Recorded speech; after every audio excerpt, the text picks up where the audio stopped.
Poison Island. By Sir Quiller-Couch. Chapter 1. It was in the dusk of a July evening of the year 1813, July 27th, to be precise, that on my way back from the mail coach office, Falmouth, to Mr. Stimcoe's Academy for the Sons of Gentlemen, No. 7, Delamere Terrace, I first met Captain Coffin as he came, drunk and cursing, up the Market Strand, with a rabble of children at his heels.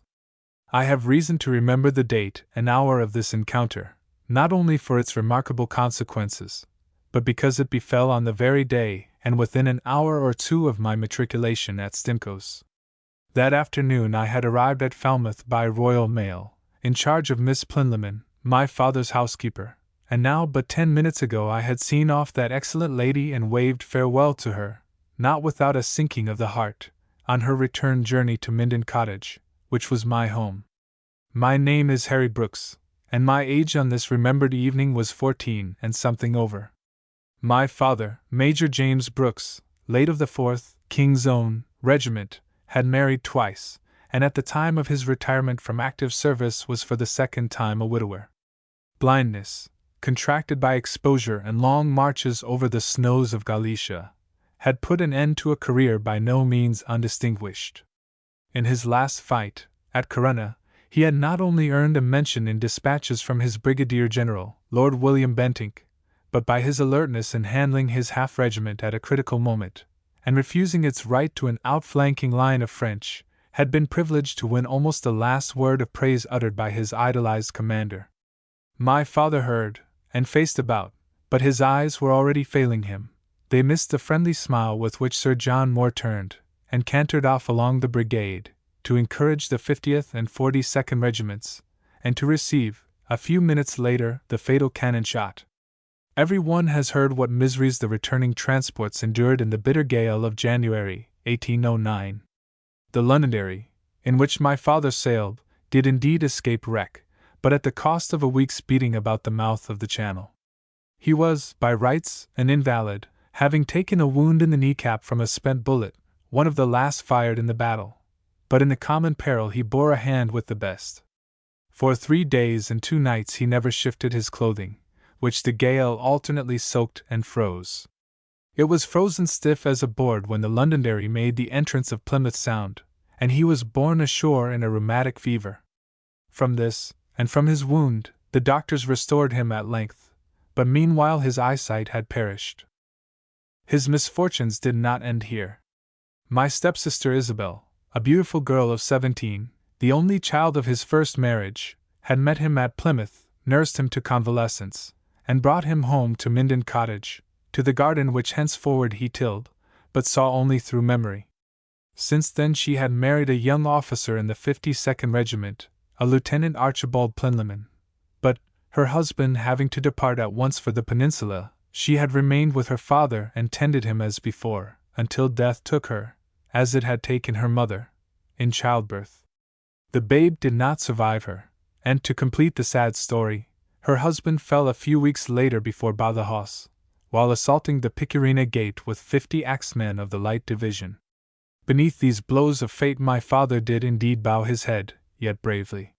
From the day Isabel died his shoulders took a sensible stoop, but this was the sole evidence of the mortal wound he carried, unless you count that from the same day he put aside his Aeneid, and taught me no more from it, but spent his hours for the most part in meditation, often with a Bible open on his knee, although his eyes could not read it. Sally, our cook, told me one day that when the foolish midwife came and laid the child in his arms, not telling him that it was dead, he felt it over and broke forth in a terrible cry, his first and last protest. In me, the only child of his second marriage, as Isabel had been the only child of his first, he appeared to have lost, and of a sudden, all interest. While Isabel lived there had been reason for this, or excuse at least, for he had loved her mother passionately, whereas from mine he had separated within a day or two after marriage, having married her only because he was obliged, or conceived himself obliged, by honor. Into this story I shall not go. It was a sad one, and, strange to say, sadly creditable to both. I do not remember my mother. She died, having taken some pains to hide even my existence from her husband, who nevertheless conscientiously took up the burden. A man more strongly conscientious never lived, and his sudden neglect of me had nothing to do with caprice, but came, as I am now assured, of some lesion of memory under the shock of my sister's death. As an unregenerate youngster, I thought little of it at the time, beyond rejoicing to be free of my daily lesson in Virgil. I can see my father now, seated within the summer house by the filbert tree at the end of the orchard, his favorite haunt, or standing in the doorway and drawing himself painfully erect, a giant of a man, to inhale the scent of his flowers or listen to his bees, or the voice of the stream which bounded our small domain. I see him framed there, his head almost touching the lintel, his hands gripping the posts like a blind Samson's, all too strong for the flimsy trellis work. He wore a brown holland suit in summer, in colder weather a fustian one of light color, and at first glance you might mistake him for a Quaker. His snow-white hair was gathered close beside the temples, back from a face of ineffable simplicity and goodness, the face of a man at peace with God and all the world, yet marked with scars of bygone passions, cross-hatched and almost effaced by deeper scars of calamity. As Miss Plinlimmon wrote in her album, this Miss Plinlimmon, a maiden aunt of the young officer who had been slain at Badajoz, kept house for us after my sister's death. She was a lady of good Welsh family, who after many years of genteel poverty had come into a legacy of £7,000 from an East Indian uncle, and my father, a simple liver, content with his half-pay, had much ado in his blindness to keep watch and war upon the luxuries she untiringly strove to smuggle upon him. For the rest, Miss Plinlimmon wore corkscrew curls, talked sentimentally, worshipped the manly form, in the abstract, with the manly virtues, and possessed, quite unknown to herself, the heart of a lion.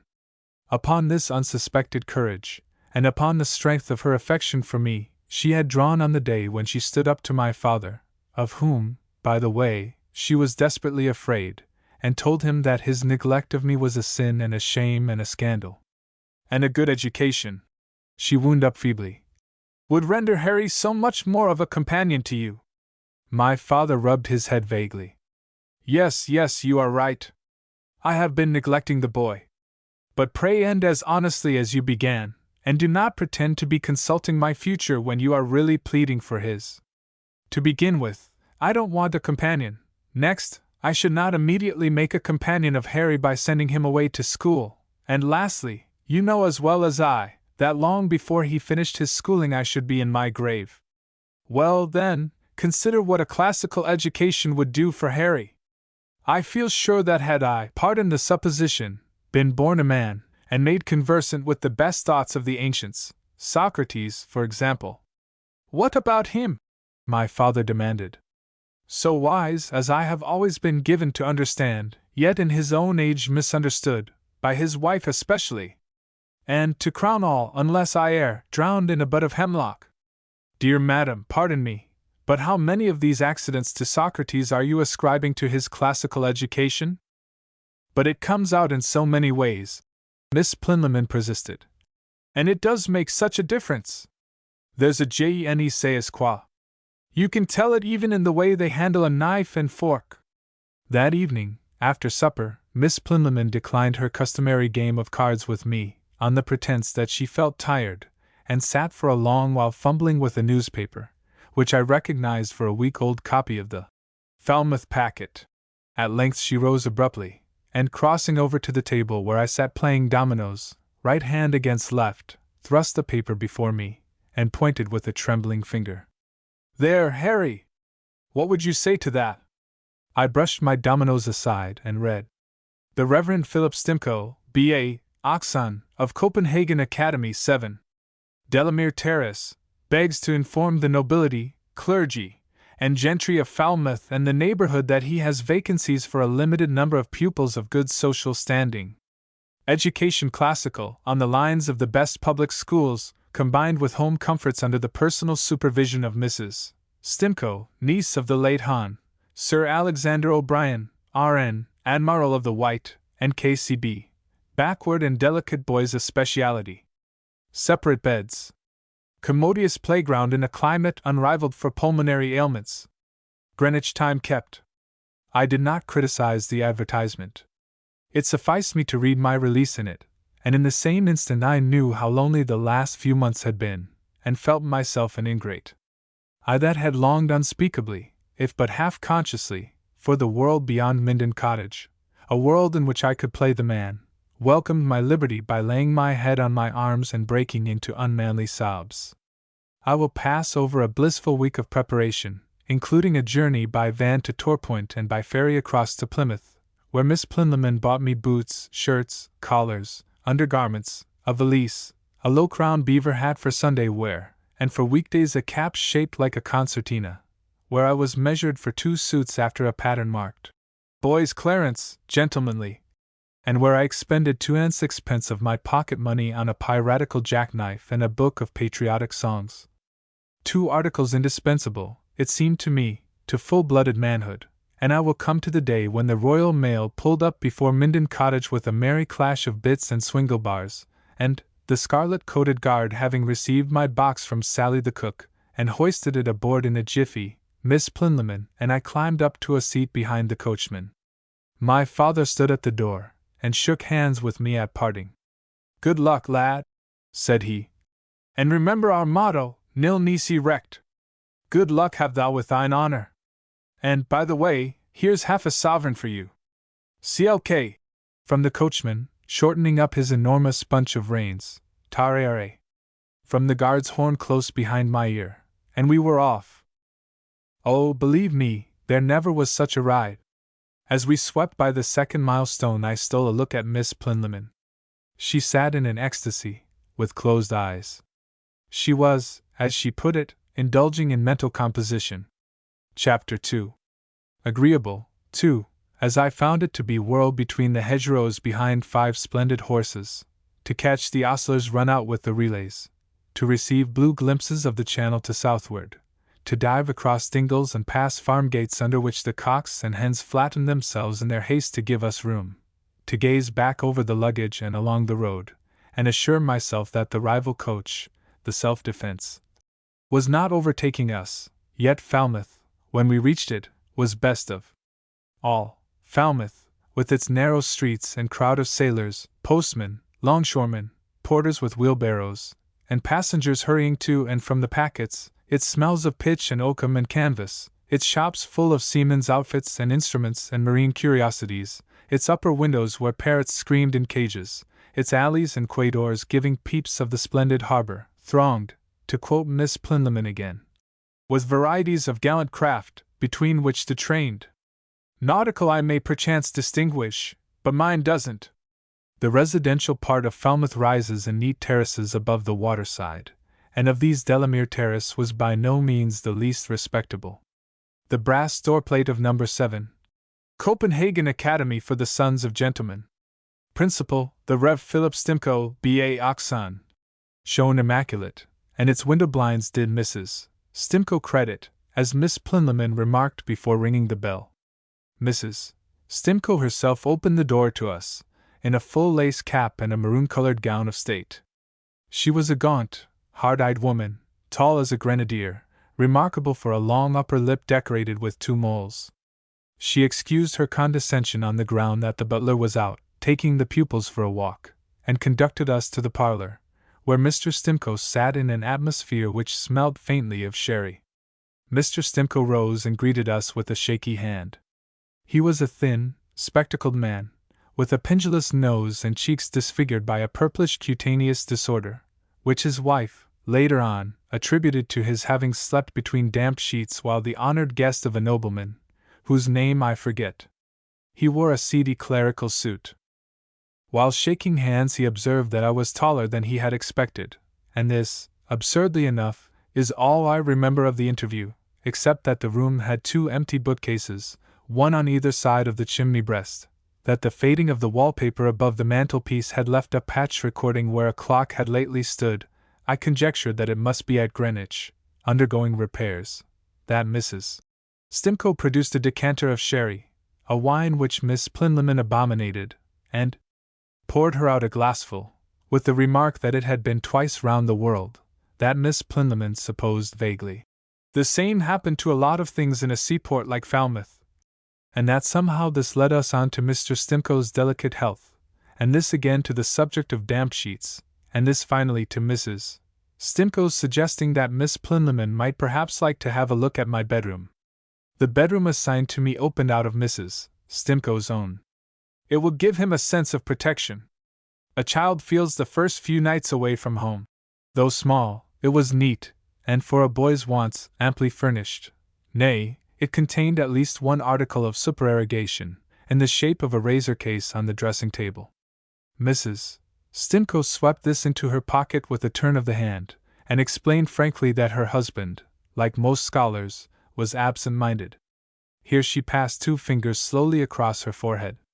Even in his walks, or while dressing, his brain wanders among the deathless compositions of Greece and Rome, turning them into English meters, all cakes especially. She must have meant all cakes. And that makes him leave things about. I had fresh and even more remarkable evidence of Mr. Stimcoe's absent-mindedness 2 minutes later, when, the sheets having been duly inspected, we descended to the parlor again, for, happening to reach the doorway some paces ahead of the 2 ladies, I surprised him in the act of drinking down Miss Plinlimmon's sherry. The interview was scarcely resumed before a mortuary silence fell on the room, and I became aware that somehow my presence impeded the discussion of business. "I think perhaps that Harry would like to run out upon the terrace and see the view from his new home," suggested Mrs. Stimcoe, with obvious tact. I escaped, and went in search of the commodious playground, which I supposed to lie in the rear of the house. But, reaching a backyard, I suddenly found myself face to face with 3 small boys, one staggering with the weight of a pail, the 2 others bearing a full washtub between them, and with surprise saw them set down their burdens at a distance and come tiptoeing towards me in a single file, with theatrical gestures of secrecy. "Hello!" said I. "Hist! Be dark as the grave," answered the leader, in a stage whisper. He was a freckly, narrow-chested child, and needed washing. "You're the new boy," he announced, as though he had tracked me down in that criminal secret. "Yes," I owned. "Who are you?" "We are the blood-stained brotherhood of the Pampas, now upon the trail." "Look here," said I, staring down at him. "That's nonsense." "Oh, very well," he answered promptly. "Then we're the backwoods sons of gentlemen, that's down in the prospectus, and we're fetching water for Mother Stimcoe, because the turncock cut off the company's water this morning. See? But you won't blow the gaff on the old girl, will you? Are you all there is, you 3? I asked, after considering them a moment. "We're all the boarders. My name's Ted Bates, they call me Doggy Bates, and my father's a captain out in India, and these are Bob Pilkington and Scotty McLean. You may call him Redhead, being too big to punch, and talking of that, you'll have to fight Bully Stokes." "Is he a day boy?" I asked. "He's cock of Rogers's up the hill, and he wants it badly. Stimcoe's and Rogers's are hated rivals. If you can whack Bully Stokes for us." "But Mrs. Stimcoe told me that you were taking a walk with the butler," I interrupted. Master Bates winked. "Would you like to see him?" He beckoned me to an open window, and we gazed through it upon a bare-back kitchen, and upon an extremely corpulent man in an armchair, slumbering, with a yellow bandana handkerchief over his head to protect it from the flies. Master Bates whipped out a pea-shooter, and blew a peon to the exposed lobe of the sleeper's ear. "D.N.!" roared the corpulent one, leaping up in wrath. But we were in hiding behind the yard wall before he could pull the bandana from his face. "He's the bailiff," explained Master Bates. "He's in possession. Oh, you'll get quite friendly with him in time.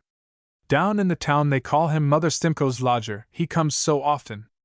But I say, don't go and blow the gaff on the old girl." On our way to the coach office that evening I felt, as the saying is, my heart in my mouth. Miss Plinlimmon spoke sympathetically of Mr. Stimcoe's state of health, and with delicacy of his absent-mindedness. So natural in a scholar. I discovered long afterwards that Mr. Stimcoe, having retired to cash a note for her, had brought back a strong smell of brandy and 18 pence less than the strict amount of her change. I knew in my heart that my new schoolmaster and his wife were a pair of frauds, and yet I choked down the impulse to speak. Perhaps Master Bates's loyalty kept me on my mettle. The dear soul and I bade one another farewell, she not without tears. The coach bore her away, and I walked back through the crowded streets with my spirits down in my boots, and my fists thrust deep into the pockets of my small clothes.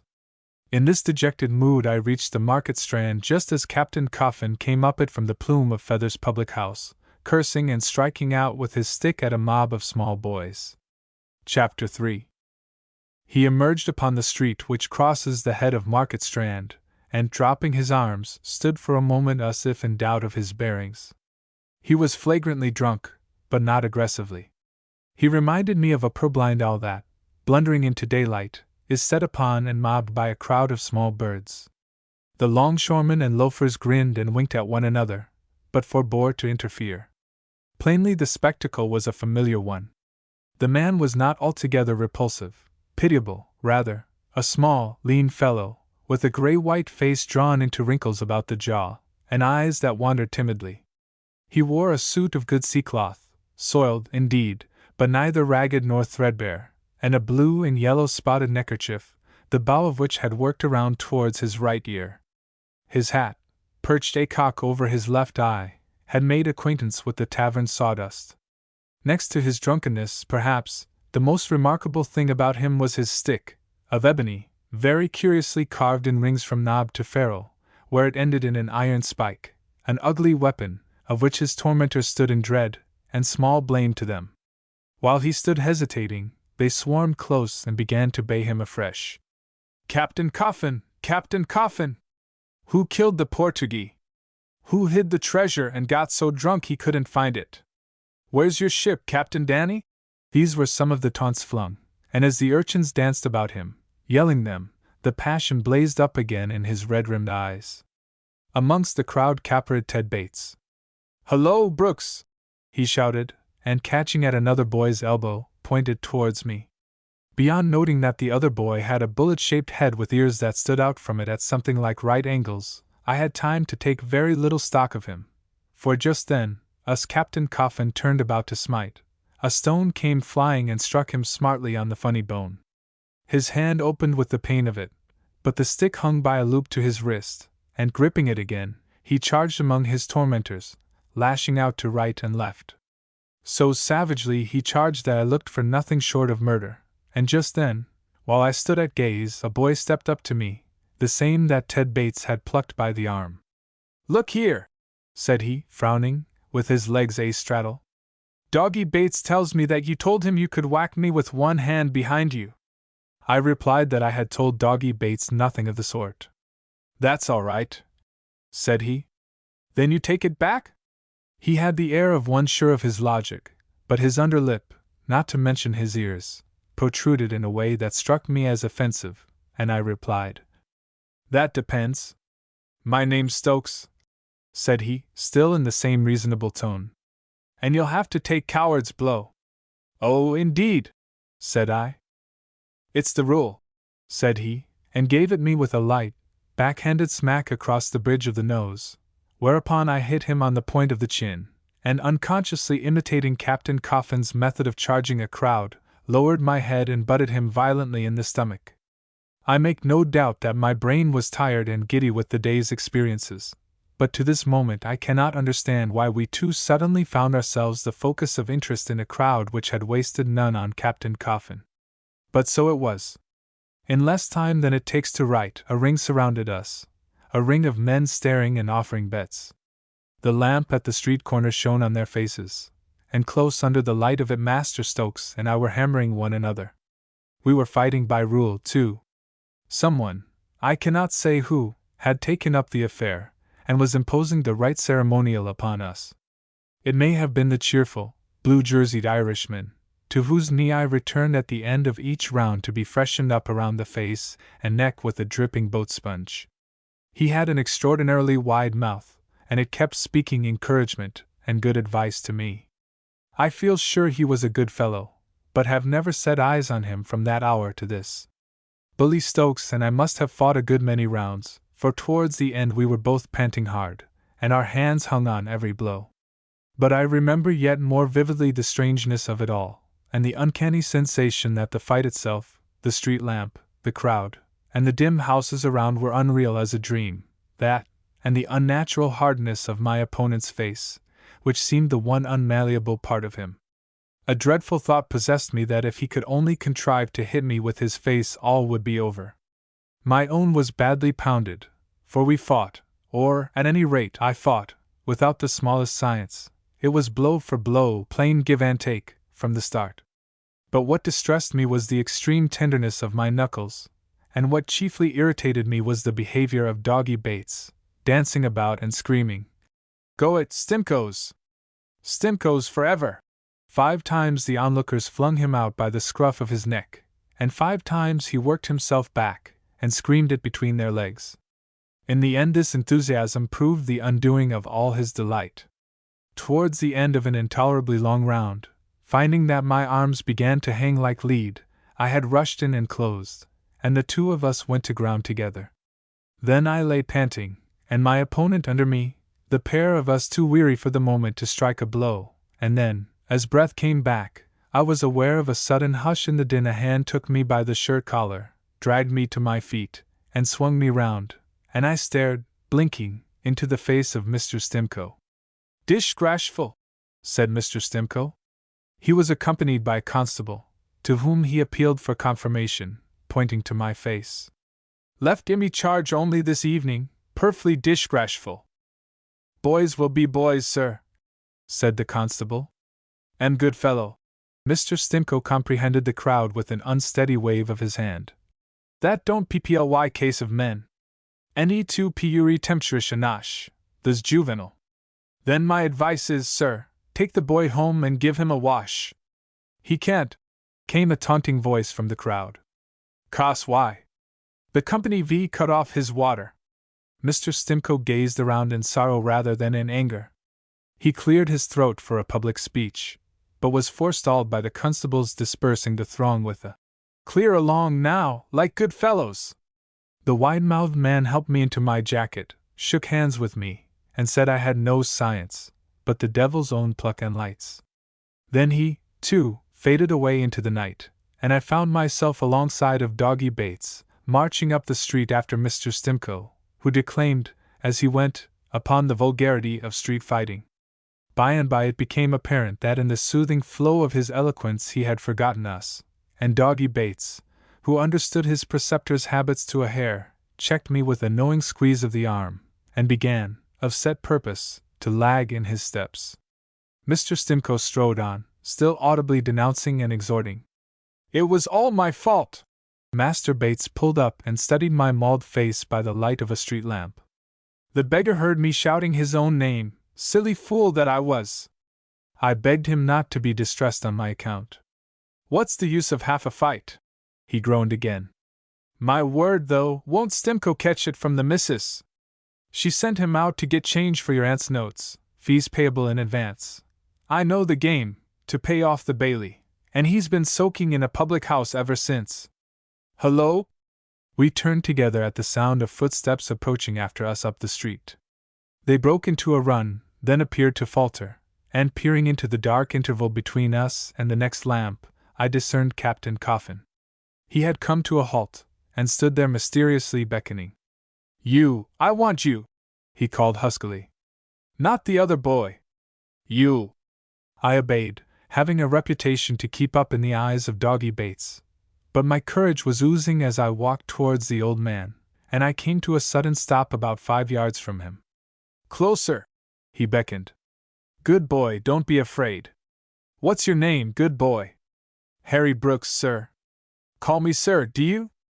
Well, and you're right. I could ride in my coach and six if I chose, and some day you may see it. How would you like to ride in your coach and six, Harry Brooks?" "I should like it finely, sir," said I, humoring him. Yes, I'll wager you would." "Well, now, come closer. Mum's the word, eh? I like you, Harry Brooks, and the boys in this town." He broke off and cursed horribly. "They're not fit to carry slops to a bear, not one of 'em. But you're different. And see here, any time you're in trouble, just pay a call on me. Understand?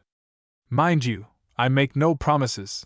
Here, to my exceeding fright, he reached out a hand, and clutching me by the arm, drew me close, so that his breath poured hot on my ear, and I sickened at its reek of brandy. "It's money, boy, money, I tell you!" He dropped my arm, and falling back a pace, looked nervously about him. "Between you and me and the gatepost, eh?" he asked. His hand went down and tapped his pocket slyly, and with that he turned and shuffled away down the street. I stared after him into the foggy darkness, listening to the tap of his stick upon the cobbles. Chapter 4. Events soon to be narrated made my sojourn in tutelage of Mr. Stimcoe a brief one, and I will pass it lightly over. The school consisted of 4 boarders and 6 backward sons of gentlemen resident in the town, and assembled daily in a large outhouse furnished with desks of a peculiar pattern, known to us as scobs. Mr. Stimcoe, who had received his education as a chorister at Winchester and afterwards as a servitor at Pembroke College, Oxford, habitually employed and taught us to employ the esoteric slang, or notions, as he called it, of that great public school, so that in prex, morning lines, book chambers, and what not we had the names if not the things, and a vague and quite illusory sense of high connection, on the strength of which, and of our freedom from what Mrs. Stimcoe called the commercial taint, we made bold to despise the more prosperous Rogerses up the hill. Upon commerce in the concrete, that is to say, upon the butchers, bakers, and other honest tradesmen of Falmouth, Mrs. Stimcoe waged a predatory war, and waged it without quarter. She had a genius for opening accounts, and something more than genius for keeping her creditors at bay. She never wheedled nor begged them for time, she never compromised nor parleyed, nor condescended to yield an inch to their claims for decent human treatment. She relied simply upon browbeating and the efficacy of the straight-spoken lie. A more dauntless, unblushing, majestic liar never stood up in petticoats. She was a byword in Falmouth, yet, strange to say, her victims kept a sneaking fondness for her, a soft spot in their hearts, while as sporting onlookers we boys took something like a fearful pride in the warrior, as we called her. It was not in her nature to encourage any such weakness, or to use it. She would not have thanked us for it. But we had this amount of excuse, that she fed us liberally when she could browbeat the butcher, and if at times we went short, she shared our privation. Also, there must have been some good in the woman, to stand so unflinchingly by Stimcoe. Stimcoe's books had gone into storage at the pawnbroker's, but in his bare study, where he heard our construing of Caesar and Homer, stood a screen, and behind it an 18-gallon cask.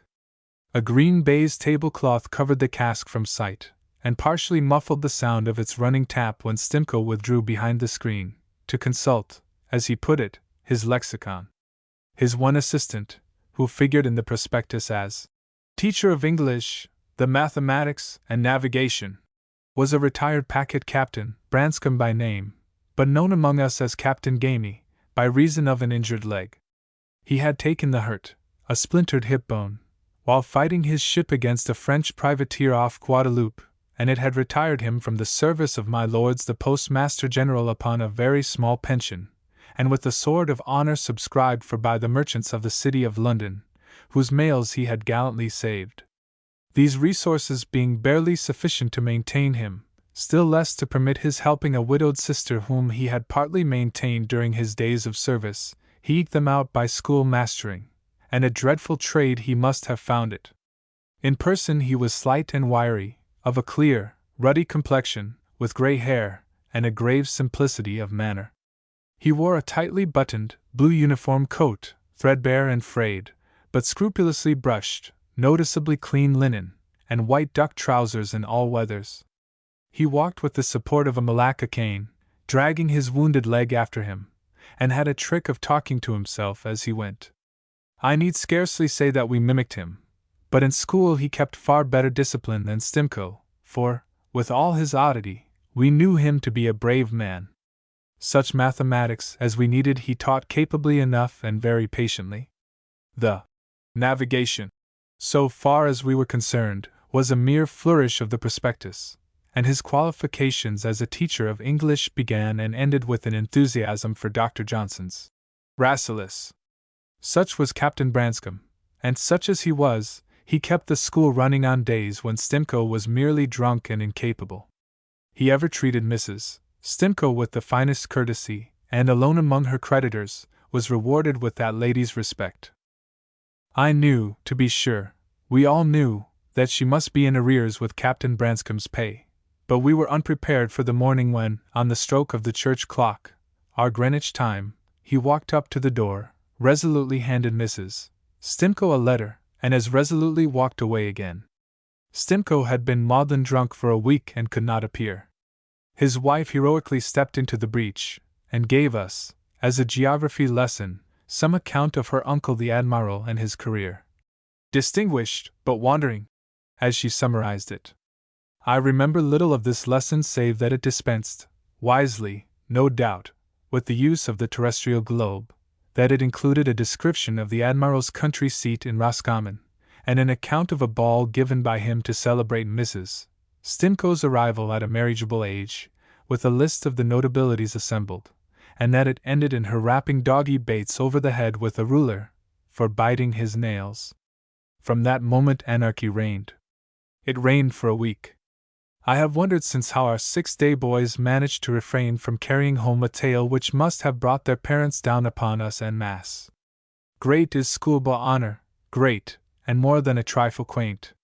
In any case, the parents must have been singularly unobservant, or singularly slow to reason upon what they observed, for we sent their backward sons home to them each night in a mask of ink. Saturday came, and brought the usual half-holiday. We boarders celebrated it by a raid upon the backyard of Rogers's, Bully Stokes being temporarily incapacitated by chicken pox, and possessed ourselves, after a gallant fight, of Rogers's football. Superior numbers drove us back to our own door, where, at the invocation of all the householders along Delamere Terrace, the constable intervened, but we retained the spoil. At the shut of dusk, as we kicked the football in triumph about our own backyard, Mrs. Stimco sought me out with a letter to be conveyed to Captain Branscome. I took it and ran.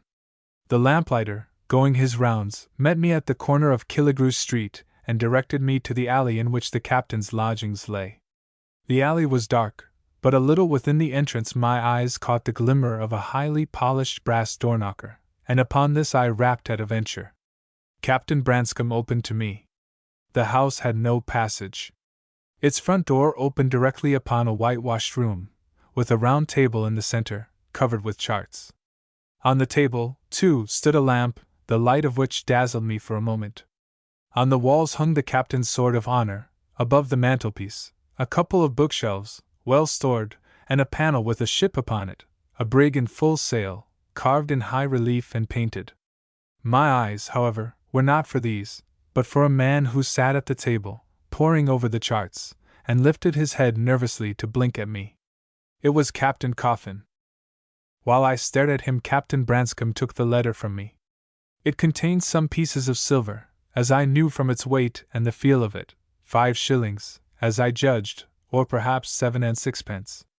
As his hand waited, I saw a sudden relief on his face, and realized how gray and pinched it had been when he opened the door to me. He paced the envelope in his hand for a moment, then broke the seal very deliberately, took out the coins, and, as if weighing them in his palm, turned back to the table and laid Mrs. Stimcoe's letter close under the lamp while he searched for his gold-rimmed spectacles. There was a tradition at Stimcoe's, by the way, that the London merchants, finding a small surplus of subscriptions in hand after purchasing the Sword of Honor, had presented him with these spectacles as a make-weight, and that he valued them no less. "Brooks," said he, laying down the letter and pushing the spectacles high on his forehead while he gazed at me, "I want to ask you a question in confidence. Had Mrs. Stimcoe any difficulty in finding this money?" "Well, sir," said I oughtn't perhaps to know it, but she pawned Mr. Stimcoe's Cicero this morning, the 6 volumes with a shield on the covers, that he got as a prize at Oxford." "Good Lord!" said Captain Branscome, slowly. As if in absence of mind, he stepped to a side cupboard and looked within. It was bare but for a plate and an apple. He took up the apple, and was about to offer it to me, but set it back slowly on the plate, and locked the cupboard again. "Good Lord!" he repeated quietly, and linking his hands under his coat-tails, strode twice backwards and forwards across the room. Captain Coffin looked up from his charts and stared at him, and I, too, stared, waiting in the semi-darkness beyond the lamp's circle. "Good Lord!" said Captain Branscome for the third time. "And it's Saturday, too! You'll excuse me a moment." With that he caught up the letter, and made a dart up the wooden staircase, which led straight from a corner of the room through a square hole in the ceiling to his upper chamber. "Money again!" said Captain Coffin, turning his eyes upon me and blinking. "Nothing like money!" He picked up a pair of compasses, spread them out on the paper of figures before him, and looked up again with a sly, silly smile. "You won't guess what I'm doing?" he challenged. "No. I'm studying navigation. Captain Branscome's larning it to me. Some people has luck and some has heads, and with a head on my shoulders same as I had at your age, I'd be Prime Minister and Lord Mayor of Lunnon rolled into one, by crum!" He reached across for Captain Branscome's sextant, and held it between his shaking hands. "He can do it. Hundreds o' men, thick-headed men in the ordinary way, can do it.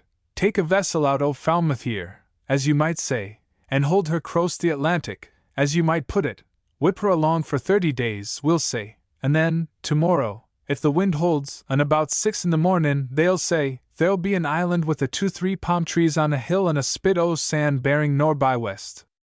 Bring 'em in line, they'll say, and then you may fetch my shaving water, and all the while no more an ordinary men, same as you and me. Whereby I allow it must come in time, though my head don't seem to get no grip on it." Captain Coffin stared for a moment at a sheet of paper on which he had been scribbling figures, and passed it over to me, with a sigh. "There! What d'you make of it?" At a glance I saw that nothing could be made of it. The figures crossed one another and ran askew. Here and there they trailed off into mere illegibility.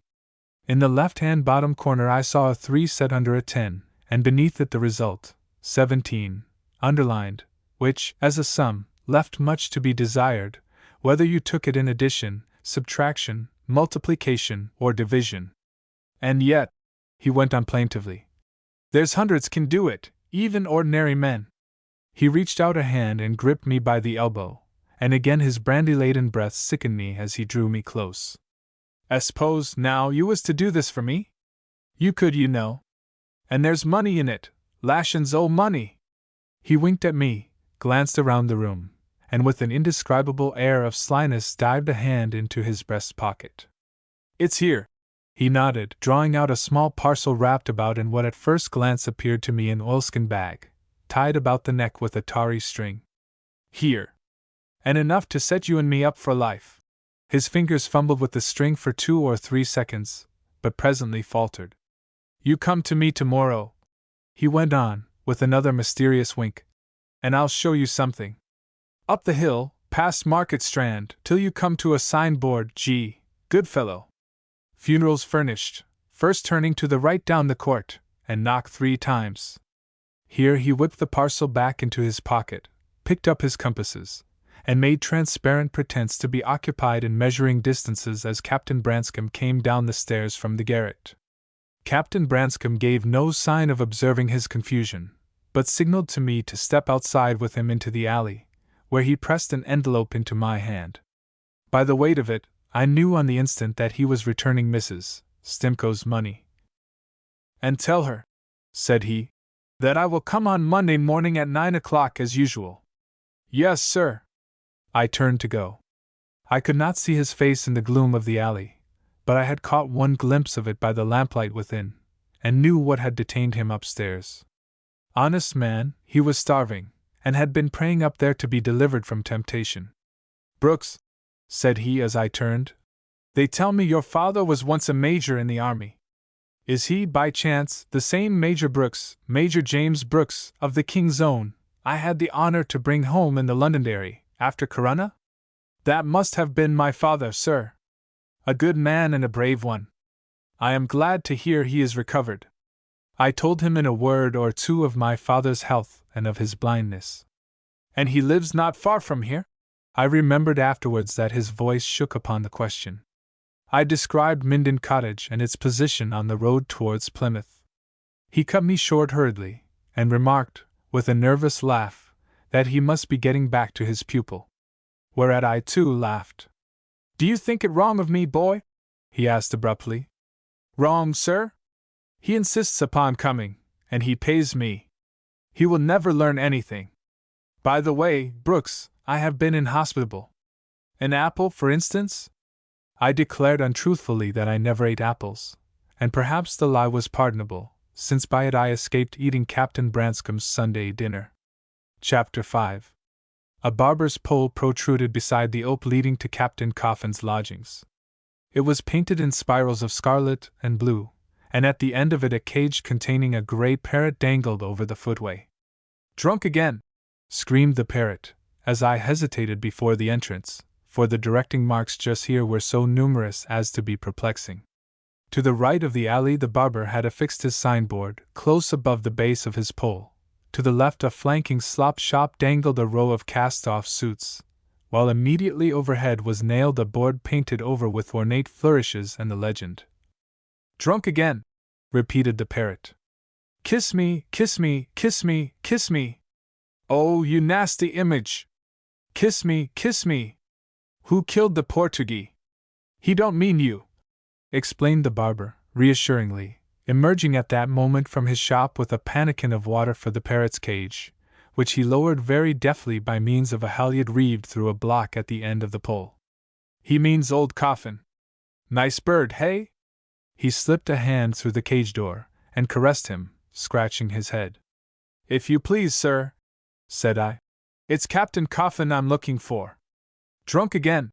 screamed the bird. "Damn my giblets, drunk again! He don't like Coffin, and that's a fact," said the barber. "He don't appear to, sir," I agreed. "You'll find the old fellow down the yard. That is, if you really want him." The barber eyed me doubtfully. "He's sober enough, just now, been swearing off liquor for a week. I dare say you know his temper's uncertain at such times." I did not know it, but was too far committed to retreat. "Well, you'll find him down the yard, green door to the right, with the brass knocker. He's out at the back, hammering at his ship, but he'll hear you fast enough, he's wonderful quick of hearing." A man, even though he possessed a solid brass knocker, had need to be quick of hearing in that alley. Without, street hawkers were bawling and carts rattling on the cobbled thoroughfare. From the entrance the parrot vociferated after me as I went down the passage beneath an open window whence an invisible violin repeated the opening phrase of "Come, cheer up, my lads!"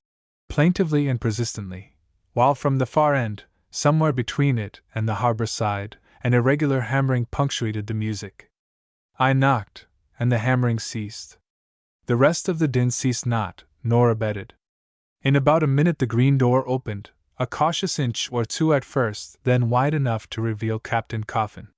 He wore a dirty white jumper over his upper garments, and held a formidable mallet.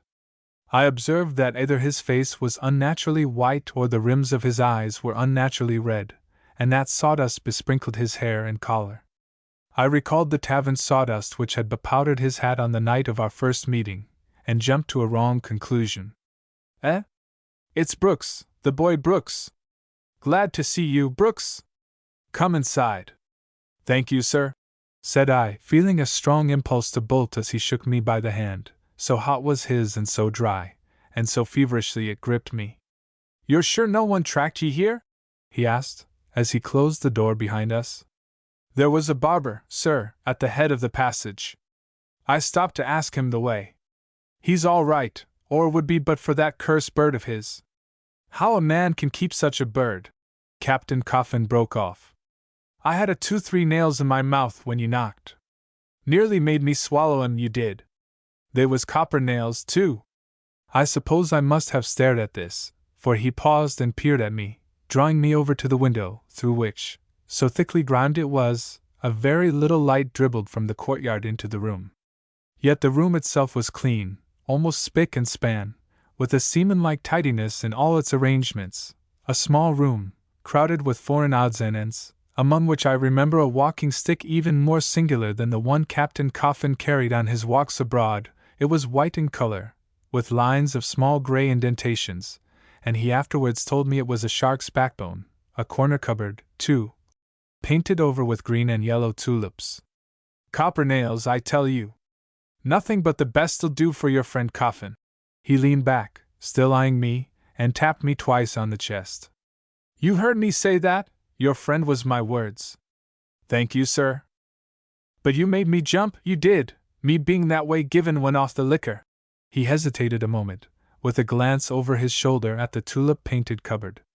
Brooks, he went on earnestly, you and me being met on a matter of business, and the same need and steadiness, head in hand, my boy, if ever business did, what do ye say to a tot of rum apiece? Without waiting for my answer, he hobbled off to the cupboard, and had set 2 glasses on the table and brimmed them with neat spirit before I had finished protesting. The bottleneck trembled on the rims of the glasses and struck out a sort of chime as he paused. You won't? He asked, gulping down his own portion, and the liquor must have been potent, for it brought a sudden water to his eyes. Well, so be it, if you've kept off it at your age. But at mine, he drank off the second glassful and wiped his mouth. I've had experiences, Brooks. When you've heard 'em, you wouldn't be surprised, not if it took a dozen to steady me. He filled again, and came close to me, holding the glass, yet so tremulously that the rum spilled over his fingers.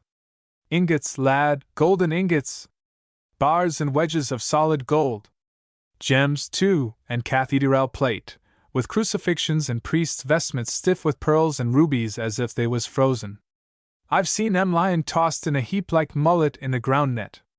Aye, and blazin' on the beach, with the gulls screamin' over 'em and flappin', and the sea all around. I seen it with these eyes, boy. He stood back and shivered. And behind all that, the death.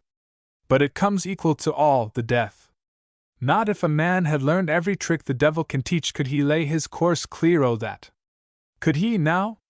His words, his uncouth gestures, which were almost spasms, and the changes in his face, from cupidity to terror, and from terror again to a kind of wistful hope, fairly frightened me, and I stammered stupidly that death was the common lot, and there couldn't be a doubt of it, that or something of the sort.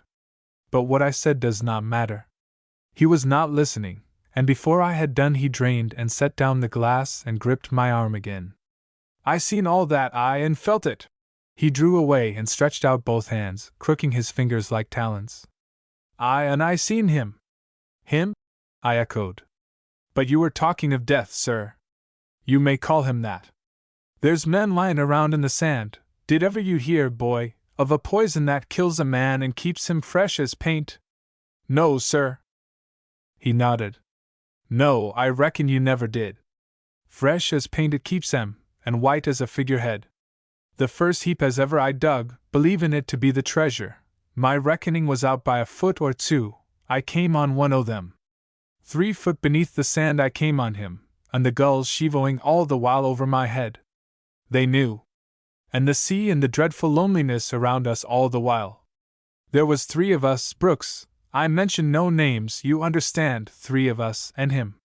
3 to 1. Yet he got the better of us all, as he got the better of the first lot, and they must ha' been a dozen. 4 of them we uncovered afore we struck the edge of the treasure, uncovered 'em and covered 'em up again pretty quick, I can tell you.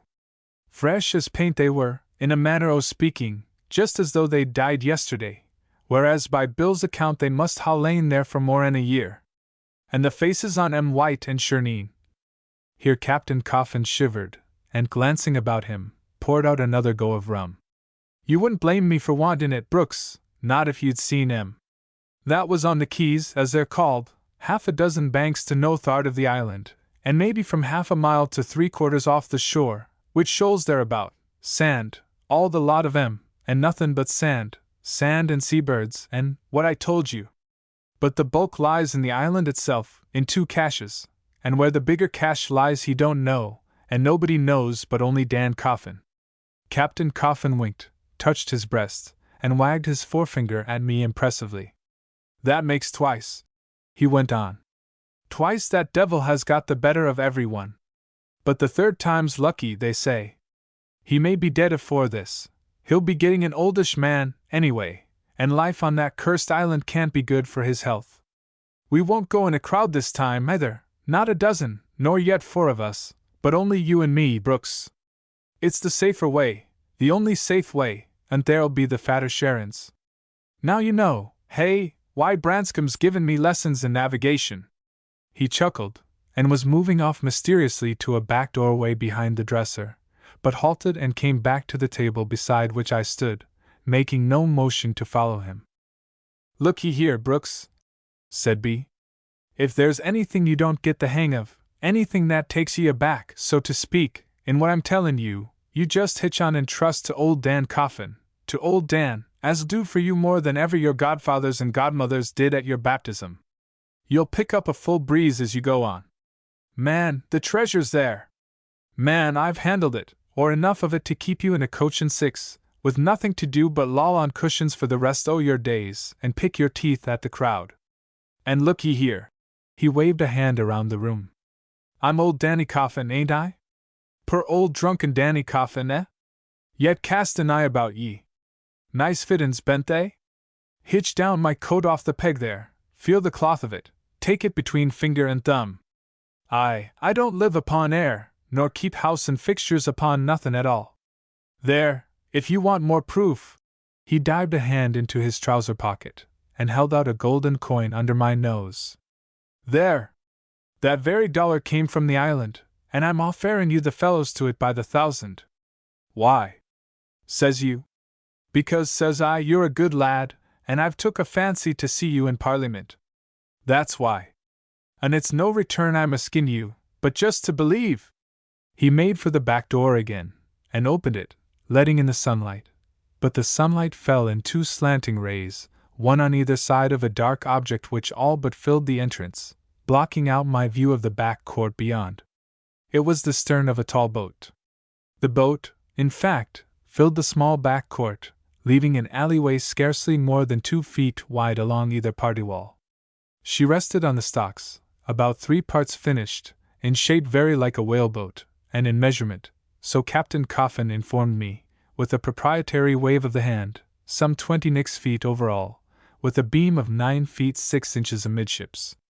And even to a boy's eye she showed herself a pretty model, though, as I say, unfinished, with a foot and more of her ribs standing up bare and awaiting the top strakes. Designed her myself, Brooks. But your friend Daniel Coffin has an eye for the shape of a boat, though no hand at penciling, nor what you might call the cabinet-making part of the job. There's a young carpenter lives up the court here, a cleverish fellow. I got him to help me over the niceties, you understand, but on my lines, lad. Climb up and cast your eye over the well I've put in her. That's for the treasure, and there'll be side lockers round the stern sheets, and a locker forward big enough to hold a man. The fellow don't guess their meaning, and I don't let him guess. He thinks they're for air compartments, to keep her buoyant, says she'll need more ballast than I've allowed her, and wants to know what sense there is in buildin' a boat so floaty. We'll ballast her, Brooks, all in good time. We'll ship her aboard the Kingston packet, bein' of a size that she'll carry comfortable as deck cargo, and soon as we get to Kingstown we'll— Avast there, Captain! Interrupted a cheerful voice, and I glanced up, to see a sandy-haired youth with an extremely good-natured face nodding at us across the coping of the party wall. Avast there! Busy with visitors, eh? No? Well, I've been thinkin' it over, and I'll take 6 pence an hour. I don't give a ha'penny over 5 pence, answered Captain Coffin, patently taken aback by the interruption. 5 pence, then, as a pro-temporary accommodation, said the youth, and throwing a leg over the wall, heaved himself over and into the backyard. But it's taking advantage of me, and you know that if I weren't in love and in a hurry it wouldn't happen. You can take 5 pence, or go to the devil, said Captain Coffin. By the way, Brooks, this is my assistant, Mr. George Goodfellow. Chapter 6. Good day, said Mr. George Goodfellow, nodding affably. I hope I see you well. Pretty well, thank you, sir, I answered. And where might you come from making so bold? I told him that I was a boarder at Mr. Stimcoe's. Then, said Mr. Goodfellow, taking off his coat and extracting a pencil and a 2-foot rule from a pocket at the back of his small clothes, I'm sorry for you. What a female! He chose out a long and flexible plank from a stack laid lengthwise in the alleyway along the base of the wall, lifted it, set it on 3 trestles, and began to measure and mark it off. She's calculated to destroy one's belief in human nature, that's what she is. Fairly knocks the gilt off. Sometimes I can't hardly realize that she and Martha belong to the same sex. Martha is my young woman. Yes, sir? Yes. At present she's living in Plymouth, assistant in a ham and beef shop, as you turn down to the Barbican. That's her conscientiousness, instead of sitting at home and living on her parents. Don't tell me that women, by which I mean some women, ain't the equals of men. Because, continued Mr. Goodfellow, after a pause, I know better. Ever been to Plymouth? Yes, sir. Live there? No, sir. He seemed to be disappointed. You go past the bottom of Treville Street, and there the shop is, slap in front of you. You can't miss it, because it has a plaster of Paris cow in the window, and the proprietor's called Mudge. I go to Plymouth every week on purpose to see her. By coach, sir? I asked, suddenly interested, and eager to compare notes with him on the Royal Mail and its rivals, the Self-Defense and High Flyer. Coach? Not a bit of it. Shank's mare, my boy, every step of the way, and Martha's worth it. That's the best of being in love, it makes you want to do things. By the way, he asked, you ain't thinking to learn the violin, by any chance? No, sir. No, he said reflectively. You wouldn't, not at Stimcoe's. Not, mind you, that I believe in coddling. Nobody ever coddled Nelson, and yet what happened? He shut one eye, put his pencil to it for an imaginary telescope, and took a nautical survey of the back premises. That range shoots out of order, he said, addressing Captain Coffin. Give me a shilling to put it right for you, and you'll save yourself a lot of trouble. That's the landlord's affair, answered Captain Coffin, and I'm not paying you fipence an hour to talk. But, sir, I put in, if you walk to Plymouth you must pass the house where I live, a low-roofed house about 3 miles this side of St. Germans village, with a thatch on it, and windows opening right on the road, and Minden Cottage painted over the door. Know it? Bless my soul, to be sure I know it. Why, the last time but one I passed that way, taking note that one of the window hinges was out of gear, I knocked and asked leave to repair it. A lady with side curls opened the door, and after the job was done took me into the parlor and gave me a jugful of cider over and above the 6 pence charged.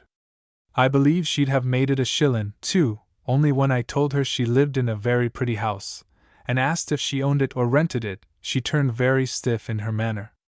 Touchy as tinder she was, and if that comes of being a lady, I'm glad my Martha's more sociable. That was Pliny, Miss Plinlimmon, I mean. You didn't catch sight of my father, Major Brooks? No, I didn't.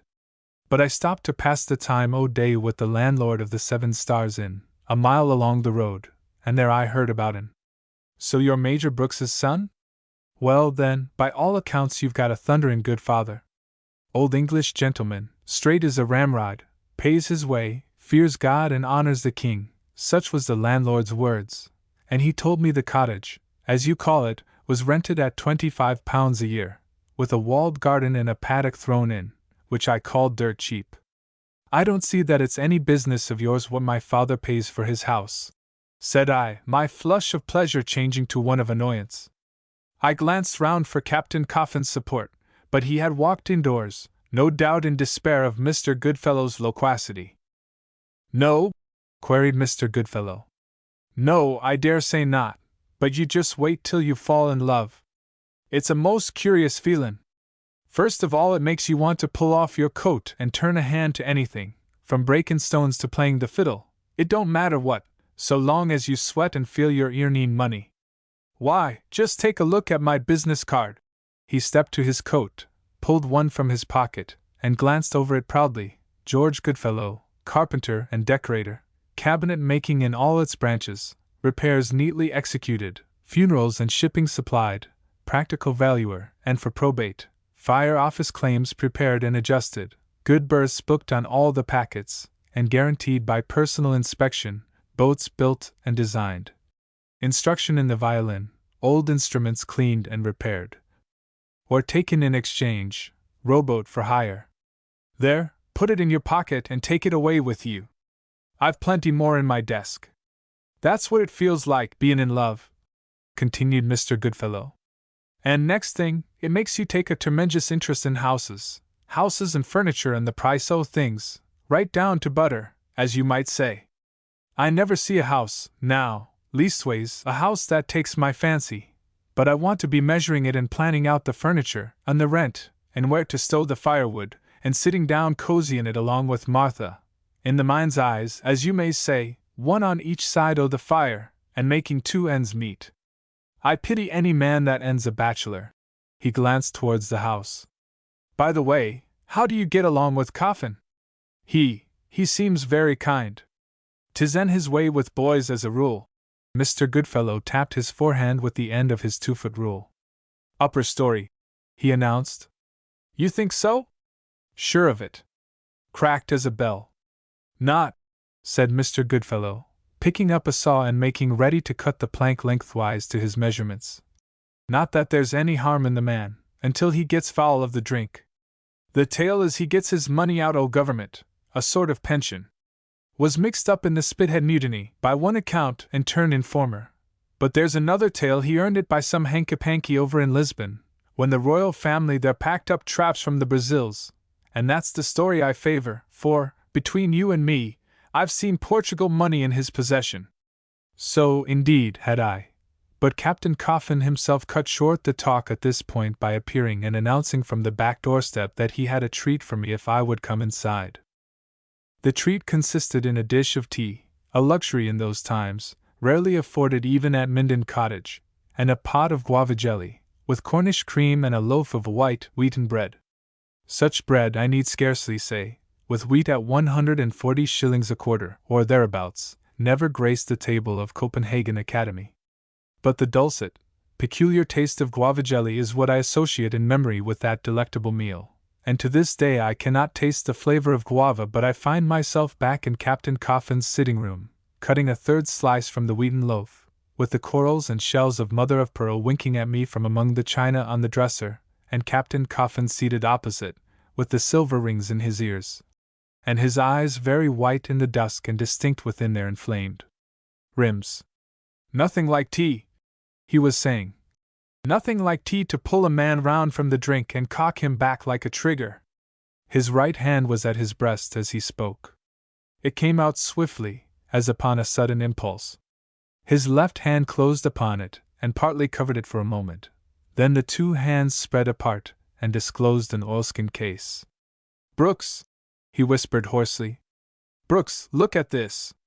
His fingers plucked at the oilskin wrapper, uncovered it, unfolded an inner parcel of parchment, and trembling, spread it out on the table. I leaned closer, and I saw a chart of the island of Mortallone in the Bay of Honduras dated Mclxvi. From the scale on the chart, the island was some 8 to 10 miles long in the north-south direction, and perhaps 8 miles broad at the widest point. At the north end of the island, around a promontory called Gable Point, there were 5 small islands called the Keys. To the south was a wide inlet with a ship seemingly in the act of sailing towards it.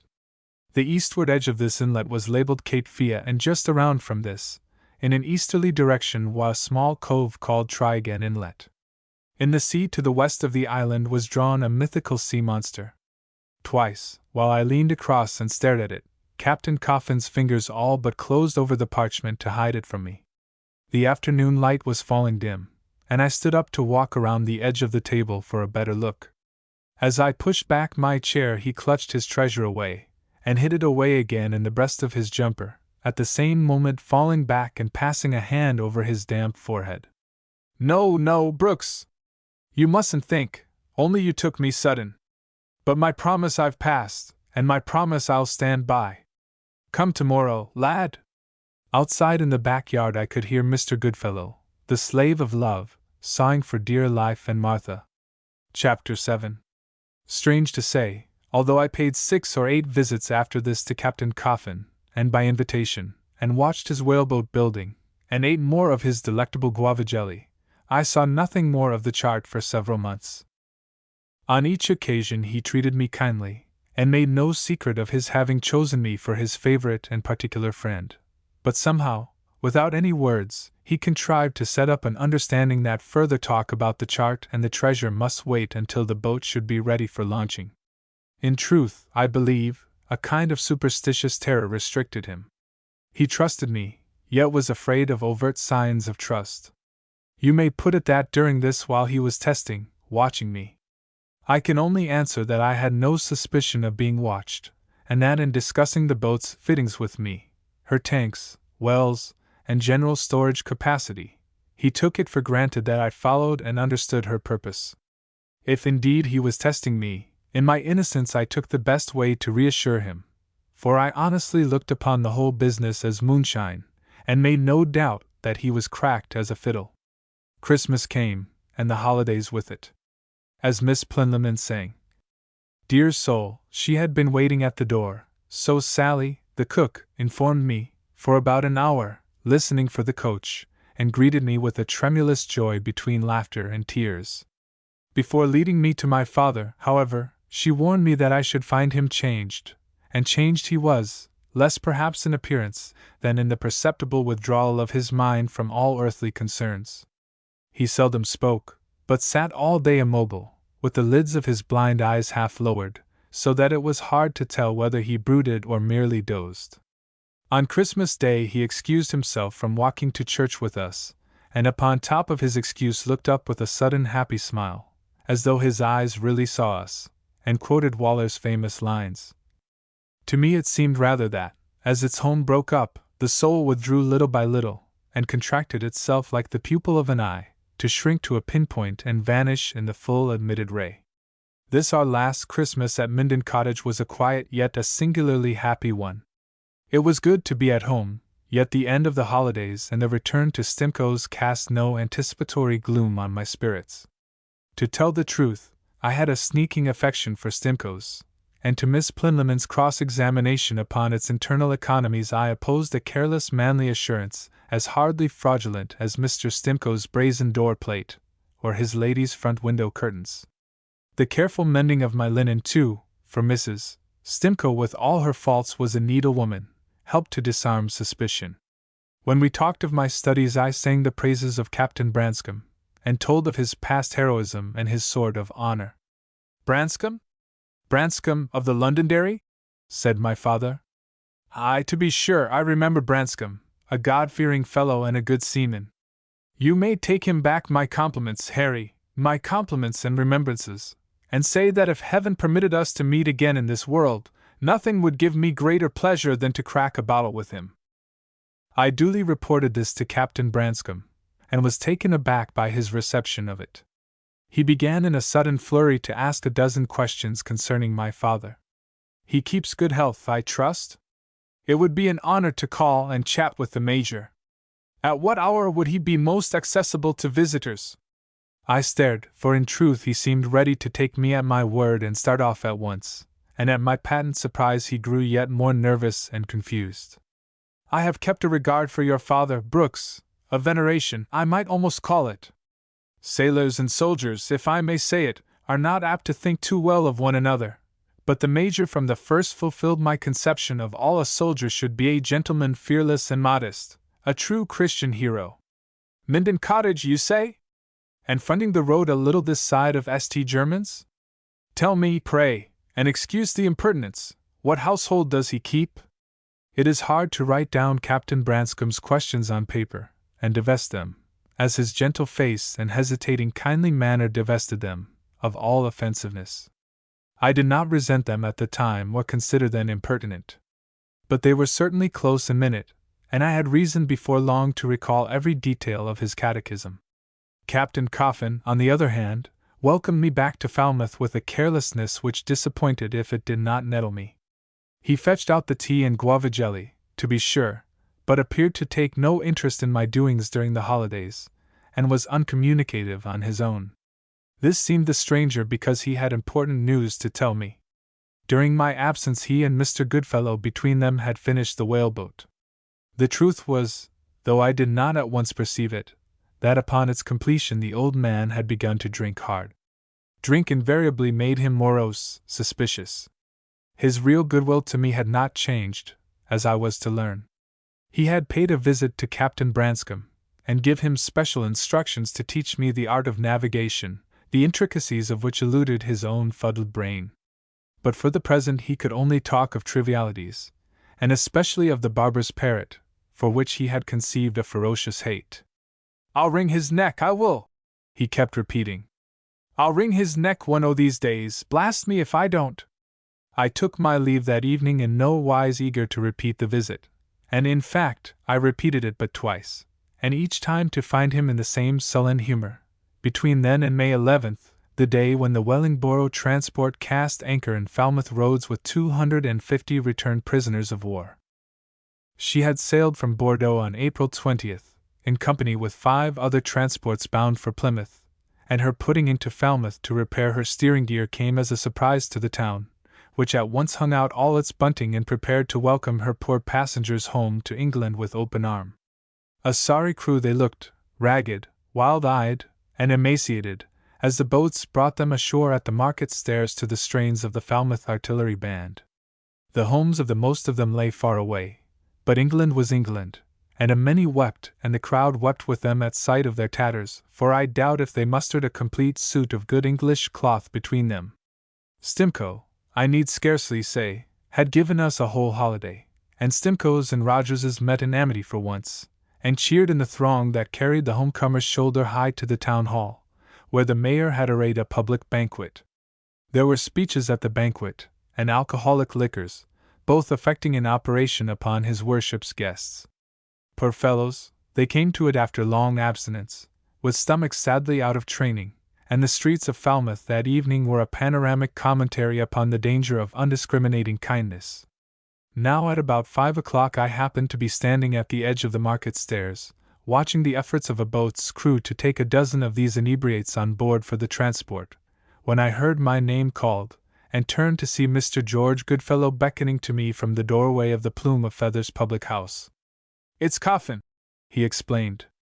"The old fool's sitting in the taproom as drunk as an owl, and I was reckoning that you and me between us might get him home quiet before the house fills up and mischief begins, for by the looks of it there'll be Newgate let loose in Falmouth streets tonight." I answered that this was very thoughtful of him, and so it was, and moreover, providential that he had dropped in at the Plume of Feathers for 2 pennyworth of cider to celebrate the day. We found Captain Coffin seated in a corner of the taproom settle, puffing at an empty pipe and staring at vacancy. Drunk as an owl described his condition to a nicety, for at a certain stage in his drinking all the world became murk midnight to him, and he would grope his way home through the traffic at high noon in profound, pathetic belief that darkness and slumber wrapped the streets, on which occasions the dialogue between him and the barber's parrot might be counted on to touch high comedy. I knew this, and knew also that in the next stage he would recover his eyesight, and at the same time turn dangerously quarrelsome. If Mr. Goodfellow and I could start him home quietly, he would have reason to thank us tomorrow. We were bending over him to persuade him, at first, with small success, for he continued to stare and mutter as our voices coaxed without penetrating his muddled intelligence, when a party of longshoremen staggered into the taproom, escorting one of the returned prisoners, a thin, sandy-haired, foxy-looking man, with narrow eyes and a neck remarkable for its attenuation and the number and depth of its wrinkles.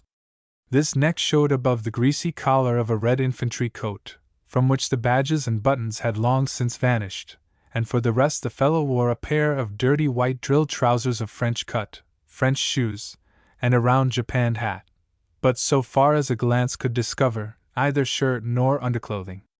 When the longshoreman called for drink he laughed with a kind of happy shiver, as though rubbing his body round the inside of his clothes, cast a quick glance at us in our dim corner, and declared for rum, adding that the mayor of Falmouth was a well-meaning old swab, but his liquor wouldn't warm the vitals of a baby in clouts. As he announced this I fancied that our persuasions began to have effect on Captain Coffin, for his eyes blinked as in a strong light, and he seemed to pull himself together with a shudder, but a moment later he relapsed again and sat staring. "Hullo!" said one of the longshoremen. "Who's that you're a-coaxing of, you two? Old Coffin, eh? Well, take the old shammick home, and thank ye. We're tired of en here." As I looked up to answer I saw the returned prisoner give a start, turn slowly about, and peer at us. He seemed to be badly scared, too, for an instant, for I heard a sudden, sharp click in his throat. Yeah? Coffin, is it? Danny Coffin? Oh, good Lord! He came towards our corner, still peering, and, as he peered, crouching to that, he spread his palms on his knees. Coffin? Danny Coffin? He repeated, in a voice that, as it lost its wondering quaver, grew tense and wicked and wheedling. Captain Coffin's face twitched, and it seemed to me that his eyes, though rigid, expanded a little. But they stared into the stranger's face without seeing him. The fellow crouched a bit lower, and still lower, as he drew close and thrust his face gradually within a yard of the old man's. Shipmate Danny, messmate Danny, tip us a stave! The old stave, Danny! As his voice lifted to it in a hoarse melancholy minor, times and again since that moment the tune has put me in mind of seabirds crying over a waste shore, I saw the shiver run across Captain Coffin's face and neck, and with that his sight came back to him, and he bounced upright from the settle, with a horrible scream, his hands fencing, clawing at air. The prisoner dropped back with a laugh. Mr. Goodfellow, at a choking sound, put out a hand to loosen Captain Coffin's neckcloth. But the old man beat him off. Not you! Not you! Harry! He gripped me by the arm, and ducking his head, fairly charged me past the longshoreman and out through the doorway into the street. As we gained it, I heard the stranger in the taproom behind me break into a high, cackling laugh. Chapter 8. All the drunkenness had gone out of Captain Danny. Gripping my arm, he steered me rapidly through the knots of loafers, up Market Strand into the crowded Fore Street, across it, and up the hill towards open country, taking the ascent with long strides which forced me now and again into a run.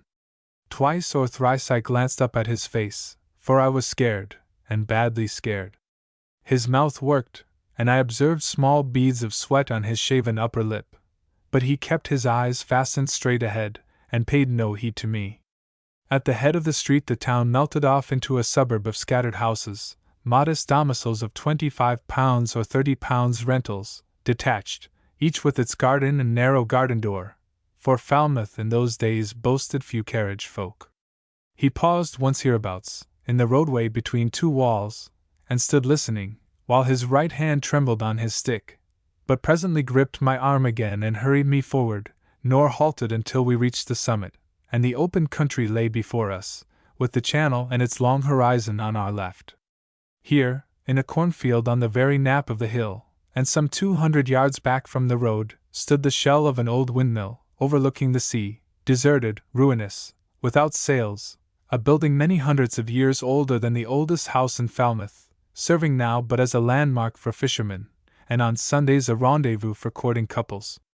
At the stile leading into the cornfield, Captain Coffin released me, climbed over, hurried up the footpath to the windmill, and having satisfied himself that the building was empty, motioned me to seat myself on the side where its long shadow pointed down across a bank of nettles, and beyond the edge of the green young barley sheeting the slope towards the harbor. Brooks, he began, but his voice rattled like a dried pea in a pod, and he had to moisten his underlip with his tongue before he could proceed. Brooks, are you in any way a superstitious kind o' boy? That depends, sir, said I, diplomatically. After all these years, too, he groaned. In agin all likelihood o' natur. But you saw him, hey? You heard what he said on that cussed song, too? Sang it, he did, slapped it out at the top of his voice in a public tavern. I tell you, Brooks, knowin' what he knows, a man must have all hell runnin' cold in him to sing them words aloud and not care who heard. Why, he sang but a line of it, said I, and that harmless enough, though dismal. Is that so, lad? Is that so? Captain Danny put out a hand like a bird's claw and hooked me by the cuff. Wasn't there nothing in it about execution, Doc? Nothing about ripe medlars rotten on the tree? No, for I shook my head. Well, then, I could be sworn I heard him singin' them words for minutes, and me sittin' all the while why the horrors on me afore I dared look in his damned face. And you tell me he piped but a line of it? His eyes searched mine anxiously. Brooks, he went on, in a voice almost coaxing, I'd give £500 at this moment if you could look me in the face and tell me the whole scare was nothing but fancy, that he wasn't there." His grasp relaxed as I shook my head again. Despair grew in his eyes, and he pulled back his hand. "I'll put it to you another way," said he, after seeming to reflect for a while.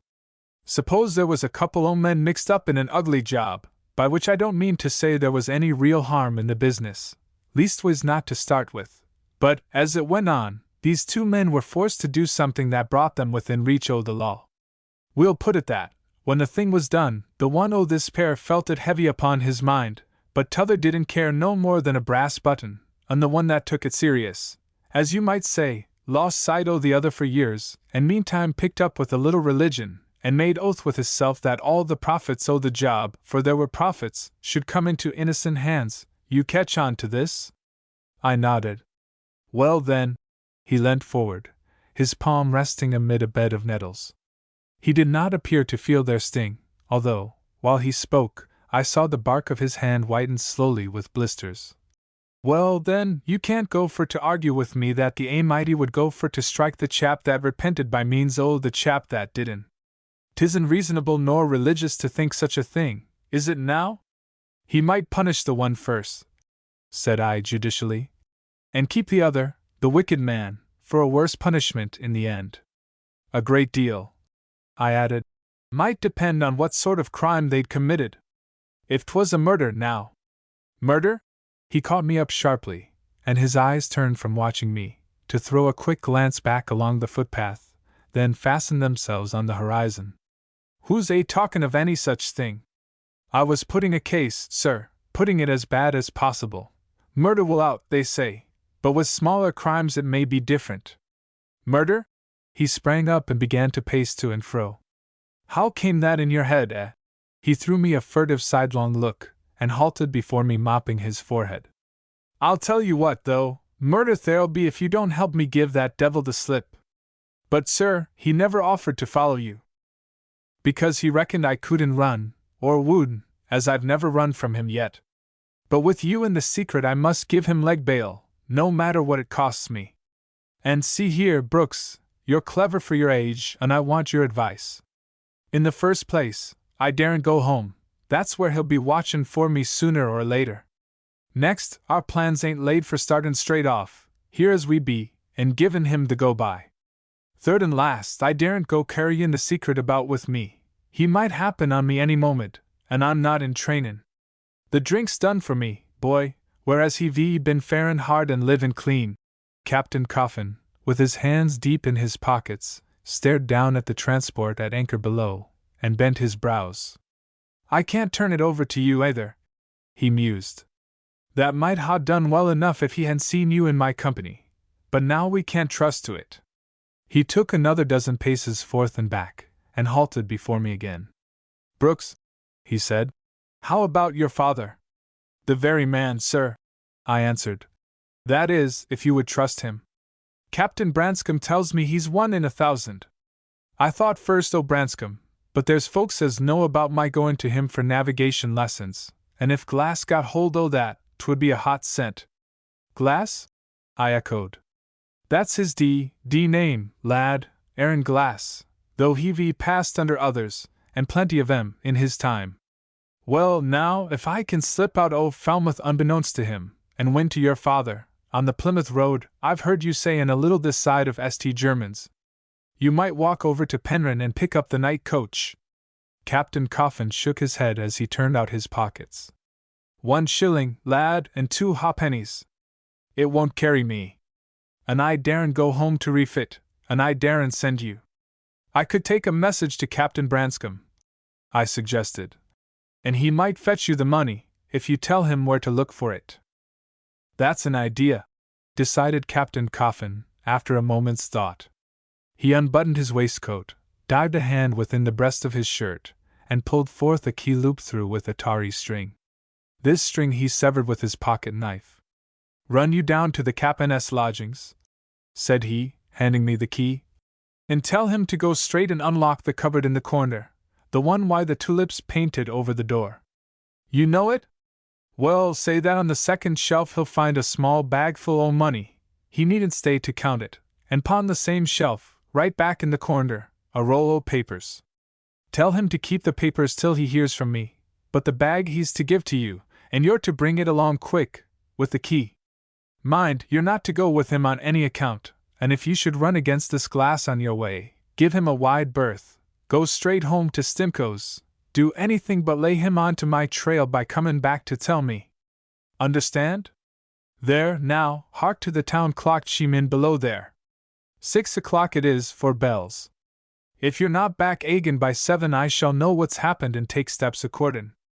And you'll know that I'm on my way to your father by another tack. What tack, says you? Never you mind, says I. If the worst comes to the worst, old Dan Coffin has a shot left in his locker. I took the key and ran. The alley where Captain Branscombe lodged lay a gunshot on this side of the Market Strand, and while I ran I kept, as the saying is, my eyes skinned for a sight of the enemy. The coast, however, was clear. But at Captain Branscome's door a wholly unexpected disappointment awaited me. It was locked, and I had not hammered on its shining brass knocker before a neighboring housewife put forth her head from a window in the gathering dusk, and informed me that the captain was not at home. He had gone out early in the afternoon, and left his door-key with her, saying that he was off on a visit, and would not return before tomorrow afternoon at earliest.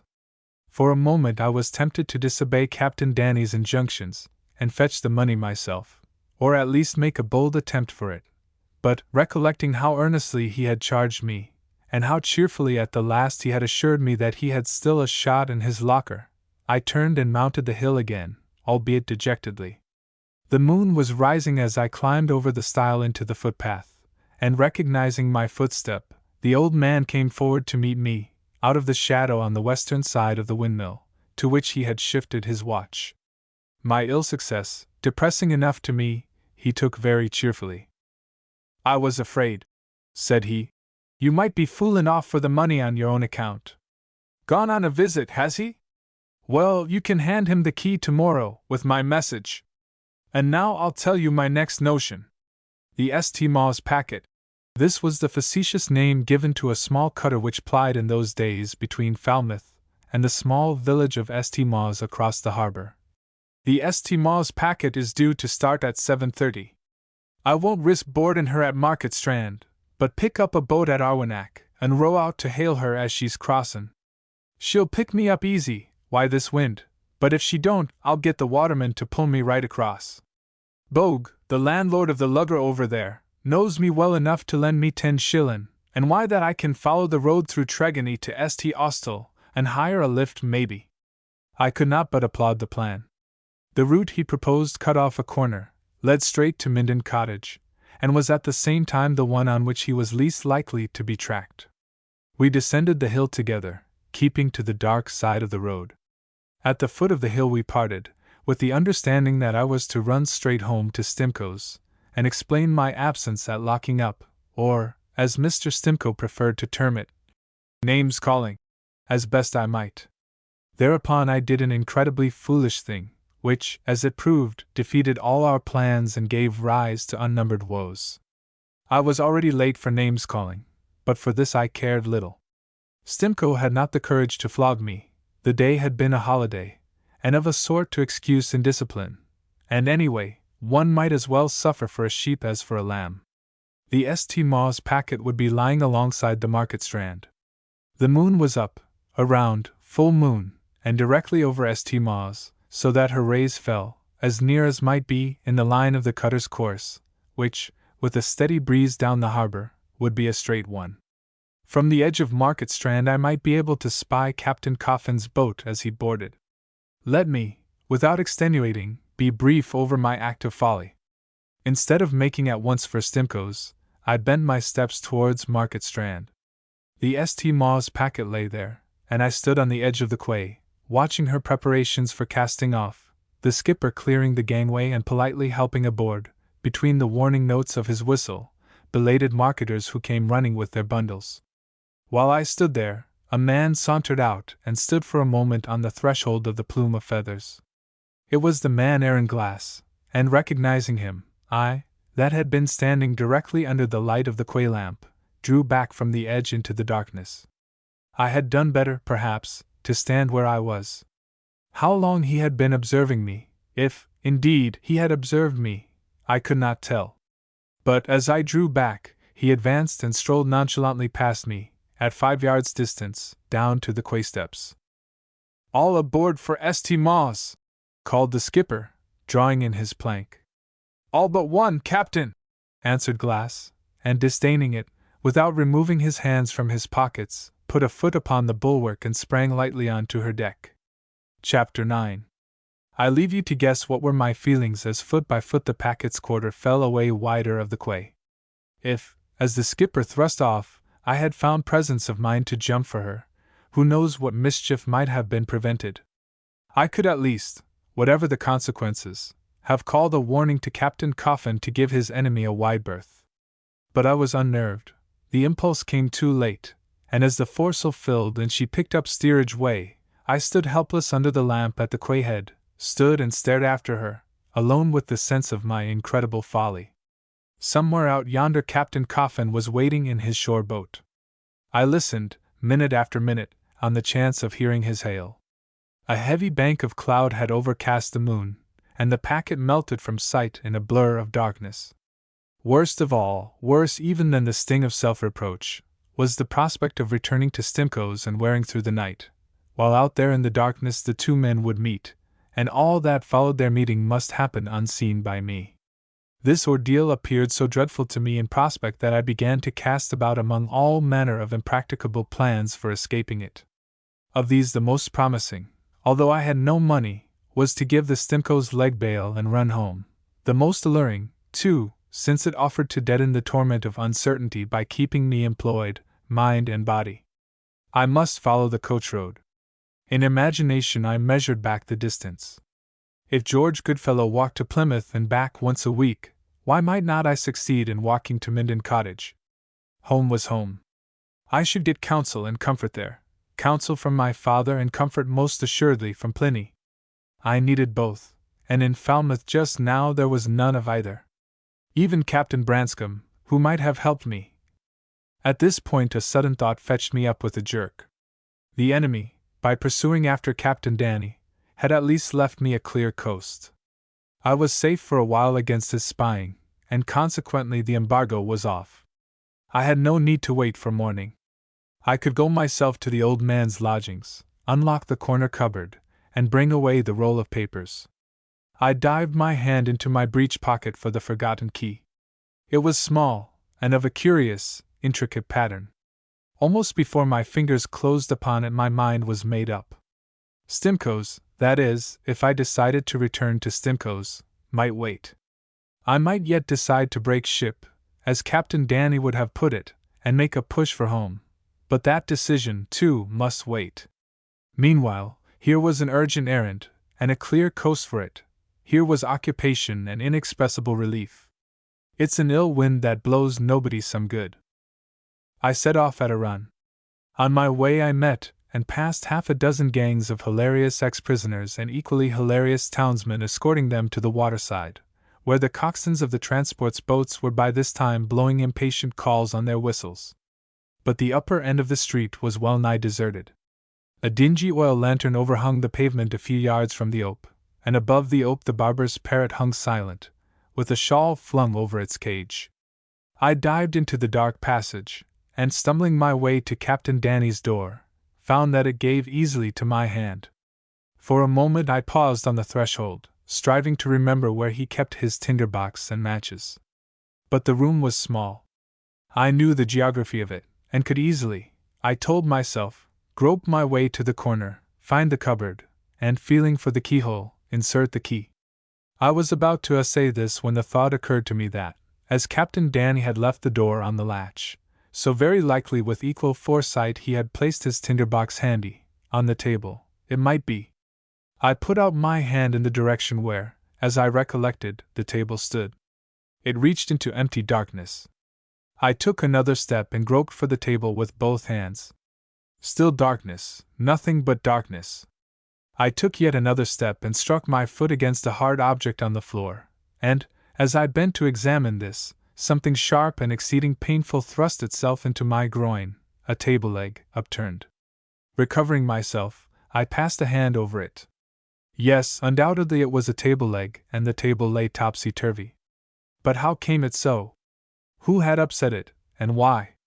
I took another step, sideways, and my boot struck against something light, and by its sound, hollow and metallic. Stooping very cautiously, for by this time I had taken alarm and was holding my breath, I passed a hand lightly over the floor. My fingers encountered the object I had kicked aside. It was a tinder box. I clutched it softly, and as softly drew myself upright again. Could I dare to strike a light? The overturned table, what could be the meaning of it? It could not have been overturned by Captain Coffin? By whom then? Someone must have visited the lodgings in his absence. Someone, for aught I knew, was in the room at this moment, someone, back there against the wall, waiting only for me to strike a light. I declare that at the thought I came near to screaming aloud, casting the tinder box from me and rushing out blindly into the court. I dare say that I stood for a couple of minutes, motionless, listening not with my ears only but with every hair of my head. Nevertheless, my wits must have been working somehow, for my first action, when I plucked up nerve enough for it, was an entirely sensible one. I set the tinder box on the floor between my heels, felt for the table, and righted it, then, picking up the box again, set it on the table and twisted off the lid. I found flint and steel at once, dipped my fingers into the box to make sure of the tinder and the brimstone matches, and so, after another pause to listen, essayed to strike out the spark. This, for a pair of trembling hands, proved no easy business, and at first promised to be a hopeless one. But the worst moment arrived when, the spark struck, I stooped to blow it upon the tinder, the glow of which must light up my own face while it revealed to me nothing of the surrounding darkness. Still, it had to be done, and keeping a tight hold on what little remained of my courage, I thrust in the match and ignited it. While the brimstone caught fire and bubbled, I drew myself erect to face the worst. But for what met my eyes as the flame caught hold of the stick, even the overturned table had not prepared me. The furniture of the room lay pell-mell, as though a cyclone had swept through it. The very pictures hung askew. Of the drawers in the dresser, some had been pulled out bodily, others stood half open, and all had been ransacked, while the fragments of china strewn along the shelves or scattered across the floor could only be accounted for by some blind ferocity of destruction, a madman, for instance, let loose upon it, and striking at random with a stick. As the match burned low in my fingers, I looked around hastily for a candle, scanning the dresser, the mantelshelf, the hugger-mugger of linen, crockery, wall ornaments, lying in a trail along the floor. But no candle could I discover, so I lit a second match from the first and turned towards the sacred cupboard in the corner. The cupboard was gone! I held the match aloft, and stared at the angle of the wall, stared stupidly, at first unable to believe. Yes, the cupboard was gone. Nothing remained but the mahogany bracket which had supported it. I gazed around, the match burning lower and lower in my hand till it scorched my fingers. The pain of it awakened me, and dropping the charred end, I stumbled out into the passage, almost falling on the way as my feet entangled themselves in Captain Coffin's best tablecloth. A moment later I was rapping at Mr. George Goodfellow's door. I knew that he sometimes sat up late to practice his violin playing, and in my confusion of terror I heeded neither that the house was silent nor that the window over his doorway showed a blank and unlit face to the night. I knocked and knocked again, pausing to call his name urgently, at first in hoarse whispers, by and by desperately, lifting my voice as loudly as I dared. At length a voice answered, but it came from the end of the passage next the street, and it was not Mr. Goodfellow's. "D.N. my giblets!" it said in a kind of muffled scream. "Drunk again! Oh, you nasty image!" It was the barber's accursed parrot. I could hear it tearing with its beak at the bars of its cage, as if struggling to pull off the cloth which covered it. A window creaked on its hinges, some way up the court. "Hello? Who's there?" demanded a gruff voice. I took to my heels, and made a dash up the passage for the street. The cage, as I passed under it, swayed violently with the parrot's struggles for free speech. "Drunk again!" it yelled. "Kiss me, kiss me, kiss me!" Here's a pretty time o' night to disturb a lady. No longer had I any thought of braving the night and the perils of the road, but pressed my elbows tight against my ribs and raced straight for Stimcoe's. Chapter 10. By great good fortune, Mr. Stimcoe had been drinking the health of the returned prisoners until his own was temporarily affected. In fact, as I reached Delamere Terrace, panting and excogitating the likeliest excuse to offer Mrs. Stimcoe, the door of number 7 opened, and the lady herself emerged upon the night, with a shawl swathed carelessly over her masculine neck and shoulders. I drew up and ducked aside to avoid recognition, but she halted under the lamp and called to me, in no very severe voice. "Harry!" "Yes, ma'am." "You are late, and I have been needing you. Mr. Stimcoe is suffering from an attack." "Indeed, ma'am?" said I. "Shall I run for Dr. Spargo?" She stood for a moment considering. "No," she decided. "I had better fetch Dr. Spargo myself. Being more familiar with the symptoms, I can describe them to him." More familiar with the symptoms, poor woman, she undoubtedly was, though I was familiar enough, and so, for the matter of that, was the doctor, whose ledger must have registered at least a dozen similar attacks. But I understood at once her true reason for not entrusting me with the errand. It would require all her courage, all her magnificent impudence, to browbeat Dr. Spargo into coming, for I doubt if the Stimcoes had ever paid him a stiver. "But you can be very useful," she went on, in a tone unusually gentle.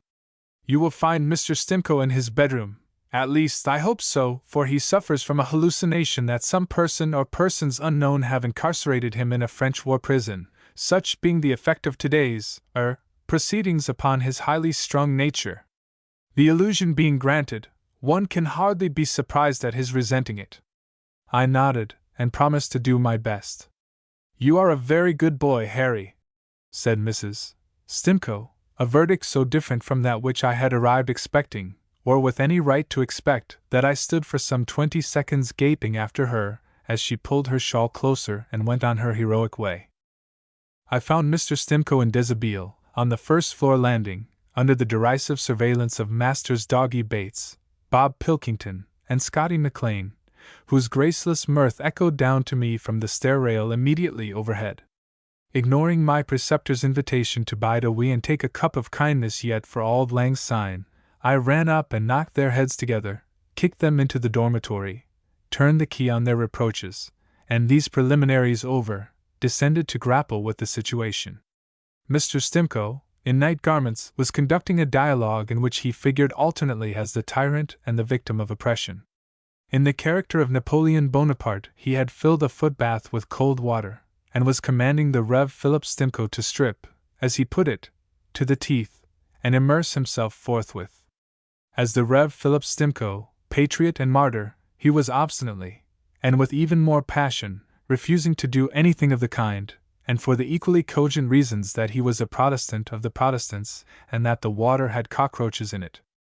"Of course," said Mr. Stimcoe to me, "if you present yourself as Alexander of Russia, there is no more to be said, always provided," and here he removed his nightcap and made me a profound bow, "that your credentials are satisfactory." Apparently they were. At any rate, I prevailed on him to return to his room, when he took my arm, and seating himself on the bedside, recited to me the paradigms of the more anomalous Greek verbs with great volubility for 20 minutes on end, that is to say, until Mrs. Stimcoe returned with the doctor safely tucked under her wing. At sight of me seated in charge of the patient, Dr. Spargo, a mild little man, lifted his eyebrows. "Surely, madam," he began in a scandalized tone. "This is Harry Brooks." Mrs. Stimcoe introduced me loftily. "If you wish him to retire, be kind enough to say so, and have done with it. Our boarders, I may say, have the run of the house. It is part of Mr. Stimcoe's system. But Harry has too much delicacy to remain where he feels himself de trop. Harry, you have my leave to withdraw." I obeyed, aware that the doctor, who had pushed his spectacles high upon his forehead, was following my retreat with bewildered gaze. As I expected, no sooner had I regained the dormitory than my fellow boarders, forgetting their sore heads, or, at any rate, forgiving, began to pester me with 100 questions. I had to repeat the punishment on doggy Bates before they suffered me to lie down in quiet. But the interlude, in itself discomposing, had composed my nerves for the while. I expected no sleep, had, indeed, an hour ago, deemed it impossible I should sleep that night. Yet, in fact, my head was scarcely on the pillow before I slept, and slept like a top. The town clock awoke me, striking 4. To the far louder sound of Scotty McLean's snoring, in the bed next to mine, I was case-hardened. I lay for a second or two counting the strokes, then sprang out of bed, and running to the window, drew wide the curtain. The world was awake, the sun already clear above the hills over St. Just Pool, and all the harbor twinkling with its rays. My eyes searched the stretch of water between me and St. Mawes, as though for flotsam, anything to give me news, or a hint of news. For many minutes I stood staring, needless to say, in vain, and so, the morning being chilly, crept back to bed with the shivers on me. 2 hours later, in the midst of my dressing, I looked out of the window again, and I saw the St. Mawes packet reaching across towards Falmouth merrily, quite as if nothing had happened. Yet something, I told myself, must have happened. The Copenhagen Academy enjoyed a holiday that day, for Captain Branscome failed to present himself, and Mr. Stimcoe lay under the influence of sedatives. At 11 in the morning he awoke, and began to discuss the character of Talleyrand at the pitch of his voice. Its echoes reached me where I sat disconsolate in the deserted schoolroom, and I went upstairs to the bedroom door to offer my services. Doggy Bates, Pilkington, and Scotty McLean had hied them immediately after breakfast to the harbor, to beg, borrow, or steal a boat and fish for mackerel, and Mrs. Stimcoe, worn out with watching, set down my faithful presence to motives of which I was shamefully innocent. In point of fact, I had lurked at home because I could not bear company.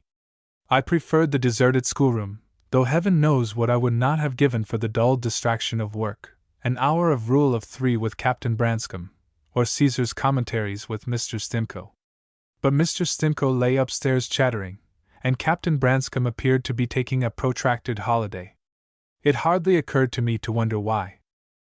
It was borne in upon me later that during this interval of anarchy in the Stimcoe establishment, it lasted 2 days, and may have lasted longer for aught I know, I wasted little wonder on the continued absence of Captain Branscome. I was indeed kept anxious by my own fears, which did not decrease as the hours dragged by. From the window of Mr. Stimcoe's sickroom I watched the St. Mawes packet plying to and fro. I had a mind to steal down to the Market Strand and interrogate her skipper. I had a mind, and laid more than one plan for it, to follow up my first impulse of bolting for home, to discover if Captain Coffin had arrived there. But Mrs. Stimcoe, misinterpreting my eagerness to be employed, had by this time enlisted me into full service in the sickroom. After the first hint of surprised gratitude, she betrayed no feeling at all, but bound me severely to my task. We took the watching turn and turn about, in spells of 3 hours' duration. I was held committed, and could not desert without a brand on my conscience. The disgusting feature of this is that I was almost glad of it, at the same time longing to run, and feeling that this, in a way, exonerated me.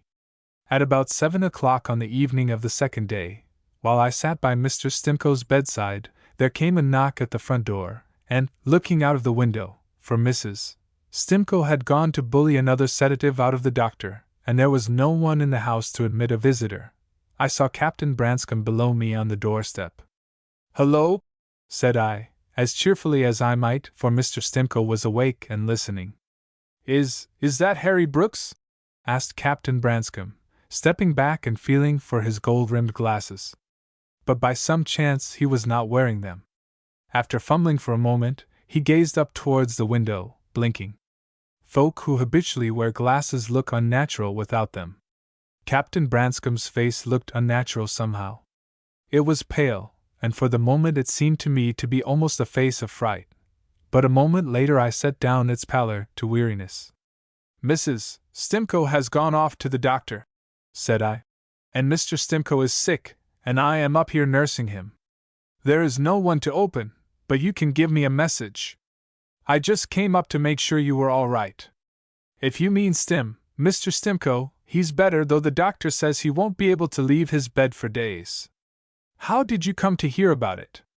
I've heard nothing about Mr. Stimcoe, answered Captain Branscome, after a hesitating pause. I've been away, on a holiday. Nothing wrong with you at all? He asked. I could not understand Captain Branscome. Why on earth should he be troubling himself about my state of health? Nothing happened to upset you? He asked. I looked down at him sharply. As a matter of fact, and as the reader knows, a great deal had happened to upset me, but that any hint of it should have reached Captain Branscome was in the highest degree unlikely, and in any case I could not discuss it with him from an upstairs window and in my patient's hearing. So I contented myself with asking him where he had spent his holiday. The question appeared to confuse him. He averted his eyes and, gazing out over the harbor, muttered, or seemed to mutter, for I could not catch the answer distinctly, that he had been visiting some friends, and so for a moment or two we waited at a deadlock. Indeed, there is no knowing how long it might have lasted, for Captain Branscome made no sign of turning again and facing me, but, happening just then to glance along the terrace, I caught sight of Mrs. Stimcoe returning with long, masculine strides. She held an open letter in her hand, and was perusing it as she came.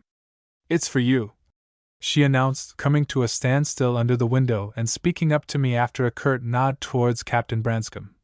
From Miss Plinlimmon, and you'd best come down and hear what it says, for it's serious. I should here explain that Mr. and Mrs. Stimcoe made a practice of reading all letters received or dispatched by us. It was a part of the system. I picked it up at the post office on my way, she explained, as I presented myself at the front door and put out a hand for the letter. Look here, Harry, I know you to be a brave boy. You must pull yourself together, and be as brave as ever you can. Your father. What about my father? I asked, taking the letter and staring into her face. Has anything happened? Is he dead? Mrs. Stimcoe lifted her hand and lowered it again, at the same moment bowing her head with a meaning I could not mistake. I gazed dizzily at Captain Branscome, and the look on his face told me, I cannot tell you how, that he knew what the letter had to tell, and had been expecting it. The handwriting was indeed Miss Plinlimmon's, although it ran across the paper in an agitated scrawl most unlike her usual neat Italian penmanship. And I doubt if there's 2 shillings in the house, commented Mrs. Stimcoe, candid for once. And God knows what I can pawn. Captain Branscome plunged his hand into his pocket, and drew out a guinea. Captain Branscome, who, to the knowledge of both of us, never had a shilling in his pocket, stood there nervously proffering me a guinea. Chapter 11. Mrs. Stimcoe, having begged Captain Branscome to take watch for a while over the invalid, and having helped me to pack a few clothes in a handbag, herself accompanied me to the coach office, where we found the Royal Mail on the point of starting. The outside passengers, 4 in number, had already taken their seats, 2 on the box beside the coachman, and 2 on the seat immediately behind, and by the light of the lamp overhanging the entry I perceived that their heads were together in close conversation, in which the coachman himself from time to time took a share, slewing round to listen or interject a word and anon breaking off to direct the stowage of a parcel, or call an order to the stable boys. Mrs.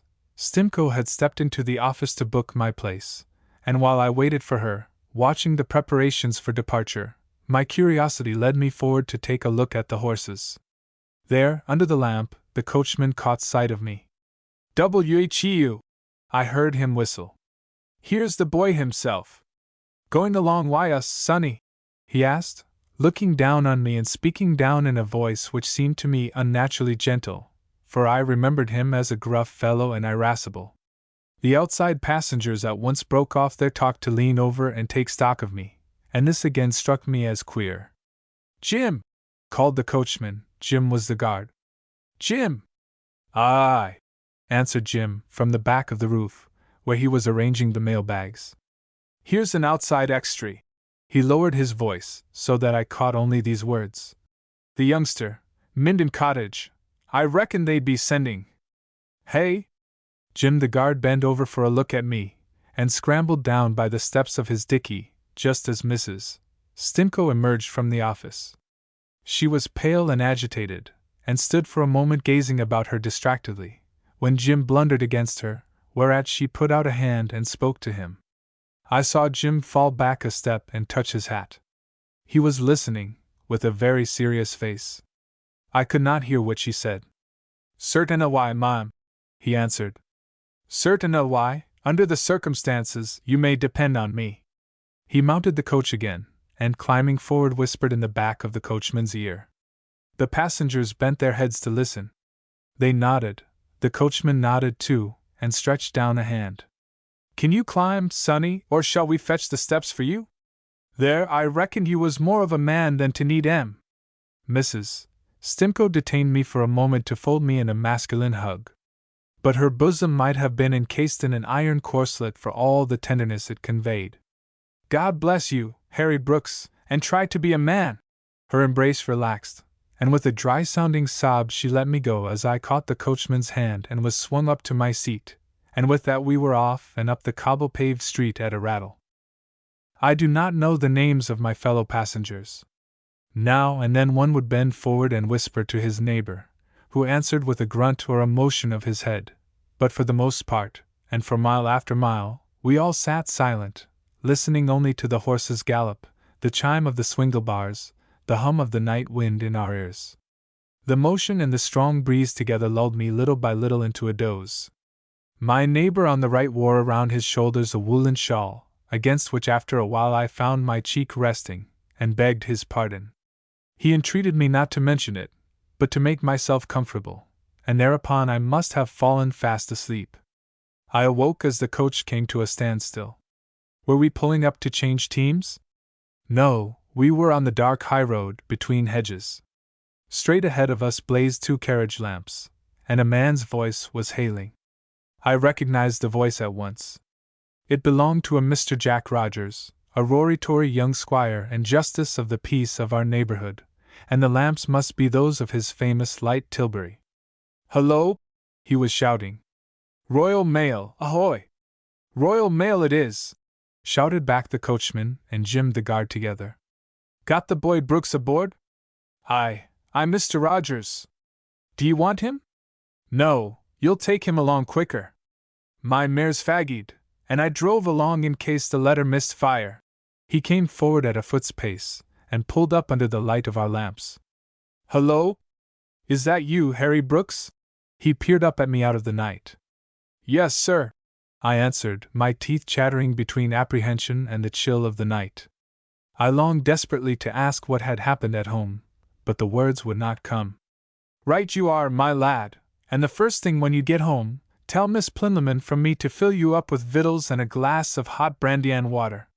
Give her that message, with Jack Rogers's compliments, and tell her that I'm on the road making inquiries, and may get so far as Truro.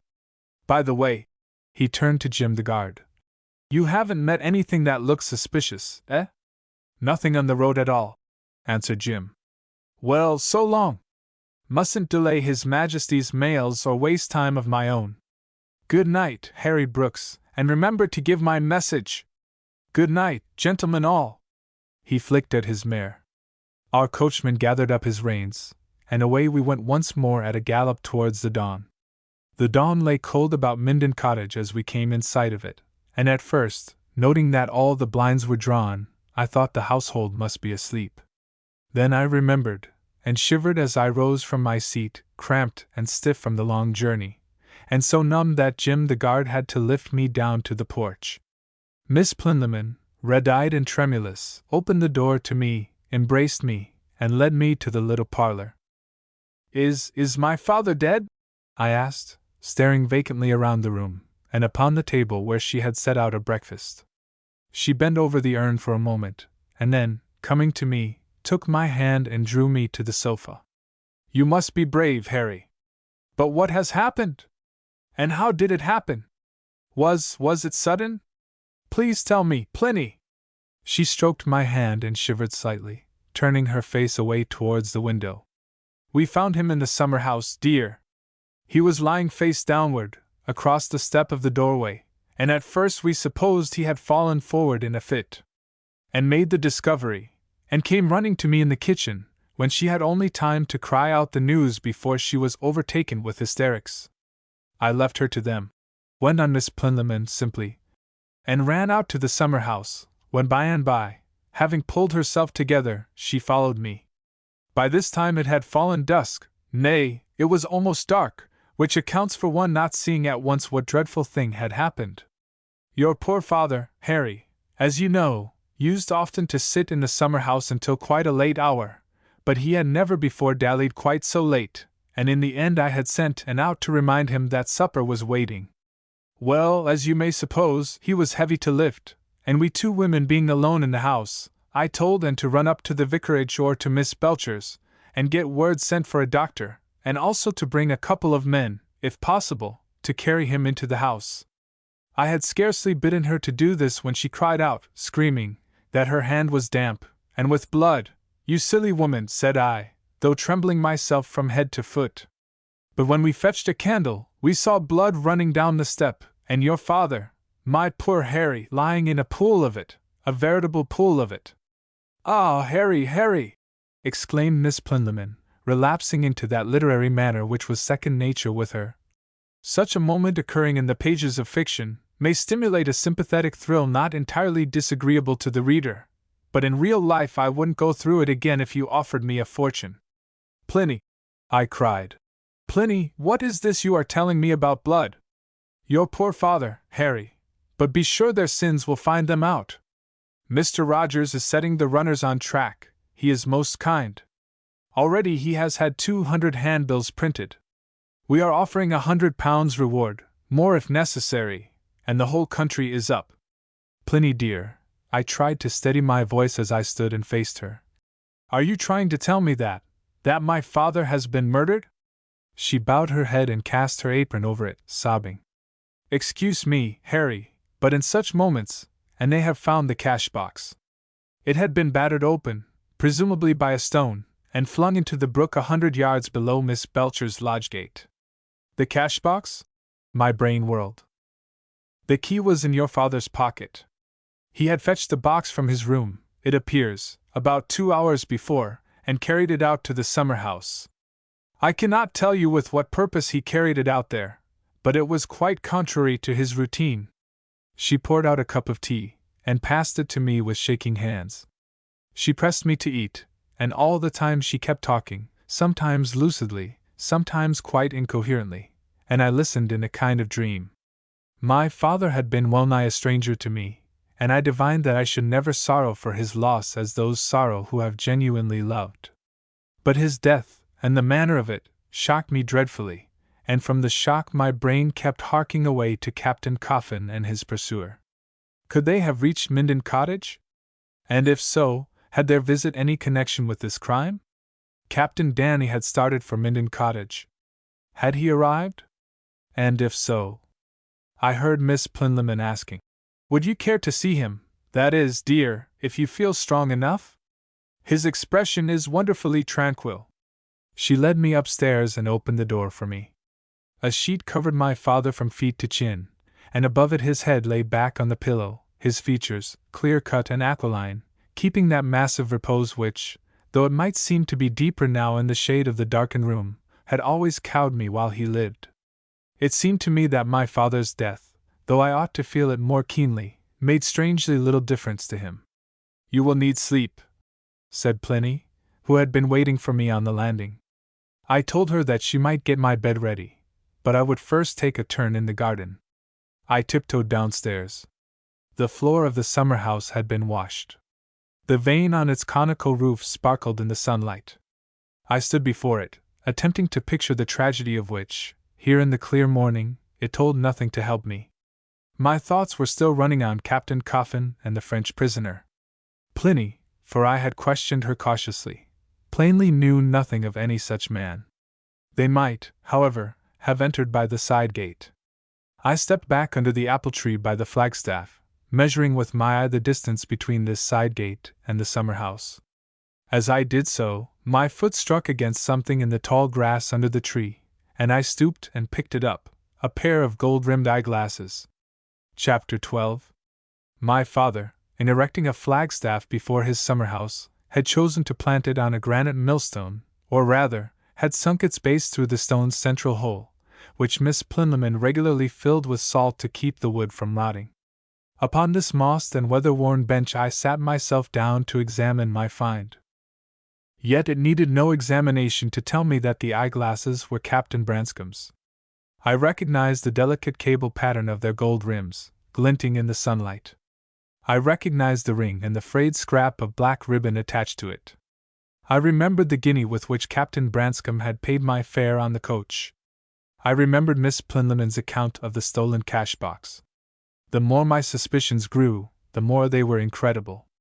That Captain Branscome, of all men in the world, should be guilty of such a crime. And yet, with this damning evidence in my hand, I could not but recall a dozen trifles, mere straws, to be sure, all pointing towards him. He had been here in my father's garden, that I might take as proven. With what object? And if that object were an innocent one, why had he not told me of his intention to visit Minden Cottage? I remembered how straightly he had cross-examined me, a while ago, on the topography of the cottage, on my father's household and his habits. Again, if his visit had been an innocent one, why, last evening, had he said nothing of it? Why, when I questioned him about his holiday, had he answered me so confusedly? Yet again, I recalled his demeanor when Mrs. Stimcoe handed me the letter, and the impression it gave me, so puzzling at the moment, that he had foreknowledge of the news. If this incredible thing were true, if Captain Branscome were the criminal, the puzzle ceased to be a puzzle. The guinea and the broken cash-box were only too fatally accounted for. Nevertheless, and in spite of the guinea, in spite even of the eyeglass there in my hand, I could not bring myself to believe. What? Captain Branscome, the simple-minded, the heroic? Captain Branscome, of the threadbare coat and the sword of honor? Poor he was, no doubt, bitterly poor, poor almost to starvation at times. To what might not a man be driven by poverty in this degree? And here was evidence for judge and jury. I glanced around me, and folding the eyeglasses together in a fumbling haste, slipped them into my breeches pocket. From my seat beneath the flagstaff I looked straight into the doorway of the summer-house. But a creeper obscured its rustic window, dimming the light within, and a terror seized me that someone was concealed there, watching me, a terror not unlike that which had held me in Captain Coffin's lodgings. While I stood there, summoning up courage to invade the summer-house and make sure, my brain harked back to Captain Coffin and the man Aaron Glass. Captain Coffin had taken leave of me in a fever to reach Minden Cottage. That was close on 60 hours ago, 3 nights and 2 days. Why, in that ample time, had he not arrived, and what had become of him? Pliny had seen no such man. I fetched a tight grip on my courage, walked across to the doorway, and peered into the summer-house. It was empty, and I stepped inside, superstitiously avoiding, as I did so, to tread on the spot where my father's body had lain. And the cook, so Pliny told me, had found his chair overset behind him, but no other sign of a struggle. He had been stabbed in front, high on the left breast and a little below the collarbone, and must have toppled forward at once across the step, and died where he fell. The chair had been righted and set in place, perhaps by and when she washed down the step. A well-defined line across the floor showed where the cleaning had begun, and behind it the scanty furniture of the place had not been disturbed. At the back, in one corner stood an old drum, with dust and droppings of leaf mold in the wrinkles of its sagged parchment, and dust upon the drumsticks thrust within its frayed strapping. In the corner opposite an old military chest which held the bunting for the flagstaff, a Union flag, a couple of ensigns, and half a dozen odd square signals and pennants. I stooped over this, and as I did so I observed that there were finger marks on the dust at the edge of the lid, but lifting it, found the flags inside neatly rolled and stowed in order. On the table lay my father's Bible and his pocket Virgil, the latter open and laid face downwards. I picked it up, and the next moment came near to dropping it again with a shiver, for a dry smear of blood crossed the 2 pages. Here, not to complicate mysteries, let me tell at once what Anne told me later, that she had found the book lying in the blood-dabbled grass before the step, when it must have fallen from my father's hand, and had replaced it upon the table. But for the moment, surmising another clue, I stared at the page, a page of the 7th Aeneid, and at the stain which, as if to underline them, started beneath the words. I set down the book as I had found it, stepped forth again into the sunshine. The scouring of the step had left a moist puddle below it, where the ground, no doubt, had been dry and hard on the evening of the murder. At the edge of this puddle the turf twinkled with clean dew, close, well-trimmed turf sloping gently to the stream which formed the real boundary of the garden. But Miss Belcher, the neighboring landowner, a person of great wealth and the most eccentric good nature, had allowed my father to build a wall on the far side, for privacy, and had granted him an entrance through it to her park. A narrow wooden door to which a miniature bridge gave access across the stream. There were thus 3 ways of approaching the summer-house: 1. By the path which wound through the garden from the house; 2. Across the turf from the side gate, which opened out of a lane, or woodcutter's road, running at right angles from the turnpike and alongside the garden fence towards the park; and 3. From the park itself, across the little bridge.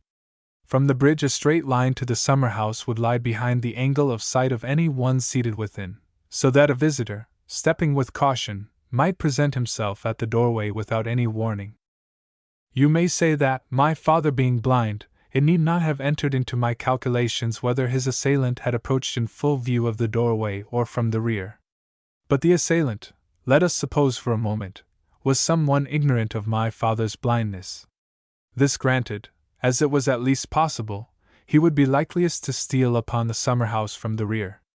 I cannot say more than that, standing there by the doorway, I felt the approach from the stream side to be most dangerous, and therefore the likeliest. In a few minutes, as I well knew, Pliny would be coming in search of me, to persuade me back to the house to breakfast and bed. I stepped down to the stream side, where the beehives stood in a row on the brink, paused for a moment to listen to the hum within them, and note that the bees were making ready to swarm, crossed the bridge, and tried the rusty hasp of the door. It yielded stiffly, but as I pulled the door inwards it brushed aside a mass of spider's web, white and matted, that could not be less than a month old. Also it brushed a clump of ivy overgrowing the lintel, and shook down about half an ounce of powdery dust into my hair and eyes. I scarcely troubled to look through. Clearly, the door had not been opened for many weeks, possibly not since my last holidays. I recrossed the bridge and inspected the side gate. This opened, as I have said, upon a lane never used but by the woodmen on Miss Belcher's estate, and by them very seldom. It entered the park by a stone bridge across the stream and by a ruinous gate, the gaps of which had been patched with furze faggots. The roadway itself was carpeted with last year's leaves from a coppice across the lane, leaves which the winter's rains had beaten into a black compost, and almost facing the side gate was a stile whence a tangled footpath led into the coppice. I had stepped out into the lane, and was staring over the stile into the green gloom of the coppice, when I heard Pliny's voice calling to me from the house, and I had half turned to hail in answer when my eyes fell on the upper bar of the stile. Across the edge of it ran a dark brown smear, a smear which I recognized for dried blood. "Harry! Harry dear! Pliny!" I raced back through the garden, and almost fell into her arms as she came along the path between the currant bushes in search of me. "Pliny, oh Pliny!" I gasped. "My dear child, what has happened?"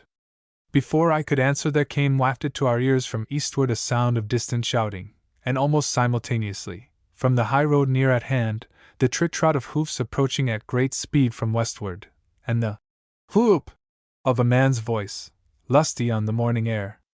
"That will be Mr. Jack Rogers," said Pliny. "He brings us news, for certain. Yes, he is reining up." We ran through the house together, and reached the front door in time to witness a most extraordinary scene.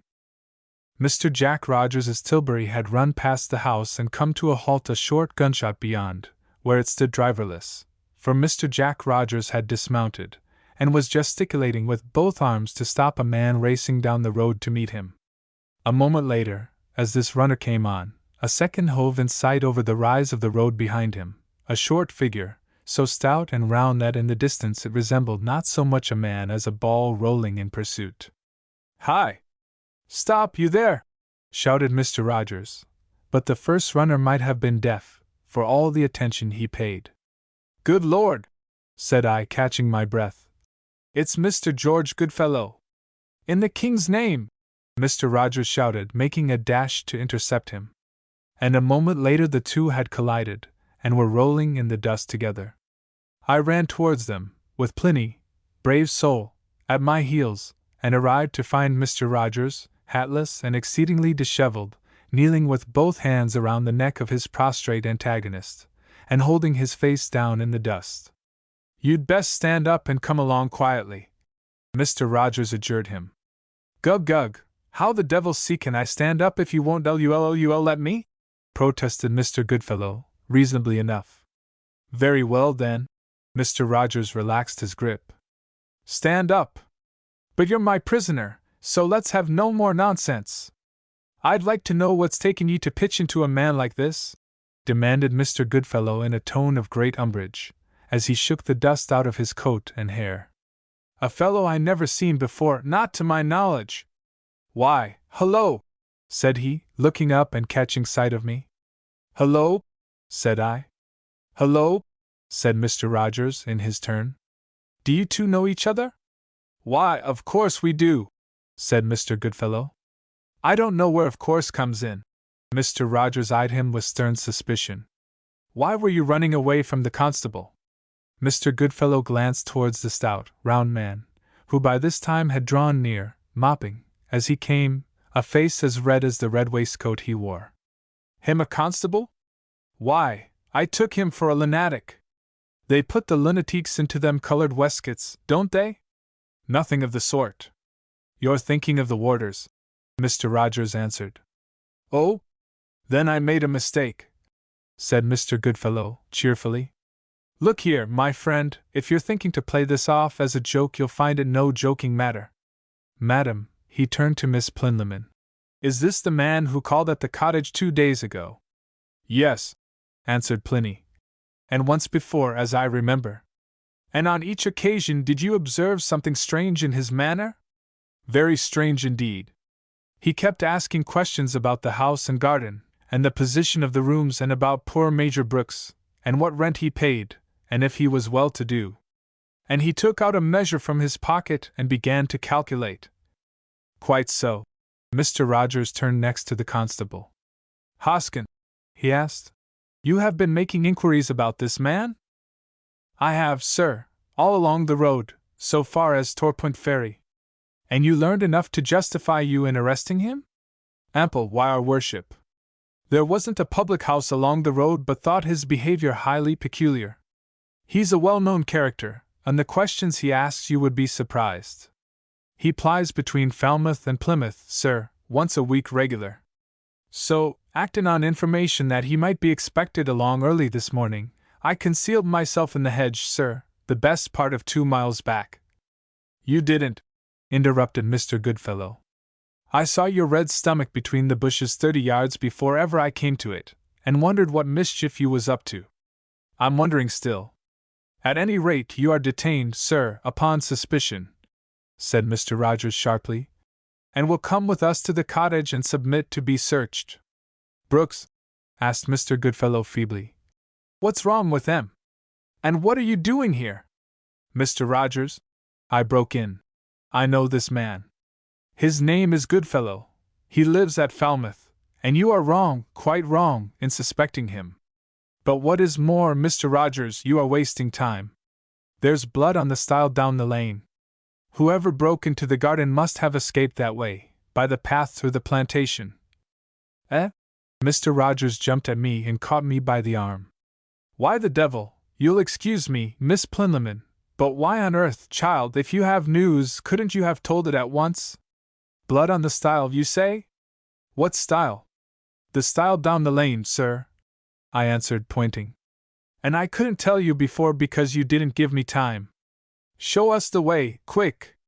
And you, Hoskin, catch hold of the mare and lead her round to Miss Belcher's stables. Or stay, she's dead beat. You can help me slip her out of the shafts and tether her by the gate yonder. That's right, man, but don't tie her up too tight. Give her room to bite a bit of grass, and she'll wait here quiet as a lamb." "What about the prisoner, sir?" asked the stolid Hoskin. "And the prisoner," answered Mr. Rogers, testily, in the act of unharnessing. "Slip the handcuffs on him. And you, Miss Plinlimmon, will return to the cottage if you please." "I'd like to come, too, if I may," put in Mr. Goodfellow. "Eh?" Mr. Rogers, in the act of rolling up one of the traces, stared at him with frank admiration.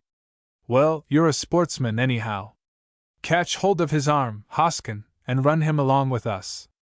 "Yes, sir, though I say it as a justice of the peace, B.D.D. to you, but I like your spirit. And with the gallows staring you in the face, too." "Gallows? What gallows?" panted Mr. Goodfellow in my ear a few moments later, as we tore in a body down the lane. "Hush!" I panted in answer.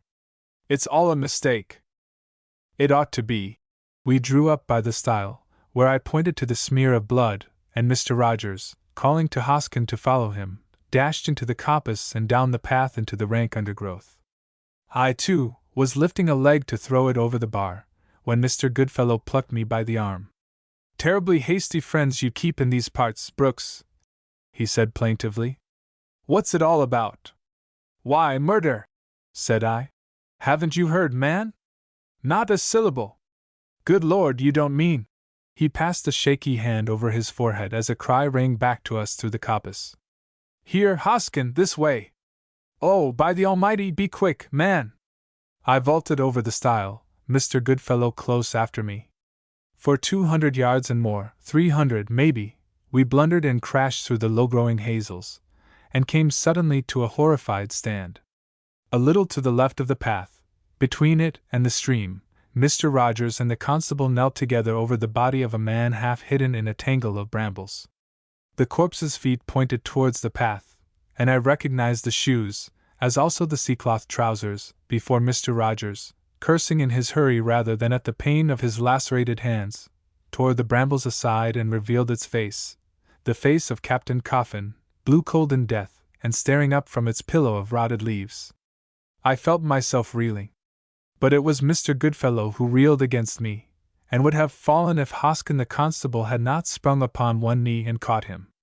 "If you asked my opinion," I heard Hoskin saying as he raised himself and held Mr. Goodfellow upright, steadying him, "'tis a case o' guilty conscience, and I never in my experience saw a clearer." Chapter 13. "Guilty or not," said Mr. Jack Rogers sharply, "I'll take care he doesn't escape. Run you down to Miss Belcher's kennels, and fetch along a couple of men, any one you can pick up, to help. And don't make a noise as you go past the cottage. The women there are frightened enough already. Come to think of it, I heard some fellows at work as I drove by just now, thinning timber in the plantation under the kennels. Off with you, man, and don't stand gaping like a stuck pig." Thus adjured, Constable Hoskin ran, leaving us three to watch the body. "The man's pockets have been rifled, that's plain enough," Mr. Rogers muttered, as he bent over it again, and with that I suppose I must have made some kind of exclamation, for he looked up at me, still with a horrified frown. "Hullo? You know him?" I nodded. "His name's Coffin. He came here from Falmouth." For a moment Mr. Rogers did not appear to catch the words. His eyes traveled from my face to Mr. Goodfellow's. "You, too? Knew him intimate?" "Know him? Why, I live but 2 doors away from him in the same court." "Look here," said Mr. Rogers slowly, after a pause. "This is a black business, and a cursed mysterious one, and I wasn't born with the gift of seeing daylight through a brick wall. But speaking as a magistrate, Mr. What's your name, I ought to warn you against saying what may be used for evidence. As for you, lad, you'd best tell as much as you know. What d'ye say his name was?" "Coffin, sir." He's earned it. The back of his head smashed all to pieces. "Lived in Falmouth, you say? And you knew him there?" "Yes, sir." "Then what was he doing in these parts?" "He started to call on my father, sir." "Eh? You knew of his coming?" "Yes, sir. We planned it together." Mr. Rogers, still on his knees, leaned back and regarded me fixedly. "You planned it together?" he repeated slowly. "Well, go on." "He started to call on your father?" "Why?" "He wanted to show my father something," said I, with a glance at Mr. Goodfellow. Are you sure, sir, there's nothing in his pockets? Not a penny piece. I'll search 'em again if you insist, though I don't like the job. He carried it in his breast pocket, sir, there, on the left side. Then your question's easy to answer. Mr. Rogers turned back the lapel and pointed. The pocket hung inside out. But what was it he carried? I hesitated, with another glance towards Mr. Goodfellow, who at the same moment uttered a cry and sprang for a thicket of brambles directly behind Mr. Rogers's back. Mr. Rogers leapt up, with an oath. No, you don't, he threatened, preparing to spring in pursuit. But Mr. Goodfellow, not heeding him, plunged a hand among the brambles and drew forth a walking stick of ebony, carved in rings, ending with a ferrule and an iron spike, Captain Coffin's walking stick. I glimpsed at it, there, lying like a snake, he began, and let fall the stick with another sudden, sharp cry. You are H. There's blood upon it. Mr. Rogers picked it up and examined it loathingly. Blood there was, blood mixed with grey hairs upon its heavy ebony knob, and blood again upon its wicked-looking spike. This settles all question of the weapon, he said. The owner of this. We cried out, speaking together, that the stick belonged to the murdered man, and just then a voice hailed us, and Constable Hoskin came panting up, with two of Miss Belcher's woodmen at his heels. Mr. Rogers directed them to fetch a hurdle. Then came the question whither to carry the corpse, and after some discussion one of the woodmen suggested that Miss Belcher's cricket pavilion lay handy, a couple of 100 yards beyond the rise of the park, across the stream. At this time of year the lady wouldn't object. Mr. Rogers shuddered. And the last time I saw the inside of it 'twas at Lydia's Cricket Week ball, and the place all flags and lanterns, and a good third of the men drunk. Well, carry him there if you must, but damn if I'll ever find stomach to dance there again. The men lifted their burden and carried it out into the lane, where the rest of us pulled away the furze bushes stopping he gate into the park, and so followed the body up the green slope towards the rise, over which, as we climbed, the thatched roof of the pavilion slowly hove into sight. Hello! Mr. Rogers halted and stared at the bearers, who also had halted. What the devil noise is that? The noise was that of a sudden blow or impact upon timber. After about 30 seconds it was repeated, and our senses told us that it came from within the pavilion. I reckon, sir, suggested one of the woodmen, 'tis Miss Belcher practicing. Good Lord! Come with us, Harry, the rest stay where you are, Mr. Rogers commanded, and ran towards the pavilion, and as we started I heard a whizzing and cracking within, as of machinery, followed by a double crack of timber. Lydia! Lydia Belcher! Hey! What's the matter now? I heard Miss Belcher's voice demand, as he burst in through the doorway.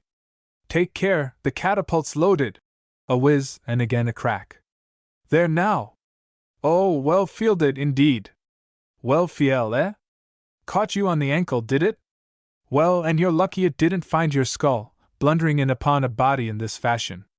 The first sight that met me as I reached the doorway was Mr. Jack Rogers holding one foot and hopping around with a face of agony. From him my astonished gaze traveled to Miss Lydia Belcher, whom I must pause to describe.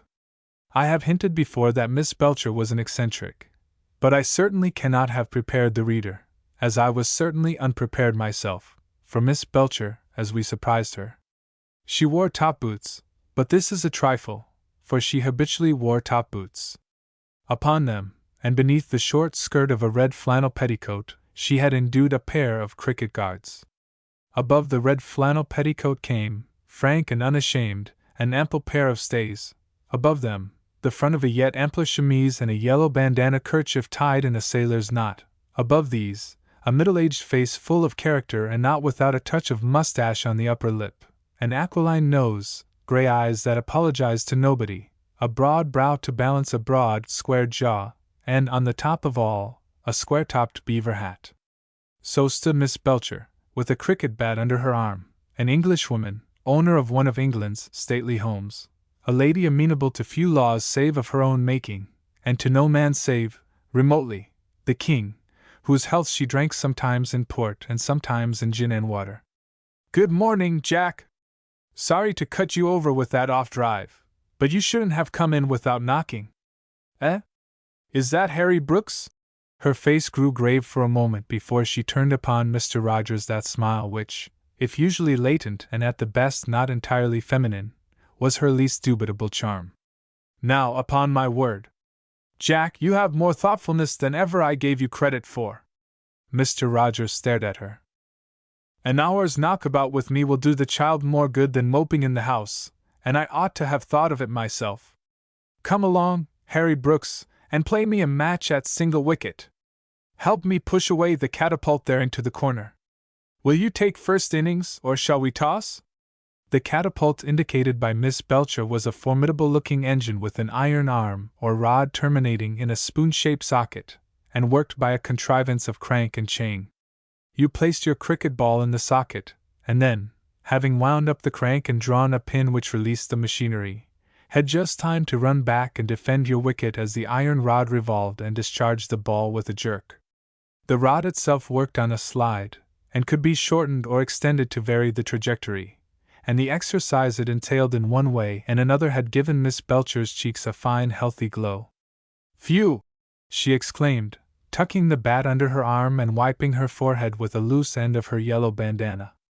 "I'm feelin' like the lady in The Vicar of Wakefield, by which I don't mean the one that stooped to folly, but the one that was all of a muck of sweat." "My dear Lydia," gasped Mr. Rogers, "we haven't come to play cricket. Put down your bat and listen to me. There's the devil to pay in this parish of yours. To begin with, we've found another body." "Eh? Where?" "In the plantation under the slope here, close beside the path, and about 2 gunshots off the lane." "What have you done with it?" "2 of your fellows are fetching it along. I was going to ask you as a favor to let it lie here for the time while we follow up the search." "Of course you may. But who is it?" "An old man in sea clothes. Harry knows him, says he hails from Falmouth, and that his name is Coffin. And we've arrested a young fellow on suspicion, though I begin to think he hasn't much to do with it.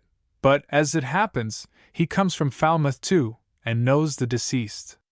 Miss Belcher hitched an old riding skirt off a peg and indued it over her red flannel petticoat, fastening it about her waist with a leathern strap and buckle. "Well, the first thing is to fetch the body along, and then I'll go down with you and have a look. I've halted the men about 100 yards down the hill. I thought perhaps you'd step straight along with me to the house, so as to be out of the way when they— but anyhow, if you insist on coming, we can fetch across the cricket field and down to the left, so that you needn't meet it." "Bless the man!" Miss Belcher had turned to another peg, taken down a loose weather-stained gardening jacket, and was slipping an arm into the sleeve. "You don't suppose, do you, that I'm the sort of person to be scared by a dead body? Open the door, please, and lead the way. This is a serious business, Jack, and I doubt if you have the head for it." Sure enough, the sight of the dead body on the hurdle shook Miss Belcher's nerve not at all, or, at any rate, not discernibly. "Humph!" she said. "Take him to the pavilion and cover him decently. You'll find a yard or 2 of clean awning in the left-hand corner of the scoring box." She eyed Mr. Goodfellow for a couple of seconds and swung round upon Mr. Rogers. "Is that the man you've arrested?" Mr. Rogers nodded. "Fiddlestick end! I beg your pardon? Fiddlestick end! Look at the man's face. And you call yourself a justice of the peace?" "It was thrust upon me," said Mr. Rogers, modestly. "I don't say he's guilty, mind you, and of course if you say he isn't—" "Look at his face," repeated Miss Belcher, and turning, addressed Mr. Goodfellow. "My good man, you hadn't any hand in this, eh?" "No, ma'am, in course I hadn't," Mr. Goodfellow answered fervently. "There!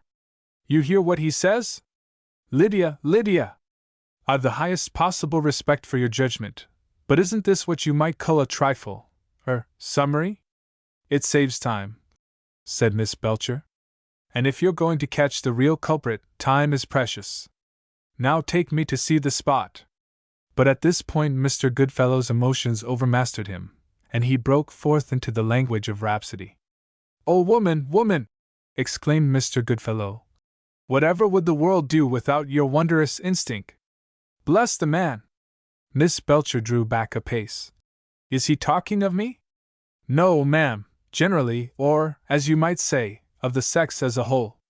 Mind you, I won't go so far as to deny that the gentleman here, or the constable, for that matter, had some excuse to be suspicious. But to think o' me liftin' a hand against poor old Danny Coffin! Why, ma'am, the times I've let him home from the public when incapable is not to be numbered, and only at this very moment in my little shop, home in Falmouth, I've a corner cupboard of his under repair that he wouldn't trust to another living soul. And along comes you and say, that man's innocent. Look at his face, you says, which it's downright womanly instinct, if ever there was such a thing in this world. A corner cupboard! I gasped. You have the corner cupboard? Mr. Goodfellow nodded. I took it home unbeknownst to the old man. Many a time he'd spoken to me about repairing it, the upper hinge being cracked, as you may remember. But when it came to handin' it over I could never get him. So that afternoon, the coast being clear and him sitting drunk in the plume o' feathers, as again you will remember. But here Miss Belcher shot out a hand and gripped my collar to steady me as I reeled. I dare say that hunger and lack of sleep had much to do with my giddiness. At any rate, the grassy slope had begun all of a sudden to heave and whirl at my feet. Drat the boy! He's beginning now! Take me home, I implored her, stammering. Please, Miss Belcher. Now I'll lay 3 to 1, said Miss Belcher, holding me off and regarding me, that no one has thought of giving this child an honest breakfast. And she turned on Mr. Jack Rogers. You call yourself a justice of the peace? Chapter 14. We were seated in council in the little parlor of Minden Cottage, Miss Belcher, Miss Plinlimmon, Mr. Jack Rogers, Mr. Goodfellow, and I. Mr. Goodfellow had been included at Miss Belcher's particular request. Constable Hoskin had been dispatched to search the plantation thoroughly and to report. 2 other constables had arrived, and were coping, in front and rear of the cottage, with a steady if straggling incursion of visitors from the near villages and hamlets of St. Germans, Hessenford, Bake, and Catch French, drawn by reports of a second murder to come and stand and gaze at the premises. The report among them, as I learned afterwards, ran that a second body, alleged by some to be mine, by others to be and the cook's, had been discovered lying in its own blood in the attic. But the marvel was how the report could have spread at all, since Miss Belcher had sworn the 2 woodmen to secrecy.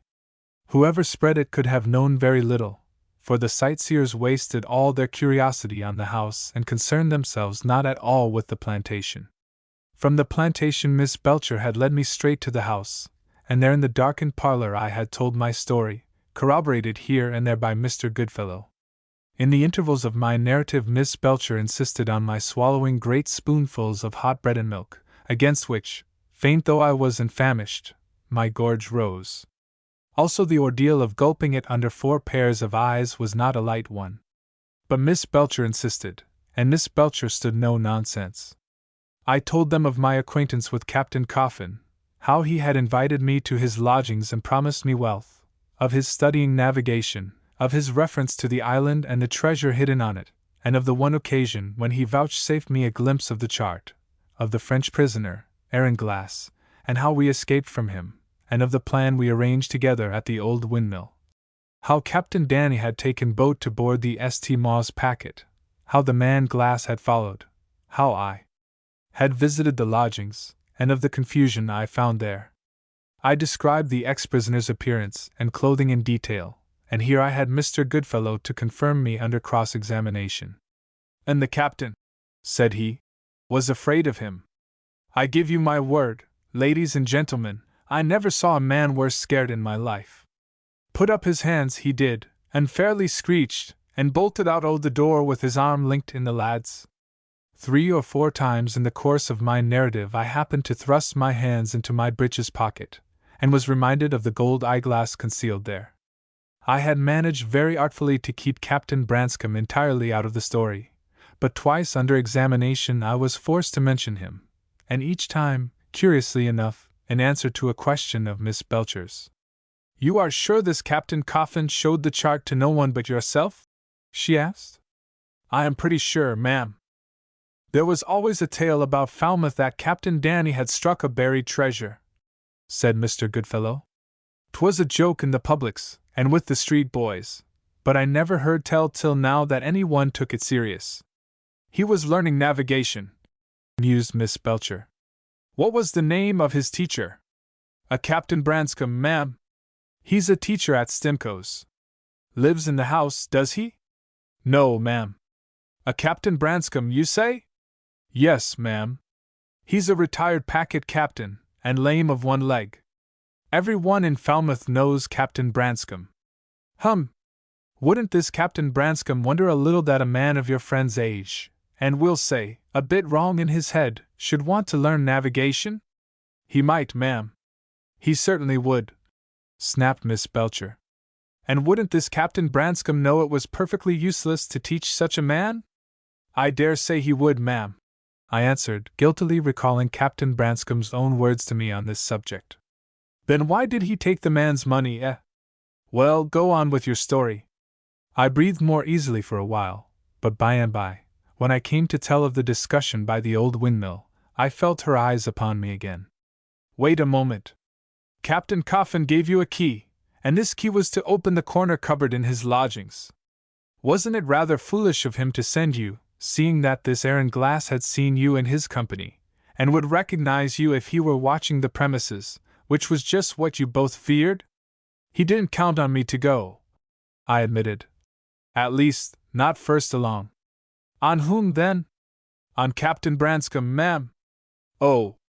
Did he send you with that message to Captain Branscombe? Yes, ma'am. Then why didn't you tell us so? Well, when you took the message, what did Captain Branscombe say? And why didn't he go? He was not at home, ma'am. Mr. Stimcoe had given us a holiday in honor of the prisoners. I see. So Captain Branscombe was off on an outing? When did he return? I didn't see him that evening, ma'am.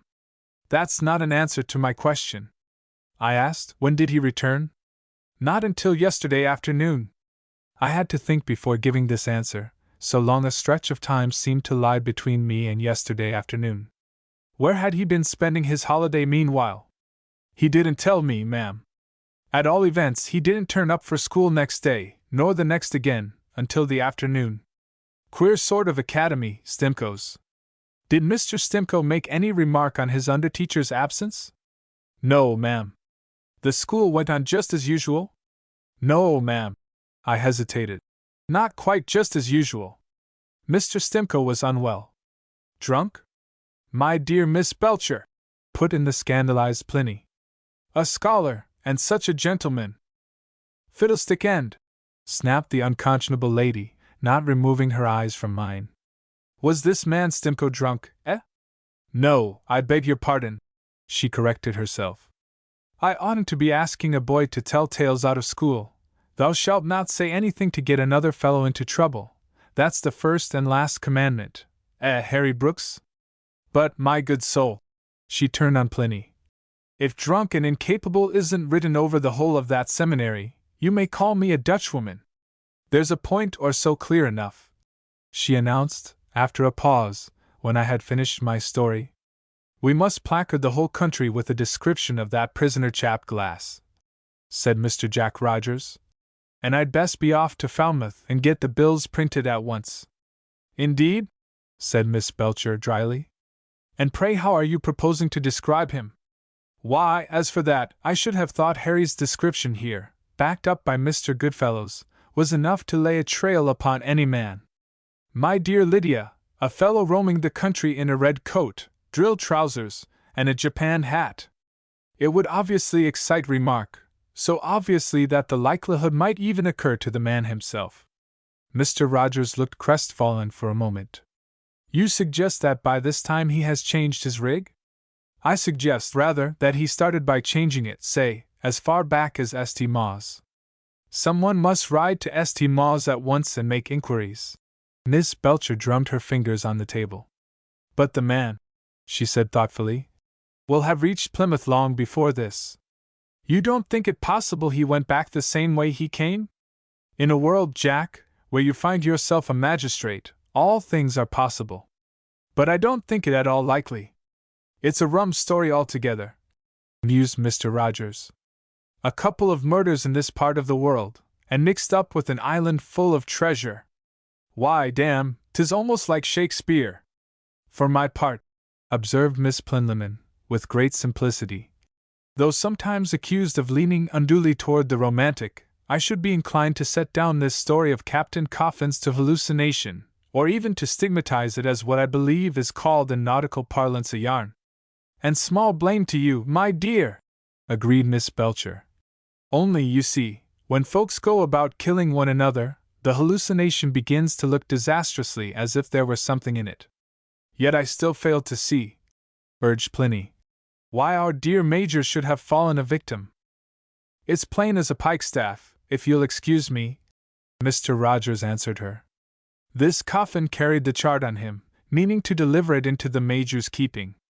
He came here, entered the garden by the side gate, found the Major in the summer house, told his story, handed over the chart, and was making his way back to the high road through the plantation, when he came full on this man Aaron Glass, who had tracked him all the way from St. Mawes. Glass fell on him, murdered him, rifled his pockets, and finding nothing, but having some hint, perhaps, pursued his way to the garden here. There in the summer house he found the Major, who meanwhile had fetched his cash-box from the house and locked the chart up in it. What followed, any one can guess. Not a bad theory, Jack, murmured Miss Belcher, still drumming softly on the table. Indeed, 'tis the only explanation, but for one or two things against it. For instance, I don't see why the Major should want to go to the house and bring back his cash-box to the garden. Surely the simple thing was to take the paper, or whatever it was, straight to the house, lock it up, and leave the cash-box in its usual place.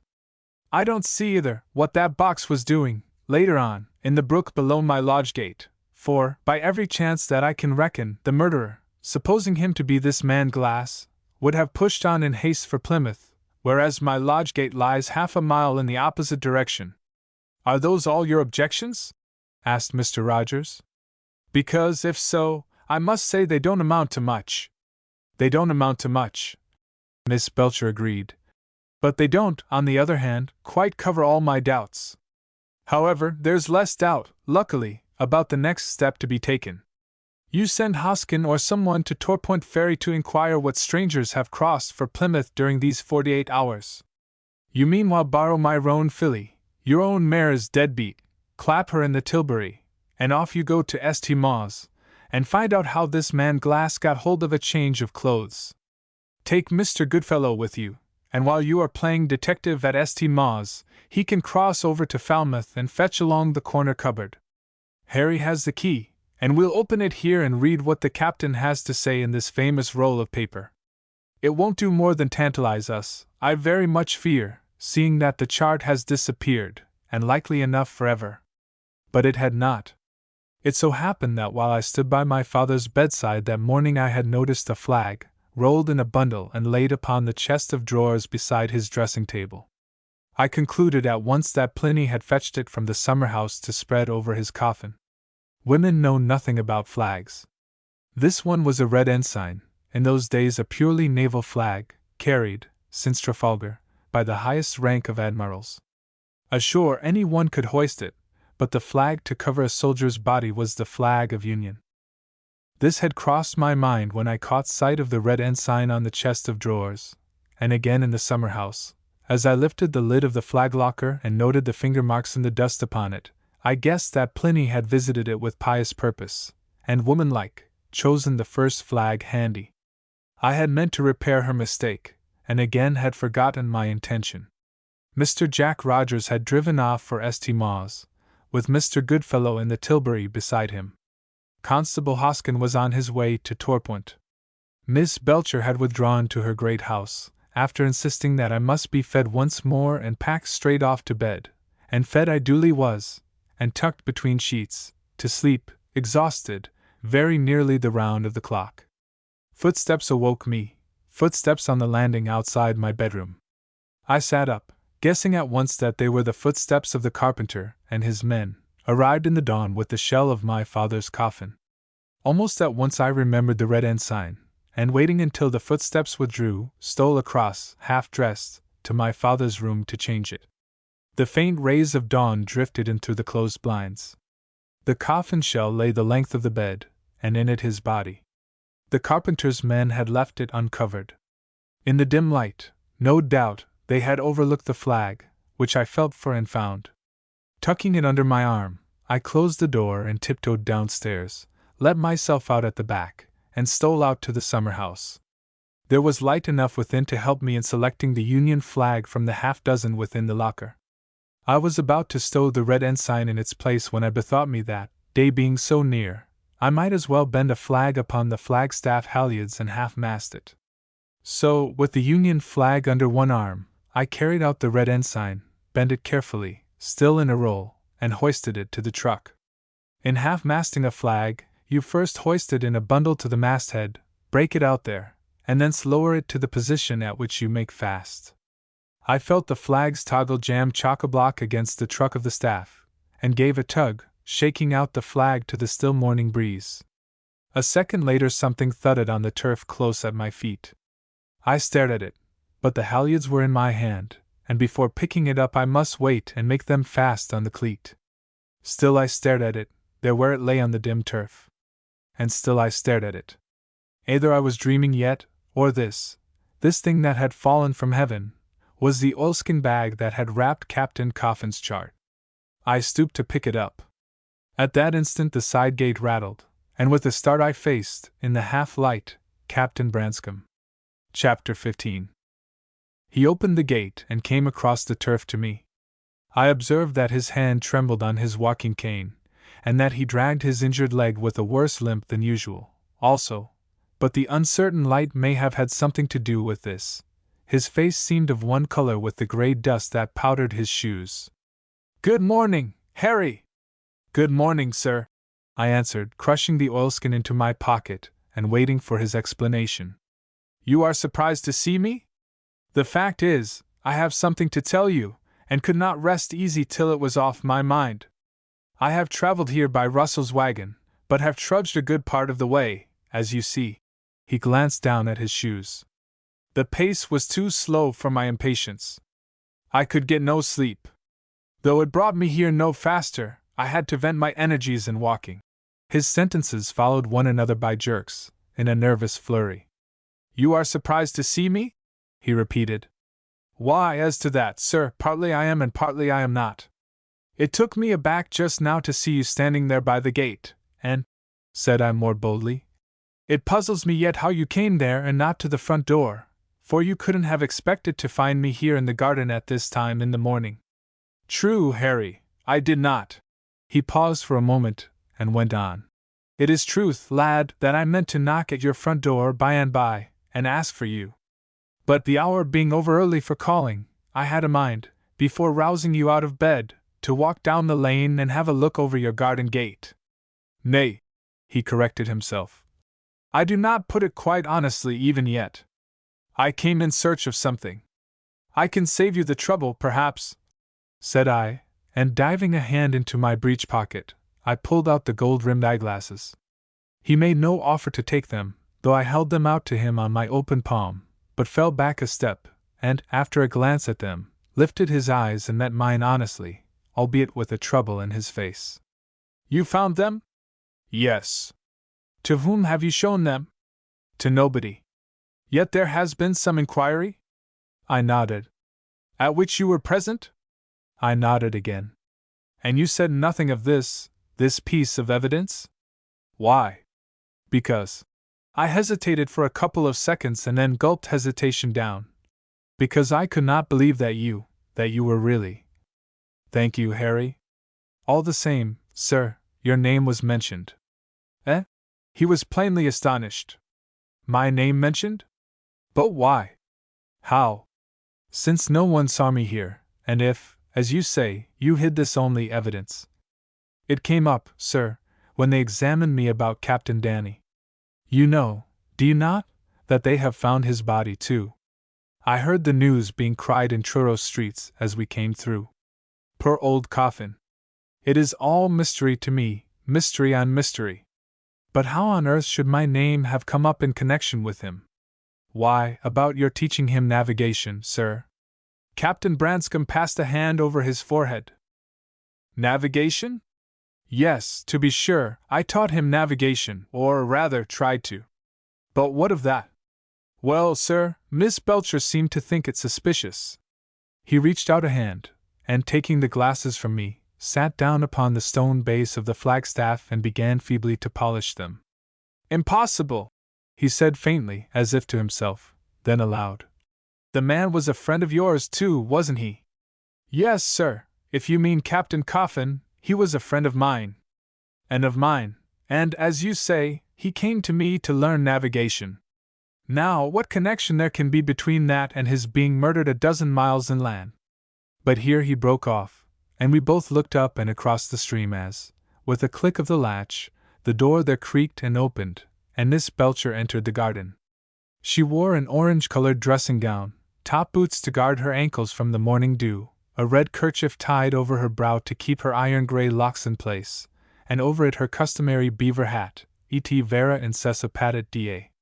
Even thus attired did Miss Belcher, a goddess of the dawn, come striding over the footbridge and across the turf to us, and the effect of the apparition upon Captain Branscome's nerves, after a night of travel alongside Russell's van, I can only surmise.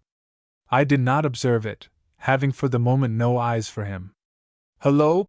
said Miss Belcher, walking straight up to us, and halting, with a hand planted, washerwoman fashion, on either hip, as Captain Branscome staggered to his feet and saluted.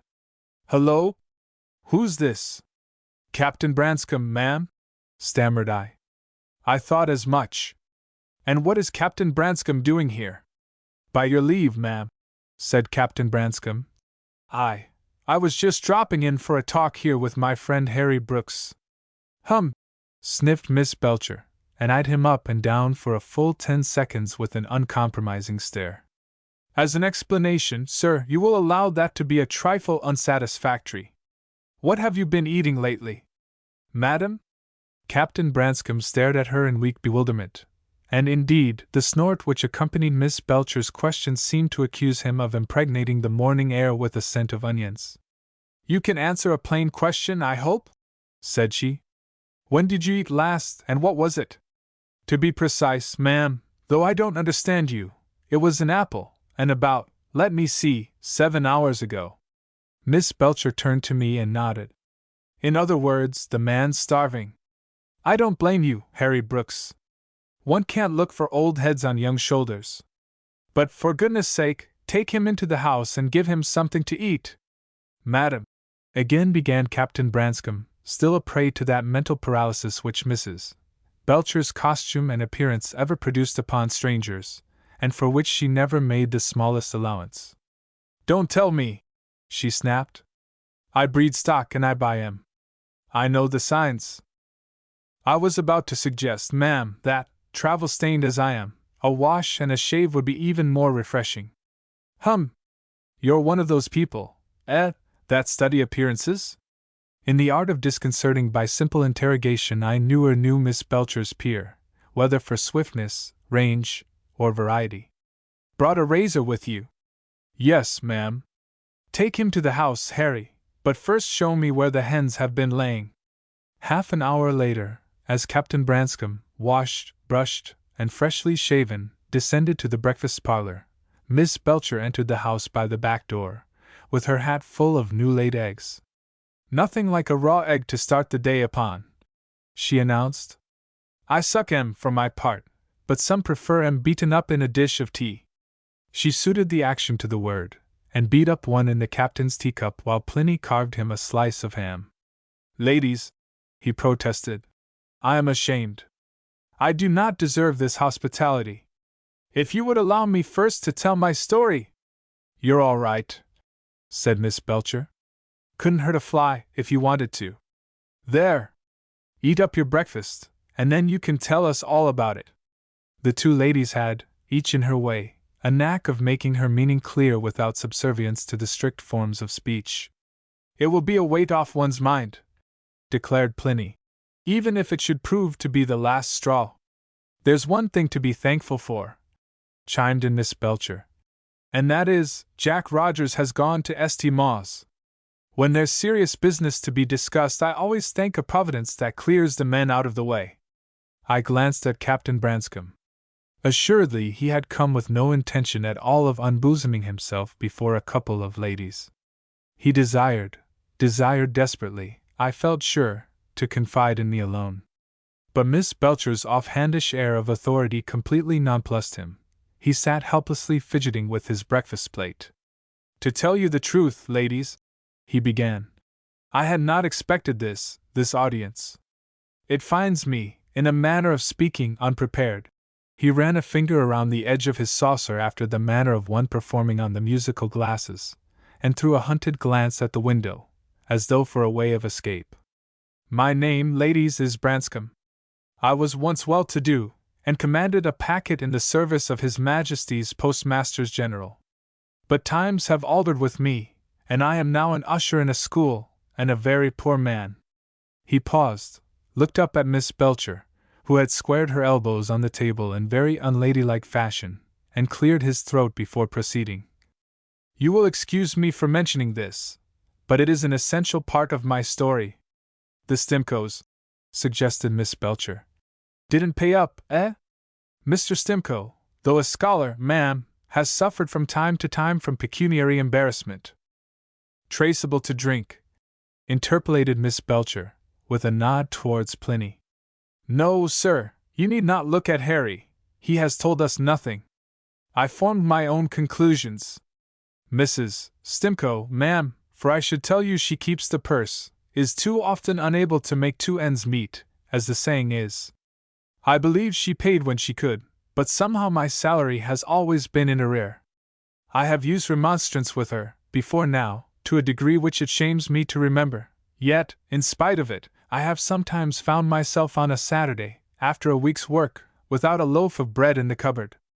I doubt, ma'am, if anyone who has not experienced it can wholly understand the power of mere hunger to degrade a man, to what lengths he can be urged, willy-nilly, as it were, by the instinct to satisfy it. There were Sabbaths, ma'am, when to attend divine worship seemed a mockery. The craving drove me away from all congregations of Christian men and out into the fields, where, I tell it with shame, ma'am, I have stolen turnips and eaten them raw, loathing the deed even worse than I loathe the vegetable, for the taste of which, I may say, I have a singular aversion. Well, among my pupils was Harry here, whom I discovered to be the son of an old friend of mine.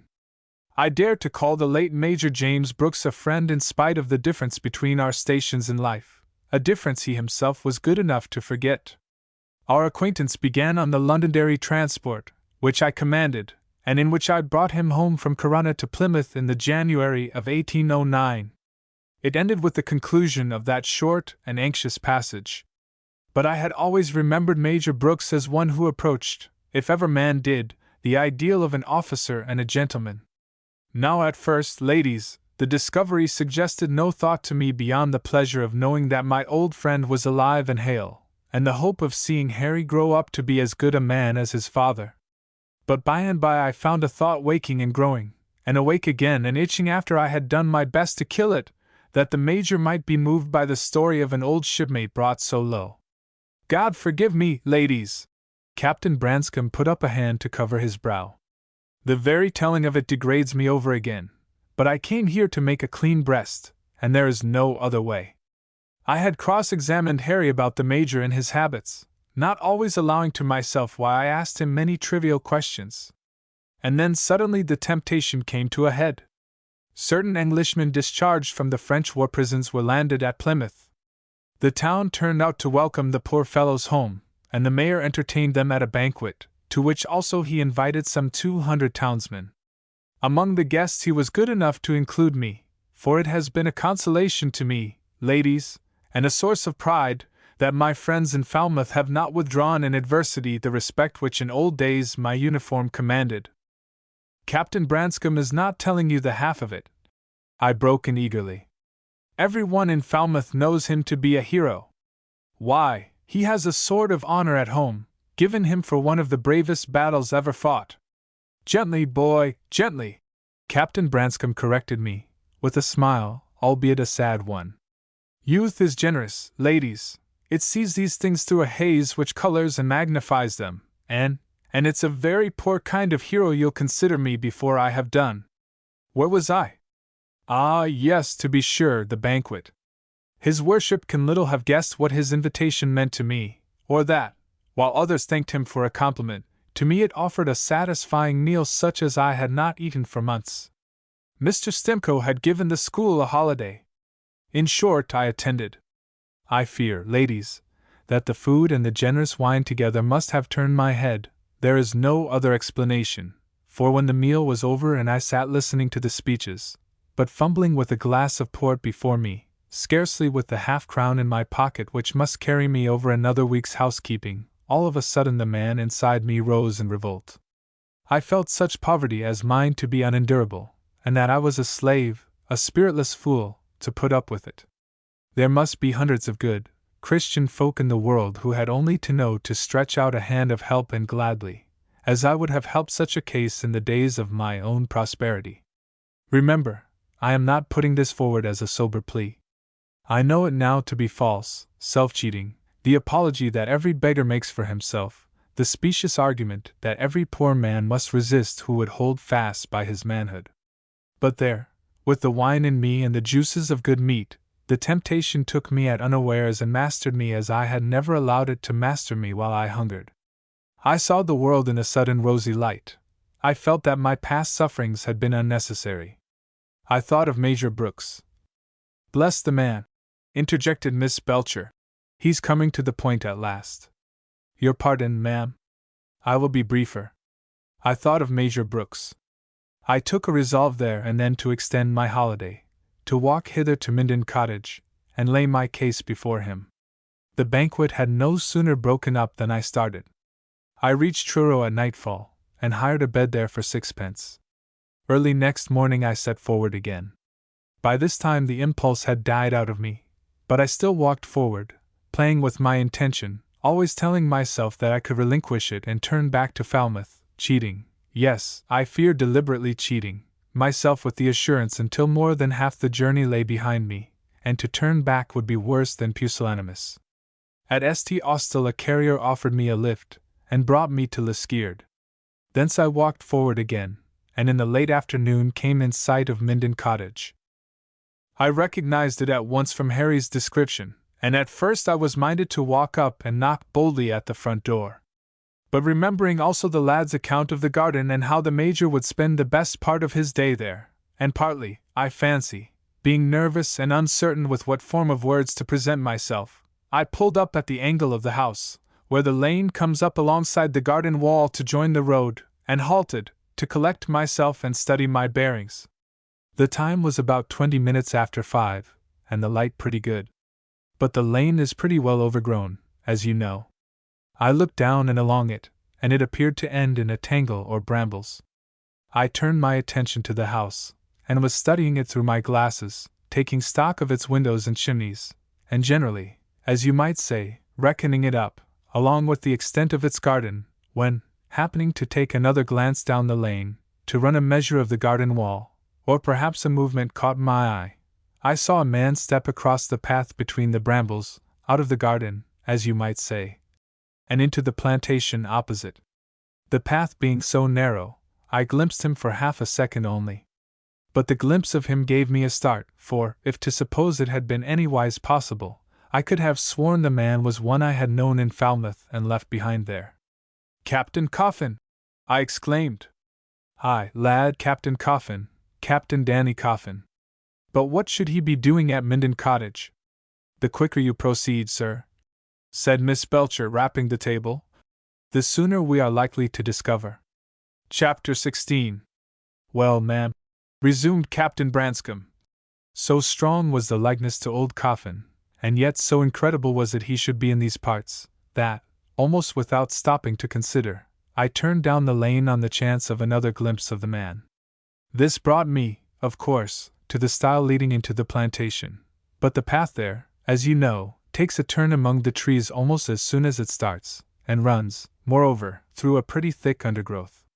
The fellow, whoever he was, had disappeared.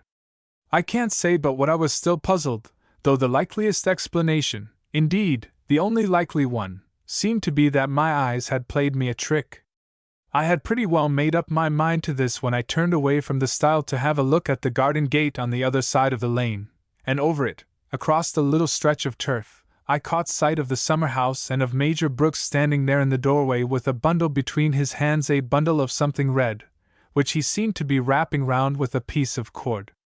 Here, then, was the very man I had come to see, and here was a chance of getting speech with him, and without the awkwardness of asking it through a servant, perhaps of having to invent an excuse for my visit. Without more ado, therefore, I made bold to lift the latch of the gate and step into the garden. At the sound of the latch, I can see him now. Major Brooks lifted his head with a curious start, and tucked the bundle under his arm.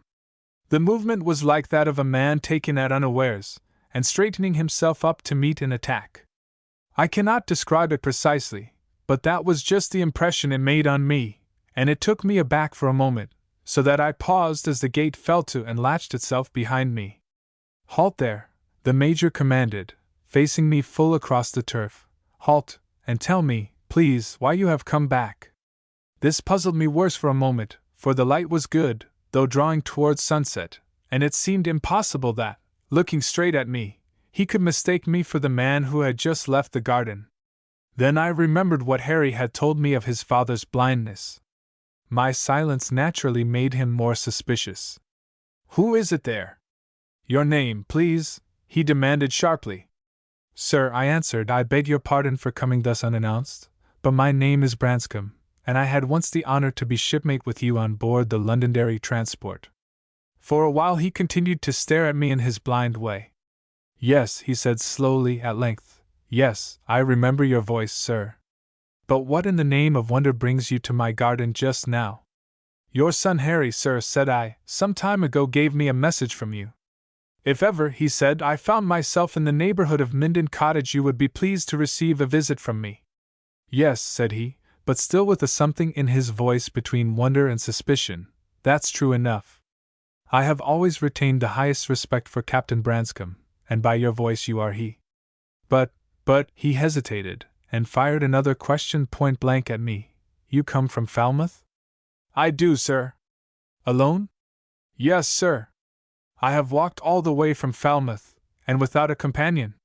"Look here, my friend," he said, after seeming to ponder for a moment, "if you mean ill, you must have altered strangely from the Captain Branscombe I used to know, and if you mean well, you have timed your visit almost as strangely." He paused again. "Either you know what I mean, or you do not. If you do not, you will have to forgive a great deal in this reception, and you will, to begin with, forgive my asking you, on your word of honor, if on your journey hither you have overtaken or met or recognized any one hailing from Falmouth." "You do not answer," he added, after yet another pause. "Why, as to that, sir," said I, "since leaving Falmouth I have neither met nor overtaken any one of my acquaintance. But since you put it to me precisely, I will not swear that I have not recognized one.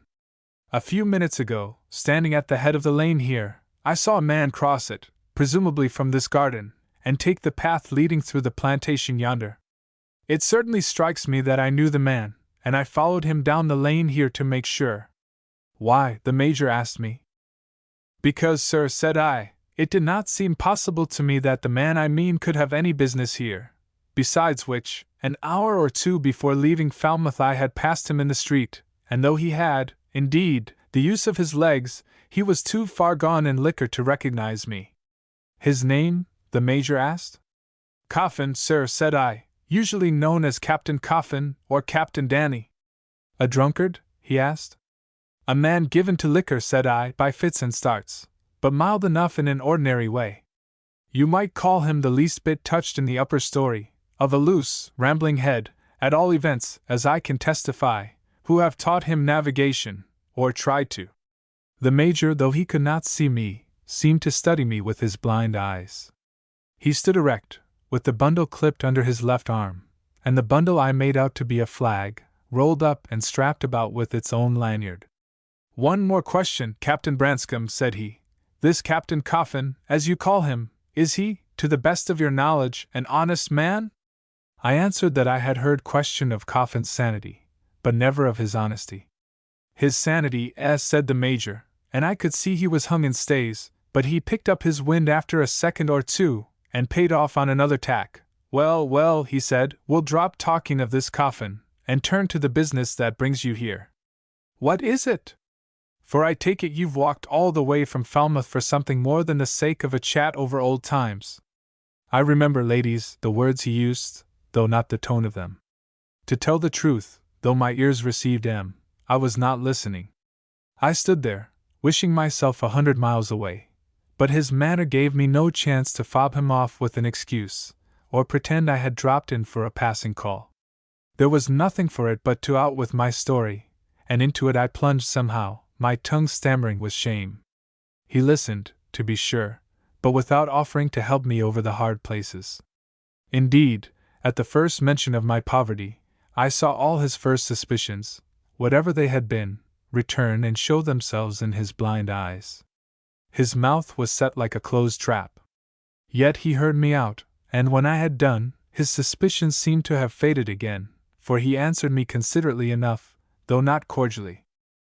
Captain Branscombe, he said, I may tell you at once that I never lend money, and my reason is partly that good seldom comes of it, and partly that I am a poor man, if you can call a man poor who is by a few pounds richer than his needs. But I have a great respect for you, the ladies will forgive me for repeating his exact words, and your voice seems to tell me that you still deserve it, that you have suffered more than you say before being driven to make this appeal. I can do something, though it be little, to help an old comrade. Will you oblige me by stepping into the summer house here, and taking a seat while I go to the house? I will not keep you waiting more than a few minutes. He picked up his walking stick, which rested against a chair, just within the doorway, and stood for a moment, while I stepped past him and entered the summer house, and so, with a nod of the head, turned and walked towards the house, using his stick very skillfully to feel his path between the bushes, and still keeping the flag tucked under his left arm. So I sat and waited, ladies, on no good terms with myself. The way of the borrower was hard, I found, and the harder because the Major's manner had not been unkindly, but, if you'll understand my meaning, only just kindly enough.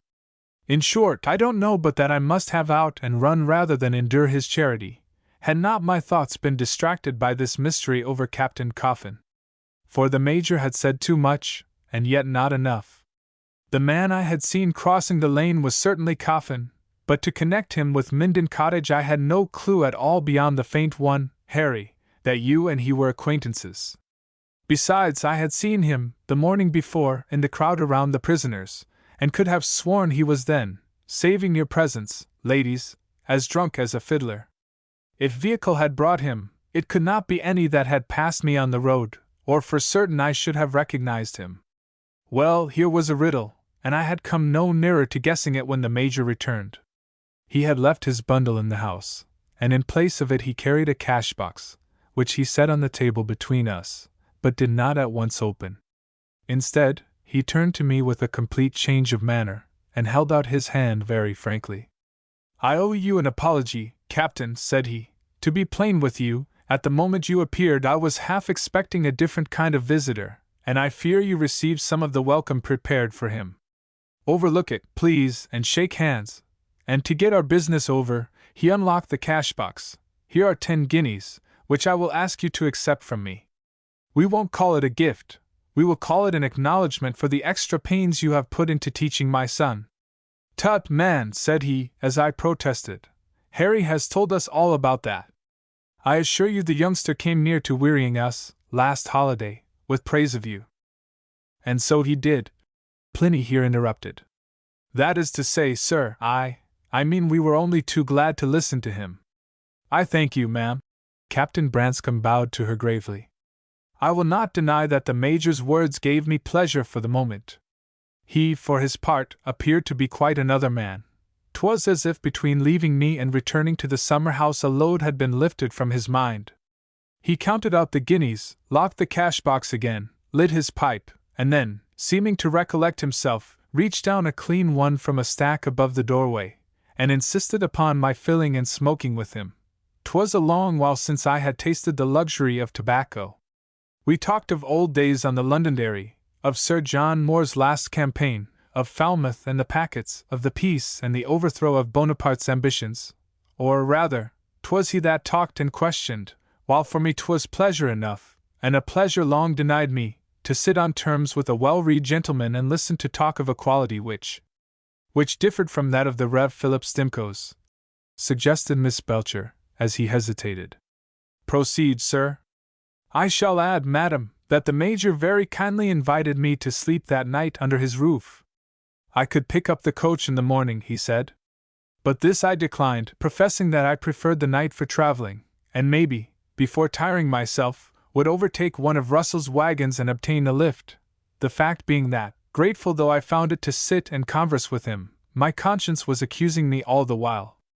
Towards the end of our talk he had let slip by accident that he was by no means a rich man.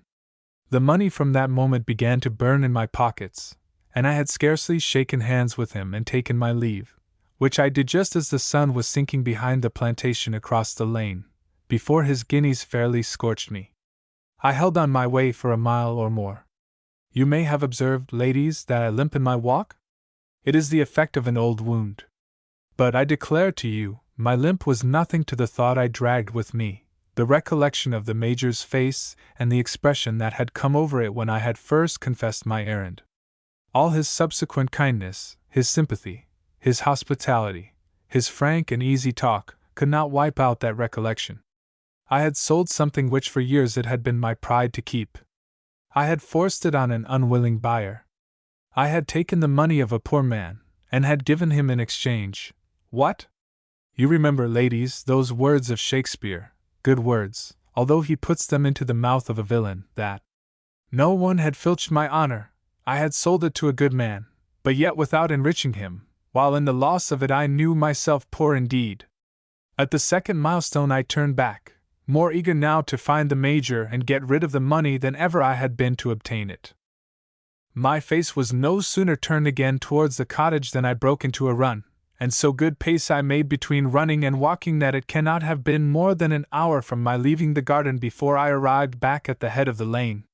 The evening was dusking in, but by no means dark as yet, even though a dark cloud had crept up from the west and overhung the plantation to the right.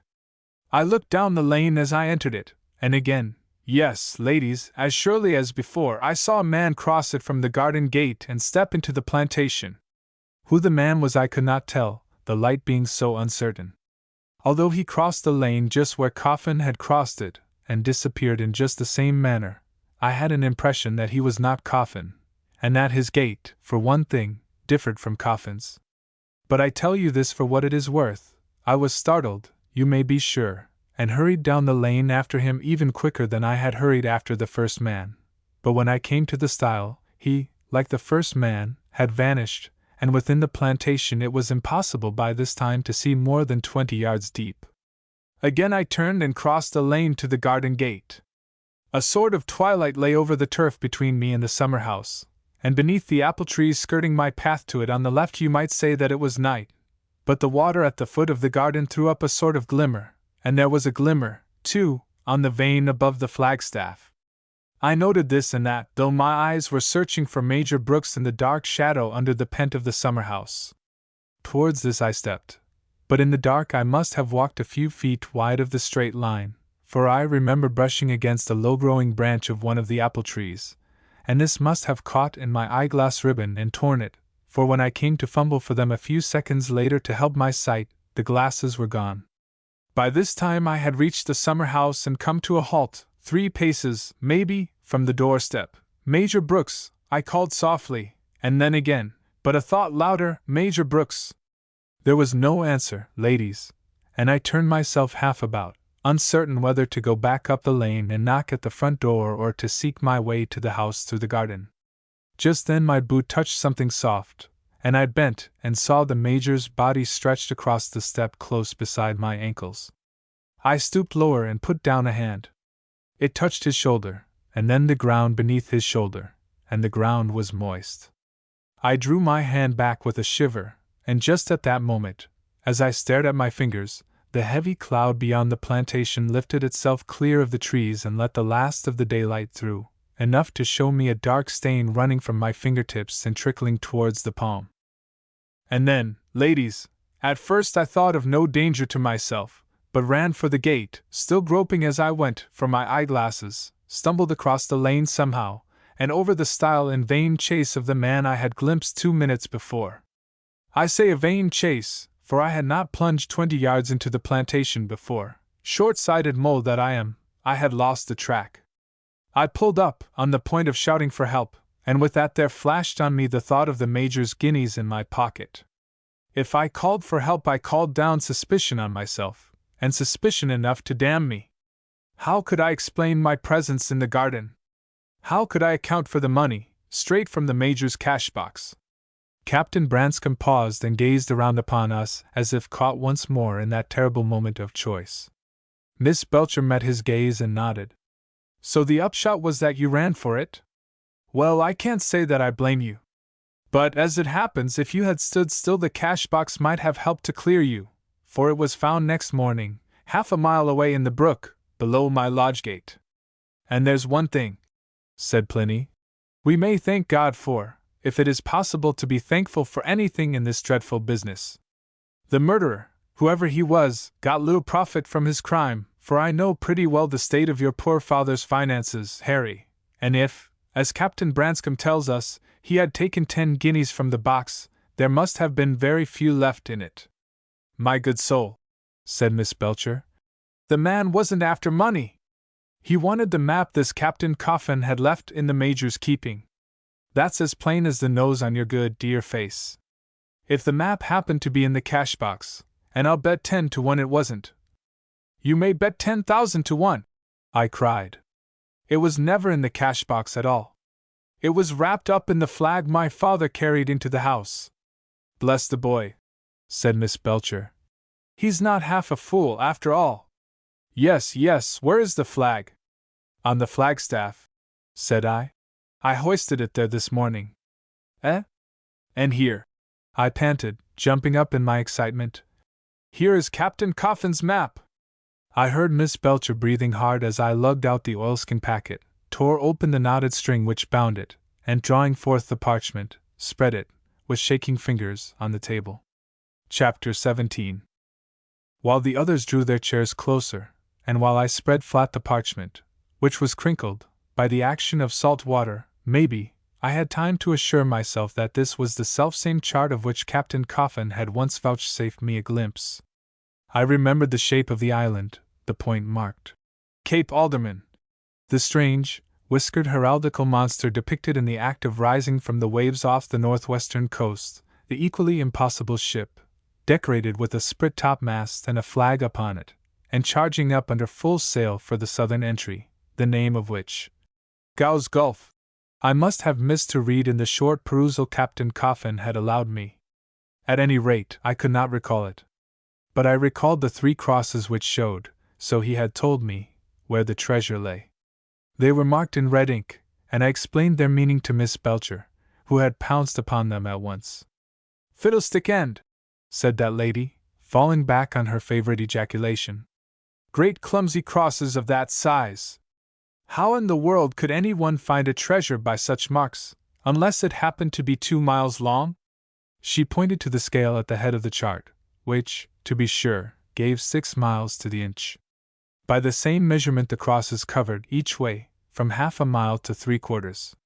Moreover, each had patently been dashed in with 2 hurried strokes of the pen, and without any pretense of accuracy.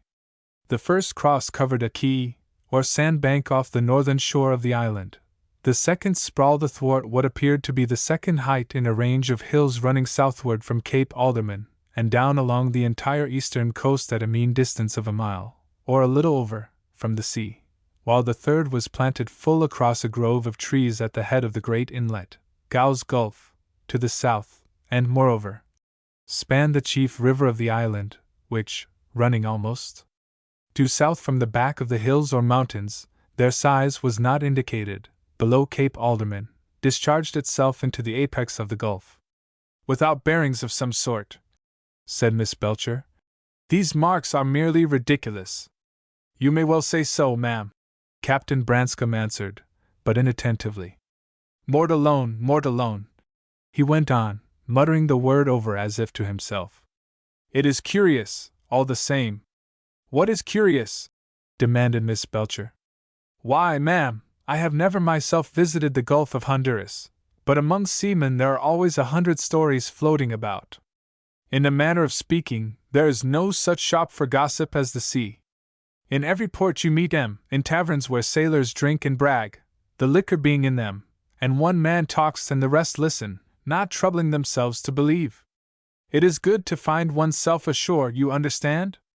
And a good, strong-flavored yarn makes the landlord and all the shore-keeping folk open their eyes. Bless the man! Miss Belcher rapped her knuckles on the table. This is not a longshore tavern. No, ma'am. Then why not come to the point? The point, ma'am, well, the point is that everyone, that is to say, every seaman, has heard tell of treasure knocking about, as you might put it, somewhere in the Gulf of Honduras. What sort of treasure? Why, as to that, ma'am, it varies with the story. Sometimes 'tis bar silver from the isthmus, and sometimes 'tis gold plate and bullion that belonged to the old kings of Mexico. But by the tale I've heard oftenest, 'tis church treasure that was run away with by a shipful of logwoodmen in Campeche Bay. But there again you no sooner fix it as church treasure, and ask where it came from, than you have to choose between half a dozen different accounts. Some say from the Spanish islands, Havana for choice, others from the Main, and I've heard places mentioned as far apart as Vera Cruz and Caracas. The dates, too, if you can call them dates at all, vary just as surprisingly. The date on this chart is 1776, said Miss Belcher, who had been peering at it while the captain spoke.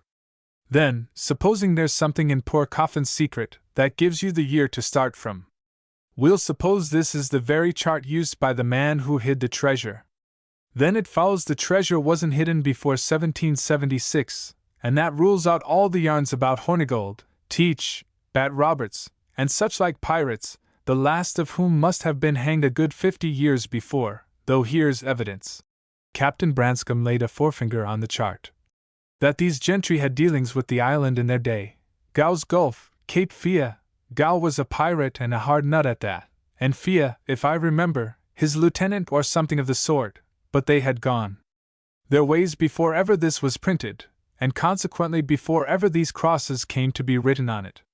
You follow me, ma'am? Miss Belcher gave a contemptuous sniff which, I doubt not, would have prefaced the remark that an unweaned child would arrive unaided at the same conclusions. But here I interposed. Captain Coffin, said I, told me that a part of the treasure was church plate, and that he had seen it. He showed me a coin, too, and said it came from the island. Hey, lad? What sort of coin? But to this I could give no answer, except that it was a piece of gold, and in size perhaps a trifle smaller than a guinea. That's a pity, lad. The coin might have helped us. You're sure now that you can't remember? It hadn't a couple of pillars engraved on it, for instance? I shook my head. I had taken no particular heed of the stamp on the coin. Captain Branscombe sighed his disappointment. The church plate don't help us at all, he said. Or very little. Why, I've heard this Honduras treasure dated so far back as Morgan's time, when he sacked Panama. The tale went that the priests at Panama or Chagres, or one of those places, on fright of Morgan's coming, clapped all their treasure aboard ship under a guard of militia, soldiers of some sort, anyway, and that the seamen cut the soldiers' throats, slipped cable, and away to go. But Morgan!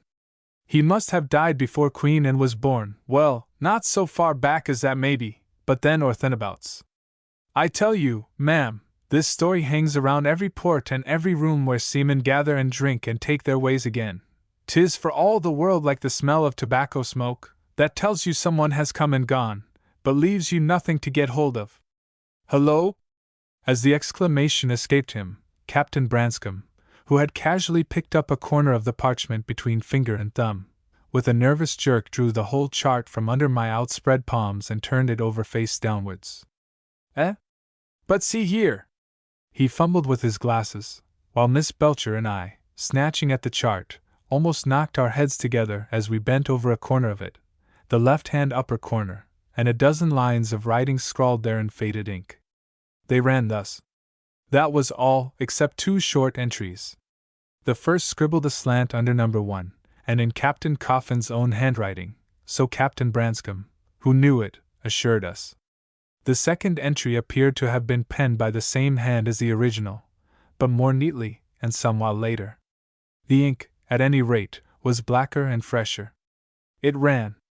The handwriting, though rugged, and the indifferent ink may have been to blame for this, was well formed, and, but for the spelling, might have belonged to an educated man.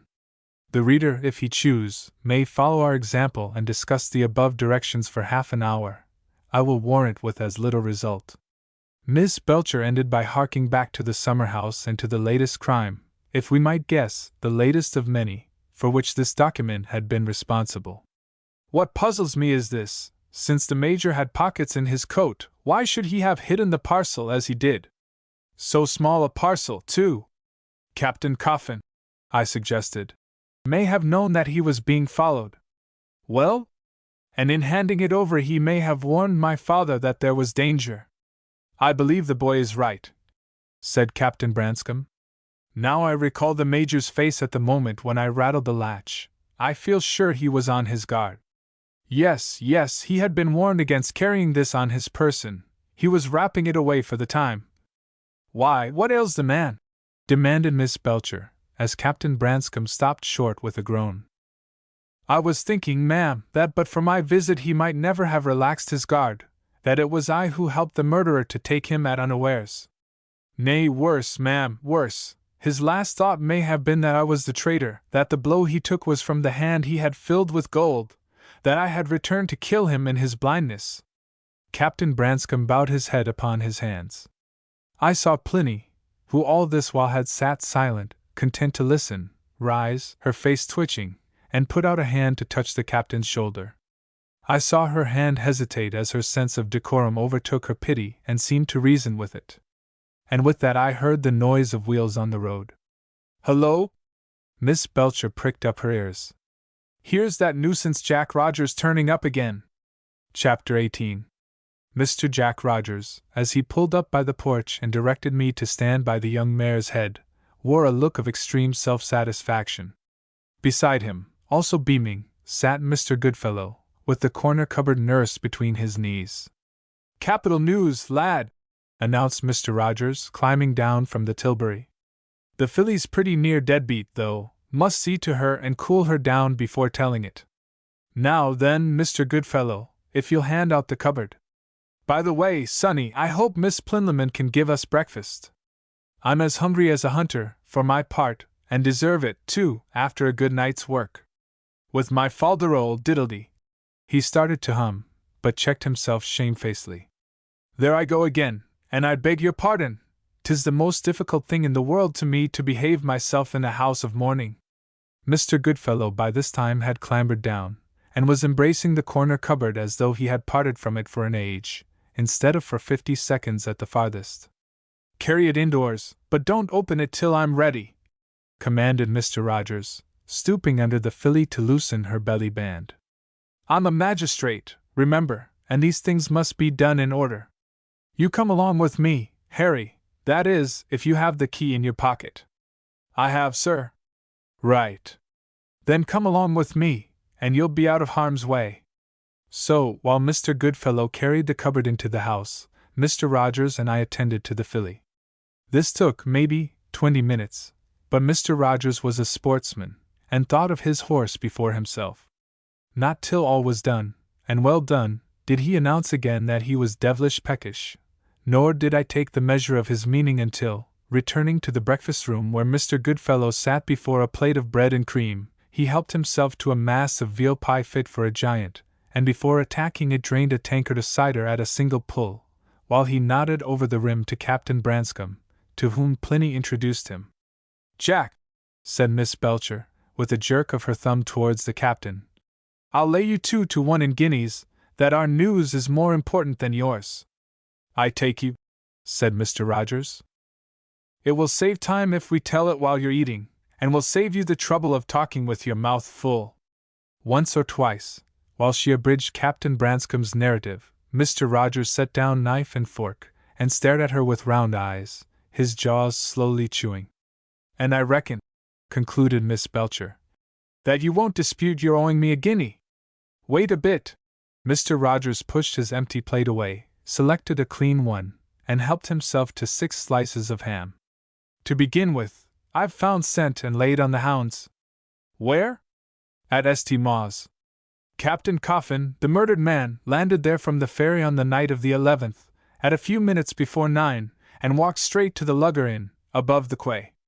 There he borrowed 15 shillings off the landlord, who knew him well, ordered 2 glasses of hot gin and water, drank them, paid down 6pence, and took the road that leads east through Gerrans village.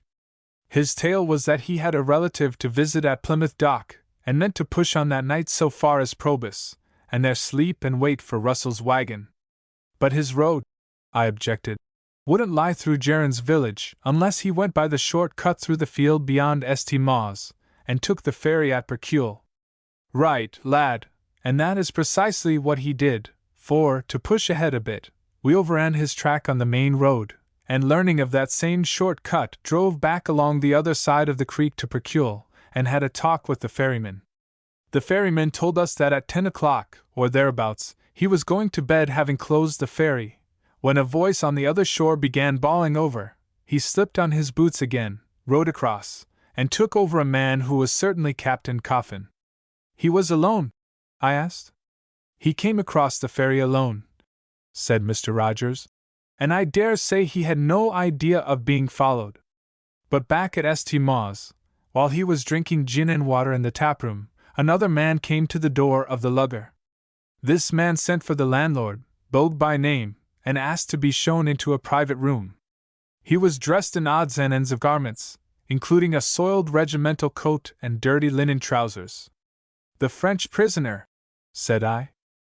That's the man. He told Bogue, fair and straight, he was an ex-prisoner, and off the Wellingborough transport, arrived that day in harbour.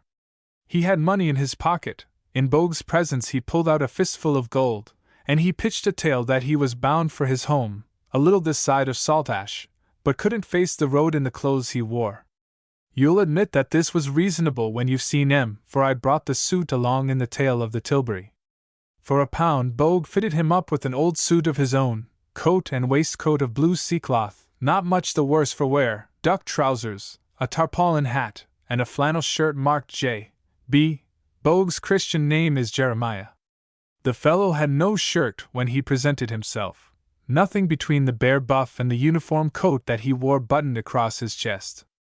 And here our luck comes in.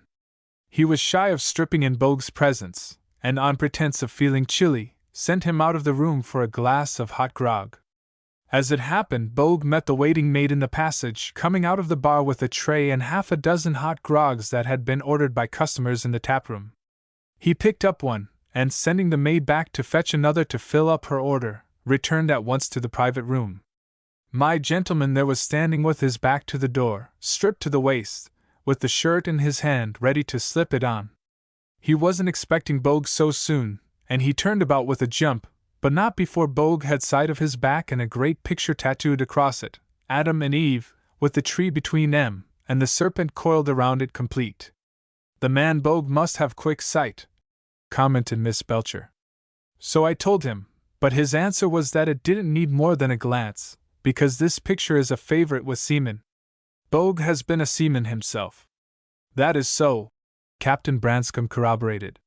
The man must have been a seaman, and at one time or another in the Navy.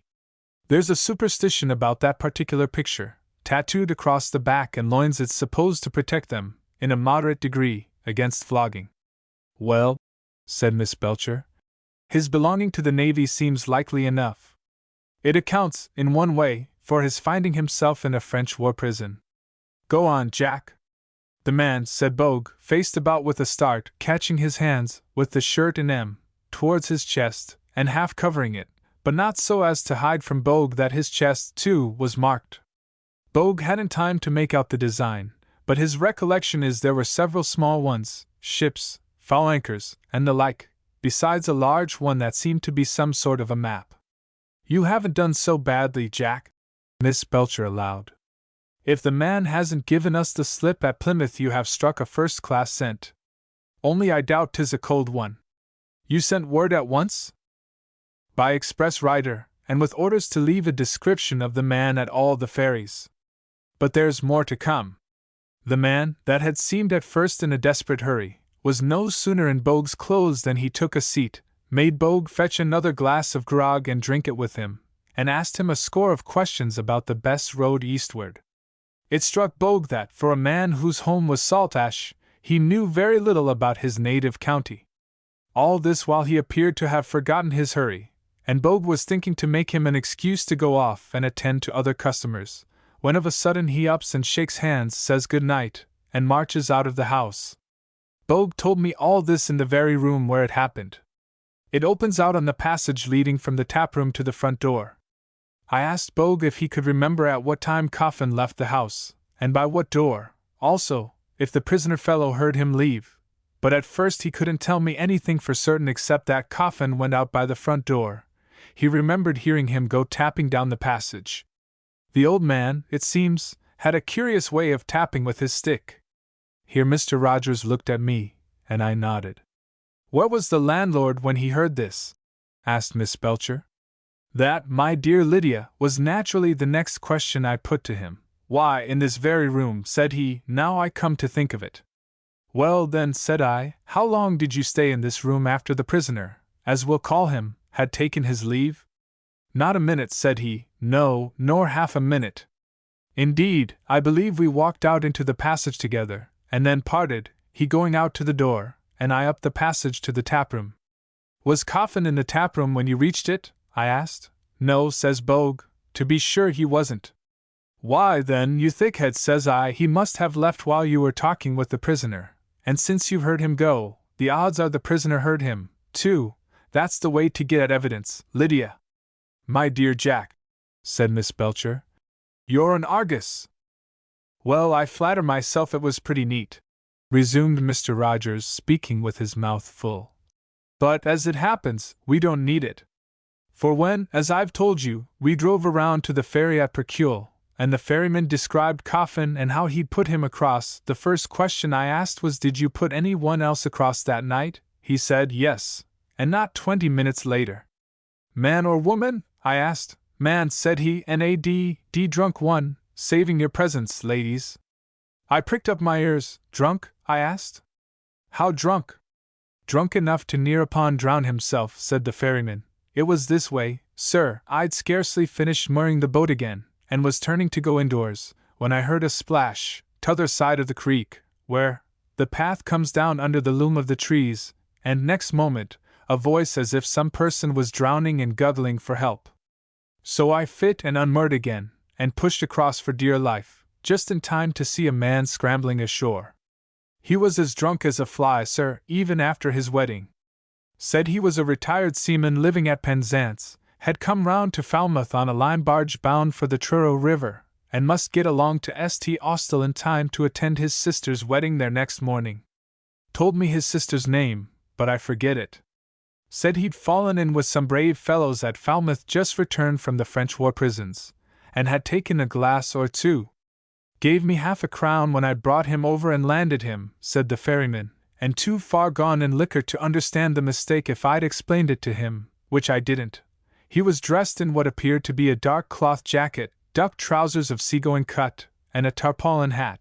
There was just moon enough, said the ferryman, to let a man take notice of his trousers, they being white. And maybe I took particular notice of his legs, because they were dripping wet. As for his face, by the glimpse I had of it he was a middle-aged man that had seen trouble. I asked if he would know the man again. He said yes, he was pretty sure he would. So there, Lydia, you have the villain dogging Coffin, tracking him to Percule, and shamming drunk to get carried over the ferry in pursuit. On Bogue's testimony he was as sober as a judge at St. Mawes, and drank but one glass of grog there, and from St. Mawes to Percule is but a step, mainly by footpath over the fields, with no public house on the way. Said Miss Belcher.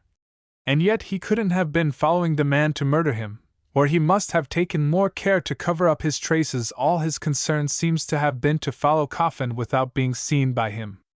Is that all? My dear Lydia, consider the amount of time I've had. Almost before I'd finished with Bogue, and certainly before the filly was well rested, Mr. Goodfellow here had crossed to Falmouth and was back again, bringing the cupboard. Yes, Jack, you have done very well, surprisingly well. But I'll not hand over my guinea until we've examined the cupboard. Here, Mr. Goodfellow.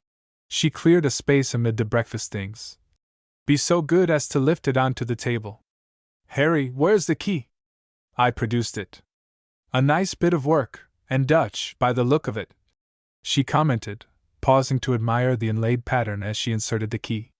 She turned it, and the door fell back, askew on its broken hinges.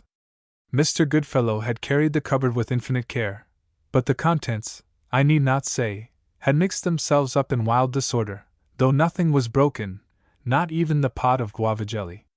They included a superannuated watch in a loose silver case, a medal, in bronze, struck to commemorate Lord Howe's famous victory of the 1st of June, 2 pieces of 8 and a spade guinea, much clipped, a small china mug painted with libellous portraits of King George III and his consort, a printed pamphlet on Admiral Byng, 2 strings of shells, a mourning ring with a lock of hair set between 2 pearls under glass, another ring with a tiny picture of a fountain and urn, and a weeping willow, a paper containing a baby's call and a sampler worked with the ABC and the Lord's Prayer and signed AC 1785, a gourd, a few glass beads, and a Chinese opium pipe, and lastly, a thick paper roll bound in yellow-stained parchment.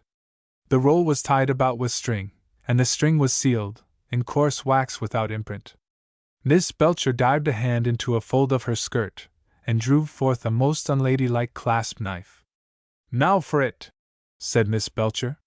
Chapter 19. As she severed the string, the roll fell open and disclosed itself as a book of small quarto shape, bound in limp parchment, with strings to tie the covers together. Its pages, measuring 9 3/4 by 8 inches, were 64, and numbered throughout, but a bare third of them were written on, and these in an unformed hand which yet was eloquent of much. A paragraph would start with every letter drawn as carefully as in a child's copybook, would gradually straggle and let its words fall about, as though fainting by the way, and so would tail into incoherence, to be picked up, next day, no doubt, by a new effort, which, after marching for half a dozen lines, in its turn collapsed. There were lacunae, too, when the shaking hand had achieved but a few weak zigzags before it desisted. The 2 last pages were scribbled over with sums, or, to speak more correctly, with combinations of figures resembling sums. Here is a single example. The flyleaf started bravely with D. Coffin, his book. After this the captain had fallen to practicing his signature by way of start. D. Coffin, Daniel Coffin, Daniel Coffin. Over and over, and once. D. Coffin Esq. Followed by Steal not this book for fear of shame. After these exercises came a blank page, and then, halfway down the next, abruptly, without title, began the manuscript which I will call Captain Coffin's statement. Pass it to Lydia, said Mr. Rogers. She reads like a parson. Better than most, I hope, said Miss Belcher, taking the book, and this, I omit the faults of spelling, is what she read aloud. Began this August 15th, 1812. I'm going to tell about the treasure, and what happened. But it will be no use without the map.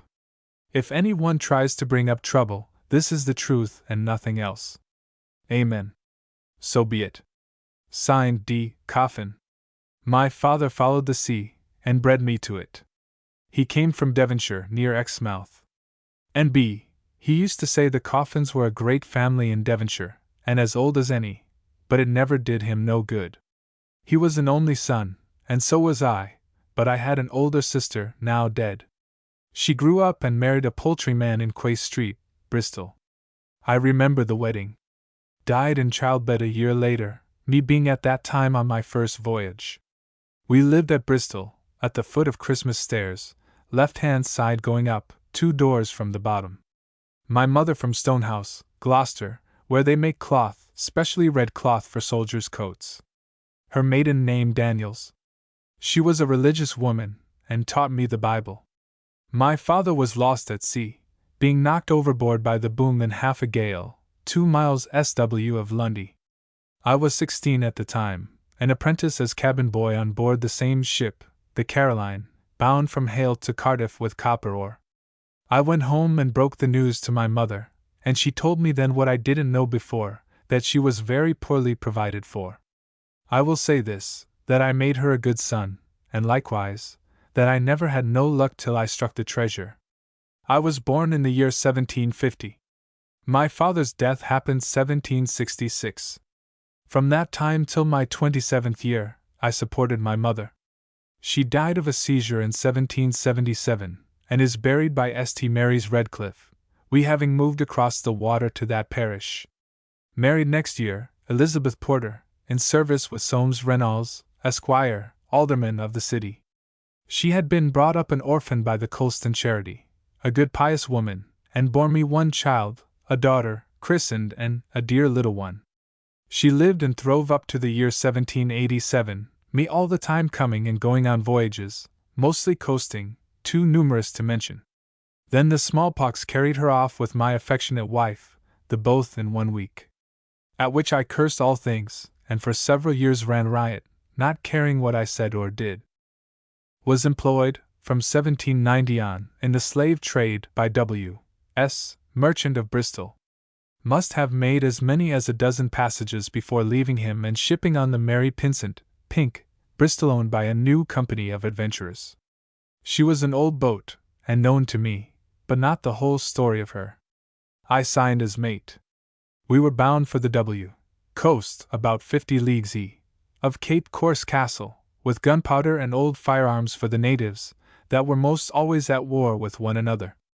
Ran coastwise and touched at 3 or 4 places on the way, and at each of them peddled powder and muskets, the muskets being most profitable, by reason the blacks have no notion of repairing a gun. So we, carrying a gunsmith on board, bought up at one place the guns that wanted repairs, and sold them at the next for new pieces. In this way we came to our destination, which was the mouth of a river full of slime and mosquitoes, and called the Popo River. There a whole tribe of niggers put out to receive us. They knew the Mary Pynsent, and worse luck. Her last trip, when owned by Mr. W. S. aforesaid, she had sold them 1,500 kegs of sifted sea coal dust, passing it off for gunpowder, and had made off with 7,000 pounds worth of gold dust, besides ivory, white and black, before they discovered the trick. We being without knowledge of what had happened, and having real gunpowder to sell, let the niggers swarm on board, and welcome. Whereupon, in revenge for past usage, they attacked us on the spot and clubbed all the crew but me, that was getting out the boat under the seaward quarter and bailing her, but dived as soon as the murder began, and swam to the shore. The shore was mud banks and reeds and mangroves, and all sweating with heat and mosquitoes. I spent that day in hiding. Towards sunset the savages rafted a good third of the cargo ashore, and having stacked the kegs and built a fire about them, started to dance, making a silly mock of the powder, till it blew up. Which it did, and must have killed hundreds. I heard the noise of it at about 2 miles distance, having crept out of my hiding when I saw them busy, and started to tramp it along shore to Cape Corse Castle. I had no food, and must have died but that next morning I fell in with a tribe that seemed pleased to see me, which was lucky, me having no strength left to run. They took me to their kraal, a mile inland, and to a hut where was a man lying in a fever. He was a man covered with dirt and vermin, but at first sight of his face I knew him to be a white man and English. Ever since my first voyage to these parts one carried a small box in my pocket, filled with bark of Peru, which is the best cure for coast fever. I took out some of this bark and managed to make myself understood that I wanted a fire lit and some water fetched, boiled up the bark and made him drink it. After that I nursed him for 3 days before he died. The second day he sits up and says in English, "Who are you?" So I told him. Then he says, "Why are you doing this for me? You wouldn't do it if you knew who I am." "I'd do it," I said, "if you were the devil." "I am next door to him," he says. "I am Maluish, of the Poison Island treasure." "I never heard of it," said I. "There's others call it the priest's treasure," says he. "And if you have never heard of it, you cannot have sailed anywhere near the Bay of Honduras." "Never in my life," I said. My business has lain along the coast for years. But what of it? What of it? He says, sitting up, his eyes all shining with the fever. Why, nothing, except that I am one of the richest men in the world. I set this down to raving. You don't believe me? He asks after some time. Why? I answers him. This is a funny sort of place for a nabob, and that you must allow, not to mention, I adds, that from here to Honduras is a long step. You fool, said he. That is the very reason of it. I don't believe in a hell on the t'other shore of this life, whatever your views may be. You go to sleep and have done with it, that's my belief. But I believe in hell upon earth, because I have lived in it. And I believe in a devil upon earth, because I lived months in his company. But he can't be as clever as the priests make out, because I came here to hide from him, and hidden I have. With that he fell into cursing and raving, but after a time he grew quiet again, and said he, Daniel Coffin, if that is your name, there's hundreds of thousands of men walking this world would envy you at this moment. And why? Because I can make you richer than any Lord Mayor in his coach, and what's more, I will. He said no more that evening, but next day woke up in his wits, and asked me to slip a hand under his pillow and take out what I found there. Which I took out a piece of parchment. He said, Coffin, I am going to be as good as my word. That there which you hold in your hand is a map of the island of Mortallone, where the treasure lies. I will tell you how I come by it. My home, he said, was St. Mary's, in Newfoundland, which is but a small harbor and a few wood houses gathered about a factory. The factory belonged to a firm at Carbonear, and employed, one way and another, all the people in the place, in number less than 200. The women worked at the fish curing, along with the children and some old men, but the able-bodied men belonged mostly to the Labrador fleet, or manned 2-3 small vessels that made regular voyages to the island of St. Iago to fetch home salt for the pickling. My mother, besides working at the factory, kept a boarding house for seamen. In this she was helped by my only sister, a middle-aged woman and single. My mother was a widow. She kept her house very respectable, but the business was slight, the town being empty of men most of the year. In the autumn of '98, arriving home with salt as usual from St. Iago, I found a stranger lodging in the house. He had come over from Carbonear with a party of clerks, and had taken a fancy to the place, or so he said, besides which, it had been recommended to him for his health, which was delicate. He was a common-spoken man, aged between 50 and 60, and looked like a skipper that had hauled ashore, but he never talked about the sea in my hearing, and he never mixed with the few seamen who came to the house. He rented a separate room and kept to it. His habits were simple enough, and his manner very quiet and friendly, though he spoke as little as he could help, unless to my sister. My mother liked him because he paid his way and seemed content with whatever food was put before him. The only thing he complained about was the cold. I had been at home for 3 weeks and a little more when one evening, as I was passing downstairs from my bedroom in the attic, this Mr. Shand, that was the name he gave us, called me into his room and showed me a small bird he had picked up dead on the beach. He did not know its name, and I was too ignorant to tell him. He stood there looking at it under the lamp when my sister came upstairs with a note and word that the messenger was waiting outside for an answer. Mr. Shand took the note and read it under the lamp. Then he turned to the fire and stood with his back to us for a moment. I saw him drop the note into the fire. He faced round to us again and said he to my sister, Mary, my dear, here is something I want you to keep for me. Do not look at it tonight, and when you do, show it to no one but your brother here. With that he gave her the very packet you have in your hand, shook hands with us both, and went downstairs. We never saw him again. The weather was thick, with some snow falling, and the snow increased towards midnight. We waited up till we were tired, but he did not return that night or the next day. 3 days later his body was found in a drift of snow, halfway down a cliff to the west of the town. The right leg and arm were broken and 2 ribs on the same side. I asked, who was the man that brought the message? Meluish said, my sister could not tell, except that he was a stranger. She supposed he belonged to one of 2 ships that had arrived in harbor the day before.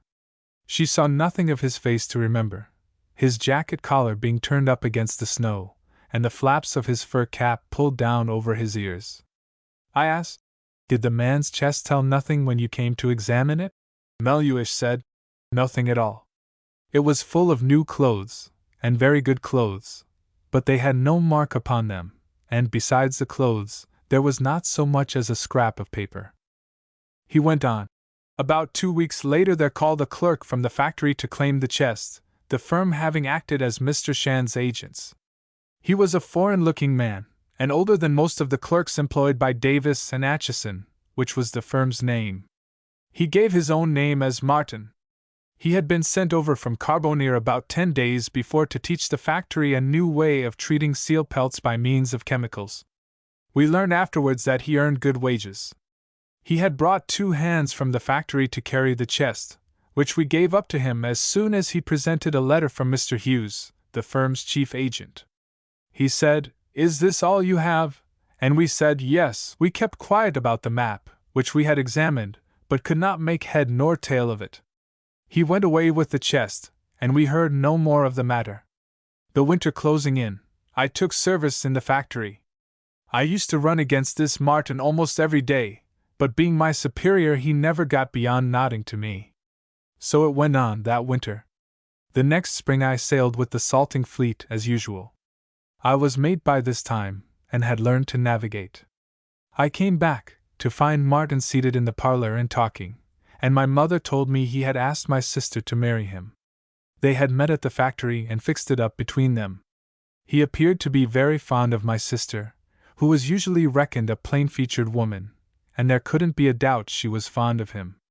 Later on, I heard that she had told him all about the chart, but had not shown it to him, being afraid to do so without my leave. He opened the subject himself about a week later, during which I had become very thick with him. He said that, in his belief, there was money in it, and I was a fool not to take it up. I answered, what could I do? He said there was ways and means that a lad of spirit ought to be able to discover. With that he talked no more of it that day, but it cropped up again, and by little and little he so worked me up that I took to dreaming of the cursed thing. This went on for another fortnight, during which time he told me a deal about himself, very frank, as that he was the son of an English sea captain and a Spanish woman, and was born in Havana, that he had been educated by the Jesuits, who had meant to make a priest of him, that, not being able to abide the Spaniards, he had chased over to Port Royal and studied chemistry in the college there. It was there, he said, he had discovered a preparation for curing the hides of animals so that the hair never dropped off, but remained as firm and fresh as life. He told me that for this secret Davis and Atchison paid him better than any of their clerks. At the end of a fortnight he sailed for Carbonear. He returned as I was making ready for the summer trip, and laid a scheme before me that took my breath away. He had spoken to Mr. Atchison, the junior partner, and engaged a schooner, the Willing Mind, likewise a crew. I was to command her, being the only one of the lot that understood navigation. For the crew he had picked up a mixed lot at Carbonear and St. John's, good seamen, but mostly unknown to one another. They were the less likely, he said, to smell out our purpose until we reached the island, and for the rest I might trust to him.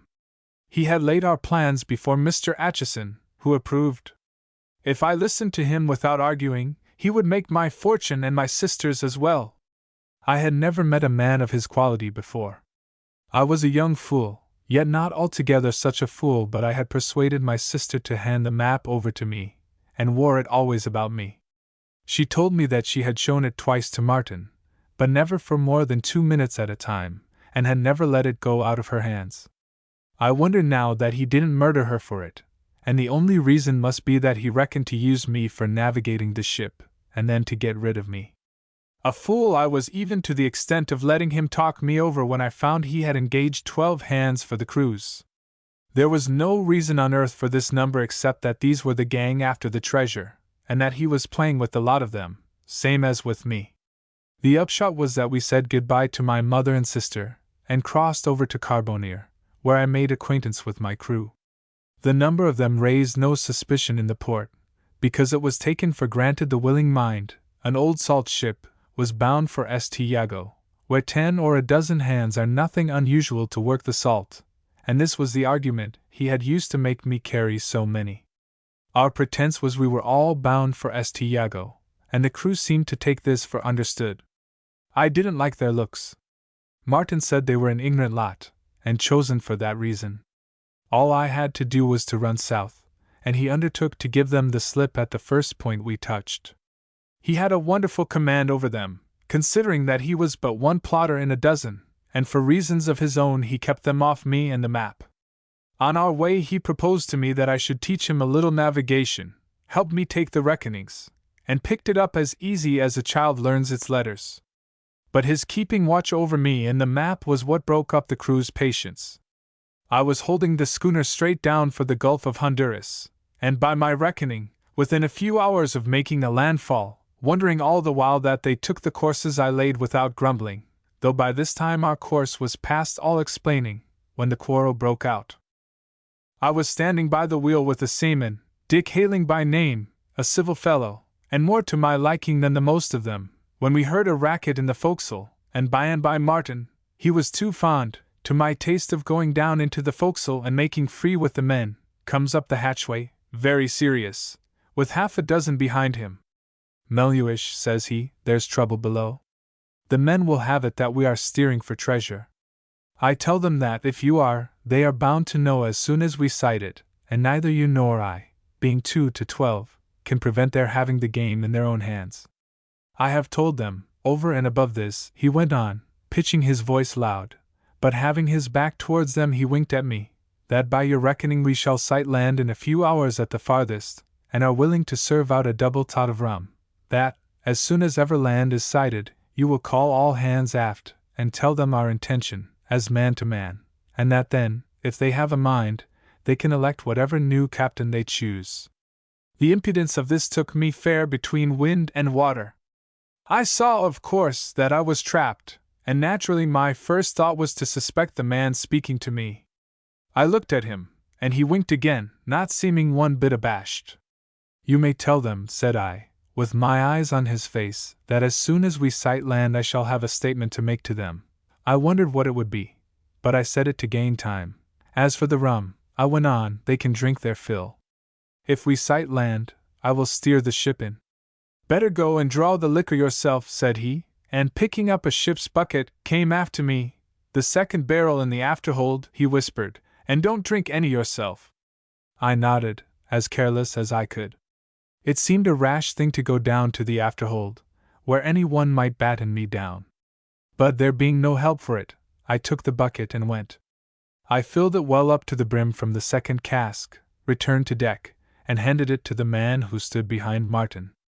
They took it, pretty respectfully, and went below, Martin still standing amidships, where he had stood from the first. "And now," said I, turning back to him, "perhaps you will explain." "Keep your eye on the helmsman," was his answer, "and pistol him if he gives trouble."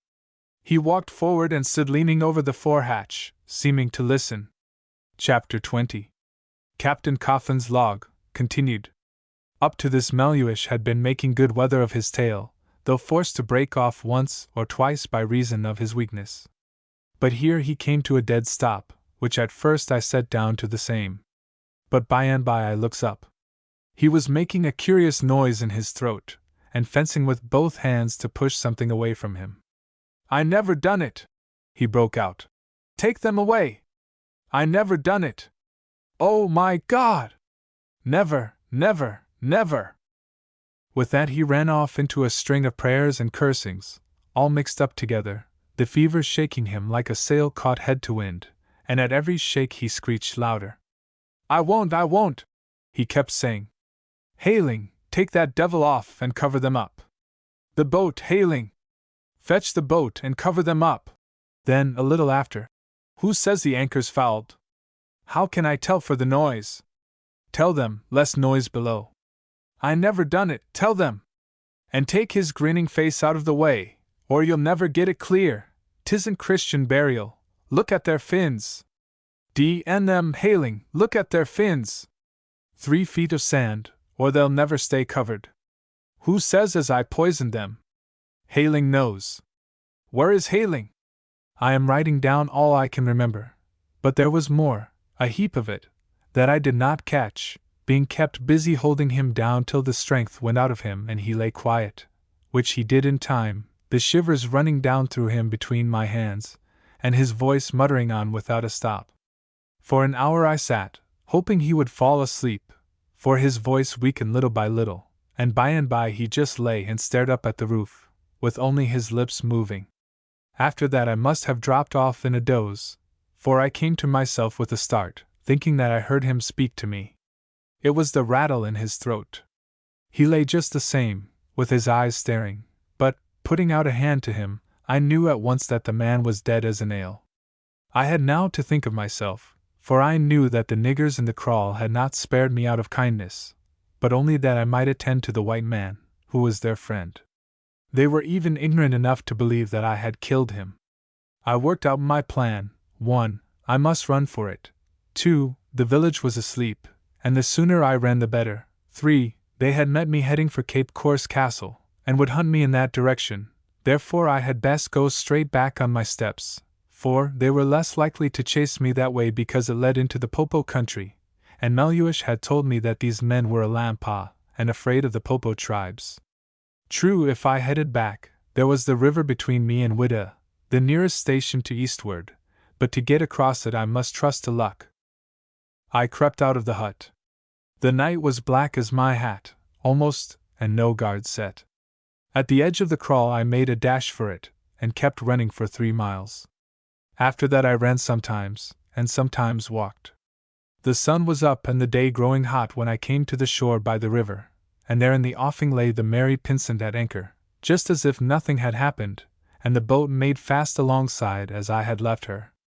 If I could swim out and get into the boat, my job was done.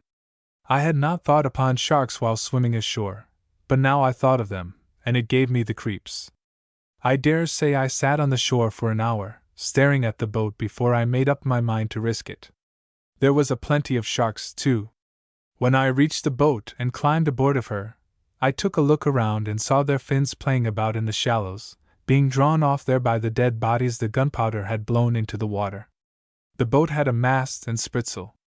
I reckoned that I would wait until sunset, then hoist sail and hold on past the river and along shore towards Wida.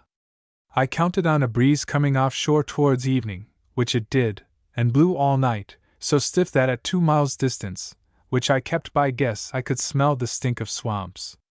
I ought to say here that, before starting, I had climbed aboard the Mary Pynsent and provisioned the boat. The niggers had left a few stores, but the mess on board made me sick. The breeze held all night, and towards daybreak freshened so that I reckoned myself safe against any canoe overtaking me if any should put out from shore, for my boat, with the wind on her quarter, was making from 6 to 7 knots. She measured 17 feet. The breeze dried up as the day grew hotter, and in the end I downed sail and rowed the last few miles. I know Wida pretty well, having had dealings there. It is a fine place, with orange trees growing wild and great green meadows, and rivers chock full of fish, and the whole of it full of fever as an egg is of meat. The factory there was kept by an old man, an Englishman, who pretended to be Dutch and called himself Klutz, but was known to all as Bristol Peaked. The building stood on a rise at the back of the swamps. It had a veranda in front, with a tier of guns which he loaded and fired off on King George's birthday, and in the rear a hell of a barracks, where he kept the slaves, ready for dealing. He was turned 60 and grown careless in his talk, and he lived there with 9 wives and 10 strapping daughters. Sons did not thrive with him, somehow. In the matter of men he was short-handed, his habit being to entice seamen off the ships trading there to take service with him on the promise of marrying them up to his daughters. It looked like a good speculation, for the old man had money. But every one of the women was a widow, and the most of them widowed too deep. The climate never agreed with the poor fellows, and just now he had over 400 slaves in barracks, and only one son-in-law, an Englishman, to look after them. The old man made me welcome. A father couldn't have shown himself kinder, and when I told him about the Mary Pynsent he could scarce contain himself. "If there's one thing more than another I enjoy at my age," said he, "'tis a salvage job. and he actually left the agent, A.G. in charge of the slaves for 3 days, while he and I and 3 of the women took boat and went after the vessel. We found her still at her moorings, and brought her round to Whydah, he and me working her with the youngest of the 3, Sarah by name, while the 2 others cleaned ship. I cannot say why exactly, but this woman appeared superior to her sisters, besides being the best looking. The old man, he had an eye lifting for everything, took notice of this almost before I knew it myself, and put it to me that I couldn't do better than to marry her. The woman, being asked, was willing. She had lost 2 husbands already, she told me, but the 3rd time was luck. Her father read the service over us, out of a testament he always carried in his pocket. As for me, since my poor wife's death I had thoroughly given myself over to the devil, and did not care. Old Klotz was first-rate company, too, though living in that forsaken place he seemed to be a dictionary about every ship that had sailed the seas for 40 years past, and to know every scandal about her. He listened, too, though he seemed to be talking in his full-hearted way all the time. And the end was that I told him about Meluish, and showed him the map. He had heard about Meluish, as about everything else, but the map did truly, I think, surprise him. We studied it together, and he wound up by saying, "There's a clever fellow somewhere at the bottom of this, and I should like to make his acquaintance." Said I, "Then you believe there is such a treasure hidden?" "Lord love you," said he, "I know all about that. It happened in the year 86 at Portobello. A Spaniard, Bartholomew Diaz, that had been flogged for some trouble in the mines, stirred up a revolt among the niggers and half-breeds, and came marching down upon the coast at the head of 14,000 or 15,000 men, sacking the convents and looting the mines on his way. He gave himself out to be some sort of religious prophet, and this brought the blacks like flies round a honey pot. The news of it caught Portobello at a moment when there was not a single royal ship in the harbor. The governor lost his head and the priests likewise. Getting word that Diaz was marching straight on the place, and not 5 leagues distant, they fell to emptying the banks in a panic, stripping the churches, and fetching up treasure from the vaults of the religious houses. There happened to be a schooner lying in the harbor, the Rosaway, built at Marblehead, lately taken by the Spaniards off Campeche, with her crew, that were under lock and key ashore, waiting trial for cutting logwood without license. The priests commandeered this vessel and piled her up with gold, the governor sending down a guard of soldiers to protect it. But in the middle of the night, on an alarm that Diaz had come within a mile of the gates, the dunderhead drew off half of this guard to strengthen the garrison. On their way back to the citadel, these soldiers were met and passed in the dark by the Rosaway's crew, that had managed to break prison, and in the confusion had somehow picked up the password. Spark was the name of Rosaway's skipper, a Marblehead man. The mate, Griffiths, came from somewhere in Wales, the rest, 5 in number, being likewise mixed English and Americans. They picked up a shore boat down by the harbor, rowed off to the ship, got on board by means of the password, and within 20 minutes had knocked all the Spaniards on the head, themselves losing only 1 man. Thereupon, of course, they slipped cable and stood out to sea. Next morning the Rosaway hadn't been 3 hours out of sight before 2 Spanish gunships came sailing in from Cartagena, having been sent over in a hurry to protect the place, and one of them started in chase. The Rosaway, being speedy, got away for the time, and it was not till 3 weeks later that the Spaniards ran down on her, snug and tight at anchor in a creek of this same island of Mortallone. She was empty as a drum, and her crew ashore in a pretty state of fever and mutiny. The Spaniards landed and took the lot, all but the mate Griffiths, that was supposed to have been knifed by Spark, but 2 of the prisoners declared that he was alive and hiding. They hanged 4, saving only Spark, keeping him to show where the treasure was hidden.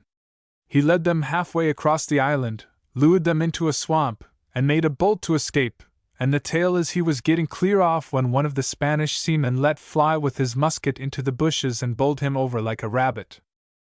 It was a chance shot, and of course it put an end to all hope of finding the treasure.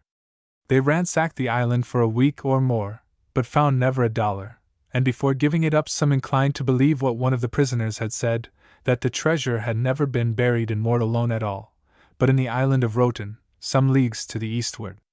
But if you asked my opinion, The stranger that took lodgings with Melhuish was the mate Griffiths, and no other. There has always been rumors that he got away with the secret. Know about it? Said old Klutz. Why, there was even a song made up about it. From the first the old man had no doubt but we had struck the secret. All the way home he was scheming, and the very night we reached Witta again he came out with a plan. Have you ever read your Bible? Said he. A little, I said, between whiles, but latterly not much. The more shame to you, said he, for it is a good book. But you ought to have heard of Noah, if you ever read the book at all, for he comes almost at the beginning. Well, I've a notion almost as good as Noah's and not so very different. We will take the Mary Pynsent and put all the family on board, for we must take A.G., naming the Englishman, his other son-in-law, and I don't like to leave the women alone, here in this wicked place. We will pack her up with slaves and sail her across to Barbados. 'Tis an undertaking for a man of my years, but a man is not old until he feels old, and I have been wanting for a long time to see if trade in the Barbados is so bad as the skippers pretend, cutting down my profits. At Barbados we can hire a pinnace. Daniel Coffin, you and me will go into this business in partnership, says he. The old fellow, once set going, had the pluck of a boy. The very next night he called in A.G. and took him into the secret, in his bluff way overriding me. That was for keeping it close between us two. That the map was mine did not trouble him. He agreed that I should be guardian of it, but took charge of all the outfit, ordering me about sometimes like a dog, though, properly speaking, the vessel herself belonged to me, or, at any rate, more to me than to him. As for A.G., he didn't count. We filled up and weighed anchor on August 12th, having on board 420 blacks, 290 men and 130 women, all chained, and all held under by us 22 whites, of the which 19 were women. The weather turned sulky almost from the start, and after 10 days of drifting, with here and there a fluke of wind, we found ourselves off the Gaboon River. From this we crept our way to the island of St. Thomas, 3 days, watered there, and fetched down to the southeast trades. The niggers were dying fast, and between the southeast and northeast trades, 6 weeks from our starting, we lost between 1 and 2 score every day. I will say that all the women worked like horses. We reached Barbados short of our complement by 134 negroes and one of Klutz's wives. This last did not trouble him much. He kept mighty cheerful all the way, although the speculation up to now had turned out far from cheerful, and all the way he kept singing scraps about the cays of Mortallone in a way to turn even a healthy man sick. I had patched up a kind of friendship with A.G., and we allowed that, for all his heartiness, the old man was enough to madden a saint. The slaves we landed fetched about £19 on an average. They cost at starting from £2 to £3, but the ones that had died at sea knocked a hole in the profits. At Barbados Klutz left the women folk in a kind of boarding house, and hired a pinnace, 20 tons, to take us across to the Main, pretending he wanted to inquire into the market there. Klutz and I made the whole crew, with A.G., who could not navigate. January 17th, late in the afternoon, we ran down upon Mortallone Island and anchored off the quays, north of Gable Point. Next morning we out with the boat and landed. Time, about 3/4 of an hour short of low water. The quays are nothing but sand. At low water, and for an hour before and after, you can cross to Gable Point dry shod. We spent that day getting bearings, dug a little, but nothing to reward us. Next day we got to work early. Had been digging for 2 hours, when we turned up the first body. It turned A.G. poorly in the stomach, and he sat down to watch us. Half an hour later we struck the first of the chests. It did not hold more than 5 shillings worth, and we saw that somebody had been there before us. The third day we turned up 3 more bodies, besides 2 chests, empty as before, and a full one. We stove it in, emptied the stuff into the boat, and made our way back to the ship. The fourth day we had scarcely started to dig before Klutz struck on a second chest that sounded like another full one. Here Miss Belcher turned a page, glanced over leaf, and came to a full stop. "For pity's sake, Lydia," protested Mr. Rogers, who sat leaning forward, his elbows on the table. "There's no more," Miss Belcher announced. "No more?" "Not a word." She fumbled quickly through the remaining blank leaves. "Not a word more," she repeated. "Death cut short his hand," said Captain Branscome, his voice breaking in upon a long silence. "Cut short his fiddlestick end," snapped Miss Belcher. "The man funked it at the last moment, started out promising to tell the whole truth, but refused defense. Look back at the story, and you can see him losing heart. Just note that when he comes to A.G. That's the man Aaron Glass, I suppose, he dares not write down the man's name. There has been foul work, and he's afraid of it. That's as plain as the nose on my face." "But what's to be done?" asked Mr. Rogers, picking up the manuscript and turning its pages irritably. "Dear me," said a voice. "There is surely but one thing to be done. We must go and search for ourselves." We all turned and stared at Pliny. Chapter 21. Everybody stared, and this had the effect of making the dear good creature blush to the eyes. "I beg your pardon, ma'am," said Mr. Jack Rogers. It was not for me to say so, perhaps." Her voice quavered a little, and now a pair of bright tears trembled on her lashes. But she kept up her chin bravely, and seemed to take courage as she went on. "I am aware, sir, that in all matters of hazard and enterprise it is for the gentleman to take the lead. If I appear forward, if I speak too impulsively, my affection for Harry must be my excuse." Mr. Rogers stared at Captain Branscome, and from Captain Branscome to Mr. Goodfellow, but their faces did not help him. "That's all very well, ma'am, but an expedition to the other end of the world, if that's what you suggest, at a moment's notice, on what, as like or not, may turn out to be a wild goose chase, Lord bless my soul!" wound up Mr. Rogers incoherently, falling back in his chair. "I was not proposing to start at a moment's notice," replied Pliny, with extreme simplicity. "There will, of course, be many details to arrange, and I do not forget that we are in the house of mourning. The poor dear Major claims our first thoughts, naturally.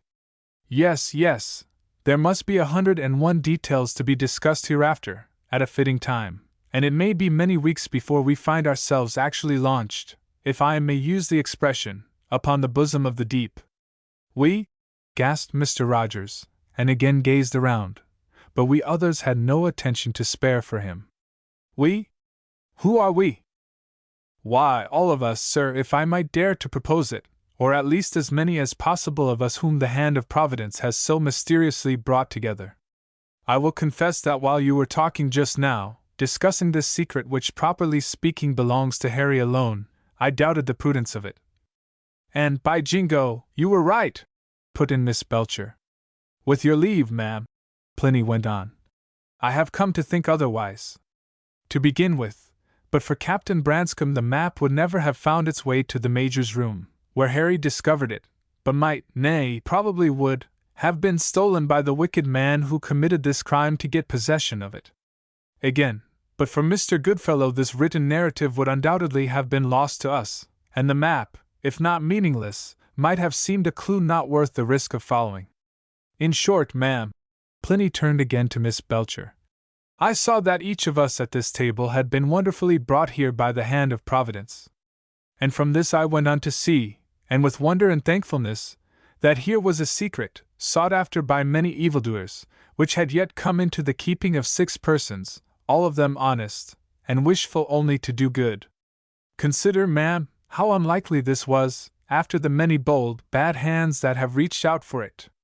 And will you tell me that here is accident only, and not the finger of Providence itself? At first, indeed, we suspected Captain Branscome and Mr. Goodfellow. They were strangers to us, and, as if that we might be tested, they came to us under suspicion." Here Mr. Goodfellow put up a hand and dubiously felt his nose, which was yet swollen somewhat from his first encounter with Mr. Rogers. "But they have proved their innocence. Harry gives me his word for them, and I do not think," said Pliny, "that you, ma'am, can have heard Captain Branscome's story without honoring him."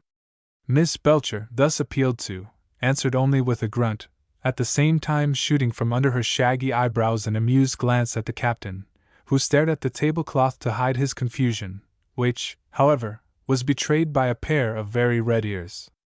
All this, pursued Pliny, I saw by degrees, and that it was marvelous. But next came something more marvelous still, for I saw that if one had gone forth to choose 6 persons to carry out this business, he could not have chosen 6 better fitted for it. From the effect of this astounding proposition, Miss Lydia Belcher was the first to recover herself. "Thank you, my dear," she murmured. "On behalf of myself and the company, as they say. It is true that in all these years I have overlooked my qualifications for a buccaneering job, but I'll think them out as you proceed." "Oh!" exclaimed Pliny. "I wasn't counting on you, ma'am, to accompany this expedition, nor on Mr. Rogers. You are great folks as compared with us, and have public duties, a stake in the country, great wealth to administer. Yet I was thinking that, while we are abroad, there may happen to be business at home requiring attention, and that we may perhaps rely on you, who have shown so much interest in this sad affair. Meaning that we have been dipping our fingers pretty deep into this pie. Well, and so we have, and thank you again, my dear, for putting it so delicately." "But I meant nothing of the sort, indeed I didn't," protested Pliny. "Tut, tut! Of course you didn't, but it's the truth nevertheless. Well, then, it appears that Jack Rogers and I are to be the sportsmen one for this little expedition, and that you and Captain Branscombe, and Mr. Goodfellow, and yes, and Harry too, I suppose, are to be the Red Rovers and scour the Spanish Main. All right, only you don't look it exactly." "But is not that half the battle?" urged the indomitable Pliny. "They'll be so much the less likely to suspect us. They, whoever they may be, will certainly be so far deluded. And really, if you will consider it, ma'am, what I am proposing is not ridiculous at all. For what is chiefly wanted for such an adventure? In the first place, a ship, and thank God I have means to hire one. In the second place, a trustworthy navigator, and here, by the most unexpected good fortune, we have Captain Branscombe. In the third place, a carpenter, to provide us with shelter on the island and be at hand in case of accident to the vessel, and here is Mr. Goodfellow, while as for Harry—" Pliny hesitated, for the moment at a loss, then her face brightened suddenly. "Harry can climb a tree, and the instructions on the back of the map point to this as necessary. Harry will be invaluable." I could have wrung her hand, but Pliny, having finished her justification of the ways of Providence, had taken off her spectacles and was breathing on them and polishing them with a small silk handkerchief which she ever kept handy for that purpose. "Captain Branscombe," said Miss Belcher sharply, "will you be so good as to give us your opinion?" Captain Branscombe lifted his head. "My mind, if you'll excuse me, ma'am, works a bit slowly, and always did.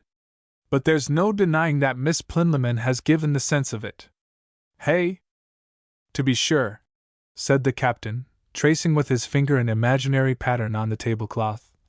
"Her courage carries her too far, as in this talk about hiring a ship. A ship needs a crew that could be trusted on a treasure hunt is perhaps the most difficult to find in the whole world, and when you've found one to rely upon, your troubles are only just beginning. The main trouble is with the ship, and that's what no landsman can ever understand. A ship's the most public thing under heaven. You think of her, maybe, as something that puts out over the horizon and is lost to sight for months. But that helps nothing. She must clear from a port, and to a port sooner or later she must return, and in both ports 100 curious people at least must know all about her business. I don't say that a ship, once out of sight, cannot be made away with, though even that, with a crew to tell tales, has beaten some of the cleverest heads. But to take out a ship and fill her up with treasure, and bring her home and unload her without anyone's knowing, that's a feat that, if you'll excuse me, I've heard 100 liars discuss at one time and another, and one has said it can be done in this way, and another in that. But never one in my hearing has found a way that would deceive a child. Yet you said a moment since that Miss Plinlimmon had given the sense of it?" "I did, ma'am. I am saying that to fetch this treasure will be difficult, even if we find it." "You don't doubt its existence?" "I do not, ma'am. I doubt it so little, ma'am, that I would 10 times sooner engage to find than to fetch it. But I don't even despair of fetching it, if the lady goes on being as clever as she has begun." "What?" exclaimed Pliny. Clever?" "Yes, indeed, ma'am," Captain Branscome answered, still in a slow, measured voice. "But indeed, too, I might have been prepared for it when you started by taking a line that beats all my experience of landsmen. Or perhaps in this case I ought to say landsladies. Why, what have I done that is wonderful? You took the line, ma'am, that, from here to Honduras, what is it but a passage? A few months at the most. Oh, to be sure, to a seaman that's no more than nature, but to hear it from any one landbred, and a lady too. As a Christian man, I have believed in miracles, but today I seem to be moving among them. And after your saying that, I had no call to be surprised when you up and suggested a way that would have taken a seaman 20 years to hit upon. I am not talking about the ship, ma'am. That part of your plan, if you'll allow me, as a seaman, to give an opinion, won't work at all. But the plan in general is a masterpiece. But I do not see," Pliny confessed, with a small puckering of the brows, "that I have suggested anything that can be called a plan." "Why, ma'am, you have been talking heavenliest common sense, and once you've started us upon common sense there's no such thing as a difficulty. Let us go to the island, you said, and with that at a stroke you'd get rid of the worst danger we have to fear, which is suspicion. For who's to suspect such a company as this present, or any part of it, of being after treasure? Let us make it a pleasure trip, said you, or words to that effect, and what follows but that the whole journey is made cheap and simple? We book our passages in the Kingston packet. Peace has been declared with France, and what more natural than that a party of English should be traveling to see the West Indies? Or what more likely than that, after what has happened, the doctor has advised a sea voyage, to soothe your mind? As for me, I am Harry's tutor, every one in Falmouth knows it, and thinks me lucky to get the billet. It won't take 5 minutes to explain Mr. Goodfellow here, just as easily. And as for me," struck in Miss Belcher, "I'm an old madwoman, with more money than I know what to do with. And as for Jack Rogers, I'm eloping with him to a coral island." Mr. Rogers checked himself on the edge of a guffaw. "But I say, Lydia, you're not serious about this?" he asked. "I don't know, Jack. I rather think I am. I'm getting an old woman, mad or not, and the hours drag with me sometimes up at the house. But," and here she looked up with one of those rare smiles that set you thinking she must have been pretty in her time, "there's this advantage in having followed my own will for 50 years, that no one any longer troubles to be surprised at anything I may do. You're something of an eccentric yourself, Jack. You had better join the picnic. I ought to warn you, ma'am," said Captain Branscome gravely, "that although the West India route has been fairly well protected for some months now, there is a certain amount of risk from American privateers. The Americans are a chivalrous nation, I have always heard. Extremely so, ma'am. Nevertheless, there is a risk, in the event of the packet being attacked. But I was about to say," pursued Captain Branscome, "that our being at war with America may actually help us to get across from Jamaica to the island. Quite a number of old colonial families, loyalists, as we should call them, have been driven from time to cross over from the Main and settle in the West Indies. But of course they have left kinsfolk behind them in the States, and in spite of wars and divisions, it is no unusual thing for relatives to slip back and forth and visit one another, secretly, you understand. I have even heard of an old lady, now or until lately residing in St. Kitts, who has made no less than 11 such voyages to the Delaware, whenever, in short, her daughter was expecting an addition to her family." "Good," said Miss Belcher. "I have found someone to impersonate, and that settles it." "I really think, ma'am," said Captain Branscome, "that, once in Jamaica, we shall have no difficulty in finding, at the western end of the island, just the ship we require." "Bless my soul," said Miss Belcher. "Except for the sea voyage, it might be a middle-aged jaunt in a pachet." Chapter 22. Indeed, the longer we weighed the pros and cons, the more feasible appeared the simple adventure. We ran, to be sure, the risk of being waylaid on our passage by an American privateer, but this was a danger incident to all who sailed on board His Majesty's Post Office packets in the year 1814. That anything was to be feared from the man Glass, none of us, I believe, stopped to consider. We thought of him only as a foiled criminal, a fugitive from justice, and speculated only on the chance that, with the hue and cry out and the whole countryside placarded, the Plymouth runners would lay him by the heels. Undoubtedly he had made for Plymouth. From Torpoint came news that a man answering to his description had crossed the ferry there on the morning after the murder. The regular ferryman there had stepped into a public house for his regular morning glass of rum and water, and in his absence the small boy who acted as substitute had taken a stranger across. The stranger, who appeared to be in a sweating hurry, had rewarded the boy with half-a-crown, and the boy, rowing back to the Torpoint side and finding his master still in the tavern, had kept his own counsel and the money. Now the hue and cry had frightened him into confessing, and his description left no doubt that the impatient passenger was Aaron Glass. Such a man had been observed, about 2 hours later, mingling in a fish auction on the Barbican, and had actually bidden for a boatload of mackerel, but without purchasing. From the auction he had walked away in the direction of Southside Street, and from that point all trace of him was lost. Mr. Rogers, who had posted straight to Plymouth from the inquest, spent a couple of days in pushing inquiries here, there and everywhere. But not even the promise of a clue rewarded him. 2 foreign-going vessels and 4 coasters had sailed from the port on the morning after the murder. The coasters were duly met, boarded, and searched at their ports of arrival, 2 at Liverpool, 1 at Milford, and 1 at Gravesend, but without result. If, as seemed likely, the man had contrived to ship himself on board the Hussar brig, bound for Barcelona, or the Mary Harvey bark for Rio, the chances of bringing him to justice might be considered nil, or almost nil, for Mr. Rogers had some hope of the Hussar being overtaken and spoken by a frigate which happened to be starting, 2 days later, to join our fleet in the Mediterranean. During the week or 2 that followed my father's funeral little was said of our expedition, although I understood from Pliny that the start would only be delayed until she and the lawyers had proved the will and put his estate in order for me. My father's pension had, of course, perished with him, but he left me a small sum in the funds, bearing interest between £50 and £60 per annum, together with the freehold of Minden Cottage.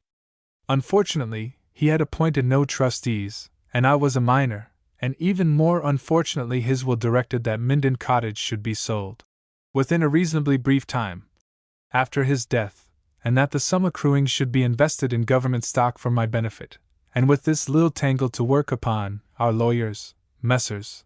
Harding and Whiteway, of Plymouth, and the Court of Chancery, soon involved the small estate in complications which, as Miss Belcher put it, were the more annoying because the fools at both ends were honest men and trying to do the best for me. Of this business I understood nothing at the time, save that it caused delay, and I mention it here only to explain the delay and because, as will be seen, the sale of Minden Cottage, when at length the Lord Chancellor was good enough to authorize it, had a very important bearing on the rest of my story. Meanwhile, Captain Branscombe had, of course, returned to Falmouth, and would book our passages on the Kingston packet as soon as my affairs allowed. We received letters from him from time to time, and on Saturdays and Mondays a passing call from Mr. Goodfellow, on his way to and from Plymouth. He had stipulated that, before sailing with us, he should take his inamorata into his confidence, and this was conceded after Miss Belcher had taken the opportunity of a day's marketing in Plymouth to call at the dairy shop in Treville Street and make the lady's acquaintance. "A very sensible young person," she reported, "and of the 2 I'd sooner trust her than Goodfellow to keep a still tongue. There's no danger in that quarter." Nor was there, as it proved. Mr. Goodfellow told us that he could hardly contain himself whenever he thought of his prospects. "For," said he, "I was born a parish apprentice, in place of which here I be at the age of 20 with 2 fortunes waiting for me, one at each end of the world." At length, in the last week of July, Messrs. Harding and Whiteway announced that all formalities were complete, and 3 days later a bill appeared on the whitewashed front of Minden Cottage announcing that this desirable freehold residence with 2½ acres of land would be sold by public auction on August 6th, at 1:30 p.m., in the Royal Hotel, Plymouth. Any particulars not mentioned in the bills would be readily furnished on application at the office of the vendor's solicitors, and parties wishing to inspect the premises might obtain the keys from Miss Belcher's lodgekeeper, Mr. Polglaze, that is to say, from the nearest dwelling house down the road. Pliny, with the help of half a dozen of Miss Belcher's men and a couple of wagons, had employed these 3 days in removing our furniture to the great cricket pavilion above the hill, an excellent storehouse, where, for the time, it would remain in charge of Mr. Saunders, the head keeper. We ourselves removed to the shelter of Miss Belcher's lordly roof, as her guests, and the cook to a cottage on the home farm, where that lady, who usually superintended her own dairy, had offered her the post of locum tenens until our return from foreign travel. By the morning when the bill-poster came and affixed the notice of sale, Minden Cottage stood dismantled, a melancholy shell, inhabited only by memories for us, and for our country neighbors by mysterious ghostly terrors. This was one of the many grounds on which we agreed that the Lord Chancellor had acted foolishly in insisting upon a public auction. His lordship, to be sure, could not be expected to know that recent events had utterly depreciated the selling value of Minden Cottage over the whole of the south and east of Cornwall, that the homeward trudging laborer would breathe a prayer as he neared it along the high road in the dark, and would shut his eyes and run by it, nor draw a breath until he reached the lodge, down the road. That quite a number of Christian folk who had been used to envy my father the snuggest little retreat within 20 miles would now have refused £100 to spend one night in it. So it was, however, and the chance of an outbidder might be passed over as negligible. On the other hand, Miss Belcher had offered Messrs. Harding and Whiteway a handsome and more than sufficient price for the property. She wanted it to round off her estate, out of which, at present, it cut a small cantle and at an awkward corner. Moreover, if Miss Belcher had not come forward, Pliny was prepared to purchase. That Miss Belcher would acquire the place no one doubted. Still, a public sale it had to be. Early in the afternoon of the 5th, she left us for Plymouth, to make arrangements for the bidding. I did not see her depart, having been occupied since 5 in the morning in a glorious otter hunt, for which Mr. Rogers had brought over his hounds. The heat of the day found us far upstream, and a good 10 miles from home, and by the time Mr. Rogers had returned his pack to Miss Belcher's hospitable kennels the sun was low in the west. I know nothing that will make a man more honestly dirty than a long otter hunt, followed by a perspiring tramp along a dusty road. From feet to waist I was a cake of dried mud overlaid with dust. I had dust in my hair, in the creases of my clothes, in the pores of my skin. I needed ablution far beyond the resources of Miss Belcher's establishment, which, to tell the truth, left a good deal to seek in the apparatus of personal cleanliness, and snatching up the clean shirt and suit of clothes which the ever-provident Pliny had laid out on the bed for me, I ran down across the park to the stream under the plantation. Little rain had fallen for a month past, and arriving at the pool on which I had counted for a bath, I found it almost dry. While I stood there, in 2 minds whether to return or to strip and make the best of it, I bethought me that, although I had never bathed there in my life, the stream would be better worth trying where it ran through the now deserted garden of Minden Cottage, below the summer-house. The bottom might be muddy, but the dam which my father had built there secured a sufficiency of water in the hottest months. I picked up my clothes again, and following the stream up to the little door in the garden wall, pushed open the rusty latch, and entered the garden. The hour, as I have said, was drawing on to dusk, and though, perhaps I ought to say, I am by nature not inclined to nervousness, or I had not ventured so near that particular spot, yet scared enough I was, as I stepped on to the little footbridge, to see a man standing by the doorway of the summer-house. For an instant a terror seized me that it might be a ghost, or, worse, the man himself, Aaron Glass. But a second glance, as I halted on a hair-trigger, so to speak, to turn and run for my life, assured me that the man was a stranger. He wore a suit of black, and a soft hat of Panama straw with a broad brim, and held in his hand a something strange to me, and indeed, as yet almost unknown in England, an umbrella. It had a dusky white covering, and he held it by the middle, as though he had been engaged in taking measurements with it when my entrance surprised him. It appeared to me for the moment that I had not only surprised him but frightened him, for the face he turned to me wore a yellowish pallor like that of old ivory. Yet when he drew himself up and spoke, I seemed to know in an instant that this was his natural color. The face itself was large and fleshy, with bold, commanding features, a face, on second thoughts, impossible to connect with terror. "Hello, little boy! What are you doing in this garden?" I answered him, stammering, that I was come to bathe, and while I answered I was still in two minds about running, for his voice, appearance, bearing, all alike puzzled me. He spoke genially, with something foreign in his accent. I could not determine his age at all. At first glance he seemed to be quite an old man, and not only old but weary, yet he walked without a stoop, and as he came slowly across the turf to the bridge end I saw that his hair was black and glossy, and his large face unwrinkled as a child's. "Not after the plums, eh?" "No, sir, and besides," said I, picking up my courage, "there's no harm if I am. The garden belongs to me." "So?"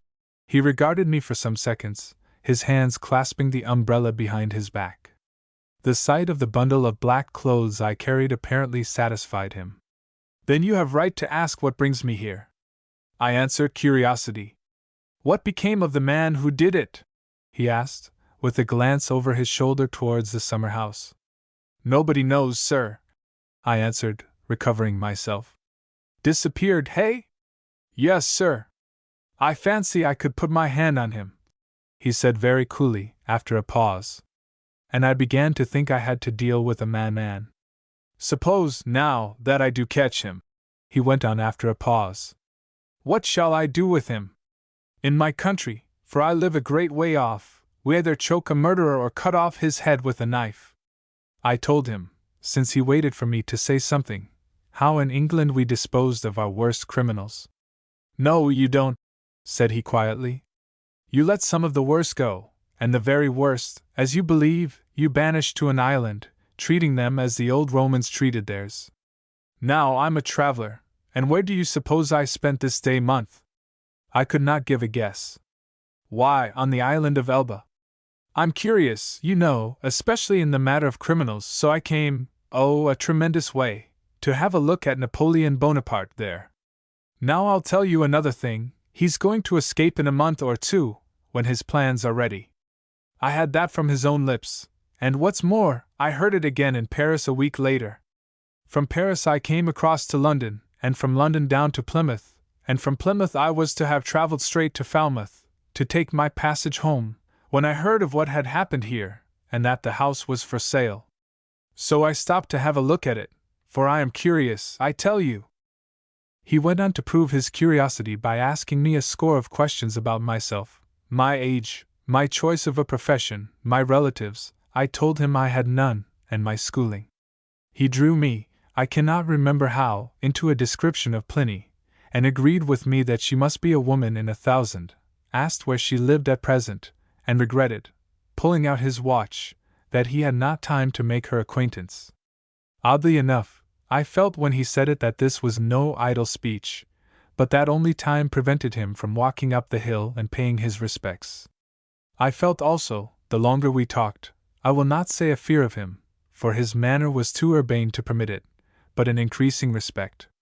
Crazed he might be, as his questions were disconnected and now and again bewildering, as when he asked if my father had traveled much abroad, and again that I really preferred to remain idle at home instead of returning to finish my education with Mr. Stimcoe, but his manner of asking compelled an answer.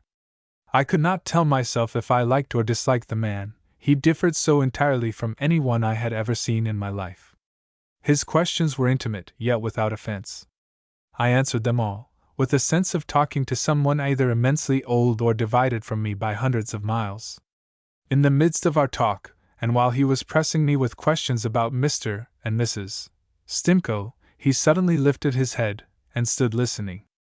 "Hello," said he. "Here's the coach." I had heard nothing, though my ears are pretty sharp. But sure enough, though not until a couple of minutes had passed, the wheels of the Highflyer, our evening coach to Plymouth, sounded far along the road. The stranger pulled out a bunch of keys from his pocket.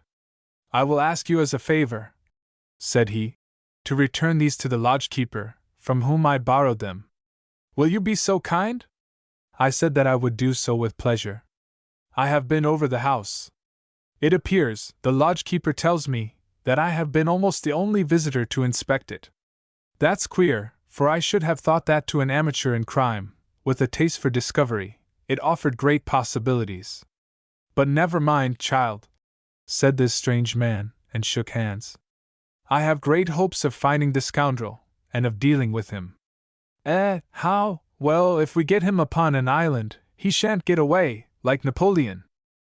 With these words, which I did not understand in the least, he turned and left me, passing out into the lane by the side gate. A minute later I heard the coach pull up, and yet a minute later roll on again, conveying him towards Plymouth. I stole a glance at the water, at the summer house, at the tree behind it. Somehow in the twilight they all wore an uncanny look.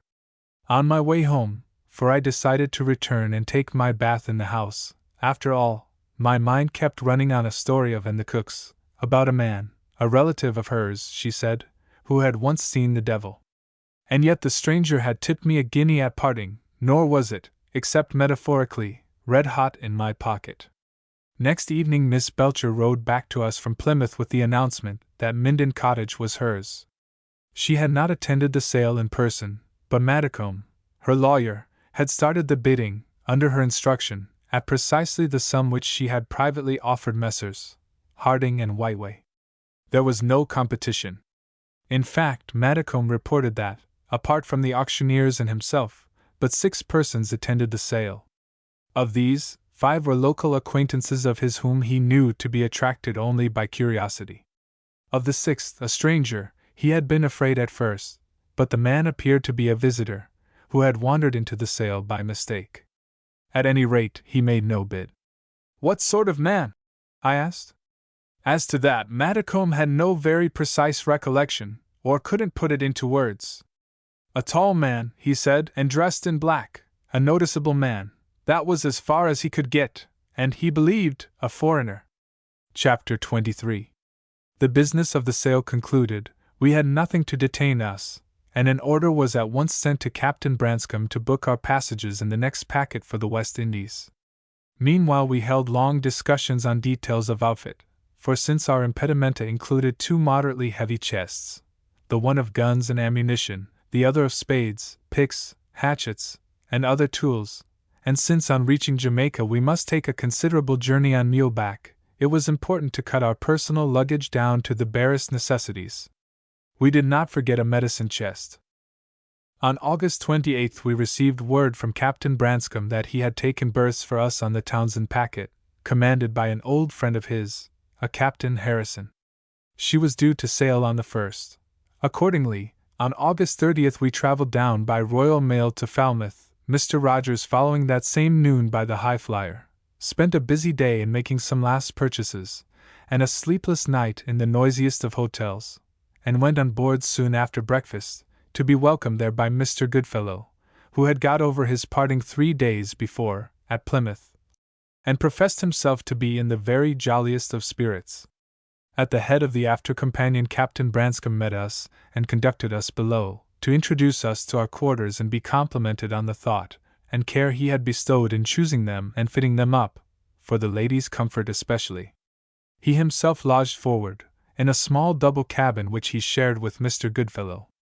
I will spare the reader a description of our departure and of the passage to Jamaica, not only because they were quite uneventful, we did not even sight a privateer, but because they have been celebrated in verse by Pliny, in a descriptive poem of 5 cantos and some 4,000 lines, entitled The Voyage, with an Englishwoman's reflections on her favorite element, a few extracts from which I am permitted to quote. A page later, in more tripping meter, which reflects her gaiety of spirits, she describes the ship. While Pliny cultivated the muse, and with the more zest as, to her pride and delight, she found herself immune from seasickness, I kept up, through the long mornings, the pretense of studying mathematics with Captain Branscombe, and regularly at noon received a lesson in taking the ship's bearings. Our fellow voyagers were mostly merchants and agents bound for Jamaica, the trade of which had revived since the restoration of peace, and among them we passed for a well-to-do family traveling partly for pleasure to visit the island, but partly also with an idea of buying a plantation and settling there, which explained the presence of Mr. Goodfellow. Our captain justified the confidence so poetically expressed above. He sailed his ship along steadily, taking no risks, and after a pleasant passage of 36 days brought her to anchor in Carlisle Bay, Barbados, where we were due to deliver some bags of mails. I have said that the trip was uneventful. It was even without incident save for some fooleries on reaching the line, and such trifling distractions as an unsuccessful attempt to shoot an albatross, and the sighting of some flying fish and sundry long-tailed birds which the sailors called bosuns. But, as Pliny wrote, he was a sallow young man of delicate constitution, and partly for his health's sake, had accepted the pastorate of a Jean Ven church in Kingston. From Barbados we beat up for Jamaica, and anchored in Kingston Harbor just 45 days from home. The next morning we said farewell to the ship, and were rowed ashore to a good hotel, where we spent a lazy week in email excursions, while Captain Branscombe busied himself in hiring a mule train and holding consultations with a firm of merchants, Messrs. Cox and Roebuck, to whom Miss Belcher came recommended with a letter of credit.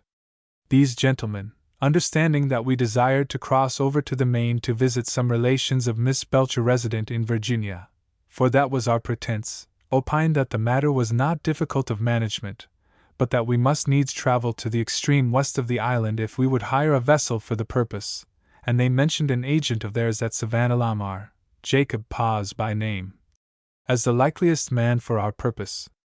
Armed with a letter of introduction to this man, in the early morning of October 22nd we started on muleback, and traveling without haste through the exquisite scenery of Jamaica, the main roads of which put ours of Cornwall to shame, arrived at Savannah-Lamar on the 27th, a great part of the way having been occupied by Miss Belcher, who hated the sight of a Negro, in rebuking Pliny's sentimental objections to slavery, and by Mr. Rogers in begging a collection of hummingbirds. It took, I believe, some time at Savannah-Lamar to convince Mr. Paz, a subtle half-breed, that we were actually fools enough to wish to purchase one of his vessels, and mad enough to propose working her alone. He had 3 boats idle, including a pretty little fore and aft schooner of 30 tons, the Espriella, which Captain Branscombe had no sooner set eyes upon than he decided to be the very thing for our purpose. She was fitted with a large ladies' cabin aft of the companion, a saloon, and a small single-berth cabin between it and the forecastle, which would house 3 men comfortably. We ended by purchasing her for £370, and into the forecastle I went with Mr. Goodfellow and Mr. Jack Rogers, who insisted on resigning the spare cabin to Captain Branscombe, henceforward, or until we should reach the island, by consent the leader of the expedition.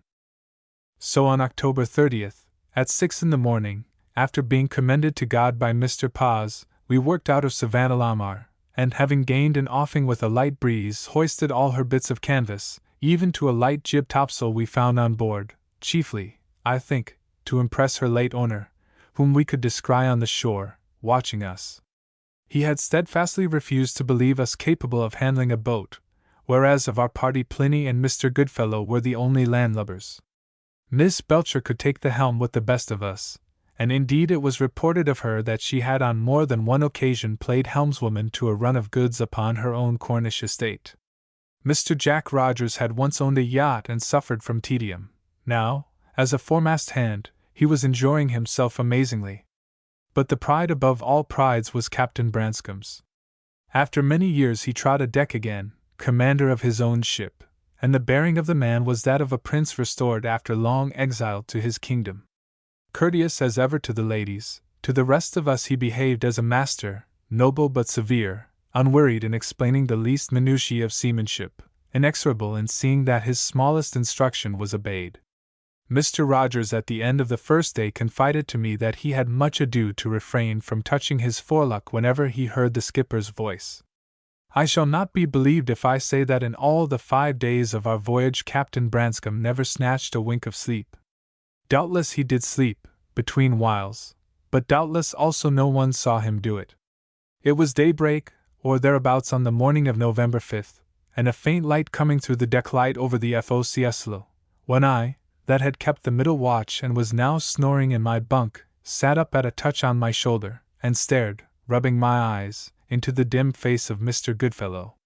"Skipper wants you on deck," he announced.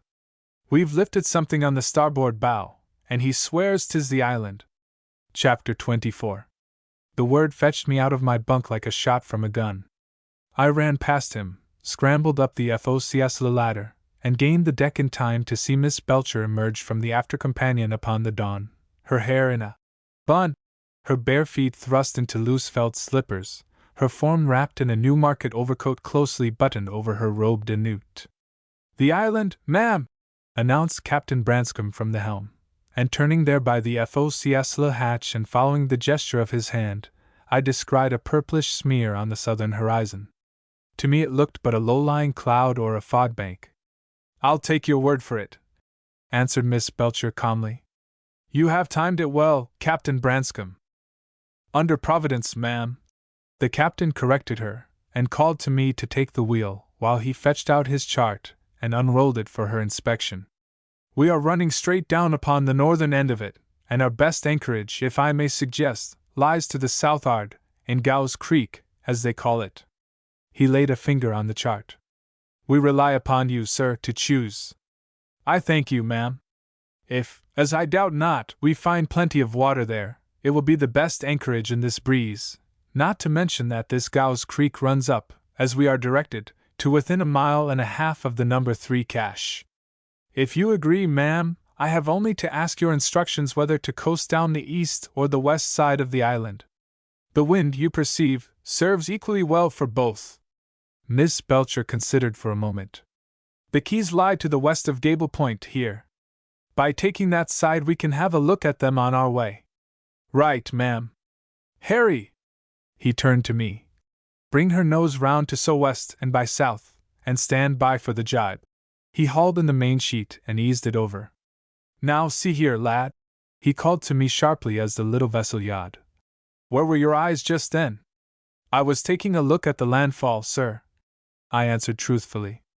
"Then I'll trouble you to fix your mind on the lubber's mark and hold her straight.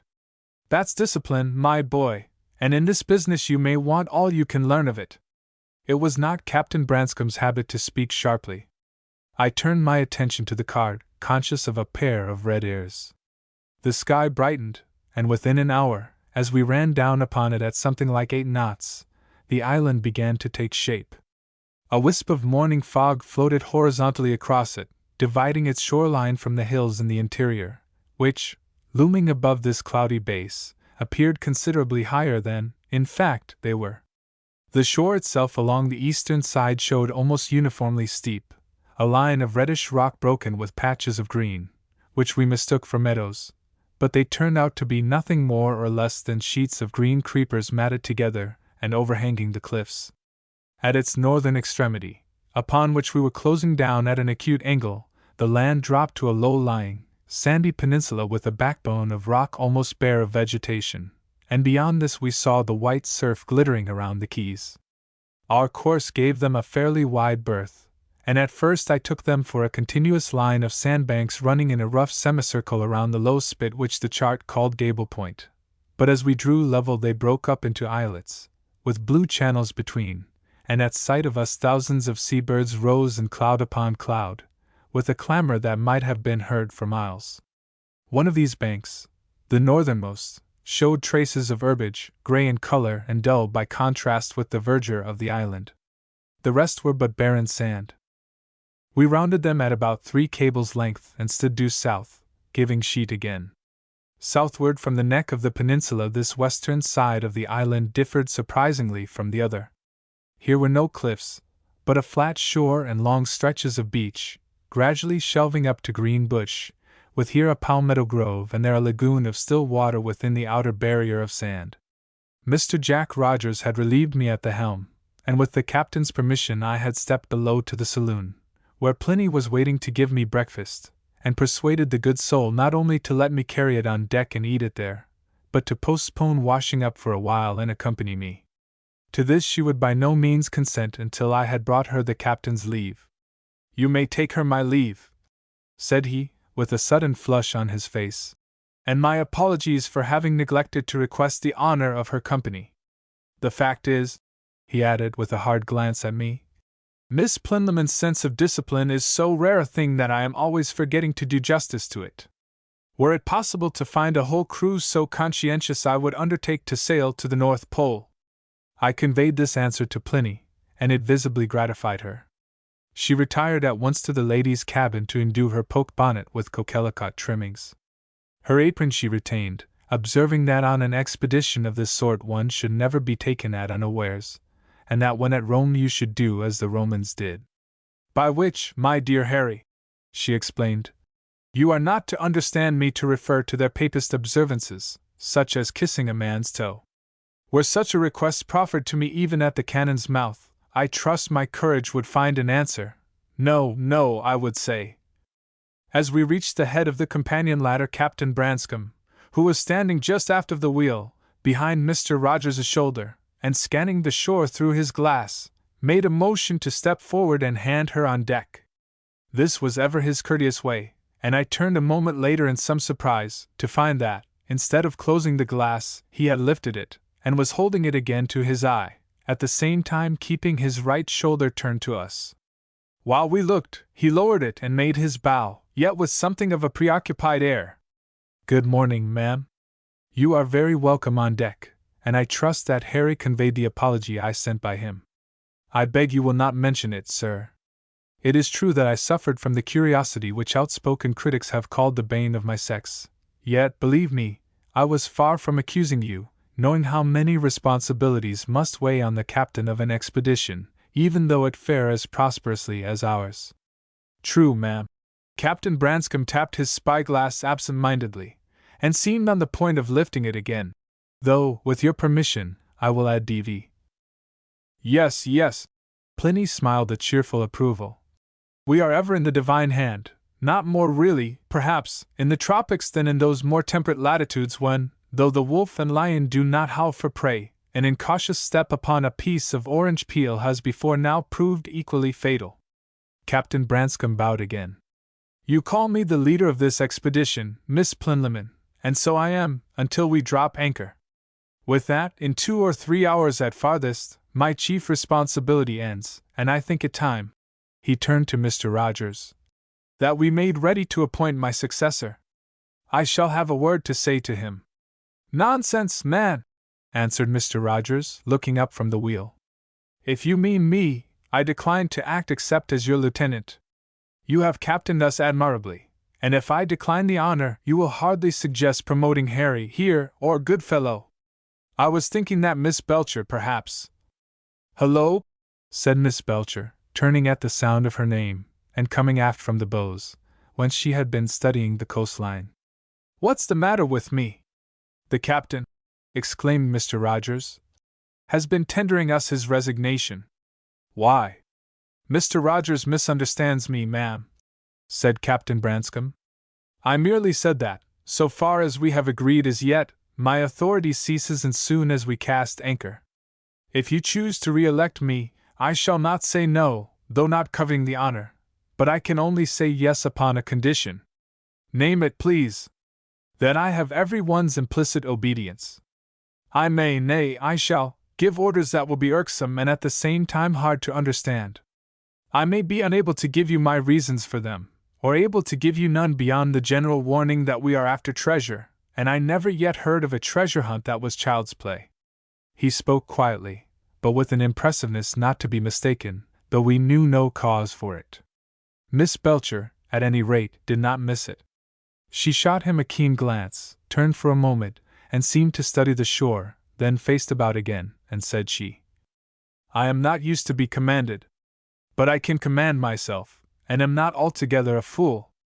The captain bowed. I was thinking, ma'am, that might be our difficulty. But if I have your word to try. You have. I thank you, ma'am, and will own that my mind is relieved.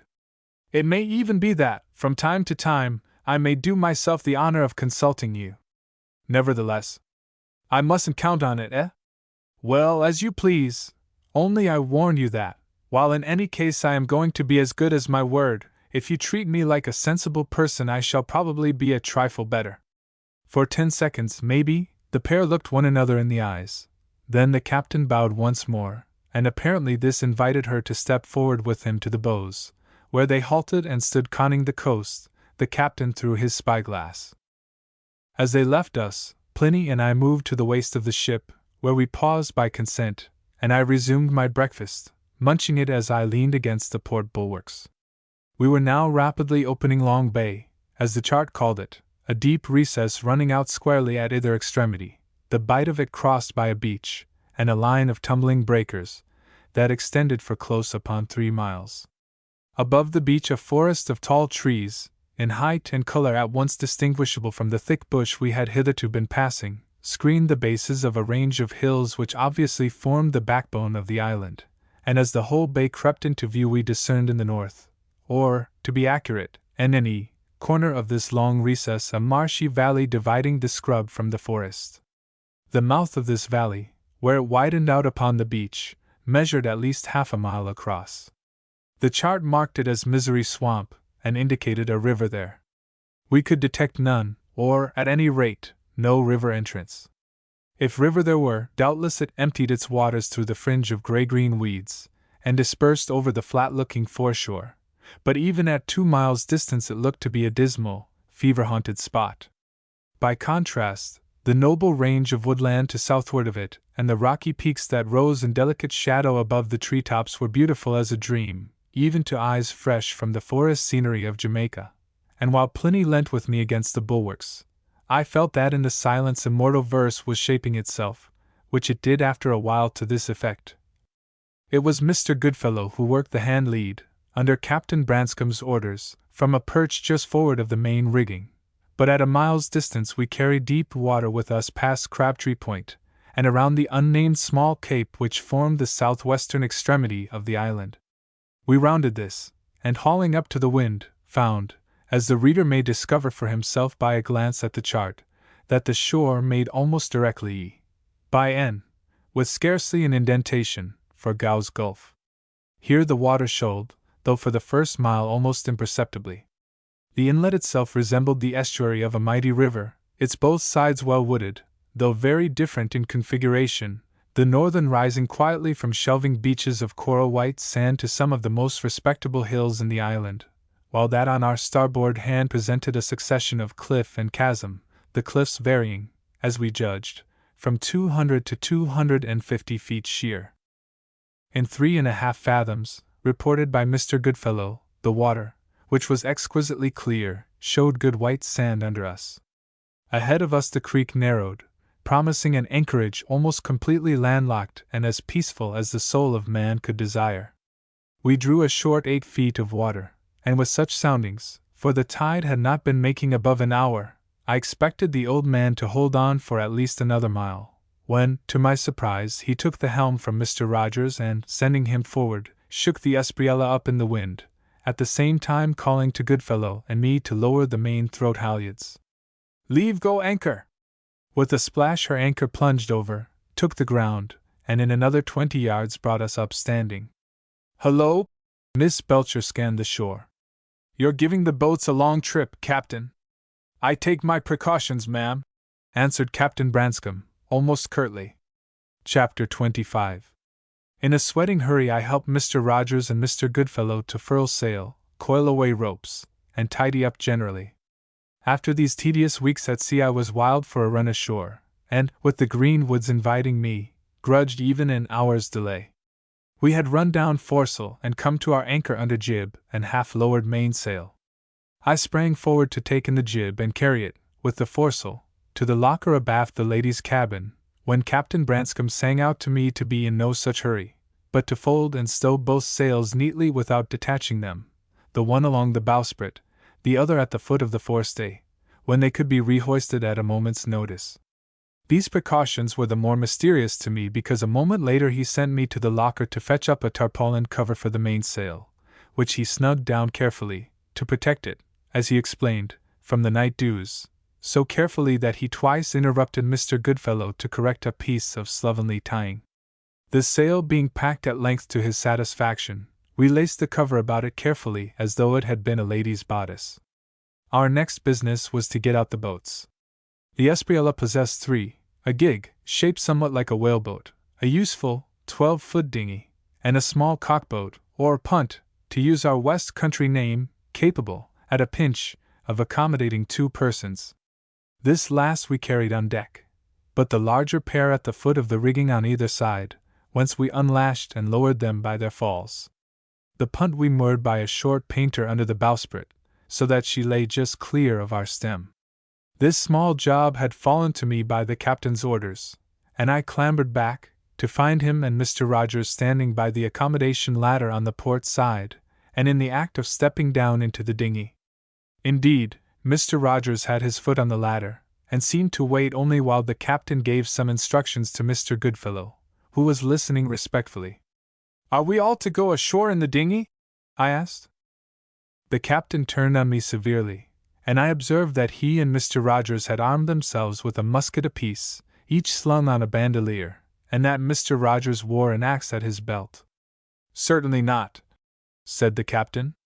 "Mr. Rogers and I are going on shore to prospect, and I was at this moment instructing Mr. Goodfellow that nobody is to leave the ship without leave from me." "But," I began, and checked myself, less for fear of his anger than because I was actually on the verge of tears. I looked around for the ladies, but they had retired to their cabin. Oh, this was hard, a monstrous tyranny! And so I told Mr. Goodfellow hotly as the dinghy pushed off and Mr. Rogers, paddling her, drew away up the creek and rounded the bend under the almost overhanging trees. "When are they coming back?" I demanded. "Captain didn't say." "You seem to take it easily," I flamed up. "But I call it a burning shame. Captain Branscombe seems to think that this island belongs to him, and you know well enough, if it hadn't been for me, he'd never have set eyes on it. What are you going to do?" "Smoke a pipe," said Mr. Goodfellow, "and watch the beauty's own nature." "Well, I'm not," I threatened. "Captain Branscombe may be a very good seaman, but he's too much of an usher out of school. This isn't Stimcoe's." "Not a bit like it," assented Mr. Goodfellow, feeling in his pockets.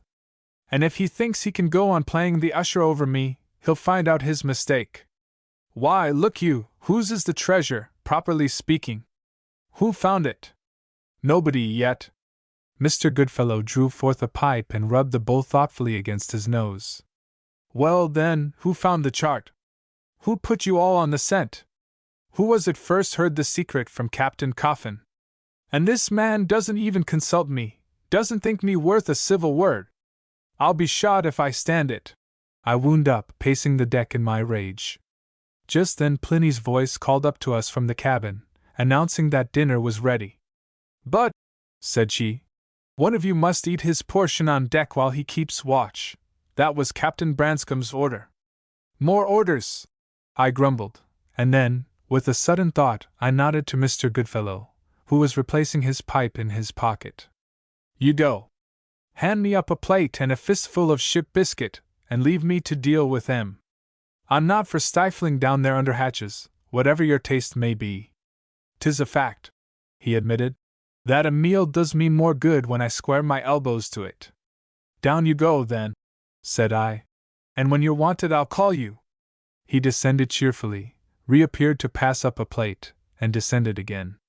I gobbled down enough to stay my appetite, crammed my pocket full of ship biscuit, and, after listening for a moment at the hatchway, tiptoed forward and climbed out upon the bowsprit. Then, having unloosed the cockboat's painter, I lowered and let myself drop into her, and slipping a paddle into the stern notch, sculled gently for shore. The Espriella, of course, lay head to tide, and the tide by this time was making strongly, so strongly that I had no time to get steerage way on the little boat before it swept her close under the open porthole, through which I heard Miss Belcher inviting Mr. Goodfellow to pass his plate for another dumpling. Miss Belcher's voice, as I may or may not have informed the reader, was a baritone of singularly resonant timbre. It sounded through the porthole as through a speaking trumpet, and I ducked and held my breath as the boat's gunwale rubbed twice against the schooner's side before drifting clear. Once clear, however, I worked my paddle with a will, though noiselessly, and the tide helping me, soon reached and rounded the first bend. Here, out of sight of the ship, I had leisure to draw breath and look about me. Ahead of me lay a still reach, close upon half a mile in length, and narrowing steadily to the next bend, when the two shores overlapped and mingled their reflections on the water. On my right the red cliffs, their summits matted with creepers, descended sheer into water many fathoms deep, yet so clear that I could spy the fish playing about their bases where they met the firm white sand. On my left the channel shoaled gradually to a beach of this same white sand, which followed the curve of the shore, here and again flashing out into broad sunshine from the blue shadow cast by the overhanging forest. Between these banks the breeze could scarcely be felt, yet, though the sun scorched me, the heat was not oppressive. The woods, dense and tangled though they were, threw up no exhalations of mud or rotting leaves, but a clean, aromatic odor. It seemed to give them a substance without which they had been but a mirage, a scene painted on a cloth, so motionless and apparently lifeless they stood, with the long vines hanging from their boughs, and the hot, rarefied air quivering above them. At first their silence daunted me.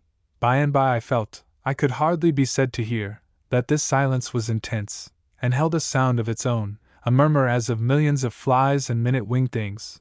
Or perhaps it came from the vegetation itself, and the sap pushing leaf against leaf and ceaselessly striving for room. With scarcely more noise than the forest made in growing, I let the cockboat float up on the tide, correcting her course from time to time with a touch of the paddle astern, and so coming to the second bend, began to search the shore for a convenient landing. The captain and Mr. Rogers, no doubt, had rowed up to the very head of the creek, and would by this time be prospecting for the clump of trees which were the key to unlock number 3 cache. To escape, or, at any rate, delay detection, I must land lower down, and preferably at some point where I could pull up the boat and hide it. With this in my mind, scanning the woods on the north bank for an opening, I drifted around the bend, and with a shock of surprise found myself in full view of the end of the creek. Worse than this, I was bearing straight for the Espriella's dinghy, which lay just above water on the foreshore, with her painter carried out to a tree above the bank. Worst of all, someone at that instant stepped back from the bank and under the shadow of the tree, as if to await me there. Mr. Rogers, or the captain? Mr. Rogers certainly, for I remembered that the captain wore white duck trousers, and by my glimpse of him, this man's clothes were dark. His height and walk, too. Yes, no doubt of it, he was Mr. Rogers. I stood, a culprit caught red-handed, and let the boat drift me down upon retributive justice. A while ago I had been mentally composing a number of effective retorts upon Captain Branscombe for his tyrannical behavior. Now, of a sudden, all this eloquence deserted me. I felt it leaking away and knew myself for a lawbreaker. One lingering hope remained, that the captain had pushed ahead into the woods, and that, as yet, Mr. Jack Rogers, whose good nature I might almost count upon, had alone detected me and would pack me home to the ship with nothing worse than a flea in my ear. His silence encouraged this hope. Half a minute passed, and still he forbore to lift his voice and summon me. He stood, deep in the shadow, his face screened by the boughs, and made no motion to advance to the bank. Then suddenly, at maybe 200 yards distance, I saw him take another pace backwards and slip away among the trees. Good man! Thought I, and blessed him, after my first start of astonishment. He has pretended not to see me. At any rate, he had given me a pretty good hint to make myself scarce unless I wished to incur Captain Branscome's wrath. I slipped my paddle forward into a rowlock, picked up the other, and dropping upon the thwart, jerked the cockboat right about face to head her back for the schooner. But after a stroke or two I easied and let her drift back stern foremost while I sat considering. Mr. Rogers had behaved like a trump, yet it seemed mean to deceive the old man, and moreover, it amounted to striking my colors. I had broken orders deliberately, and because I denied his right to give such orders. I might be a youngster, but to say the least of it, I had as much interest in the success of this expedition as any member of the company. The shortest way to dissuade Captain Branscombe from treating me as a child was to assert myself from the beginning. I had started with full intent to assert myself, and yes, I was much obliged to Mr. Rogers, but this question between me and Branscombe had best be settled, though it meant open mutiny. I felt pretty sure that Miss Belcher would support the tyrant, almost equally sure that Pliny would acquiesce, though her sympathy went with me, and strangely enough, and unjustly, I felt the angrier with Pliny. But even against Miss Belcher I had a card to play. Captain Branscombe may be an excellent leader, I would say, but I'd beg you to remember that you gave me no vote in electing him. I will obey any leader I have my share in choosing, but until then I stand out. And I had an inkling that, though the public voice would be against me, I should establish my claim to be taken into any future councils. In for a lamb, in for a sheep, thought I, and began to back the cockboat towards the corner where the dinghy lay. As I did so, it occurred to me to wonder why the captain and Mr. Rogers had been so dilatory. They must have started a full hour ahead of me. They had left the schooner at a brisk stroke, whereas I had merely floated up with the tide. Yet either I had all but surprised them in the act of stepping ashore, or, if they had landed at once, why had Mr. Rogers loitered on the bank until I was close on overtaking him? They had landed at the extreme head of the creek. Therefore, I argued, their intent was to follow up the stream here indicated on the chart, and search for the clump of trees which guarded the secret of number 3 cache. Sure enough, having beached my boat alongside the dinghy and climbed the green knoll above the foreshore, I spied their footprints on the sandy edge of the stream which here fetched a loop before joining the tidal waters of the creek. They led me along a flat meadow of exquisitely green turf, fringed with palmetto trees, to the entrance of a narrow gorge through which the stream came tumbling in a series of cascades, spraying the ferns that overhung it. The forest with its undergrowth pressed so closely upon either bank that after scrambling up beside the first waterfall I was forced to take off shoes and stockings and work my way up the irregular bed, now wading knee-deep, now clambering or leaping from boulder to boulder, and even so, to press from time to time through the meeting boughs, shielding my face from scratches. So, for at least a mile, I climbed as through a narrow green tunnel, and at the end of it found myself wet to the skin. 5 waterfalls I had passed, and beside the 4th, where the bank was muddy, had noted a long, smooth mark, and recent, such as a man's foot might make in slipping, so that I felt pretty confident of being on my companion's track, though I wondered how the captain, with his lame leg, could sustain such a climb. But above the 5th waterfall the stream divided into 2 branches, and at the fork of them I stood for a while in doubt which to choose. So far as volume of water went, there was, indeed, little or nothing to choose. If direction counted, the main stream would be that which came rushing down the gorge straight ahead of me, a gorge which, however, as my eye followed the V of its treetops up to the skyline, promised to grow steeper and worse tangled. On the other hand, the tributary, as I shall call it, which poured down from a lateral valley on my left, ran with an easier flow, as though drawing its waters from less savage slopes. I could not see these slopes, a bend of the hills hid them, but I reasoned that if a clump of trees, separate and distinguishable, stood anywhere near the banks of either stream, it might possibly be found by this one. The other showed nothing but a close mass of vegetation. Accordingly, I turned my steps up the channel to the left, and was rewarded, after another 20 minutes' scramble, by emerging upon a break in the forest. On one side of the stream rose a reddish-colored cliff, almost smooth of face and about 70 or 80 feet high, across the edge of which the last trees on the summit clutched with their naked roots, as though protesting against being thrust over the precipice by the crowd behind them.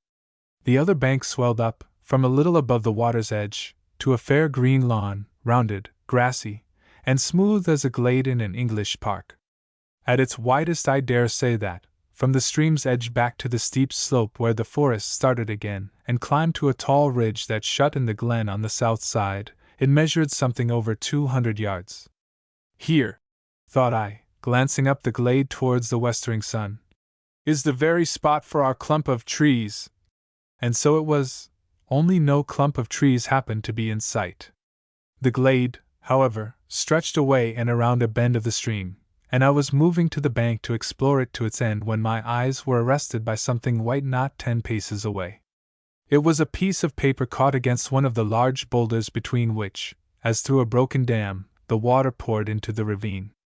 I waded towards it and stooped, steadying myself against the current. It was a paper boat. Chapter 26. I turned it over in my hand. Yes, it was a boat such as children make out of paper, many times folded, and, what on earth, thought I, put such childishness into the head of Captain Branscome or Mr. Jack Rogers? Then it occurred to me that they might be caught in some peril higher up the stream, and had launched this message on the chance of its being carried down to the waters of the creek. A far-fetched explanation, to be sure. But what was I to think? If it were the explanation, doubtless the paper contained writing, and carrying it to the bank, I seated myself and began to unfold it very carefully, for it was sodden, and threatened to fall to pieces in my hands. Then I reflected that the two men carried no writing materials, or, at the best, a lead pencil, the marks of which would be obliterated before the paper had been 2 minutes in the water. Yet, as I parted the folds, I saw that the paper had indeed been scribbled on, though the words were a smear, and moreover, that the writing was in ink. In ink! My fingers trembled and involuntarily tore a small rent in the pulpy mass. I laid it on the grass to dry in the full sunshine, seated myself beside it, and looked around me with a shiver. A paper boat, the paper written on, and the writing in ink. I could be sworn that neither Captain Branscome nor Mr. Rogers carried an ink bottle. The paper, too, was of a kind unfamiliar to me, thin, foreign paper, ruled with faint lines and watermark. Certainly no one on board the Espriella owned such writing paper or the like of it. But again, the paper could not have been long in the water, and the writing seemed to be fresh. As the torn edges crinkled in the heat and curled themselves half open, I peered between them and distinguished a capital R, followed by an I. But these letters ran into a long smear, impossible to decipher. I had flung myself prone on the grass, and so lay, with chin propped on both palms, staring at the thing as if it had been some strange beetle, staring till my eyes ached. But now I took it in my fingers again and prized the edges a little wider. Below the smear came a blank space, and below this were 5 lines ruled in ink with a number of dotted marks between them.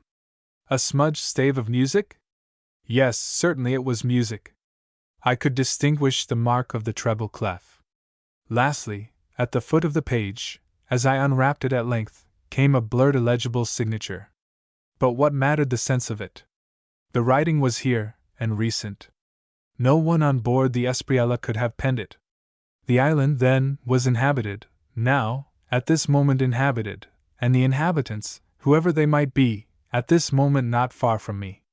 I crushed the paper into my pocket, and stood up, slowly looking about me. For a second or two panic had me by the hair. I turned to run, but the dense woods through which I had ascended so light-heartedly had suddenly become a jungle of God knows what terrors.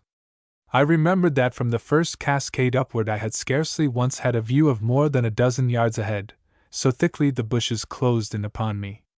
I saw myself retracing my steps through those bushes, in every one of which now lurked a pair of watching eyes. I glanced up at the cliff across the stream. For aught I knew, eyes were watching me from its summit. Needless to say, I cursed the hour of my transgression, the fatal impulse that had prompted me to break ship. I knew myself for a fool, but how might I win back to repentance? As repent I certainly would and acknowledge my fault. Could I keep hold on my nerve to thread my way back and over those 5 separate and accursed waterfalls? If only I were given a clear space to run. At this point in the nexus of my fears it occurred to me, glancing along the green lawn ahead, that the ridge on its left must run almost parallel with the creek, that it was sparsely wooded in comparison with the ravine behind me, and that from the summit of it I might even look straight down upon the Espriella's anchorage. Be this as it might, I felt sure, considering the lie of the land, that here must be a short cut back to the creek, and once beside its waters I could head back along the beach and regain my boat.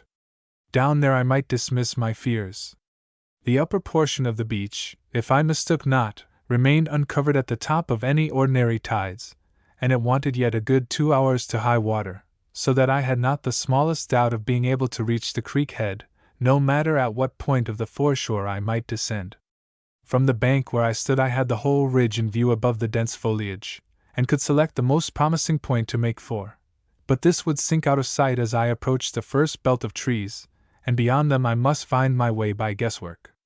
I now observed a sharp notch breaking the line of the ridge, about a mile to the westward, and walked some few hundred yards forward on the chance that it might widen as I drew more nearly abreast of it, and open into a passage between the hills. Widen it did, but very gradually, the stream curving away from it all the while, and by I halted again, in two minds whether to break straight across for it or continue this slow process of making sure. I had now reached a point where the tall cliff on the opposite shore either ended abruptly or took a sharp turn back from the stream. I could not determine which, and walked forward yet another 200 yards to satisfy myself. This brought me in view of a grove of palmettos, clustering under the very lee of the rock, or so it appeared at first, but a second look told me that here the stream again divided, and that the new confluence swept by the base of the rock, between it and the palmettos, 3 or 4 of which, their roots, maybe, sapped by bygone floods, leaned sideways and almost hid the junction.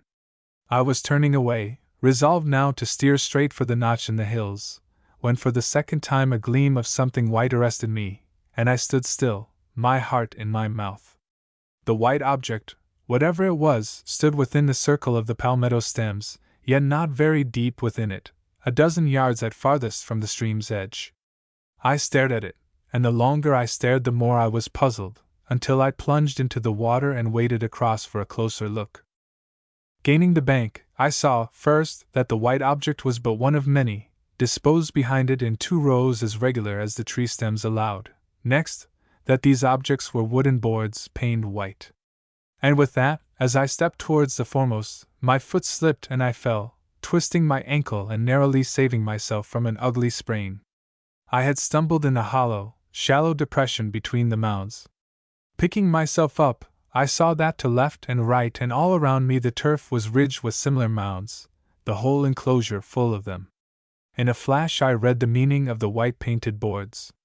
Yes, and there was writing on them, too, no words, but single letters and dates, roughly painted in black.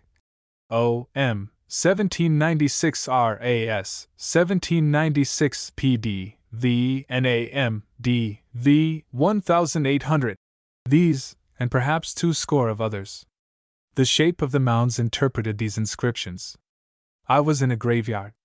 I sat helpless for a minute, dreadfully scanning the gloom through which the massed palmetto tops emitted but a shaft of light here and there.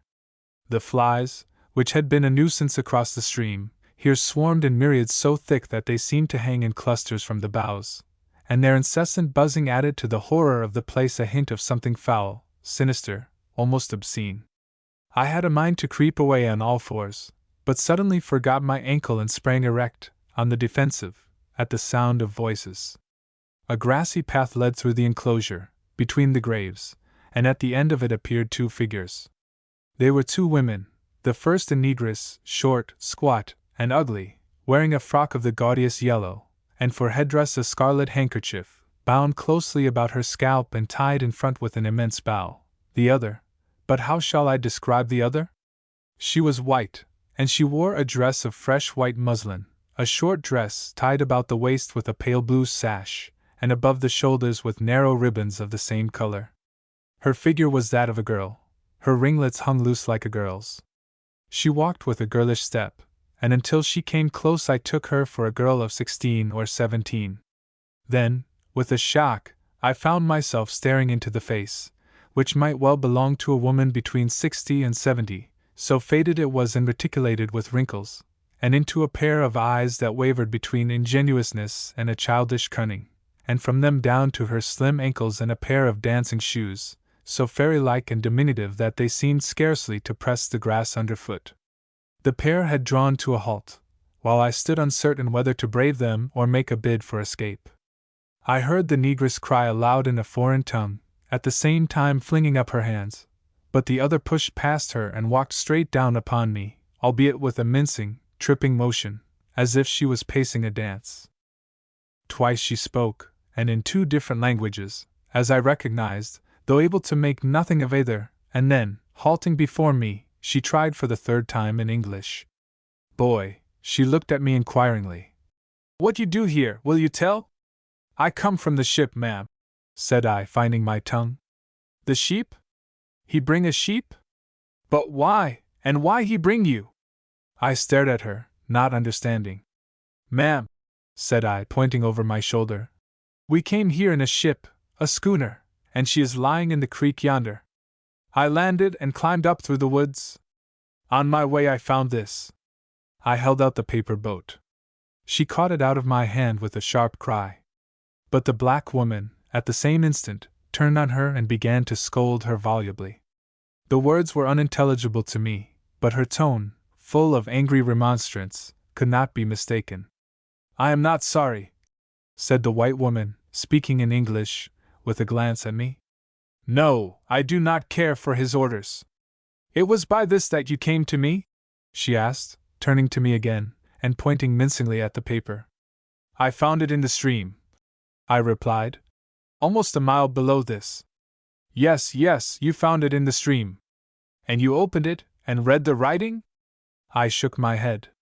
"The writing, ma'am, was blotted. I could read nothing." "Not even my little song?" She peered into the paper, threw up her head and piped a note or two, for all the world as a bird chirps, lifting his bill, after taking a drink. "La la, you did not understand, hey? But nevertheless you came, and of your own will. He did not bring you." I shook my head again, having no clue to her meaning. "So best," she said, changing her tone of a sudden to one of extreme gravity. "For if he found you here of all places, he would kill you." "Yes," she nodded impressively. "For sure we would kill you. He kill all these." She waved a hand, indicating the grave mounds. Her voice, at these dreadful words, ran up to an almost more dreadful airiness, and still she continued nodding, but now with a sort of simpering pride. "All these?" she repeated, waving her hand again towards the mounds. "Did you see him kill them?" I asked, wondering whom he might be, and scarcely knowing what I said. "Some," she answered, with a final nod and a glance of extreme childish cunning. "But why you not talking, Rosa?" she demanded, turning on the negress. "You speak English, it is no use to pretend." The black woman stared at me for a moment from under her loose hanging lids. "You go away," she said slowly. "You get no good in these parts." "Very well, ma'am," said I, steadying my voice. "And the sooner the better, if you will kindly tell me the shortest cut back to the creek." "And," the woman went on, not seeming to heed the interruption, "you tell the same to your friends, that they get no good in these parts. But of us, and of this," she pointed to the sodden paper which she had snatched from her mistress's hands, "you will say nothing. It might bring mischief." "Mischief?" I echoed. "Mischief, upon her." "But this is nonsense you talk, Rosa," broke in the little lady. "At the most, what have I written? A little song from Gluck, the divine Gluck. Just a little song of Eurydice calling to Orfeo. Ah! You should have heard me sing it, in the days before my voice left me, in the opera, boy, and the king himself splitting his gloves to applaud us. But you are young, very young. I should not wonder to hear you were born after I left the stage. And you are pretty, but not old enough to be Orfeo yet. I must wait, though I wait till I doubt if I am not changed to Proserpine with her cracked voice. Boy, if I kiss you." She advanced a step, but the negress caught her by the wrist violently, at the same moment waving me off. I felt faint and giddy, as though some exhalation from the graveyard, not wholly repellent, but sickly, overpowering, like the scent of a hothouse lily, had been suddenly wafted under my nostrils. I fell back a pace as the negress motioned me away. Her hand pointed across the stream, and across the meadow, to the gap in the ridge. "Fast as you can run," she panted, "and never come this way again." The strong scent yet hung around me and seemed to bind me like a spell, pressing on my arms and logs. I plunged knee-deep into the stream. The cool touch of the water brought me to my senses. I splashed across, waded up the bank, and set off running towards the gap. Chapter 27. Before ever I gained the gap I was panting, and as I panted the blood ran into my mouth from a deep scratch across the eyebrows. I tasted it as I ran. My shirt hung in strips, and one stocking flapped open on a rip from knee to ankle. But on the farther side of the ridge I ran no longer. I flung myself and fell through the matted ferns that, veiling the trough of a half-dry watercourse, now checked my descent as I clutched at them, now parted and let me drop and bruise myself on the rocky bottom. In the end, I found myself on soft sand beside the blessed water of the creek, bloodied indeed, for I had taken a shrewd knock on the bridge of the nose, but with a wrenched shoulder and a jarred knee-pan for the worst of my hurts. I valued them nothing in comparison with the terrors left behind in the woods. The schooner lay in sight, scarcely half a mile below, and I sobbed with gratitude as I dipped my face in the tide and washed off its bloodstains. The tide was still at flood, and wanted, as I guessed, less than an hour of high water, but it left an almost continuous stretch of sand between me and the creek head, and I found that the short intervals where it narrowed to nothing could be waded with ease. At first the curve of the foreshore and the overhanging woods concealed the spit of beach where I had made fast my punt beside the dinghy, but at the corner which brought the boats in sight I was aware of two figures standing beside them, Captain Branscome and Mr. Rogers. I walked forward heartily enough. I had drunk my fill of terror, and could have faced the captain had he been thrice as formidable. He did not help me at all, but stood with a thunderous frown, very quiet and self-restrained, while I plodded my way up to him, over the sand. I think that, as I drew close, my battered appearance must have shocked him a little. But his frown did not relax, and the muscles of his mouth grew, if anything, tenser. "You appear to have been in the wars," he said quietly. "Has anything happened to the schooner?" "No, sir, at least not to my knowledge," was my answer, and he must have expected it, or he would have shown more perturbation. "I saw her, not 5 minutes ago, lying at her moorings," I added, with a nod towards the bend of the creek which hid her from us. "Then why has Miss Belcher sent you?" "She did not send me, sir." "In other words, you have chosen to disobey orders?" I suppose he read some sullenness in my attitude, for he repeated the words sharply, in a tone that demanded an answer.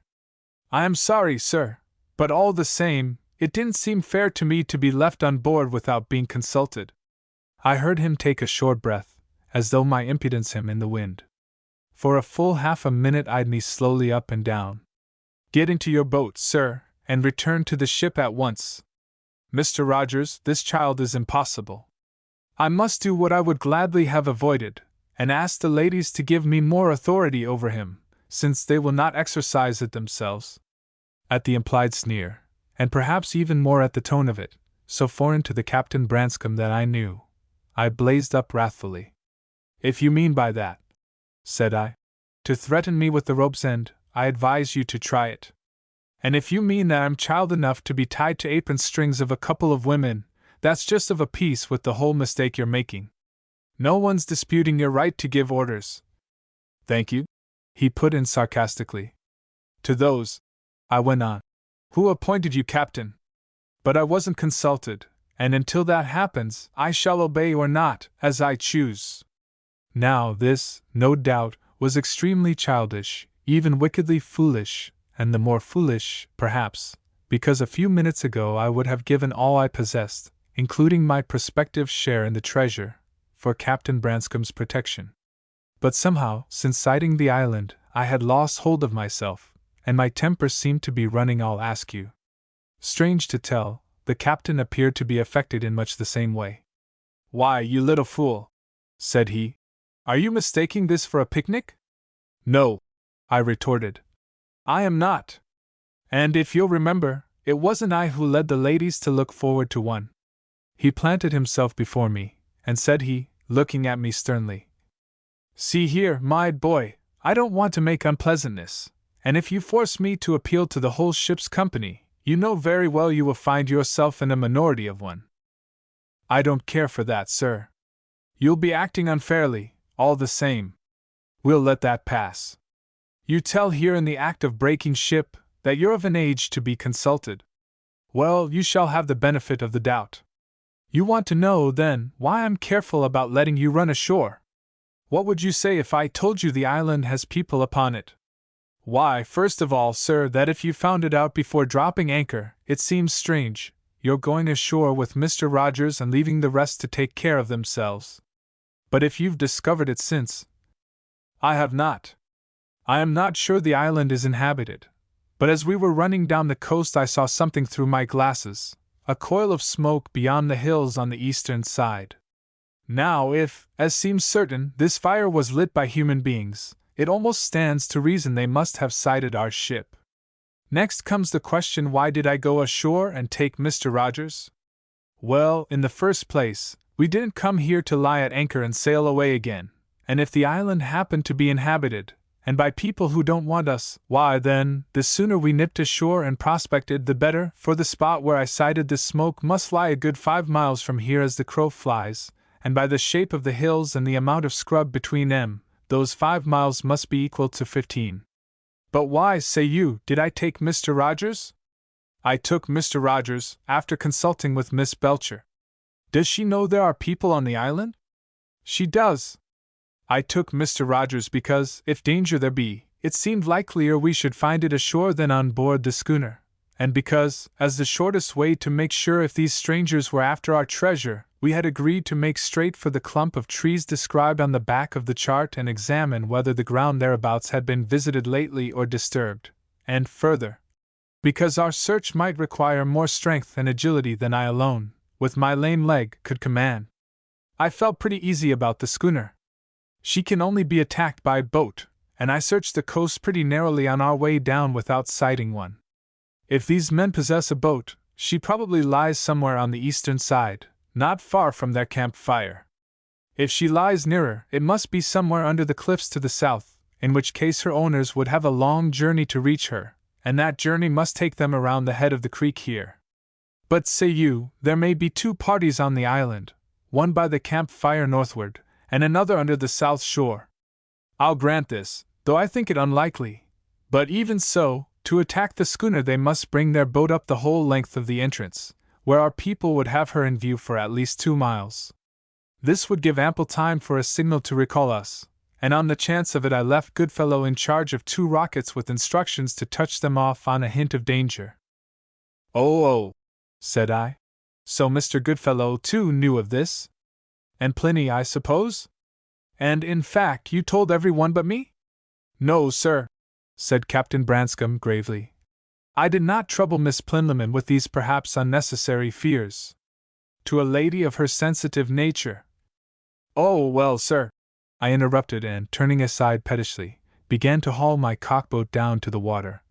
Since you choose to treat me like a baby of 6, I suppose it's no wonder you take Pliny for a timorous old fool. Sir! Exploded Captain Branscombe, and glancing back over my shoulder I saw him leaning on his stick and fairly trembling with wrath. This disrespectful language! And of a lady for whom? Disrespect? I whistled. Is it worse to speak disrespect or to act it? I have known Pliny for years, you for a month or 2, and one of these days, if this expedition gets into a mess, as it likely will with such handling, that sensitive lady will make you see stars.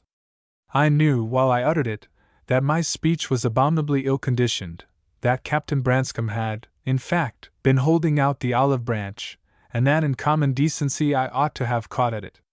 In short, I felt my boyish temper going from bad to worse, and yet, somehow, that I could not apply the brake to it. Why, confound the boy! Ejaculated Mr. Rogers. Whatever bee has stung him? And gripping me by the shoulder as I heaved at the boat, he swung me round to face him. Look here, young Harry Brooks! Do you happen to be sickening for something, that you talk like a gutter snipe to a gentleman old enough to be your grandfather? Or, damn, have you and Goodfellow been coming to blows? By the nose of you and the state of your shirt a man would say you've come from a street fight, and by your talk, that your head was knocked silly. It's all very well, Mr. Rogers, said I sulkily, and I know I oughtn't to have spoken like that, but I hate to be tyrannized over. That's why I didn't take your warning first along and pull back to the ship, though I thank you for it all the same. Eh? Said Mr. Rogers. My warning? What in thunder is the boy talking about? When you saw me sculling for shore, here, about an hour ago, I explained, you pretended not to see me, and went after Captain Branscombe, but I saw you, fast enough, standing on the bank yonder, under the trees. For a certainty the child is mad. Mr. Rogers stared at me round-eyed. I saw you. I pretended not to? Why, man alive, from the time we left the ship I never set eyes on you. How should I, nor ever guessed you were ashore till we came back and found your boat beside the dinghy. And as for standing under those trees, I was never on the bank there for 1 second, no, nor for the half of one. The captain and I walked around the spit together. The tide has covered our footmarks, or I could show 'em to you. At any rate, there was a man," I persisted. "And he couldn't have been the captain either, for he was wearing dark clothes." "The devil! I say, Branscombe, listen to this." "I am listening," answered the captain, gravely, taking, as he stepped forward, a long look at the bank above us and at the dense forest to right and left. "Did you see the man's face, Harry?" "No, sir, or I should not have mistaken him for Mr. Rogers. He was standing there, under the bows, and seemed to be looking through them and watching me.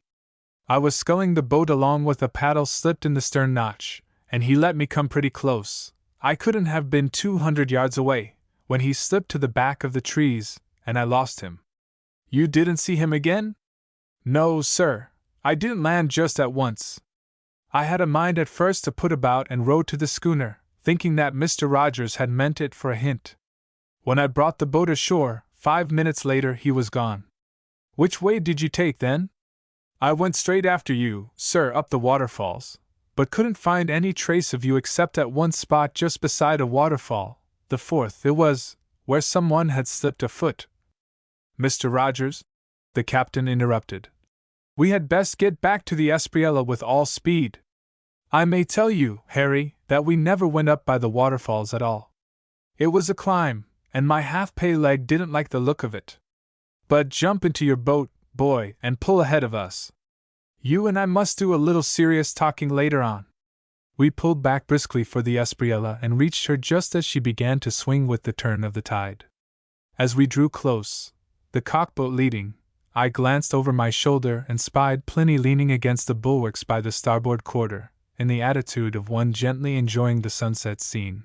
But at the sight of my torn shirt all her composure left her, and she came running to the accommodation ladder, where she met me with a string of agitated questions. "Excuse me, ma'am," said Captain Branscombe, as the dinghy fell alongside and he climbed on deck. "I have no wish to alarm you, and indeed, there may be no cause at all for alarm. But Harry has brought us some serious news. He reports that there is a man, a stranger, on the island." "How could Harry have known?" was Pliny's unexpected response. "He is confident that he saw a man, somewhat more than an hour since, standing at the head of the creek." "Now, that is very curious," said Pliny, "for the gentleman told me he had borrowed Harry's boat without being observed." I beg your pardon, ma'am." Captain Branscombe stared about him. "A gentleman, did you say?" "Yes, and such distinguished manners. He left a message for you, and dear me, you should have heard how he praised my coffee." Chapter 28. But here, as Captain Branscombe leaned back and caught feebly at the main rigging for support, there appeared above the after companion, like a cognizance above an escutcheon, a bent forearm, the hand grasping a beaver hat. It was presently followed by the head of Miss Belcher, who nodded cheerfully, blinking a little in the level light of the sunset. "Hello," said she, addressing Pliny, while she adjusted the hat upon her brow. "Have you been telling the captain about our visitor?" "Miss Plinlimmon, ma'am, has given me a shock, and I won't deny it," answered the captain, recovering himself. Miss Belcher continued to nod like a China mandarin. "I don't wonder," she agreed. "For my part, you might have knocked me down with a feather. The fellow came down the creek, cool as you please, and pulling a nice easy stroke, in Harry's cockboat. Where is Harry, by the way?" Her eyes lit and fastened upon me. "Good Lord! What have you been doing to the child?" "Nothing, ma'am. He has been exploring, and lost his way, that's all." "Hum! He seems to have lost it pretty badly." "Well, he deserved it. But, as I was saying, along comes my gentleman, pulling with just the easy jerk which is the way to make a boat of that sort travel. Goodfellow was keeping watch.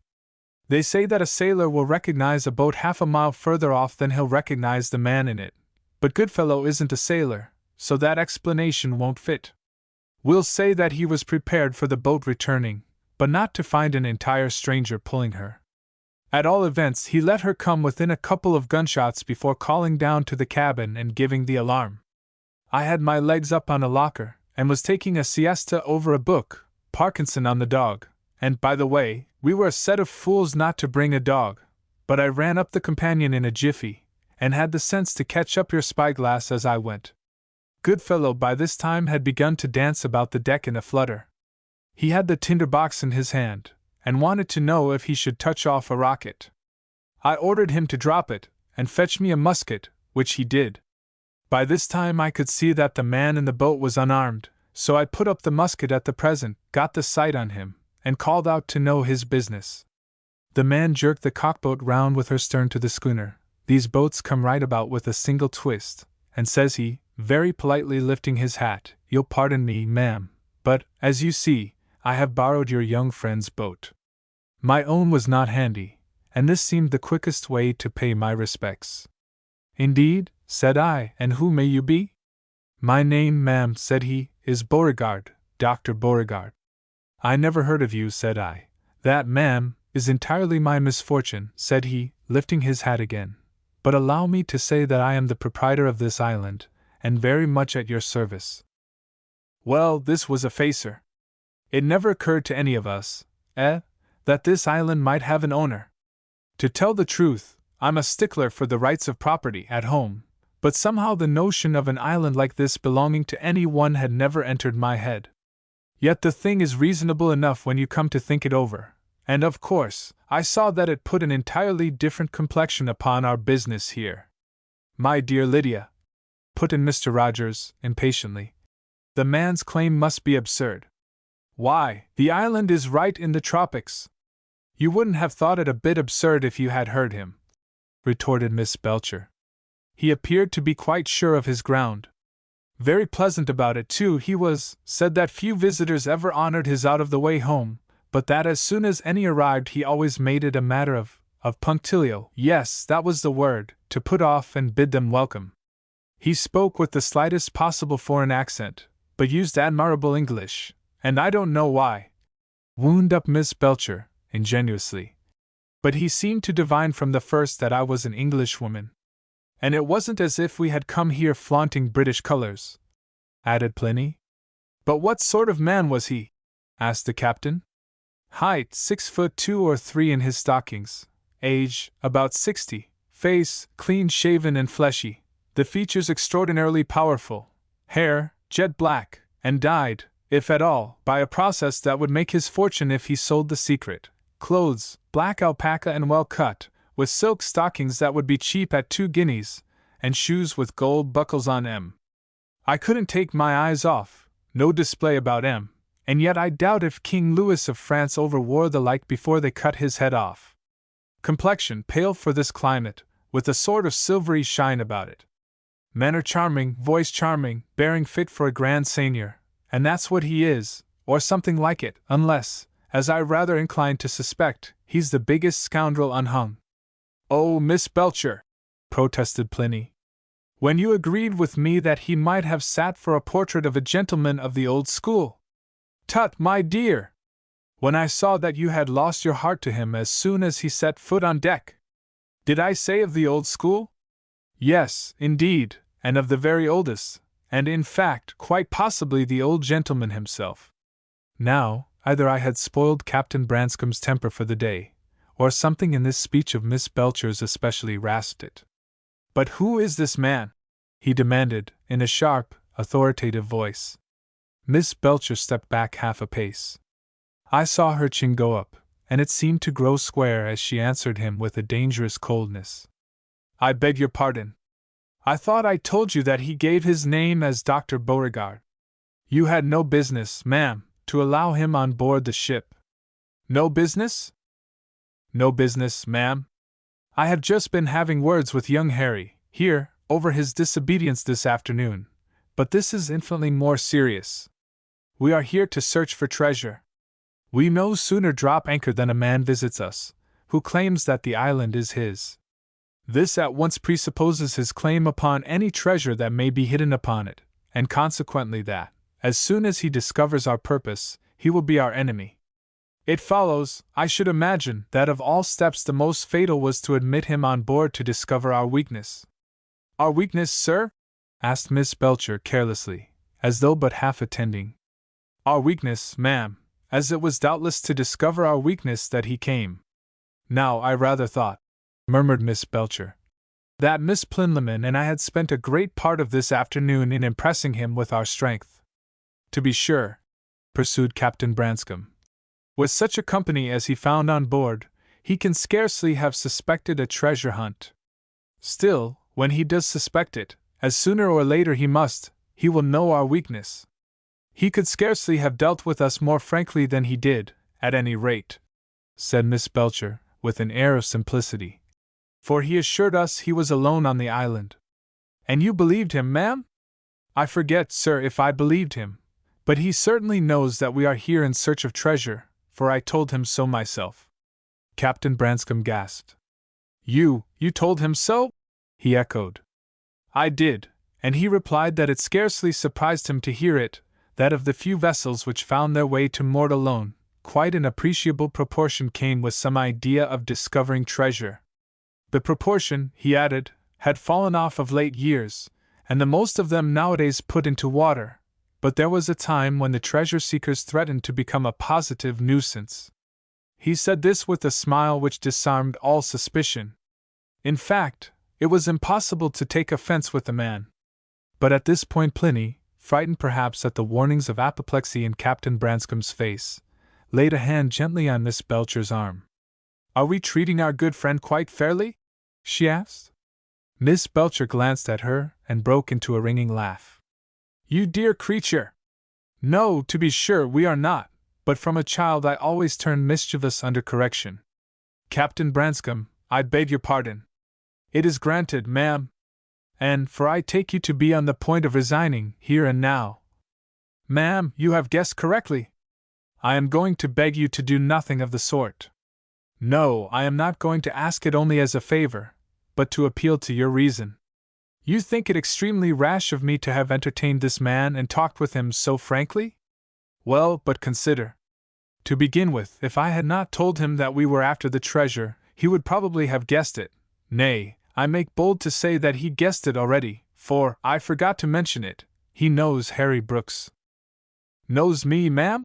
I cried out, as all the company turned and stared at me. He says so, and that he recognized you as you were sculling up the creek. Knows me? I echoed. But who on earth can he be, then? Not the man Aaron Glass, surely? I was wondering, said Miss Belcher. But Aaron Glass wasn't a bit like this man, as you make him out, a thin, foxy-looking fellow, with sandy hair and a face full of wrinkles, about the middling height, with sloping shoulders. Then he can't be Aaron Glass. But whoever he is, he knows you, that's the important point, and pretty certainly connects you with the treasure. He didn't seem to have met Goodfellow before. Well, now, if he lives alone here, which, I admit, is not likely, we ought to be more than a match for him. If, on the other hand, he has men at his call, and I ask your particular attention here, Captain, it was surely no folly at all, but the plainest common sense, to admit him on board. He will go off and report that our ship's company consists of 2 middle-aged maiden ladies. I occupied myself with tatting a chair cover while he conversed. A boy, Mr. Goodfellow, whatever he may have made of Goodfellow, and 2 gentlemen ashore to whose mental and physical powers I was careful to do some injustice. You will pardon me, Captain, but I laid more than warrantable stress on your lameness, and as for you, Jack, I depicted you as a mere country booby. Here Mr. Rogers bowed amiably, and added by way of confirmation that I had known you from childhood. He will go back and report all this, with the certain consequence that he and his confederates will mistake us for a crew of crack-brained eccentrics. When she had done, the captain stood considering for a moment, rubbing his chin. Yes, he admitted slowly. There seems reason in that, ma'am, reason and method. But 'tis a kind of reason and method outside all my experience, and you must excuse me if I get the grip of it slowly. I should like a good look at the man before saying more. As to that, answered Miss Belcher, you won't have long to wait for it. He has invited us all ashore tomorrow, for a picnic. He charged me to say, if he did not happen to run against you as he was returning the cockboat, that he would be at the creek head punctually at 9:30 to await us. 2 hours later Captain Branscome sent word for me to attend him in his cabin. "I want to tell you, Harry Brooks," said the old man, turning away from me while he lit his pipe, "that I have been thinking over what happened this afternoon. I was in the wrong, sir. You were, and I am glad to hear you acknowledge it. Now, what I want to say is this. Had affairs gone in the least as I expected, I should have held you to strict service, as we used to say on the old packets. I never tolerated a favorite on board, and never shall. But these ladies don't make a favorite of you. That's not the trouble. The trouble, no, I won't call it even that, is that you and they all cannot help taking the bit between your teeth. It don't appear to be your fault. You wasn't bred to the sea, and can't tumble to sea fashions. So much the worse, a man might say. The plague of it is, I can't be sure, and after casting it up and down, I've determined to let you have your way." "You don't mean, sir, that you're going to resign?" said I, confounded. "No, I don't. Saving your objections, boy, I was elected captain, and it don't do away with my responsibility that I choose to let discipline go to the winds. If mischief comes I shall be to blame, because I might have stopped it but didn't." I was silent. This should have been the time for me to tell what I had discovered that afternoon, of the graveyard and the 2 strange women. But shame tied my tongue. I saw that this noble gentleman, in imparting his thoughts to me, was really condescending to ask my pardon, and the injustice of it was so monstrous that I felt a delicacy in letting him know the extent of my unworthiness. I temporized, and promised myself a better occasion. "But are you quite sure, sir, that yours was not the wisest plan, after all?" "The question is not worth considering," he answered. "My policy, you would hardly call it a plan, for it wholly depended on circumstances, no longer exists. The ladies, you see, have forced my hand." I forbore to tell him that if the ladies had forced his hand, his accepting full responsibility was simply quixotic. "She's a wonderful woman," said I, by way of filling up the pause. "And so womanly," assented Captain Branscome, to my entire surprise. "Indeed, sir," I stammered. "Well, I have heard people say, Mr. Rogers for one, that Miss Belcher ought to have been born a man." "Miss Belcher? Why, heavens alive, boy, I was referring to Miss Plinlimmon." He dismissed me with a wave of the hand, but called me back as I turned to the door. "Oh, by the way," said he, "I had almost forgotten the reason why I sent for you. This man, have you any notion who he can be?" "None, sir." "You've thought over every possible person of your acquaintance?" "Well," as I nodded, "we shall know tomorrow morning, if he keeps his word. Mr. Rogers has kindly undertaken to stay and look after the schooner. He has a sense of discipline, by the way, has Mr. Rogers. If you wish me, sir, to stay with him, Thank you," he interrupted dryly. "But we shall need you ashore, in the first place to identify this mysterious stranger, and also to help protect the ladies. Their escort, heaven knows, is not excessive. We take the gig, and if the man fails to appear, or brings even so much as one companion, I give the word to return." But these apprehensions proved to be groundless. As we rowed around the bend next morning into view of the creek head, the man stood there alone, awaiting us. He saw us at once, and lifted his hat in welcome. "Do you know him, Harry?" asked Miss Belcher. "No," said I pretty confidently, and then, "But yes, in the garden that evening, the day you went up to Plymouth for the sale." "Eh? The garden at Minden Cottage? What on earth was he doing there?" "Nothing, ma'am, at least I don't know. He seemed to be taking measurements, and he gave me a guinea.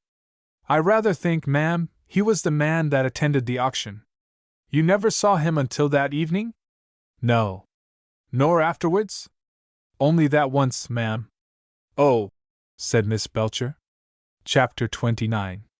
As we drew to shore, the stranger stepped down the beach and lifted his hat again. "Welcome, ladies, and let me thank you and all your party for this confidence.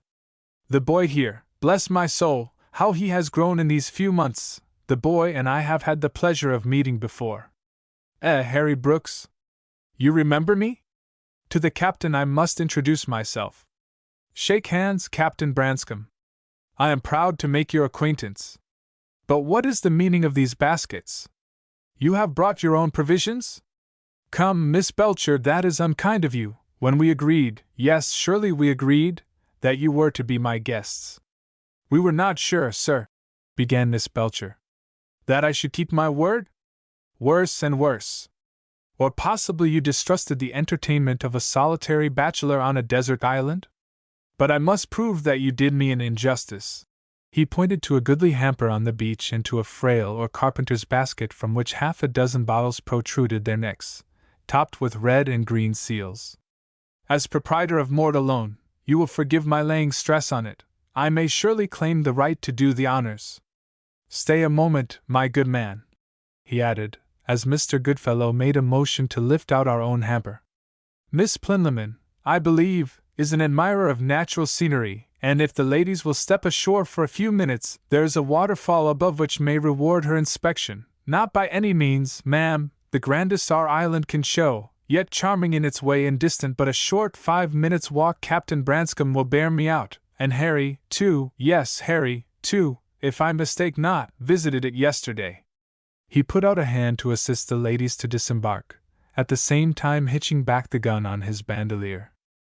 You will excuse my having brought a musket. You have brought your own, I see.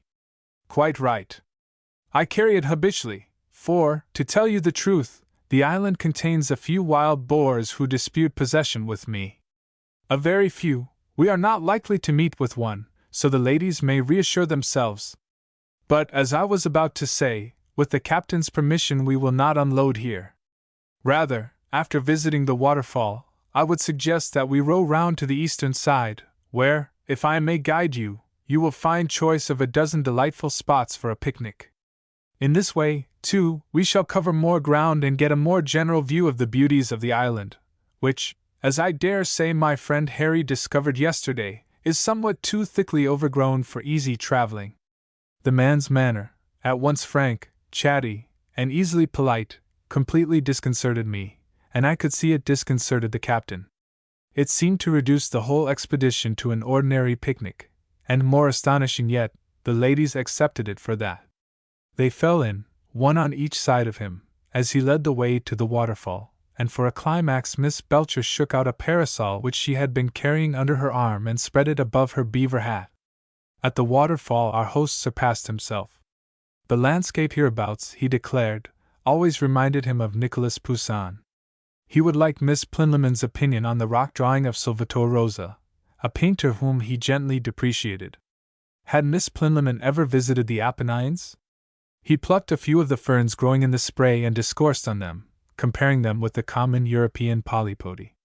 He turned to music, and challenged his fair visitors to guess the note made by the falling water. It hummed on E natural, rising now and then by something less than a semitone. With all this it was not easy to suspect him of acting, as it was next to impossible to mistake him for a trifler. His tall figure, his carriage, the fine pose of his head, his resonant manly voice, all forbade it, no less than did the wild scenery to which he drew our attention with an easy proprietary wave of the hand. I observed that Captain Branscombe listened to him with a puzzled frown. The waterfall having been duly admired, we retraced our steps to the shore. The gig carried a small mast and lugsail, and the faint wind blowing fair down the creek, the captain suggested our hoisting them. I think it annoyed him to find himself appealing to Dr. Beauregard. By all means, said the doctor affably. It will save labor till we reach open water, when I will ask you to lower them. We had best use the paddles after rounding the point to eastward, and keep close inshore. I have my reasons for recommending this, reasons which I shall be happy to explain to you, sir, at the proper time. Here he bowed to Captain Branscombe.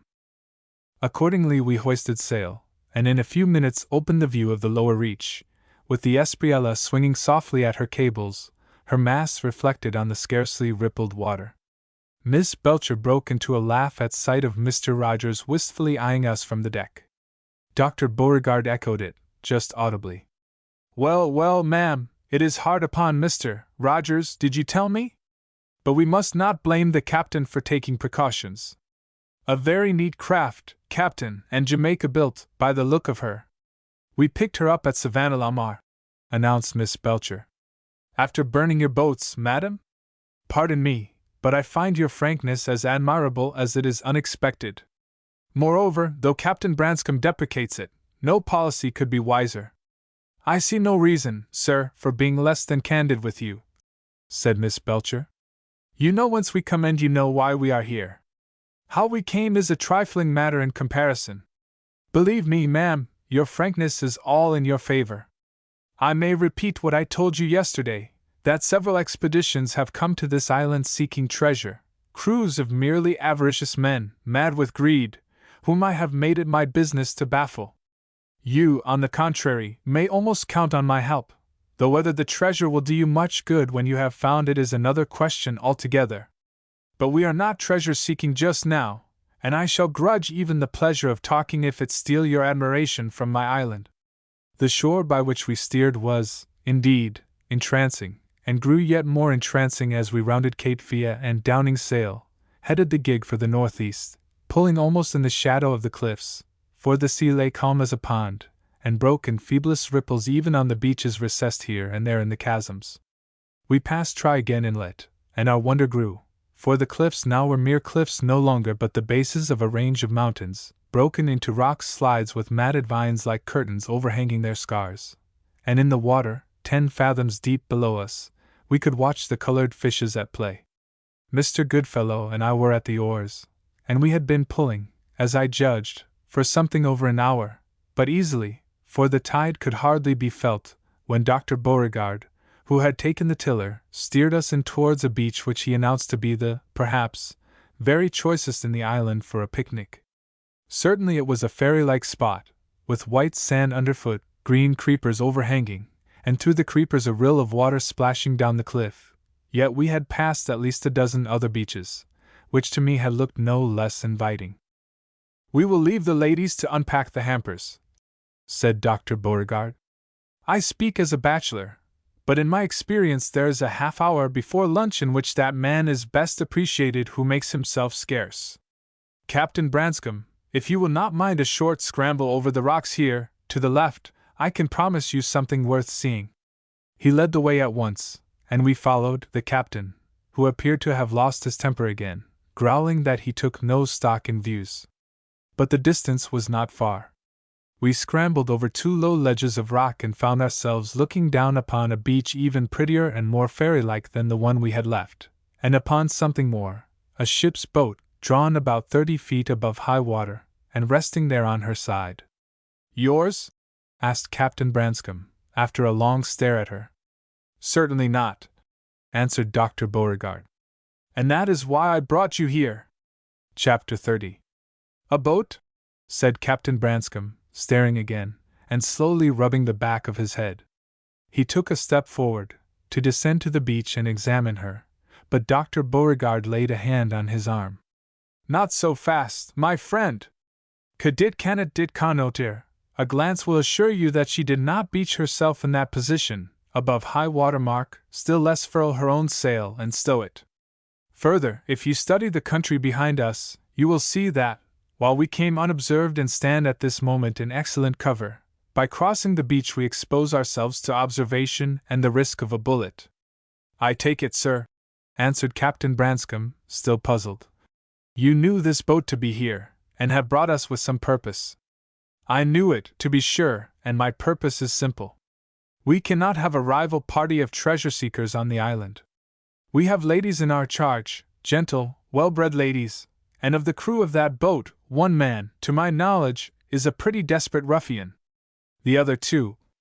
You have seen them, then? Dr. Beauregard lifted his shoulders slightly, and took snuff. My good friend, he answered, as Lord Proprietor of Mortallone, I pay attention to all my visitors. Well, as I was saying, to cross the beach just now would be venturesome and foolish to boot, seeing that we hold all the cards and have only to wait. What of the ladies? Asked the captain. We can return at once and join them at luncheon. But the ladies, as you remind me, complicate the affair. Before you arrived, I had laid my plans to let these rascals have the run of the island and amuse me by their activities, I had, in fact, prepared a little deception for them. Oh, a very innocent little trick!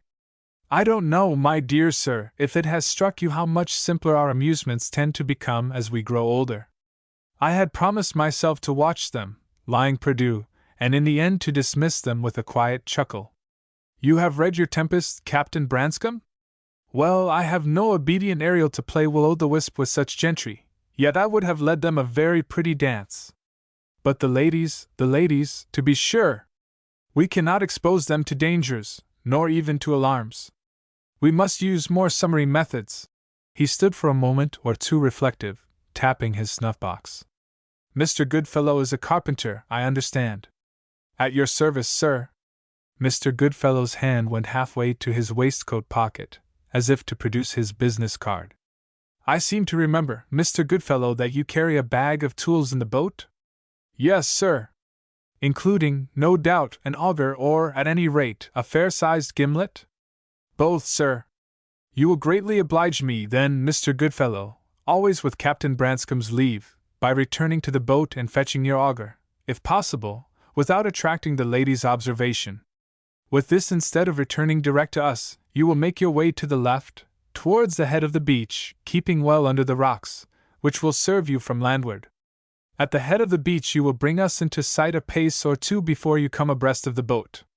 There, at a signal from me, you will creep down to the boat, on hands and knees, or on your stomach if you will, and bore me 3 small holes close alongside her keelson, using as much expedition as may consist with neatness.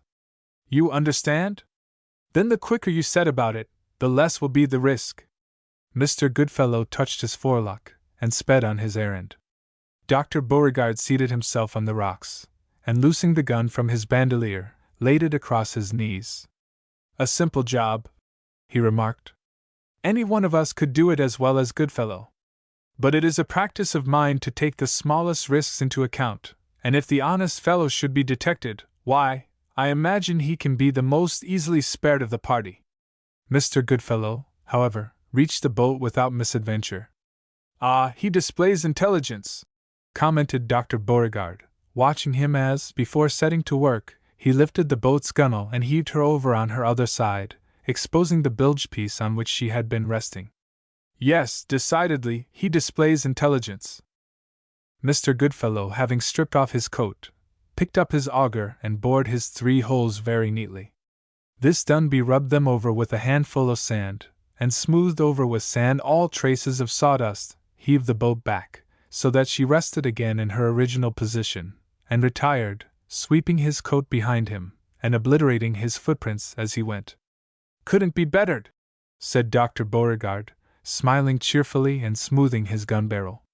And now I think we may rejoin the ladies and pray that these rascals will put off disturbing us until after luncheon. At one time I feared they might have taken a panic yesterday morning at sight of your schooner, but they calculated, maybe, that the chances were all against your discovering their presence, which, of course, you never suspected.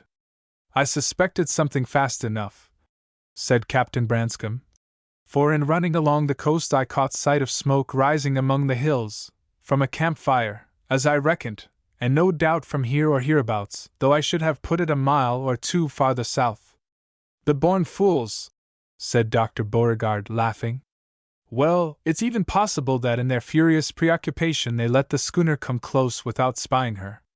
Ah, Captain, you can hardly imagine, you, fresh from a civilized country, where folks must keep up appearances, while they prey upon one another, how this lust of gold brutalizes a man when, as here, he pursues it without restraint. And what, after all, will gold purchase? Not happiness, I verily believe, said the captain. Though to the poor, and I speak as one who has been bitterly poor, it may bring happiness for a while in the shape of relief from grinding discomfort. Yes, as pleasure lies in mere cessation from pain. But that does not meet my question. We will take Master Harry here, who seems a good, ordinary, healthy boy. We will suppose him in possession of the treasure you are here to seek. What in the end can he purchase with it better than the fun he is getting out of this expedition? He can indulge all his senses, but for a while only. In the end indulgence brings satiety, dulls the appetite, takes the savor from the feast, and so destroys itself. He can purchase power, you say? But that again moves one difficulty but a step further. For what will his power give him when he has won it? These are questions, Captain, which I have asked myself daily here on this island. I have been asking them ever since, and while I was yet a young man they came to wear for me a personal application. Vanity of vanities, Captain, what the preacher discovered long ago I discovered again and of my own experience. The Christian religion, sir, began Captain Branscome. But here our strange host laid a hand on his arm. We forget our politeness, he interrupted, yet gently, and without suspicion of offense. We keep the ladies waiting. Captain Branscome and I, said our host, as he seated himself beside Miss Belcher and uncorked one of the green-sealed bottles, have been talking platitudes to which, however, our present business lends a certain fresh interest. You are here, many thousands of miles from home, on a hunt for treasure. Now, heaven forbid that I should criticize your intentions, seeing that incidentally I am in debt to them for this delightful picnic. But before I help you, as, believe me, I am disposed to help, may I ask what you propose to do with this wealth when you get it? Why, sir, answered Miss Belcher candidly, we discussed that, you may be sure, before starting. The bulk of it, after paying expenses, was to go to young Brooks here. Circumstances had given him, as we supposed, and for the matter of that, as we still believe, the clue to the treasure. Pardon me, ma'am, for interrupting you, but did that clue take the form of a map of the island? It did, sir. A map with 3 red crosses upon it, and some writing on the back? Nay, I will not press the question. Your faces answer it. I ought to tell you, Dr. Beauregard, in justice to the boy, that he came by it honestly, though in very tragic circumstances. Again, ma'am, your faces would answer for the honesty of your business. As for the circumstances you speak of, it may save time if I tell you that I know the whole story. Why, truly, he went on as we stared, there is no mystery about it. I dare say, ma'am, the boy has found an opportunity to whisper to you that he and I have met before. It was at Minden Cottage, in his father's garden, and by the very spot where his father was murdered. He found me there taking measurements, for I had a theory about the crime, a theory of which I need only say here that, though right in the main, it missed certain details of which Harry's engaging conversation put me on the scent. I had read of the murder quite accidentally, but it happened that I knew something of Coffin, enough to explain his fate, and of the man who had murdered him. But of Major Brooks I knew nothing, and what I gathered by inquiry made the whole affair more and more puzzling.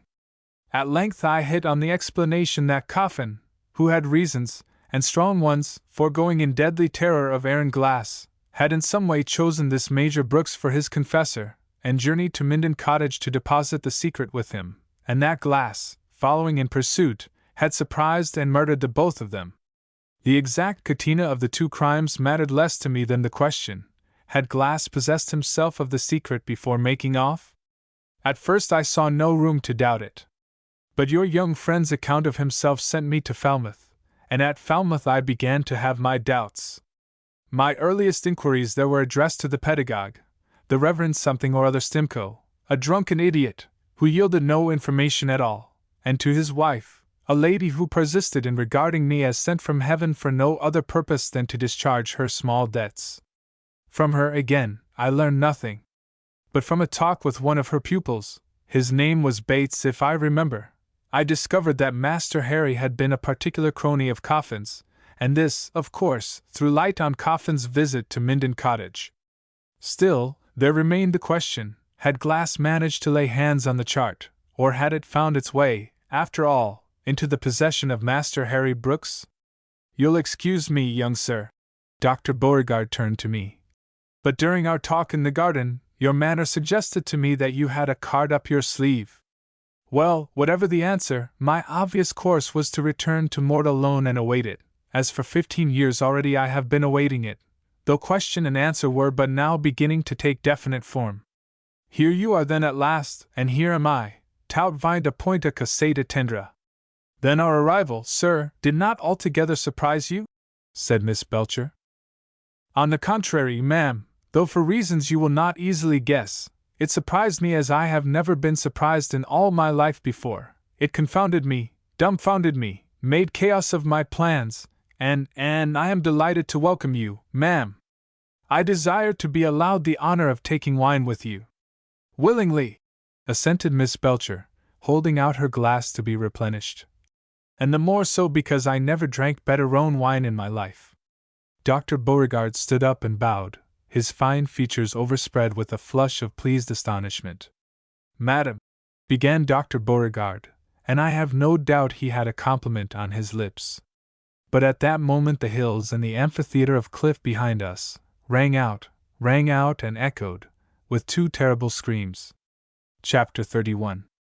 The second scream followed the first almost before we could lift our faces to the cliff.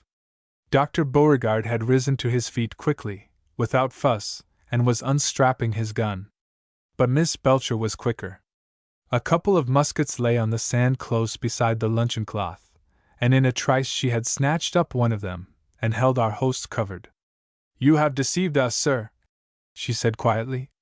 Dr. Beauregard looked along the barrel and into her eyes with an admiring, half-quizzical smile. Good, said he. Good, but unnecessary. That the island is inhabited I suppose you to know, since Captain Branscombe tells me he reported catching sight of smoke yesterday when off the western coast, but the fellows, there are, or were, 3 of them, by the way, are no friends of mine. We have only your word for it, said Miss Belcher, without lowering her musket. True, ma'am, the doctor assented, with a bow. I am about to give you proof. But first of all oblige me by listening for another moment. He held up his hand, and while we all listened I looked around from face to face. Captain Branscombe had unslipped his gun, and stood eyeing the doctor with a puzzled frown. Pliny stared up at the cliffs. She was white to the lips, but the lips were firmly set, whereas Mr. Goodfellow's jaw hung as though loosed from its tacklings. So we waited for 20 seconds, maybe, but no third scream came down from the heights. That makes one accounted for, said Dr. Beauregard. I have known, first and last, 11 parties who hunted treasure on this island. They all quarreled. They quarreled, moreover, every one of them, before getting their stuff, such as it was, to the boats. Now, if you will permit me to say so, your own success, when you obtain it, will be a fluke and an absurd fluke. It will stultify every rule of precaution and violate every law of chance. I have studied this game for close upon 20 years, and reduced it almost to mathematics, and I foresee that you will play, nay, you have already played, ninepins with my most certain conclusions.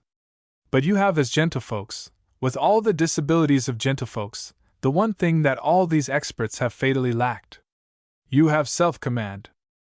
It appears to me that we need it, at any rate, said Miss Belcher tartly, if we are to be favored just now with a lecture. Dr. Beauregard smiled. The purport of my lecture, ma'am, was to prepare you for a question which I have to put. When these men arrive, Captain Branscombe, Mr. Goodfellow, and I must deal with them, are you ladies prepared to exercise strong self-control? Will you, with Harry Brooks, await us here until our business is over? Excuse me, sir, but I must first know what your business is. That, ma'am, will depend upon circumstances, but it is more than likely to be serious. I must trouble you, now and always, to speak to me definitely. If you propose to shoot these men, kindly say so. I do not, ma'am. But their boat lies on the next beach, and as soon as they launch her they will discover us, and as soon as they discover us it will be life for life. But they need not discover us. In 5 minutes we can embark ourselves and our belongings. In less than 15 we can round the point to the southward, and beyond it lie 2 or 3 small coves where, as I judged in passing, a boat can lie reasonably safe from observation. Admirably reasoned, ma'am. By all means take the boat, take Harry Brooks with you, and Mr. Goodfellow for protection. But Captain Branscombe and I must stay and see it out with these men. For my part, put in Pliny, I cannot see why these men have not as much right as we to the treasure, and in any case, if we let them go they leave us a clear coast to hunt for the rest. Captain Branscombe, Dr. Beauregard turned to him. Do these ladies, as a rule, assert a voice in your dispositions? They do, sir, answered the captain, with a tired smile. And if you will take my advice, the only way with them is to make a clean breast of everything. I will. The doctor faced about, with a smile. You must know then, ladies, that these two ruffians, for by this time there are two only, will presently be coming down to the next beach to launch their boat and leave the island. How do I know this? Because my study of treasure hunters has given me a kind of instinct, or because, if you prefer it, I have observed that the moment, the crucial moment, when these fellows quarrel is always the moment when, having laid hands on as much as they can carry, they turn to retreat. You doubt my diagnosis, ma'am? He asked, turning to Miss Belcher. Then I can convince you even more simply. These men are not camping here tonight. They will not return tomorrow to fetch a second load, and for the sufficient reason that there is no second load. I know the amount of treasure hidden where they have been searching. 2 men can lift and carry it easily. How do you happen to know this? Asked Miss Belcher, eyeing him from under contracted brows. For the excellent reason, ma'am, that I put the treasure there myself. The answer, staggering to the rest of us, seemed to brace her together. She had lowered her musket at the beginning of the discussion, but now, throwing up her head with a sharp jerk, she leveled her eyes on Dr. Beauregard's, as straight as though they looked along the gun barrel. Then it can hardly be for the sake of the treasure, sir, that you propose to deal with these men. It is not, ma'am. Nor solely to protect us from them, since you have brought us here, where we need never have come. No, ma'am. I brought you here because I cannot be in 2 places at once, and it was necessary to keep both parties under my eye. Having brought you, I am bound to protect you, but my main business here, and yours, or at any rate Captain Branscome's, is to punish. To punish? But why to punish? Dr. Beauregard hesitated, with a glance at Pliny and at me, who stood beside her. A word in your ear, ma'am, if you will allow me? He stepped close to Miss Belcher, and spoke a sentence or two which I could not catch. But my eyes were on her face, and I saw it change color. The next moment her square mouth shut like a trap. If that be so, I wait for him along with you, she announced. Oh, you may trust me, sir. I have a fairly strong stomach with criminals, and no sentiment. It shall be as you please, ma'am. But, for the others, I would suggest their taking the boat and awaiting us around the point. See, the tide has risen, and within 5 minutes she will float. Mr. Goodfellow, will you accompany Miss Plinlimmon and the boy? Wait, please, until completely afloat before pushing off, for our friends must be near at hand by this time, and the grating of her keel might give them the alarm. For the same reason, ma'am, unless you have any particular question to ask, we had best start at once, and when we have started, keep the strictest silence. Shall I lead the way? They set off very cautiously, the doctor leading, Miss Belcher close at his heels. Captain Branscome a couple of paces behind her, gained the ridge, and passed out of sight around an angle of the rocks. Now, to be left in this fashion was not at all to my mind. It seemed to me that, when serious business was on hand, every one conspired to treat me as a baby. I had told Captain Branscome yesterday that I would not put up with it, and though I stood in far greater awe of Dr. Beauregard than of the captain, I felt none the less mutinous now. Pliny, who in moments of agitation invariably had recourse to some familiar work for a sedative, was on her knees repacking the luncheon baskets. Her back was turned to me, and from her I glanced towards Mr. Goodfellow, who had stepped down to the boat, and was leaning over the gunwale to rearrange the gear. From him I looked up the beach, to the ridge behind which the others had disappeared, and to the creepers overhanging the cliff. Suddenly it came into my head that by gaining the upper end of the ridge, where it met the cliff, I could wriggle under these creepers, and observe from behind them all that went on, as well on the next beach as on this. And with another glance at Pliny's back I tiptoed away. I moved as swiftly as I dared, making no noise, nor looked behind me until I reached the rocks under the cliff, the path by which Mr. Goodfellow had crept round to scuttle the boat. I calculated that by working my way along for 50 yards between them and the rock face I should gain an opening which, observed from below, had seemed to promise me an excellent view of the next beach. But they hung so heavily that I found myself struggling in an almost impenetrable thicket, and when at length I gained the opening, and drew breath, Above the splash of waves on the beach I heard a sound which caused me to huddle back like a rabbit surprised in the mouth of its burrow. Some 3 yards from my hiding the bank of low cliff bounding the beach shelved upward and inland in a stretch of short turf, and from the head of this slope came the thud of footsteps, of heavy footsteps descending closer and closer. I drew back under the creepers and held my breath. Between their thick-woven strands my eyes caught only, to the right, a twinkle of the sea, in front, a yard or two of white shingle glittering beyond the green shade, and 5 seconds later this patch was blotted out as 2 men plunged past my spy-hole. They walked abreast, and carried a box between them. I could hear them panting, so closely they passed. They halted on the edge of the bank. "The boat's all right," said one, and I heard him jump down upon the shingle. It seemed to me that I knew his voice. "Here, pass down the blame thing, d*n it all, man!" "I can't," whimpered the other.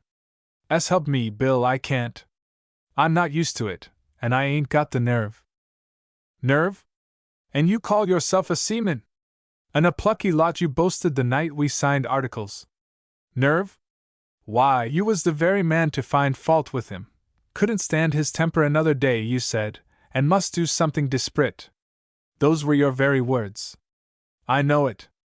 I didn't think." "Oh, to hell with your didn't think. The man's dead, and cryin' won't bring him back. Much you'd welcome him, if he did come back. Don't, Bill. Now look you here, Jim Lucky. Stand you up, and help me get this lot in the boat, and the boat to sea. After that you can lie quiet and cry yourself sick. You'll be all right tomorrow, fit as a fiddle. I've been in this business before, and seen how it takes men, even the strongest. It's the sight o' blood, but the stomach gets accustomed. By this day week you'll be lively as a flea in a rug, and lookin' forward to drivin' in your carriage and pair. I promise you that, but what you've to do at this moment is to stand up, and help me get down the boat. For if he's anywhere on this island, God help the pair of us." "He," quavered Jim Lucky. "I shouldn't wonder. But you told me he was dead." "Did I? Well, perhaps I did. That was to keep your spirits up. But now I don't mind telling you that I'm not sure. He ought to be dead by this time, but 'tis a question if the likes of him ever die. He's own cousin to the devil, I tell you, and if he's anywhere alive, like as not he's watching us at this moment." Whatever this meant, it appeared to rouse Jim Lucky, and start him in a panic. I heard him sob as he helped to lower their burden upon the beach. All this time they had been standing immediately beneath me, and I dared not lift my head for a look. But now, as they went staggering down the beach, I parted the creepers, and stared in their wake. They carried a heavy sea chest between them, but my eyes were neither for the chest nor for Jim Lucky, but for his companion, the man he called Bill. I knew him before I looked, and as I had recognized his voice, so now I recognized his narrow, foxy head and sloping shoulders. It was Aaron Glass. The 2 men carried the chest along at a rate that perhaps came easily enough to Jim Lucky, who was a young giant of a seaman, but was astonishing for a thin, windlestraw of a man such as Glass. He plowed his way across the sands like a demon, and had scarcely set down the chest, a little above the water's edge, before he was tugging at the boat. I heard him call to Lucky to help, and the pair heave-wi-hoed together, as they strained at the gunwale to lift her and run her down. From this ridge, as yet, came no sign. Presently from the boat, they had pulled her down to the water, and were both stooping over her with their shoulders well inside, busy in arranging her bottom board. I heard a fearful oath, an oath that rose in a scream, as the 2 men faced each other, scared, incredulous. "Scuttled, by God!" It was Glass who screamed it out, and with the sound of it a host of seabirds rose from the neighboring rocks, whitening the sky. But Jim Lucky cast up both hands and ran. "Stop, you fool! Stop!" I think the poor creature had no notion whither he ran, that he was merely demented. But, in fact, he headed straight for the ridge, not turning his head. Twice Glass called after him, then, in a sudden fury, whipped out a pistol and fired. For the moment I supposed that he had missed, for the man ran for another 6 strides without seeming to falter, then his knees weakened, and he pitched forward on his face. I believe, on my word, that Glass had either fired in blind passion or with intent to stop the man rather than to kill him. He stood and stared, and while the pistol yet smoked in his hand, I saw Dr. Beauregard step forth from his shelter, step delicately past the corpse, and raise his musket, and heard his clear, resonant voice call out, "Both hands up, Mr. Glass, if you please!" Chapter 32. Glass's arm fell limp by his side, as though Dr. Beauregard had actually pulled the trigger and winged him. He turned half about as the pistol slid from his fingers. He gave no cry, only there reached us a loose, throttling sound such as a steam whistle makes before fetching its note. It came to us in the lull between two waves that broke and raised up the sands to ripple round his feet. "Both hands up, Mr. Glass!" Dr. Beauregard advanced a step. But instead of lifting his arms, the man curved them before him, and held them so, as if to protect his treasure, while he sank on his knees beside the box. His face was yellow with terror. "You fool!" The doctor, still holding him covered, advanced step by step to the box, and bent over it, staring down at him. The rest of us, that is to say, Miss Belcher, Captain Branscombe, and I, under I know not what compulsion, followed and came to a halt a few paces behind him. Standing so, I felt, rather than saw, that Pliny and Mr. Goodfellow, attracted by the report of the pistol, were peering at us over the ridge of rocks on the right. "You fool!" Dr. Beauregard repeated, and suddenly dropped the butt of his musket upon the loose cover of the chest. "You fool!" said he, a third time, and tearing aside a splintered board, dipped his hand and held it up full of sparkling stones.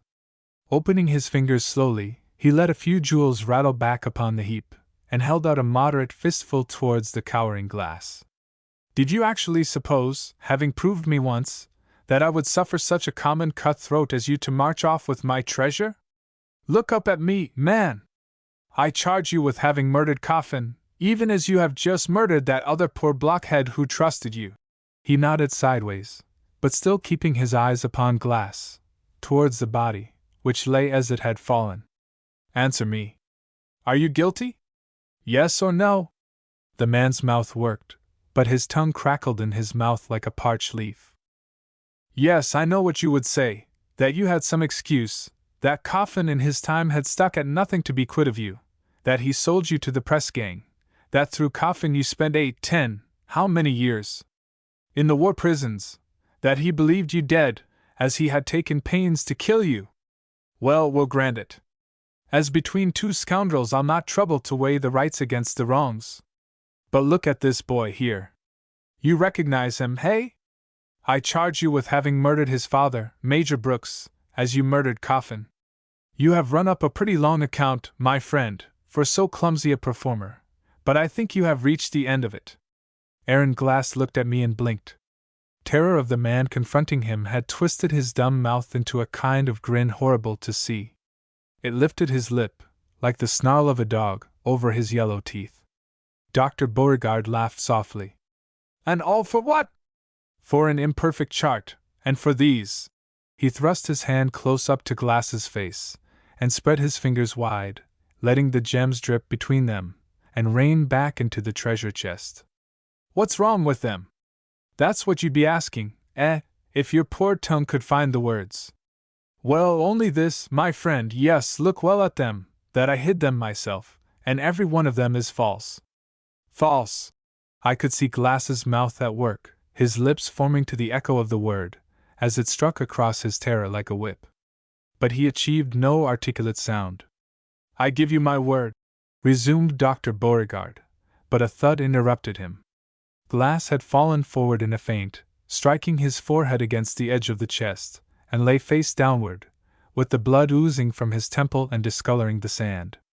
As the doctor paused and bent over him, another wave came rippling up the beach, throwing a long, thin curve of foam before it, and washed out the stain. Is he dead?" I heard Pliny's voice quavering. "Not yet, ma'am," answered the doctor, grimly, and taking the inanimate body by the collar, he drew it above reach of the waves, and turned it over. "You are a doctor, sir?" "Yes, ma'am, and have some small skill." He put up a hand to his breast pocket, half withdrew it, and hesitated. You have balked me of a pretty little scheme," he said quietly. And still while he addressed us he seemed to be considering. "Think of this fellow's face when he got his treasure across to the mainland and attempted to trade it. To be sure, he gave us some fun for our pains." "If you call it fun, sir," protested Pliny. "Well, yes, ma'am," he answered quietly, kneeling and lifting Glass's head, and resting it across his thigh. "My humor may be of a primitive sort, but I confess it tickled by shocking a murderer into a fainting fit." He felt in his breast pocket, and drew forth a small file. "No, sir." He turned to Captain Branscome, who had stepped forward to offer his help. "Let me alone, please. I prefer to treat my patient in my own way. It will be best, on the whole, for everybody." He forced Glass's mouth wide open, and with one hand poured about half of the contents of the phial between the patient's teeth, drop by drop, very patiently, with the other smoothing the gullet between finger and thumb. We all stood watching while he administered the dose, Miss Belcher close beside me, with her hand on my shoulder. At the 20th drop or so I felt her give a start, as though a thought had suddenly occurred to her, and I looked up into her face. Her eyes were fixed inquiringly on Dr. Beauregard, and he, happening also to look up, met them with a smile. "You will see in a moment," he said, as if answering her thought, and reaching forward, he laid 2 fingers on Glass's pulse. "Yes, in a moment now." Sure enough, in a moment Glass's eyelids fluttered a little, and he came back to life with an audible catch of the breath. "In 2 minutes' time, sir." The doctor turned to Captain Branscome. "I shall be glad of your services, and of Mr. Goodfellow's, to carry the fellow down to the boat, that is to say, if, in deference to the ladies, you have really decided not to leave him here to his fate. He will sleep after this, nay, if you will listen, he is sleeping already. The other man is dead, I suppose?" "He must have died instantly," answered Captain Branscome, who had stepped across to the body to assure himself. "I had no doubt of it, by the way he dropped." "Well, there is no need to fetch a spade. Their thoughtfulness provided one. You will find it in the boat there." Half an hour later we embarked, leaving behind us on the beach a scuttled boat, a mound of sand, and a chest of false jewelry, over the top of which the rising tide had already begun to lap. Aaron Glass lay along the bottom boards, asleep and breathing apoplectically. I pulled the stroke paddle, Mr. Goodfellow the bow, and the captain steered. Dr. Beauregard addressed himself to the ladies, of whom Miss Belcher sat with a corrugated brow, as though turning a thought over and over in her mind, and Pliny with scared eyes, staring into vacancy. "I'm sorry indeed, ladies," said the doctor, "that I could not have spared you this. The fool shot his mate, you saw it yourselves, without rhyme or reason. Against madness, and the impulses of madness, no man can calculate. I might plead, too, that in an undertaking like this you match yourselves against forces with which it is not given to ladies to cope. I grant admiringly the courage that brought you across thousands of miles to Mort alone, as I grant, and again admiringly, the steadiness of your behavior this afternoon. But one thing you did not know, that in the nature of things you were bound to meet with such men and see such things done. I have not lived beside treasure all these years without learning that it attracts such men as carrion attracts the vultures.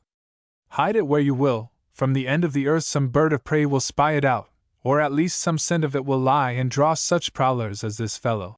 Dr. Beauregard touched the sleeping man contemptuously with the toe of his boot. "I myself have been, shall we say, fortunate. I have emptied, or assisted to empty, 2 caches of treasure in this island. A third remains, of which you have the secret, and I believe it to be the richest of all. But before you attempt it, I have a mind to tell you something of the other 2, that at least you may not attempt it unwarned."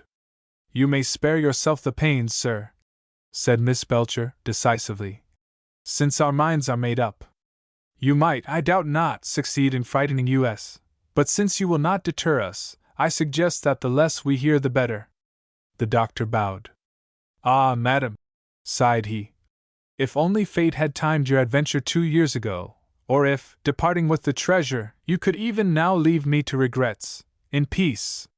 "My good sir," said Miss Belcher sharply, "I haven't a doubt you mean something or other, but what precisely it is, I cannot conceive.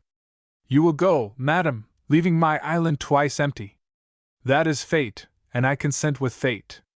But the devil of it is, ma'am, if I may use the expression, your removing the treasure will not prevent others coming to look for it, and annoying an old age which has ceased to set store on wealth, or on anything that wealth can purchase. She looked at him oddly. Well, now, she confessed, you are a mystery to me in half a dozen ways, but if on top of all you mean to turn pious. He laughed, and when the laugh was done it seemed to prolong itself inside him for fully half a minute. You are right, ma'am. Let us be practical again, and as the first practical question, let me ask you, or Captain Branscome, what you propose to do with this man. Obviously, we cannot take him along with us after the treasure. Well, I imagine we are returning to the schooner. He can be left on board, in charge of Mr. Rogers. But I was about to suggest that we take Mr. Rogers along with us. In some ways, he is the most active of the party, and we can hardly spare him. Of Goodfellow, then, or whomsoever Captain Branscome may appoint to take charge of the ship. The doctor sat silent, as though busy with a thought that had suddenly occurred to him. After a minute, he lifted his head and threw a quick glance upward at the sky. The breeze is freshening again, Captain, he announced. If you care to hoist sail, the rowers can take a rest, at least until we reach Cape Fea. Captain Branscome gave permission to hoist sail, and soon we were running homeward with as much as we could carry. There was no danger, however, for beyond the northern point of Try Again Inlet the water lay smooth all along the shore. Dr. Beauregard here called on Pliny to admire the scenery, and borrowing her sketchbook and pencil, dashed off a bold drawing of Cape Fea as, rounding a little to the westward, we caught sight of it standing out boldly against the afternoon Sunday. As he drew it, he guided the talk gently back to ordinary topics, to England and English scenery, to the charm of English domestic architecture, and particularly of our great country seats, to gardens and gardening, of which he professed himself a devotee. Ah, he sighed at length, drawing a long breath. If you, my friends, only knew how much of what is happiest in life you carry in your own breasts. I used, forgive me, to laugh at such pleasures as I am enjoying at this moment. I see that nothing but gaiety and a simple heart can bring a man peace at the last, and now it is too late to begin. Pliny, not understanding in the least, opened wide eyes upon him. His tone seemed to ask for her pity. Yes, yes. I have sought hard for pleasure and grudged no price for it, but the stuff I bought was all flash and sham, like this fool's diamonds, flash and sham, and the end of it weariness. Well, there is money left. You shall take it and endow a hospital if you choose, and that no doubt will increase your happiness and make it thrive. But the root of the plant lies within you. Pardon me, ma'am. He looked towards Miss Belcher. The question sounds an impudent one, I know, but are you not, even for England, a well-to-do lady? I have a trifle more than my neighbors, owned Miss Belcher. But it's almost more plague than blessing, at least I call it so, sometimes, which is a different thing from being ready to give it up. And you, ma'am? He turned to Pliny. I have enough for my needs, I thank God, she answered. But I have known what it is to be poor. Quite so, he nodded. And yet you have come thousands of miles, you too, in search of treasure. At the entrance of Gow's Gulf we downed sail and took to our paddles again. The tide helped us against the breeze, and within half an hour we came in sight of the schooner lying peacefully at anchor, as we had left her. So, at least, and at first glance it seemed, but as we drew near, Captain Branscome stood up suddenly, the tiller lines in his hands. Hello? Where's the dinghy? It was gone, and, what was worse, our repeated hails fetched no answering hail from the ship. But just as we were beginning to feel seriously alarmed, a voice shouted from the opposite shore, and Mr. Rogers came sculling out from the shadow of the woods, working the dinghy towards us with a single paddle overstern. Sorry, Captain, he hailed. 2 deserters in 2 days. Oh, we're a cheerful team to drive. But I have my excuse ready. The fact is, here, catching sight of Dr. Beauregard, Mr. Rogers stopped short. I fancy, said the doctor amiably, turning to Captain Branscome, Your friend has not his excuse so ready as he supposed. Doubtless he'll impart it to you later on. Meanwhile, I would suggest that we take him along with us. But where are we going? Asked Captain Branscome. To my house. Ah, it is news to you that I have one. You suppose, perhaps, that the Lord Proprietor of Mortal Lone roosts at night in the trees? But where, in that case, would he stack his wine? My dear sir, I have a house and cellarage, to the both of which you shall be made welcome. Even if you decline my hospitality, we have the invalid here to dispose of, and surely you won't condemn a man of my years to carry him home pick-a-back. But the schooner. I give you my word of honor, sir, that your ship shall not be visited nor tampered with in any way. Return when you will, you shall find her precisely as she lies now. In another 2 hours even this faint breeze will have died down, as you are seaman enough to know. The anchorage is landlocked, the bottom is perfect holding, and as for unwelcome visitors, there can be none. I am the sole resident on this island. I looked up at Dr. Beauregard sharply, and so, it seemed to me, did Mr. Rogers, who had fallen alongside. That is to say, continued the doctor quietly, without regarding either of us, the only male resident. All the same, I don't like it, persisted the captain, and shook his head, at the same time lifting his eyes towards Miss Belcher. And it's clear against my rule. Stuff and nonsense, said Miss Belcher. We ought to be grateful to Dr. Beauregard for taking this creature glass off our hands. I was thinking a moment ago that for £1,000 I'd rather he was anywhere than on board our ship. The least we can do is to bear a hand with him, and if we don't like the house we can come away. And before nightfall, if you insist, added Dr. Beauregard genially. But the afternoon is young, and between now and nightfall you may all have made your fortunes. Who knows? Captain Branscome yielded, after a look at Pliny, who backed up Miss Belcher, declaring herself ardent for new adventures. I began to see that the captain was wax in the hands of these two, and it puzzled me, who had some experience of him both in school and on shipboard. Instead, then, of heading for the ship, we rowed past her and up the creek, Mr. Rogers following in his dinghy, and disembarked at the landing place under the green knoll.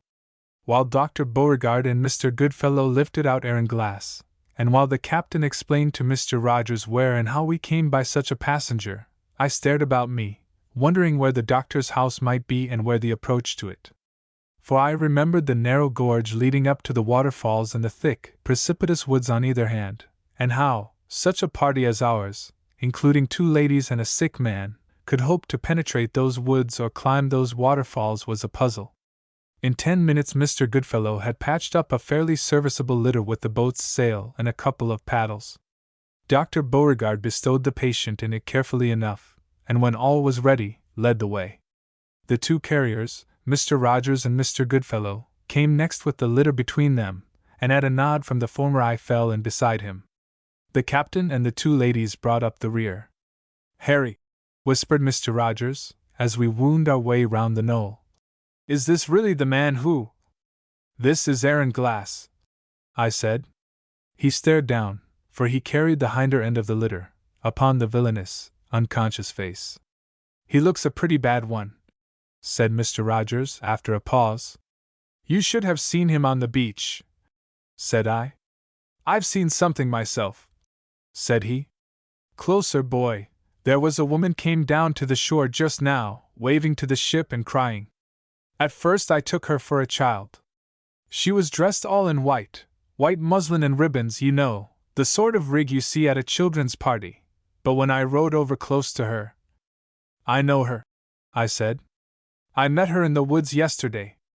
That explains, though I call it an infernal shame you didn't tell. I rode across to find out what ailed her. She stood waving her arms so, and crying, like a child in distress. When I came near she called on to me to stop. Not you, she said, the little boy. Where is the little boy? I told her that we had a boy on board, but that just now you were off on a cruise, and with that she turned right about, and ran up through the woods and out of sight, but for some way I could hear her crying and calling out just as before, the little boy. It was, where is the little boy? Meaning you, I suppose? We were now come to the foot of the first waterfall, an obvious cul-de-sac for a party which included 2 ladies and a sick man on a litter. I stood gazing up at the wet, slippery rocks by which I had made my ascent yesterday, and searching in vain for a more practicable path. Dr. Beauregard halted and turned upon me with a smile. "A moment," said he, "and you will grant that my privacy is rather neatly protected. But first," he pointed to the water pouring past us from the pool beneath the fall, "you may remark that the stream here has more than twice the volume of the stream you see coming down the rocks." I looked. The difference was plain enough, and I had been a fool in failing to observe it. "The reason being," he went on, "that a second and larger stream flows into the pool under the very stones on which you are standing. I myself laid that channel for it, almost 10 years ago, and nature has very kindly helped to disguise it. Now, if you will follow me." He drew aside a mat of creepers overhanging a bush to the left of the path, and stooping, disappeared into a dim, green tunnel, so artfully contrived that even without its curtain of creepers it suggested no more than a chance gap in the undergrowth. The tunnel zigzagged twice at a sharp angle, and then, quite suddenly, the dimness changed to warm sunlight, and we emerged at his heels upon a prospect that well excused my gasp of astonishment. We stood at the lower end of a smooth, green glade, through which a broad stream, a river, almost, came swirling, its murmur drowned in the thunder of the waterfall behind us, which the bushes now concealed. The glade was, in fact, a valley bottom, thinned of undergrowth and set with tall trees, and the stream such a stream as tumbles through many an English deer park. The whole scene might have been transplanted from England but for a wall of naked cliff, sharply serrated, which enclosed the valley on the left. And under it, like a smooth military terrace at the foot of a fortress, the glade curved upward and out of sight. The scene, I have said, was almost typically English, but to the eye only. "Thaw!" exclaimed Miss Belcher, looking about her and sniffing suspiciously. "A pretty place enough, but full of malaria, or I'm a Dutchwoman. And what a horrible silence!" "Malaria?" said Mr. Rogers quietly. "There's better scent than malaria in this valley, and we're hot on it. Here's the river, and what does the chart say, boy? 5 trees 1.5 miles from the creek head? We must have come a mile already. Keep your eyes skinned, and give me a nudge if you see such a clump." But there was no need to keep my eyes skinned. At the next bend of the glade he and I caught sight of it simultaneously, a clump of noble pines that would have challenged notice even had we not been searching for them.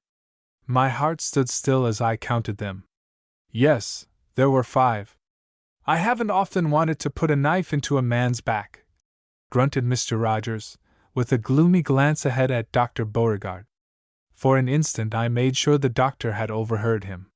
He halted suddenly, and turned to us with a proprietary wave of the hand towards the trees.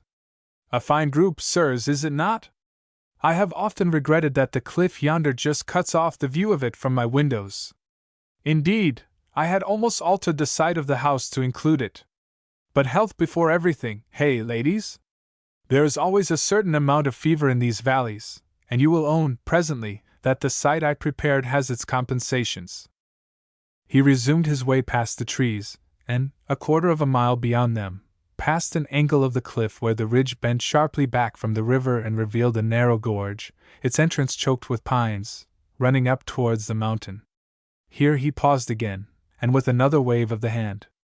High on the right of the gorge, on a plateau above the dark pine tops, a white-painted house looked down on us, a long, low house with a generous spread of shadow under its veranda and a dazzle of light where the upper windows took the sun. Chapter 33. "I've a strong sense of the right of property," said Miss Belcher, sipping her tea. We had gathered in Dr. Beauregard's deep veranda, at the corner where it took the late afternoon sunshine. The level rays sparkled on the silver and delicate Worcester china of the doctor's tea equipage, and fell through the open French window into the doctor's drawing-room. A wonderful room it was, as everything in the house was wonderful, a spacious, airy room, furnished in white and gold, with Dresden figures on the mantelshelf, Venetian mirrors, dainty watercolors sunk into the panels, cases of rare books, among them, as I remember, a set of the Cabinet de Fees, bound in rose-colored morocco and stamped with the royal arms of France, stands of music, and a priceless harpsichord inlaid with ivory. Next to the airiness of the house, which stood high above reach of the valley mists with their malaria, what most sharply impressed me, and the ladies in particular, was its exquisite cleanliness. Yet Dr. Beauregard assured us that he kept but one servant, the negress Rosa. At her master's call she had appeared in the veranda above us as we mounted the last terrace towards the house, and had stood there watching our ascent with no trace of surprise, or, indeed, of any emotion whatever, on her black, inscrutable face. Her eyes met mine as though she had never seen me before. To her care Dr. Beauregard had given over the still unconscious Glass, and, with a sign to Mr. Rogers and Mr. Goodfellow to follow her with their burden, she had led the way through the house to the bedroom at the back. There, in a bed between spotlessly clean sheets, they had laid the patient, and been dismissed by her. It was she who, less than 10 minutes later, had brought our tea to us in the veranda, and with our tea many little plates heaped with small cakes and sweetmeats, all fresh, as though she had been expecting us for hours, and could command the resources of a city. I kept a sharp lookout, but of the strange lady, the lady of the graveyard, I could detect no trace. Nothing indicated her presence, unless it were the dainty feminine furniture of the drawing-room.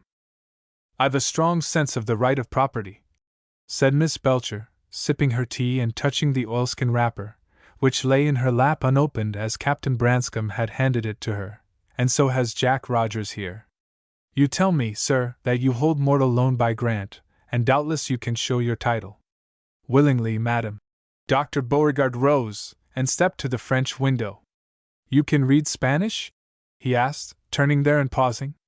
"Not a word," answered Miss Belcher. The doctor smiled. "It would impart nothing that you could," said he, with a smile. "For I will own to you frankly that mortal loan has always been under suspicion of containing treasure, and in the grant all treasure trove is expressly reserved. I cannot say," he added, smiling again, "that I have strictly observed the clause, but, as between you and me, it legally disposes of my claim." "Thank you," said Miss Belcher, "but I don't own an equally tender conscience towards governments." Here Mr. Rogers winked at me, for as a patron of smugglers Miss Belcher enjoyed some reputation, even for a Cornish landowner. "We will leave government out of the question, but as proprietor, lord of the manor, as we should say at home, you have a right to your share, and that by English law, which I suggest we follow, is 1/3.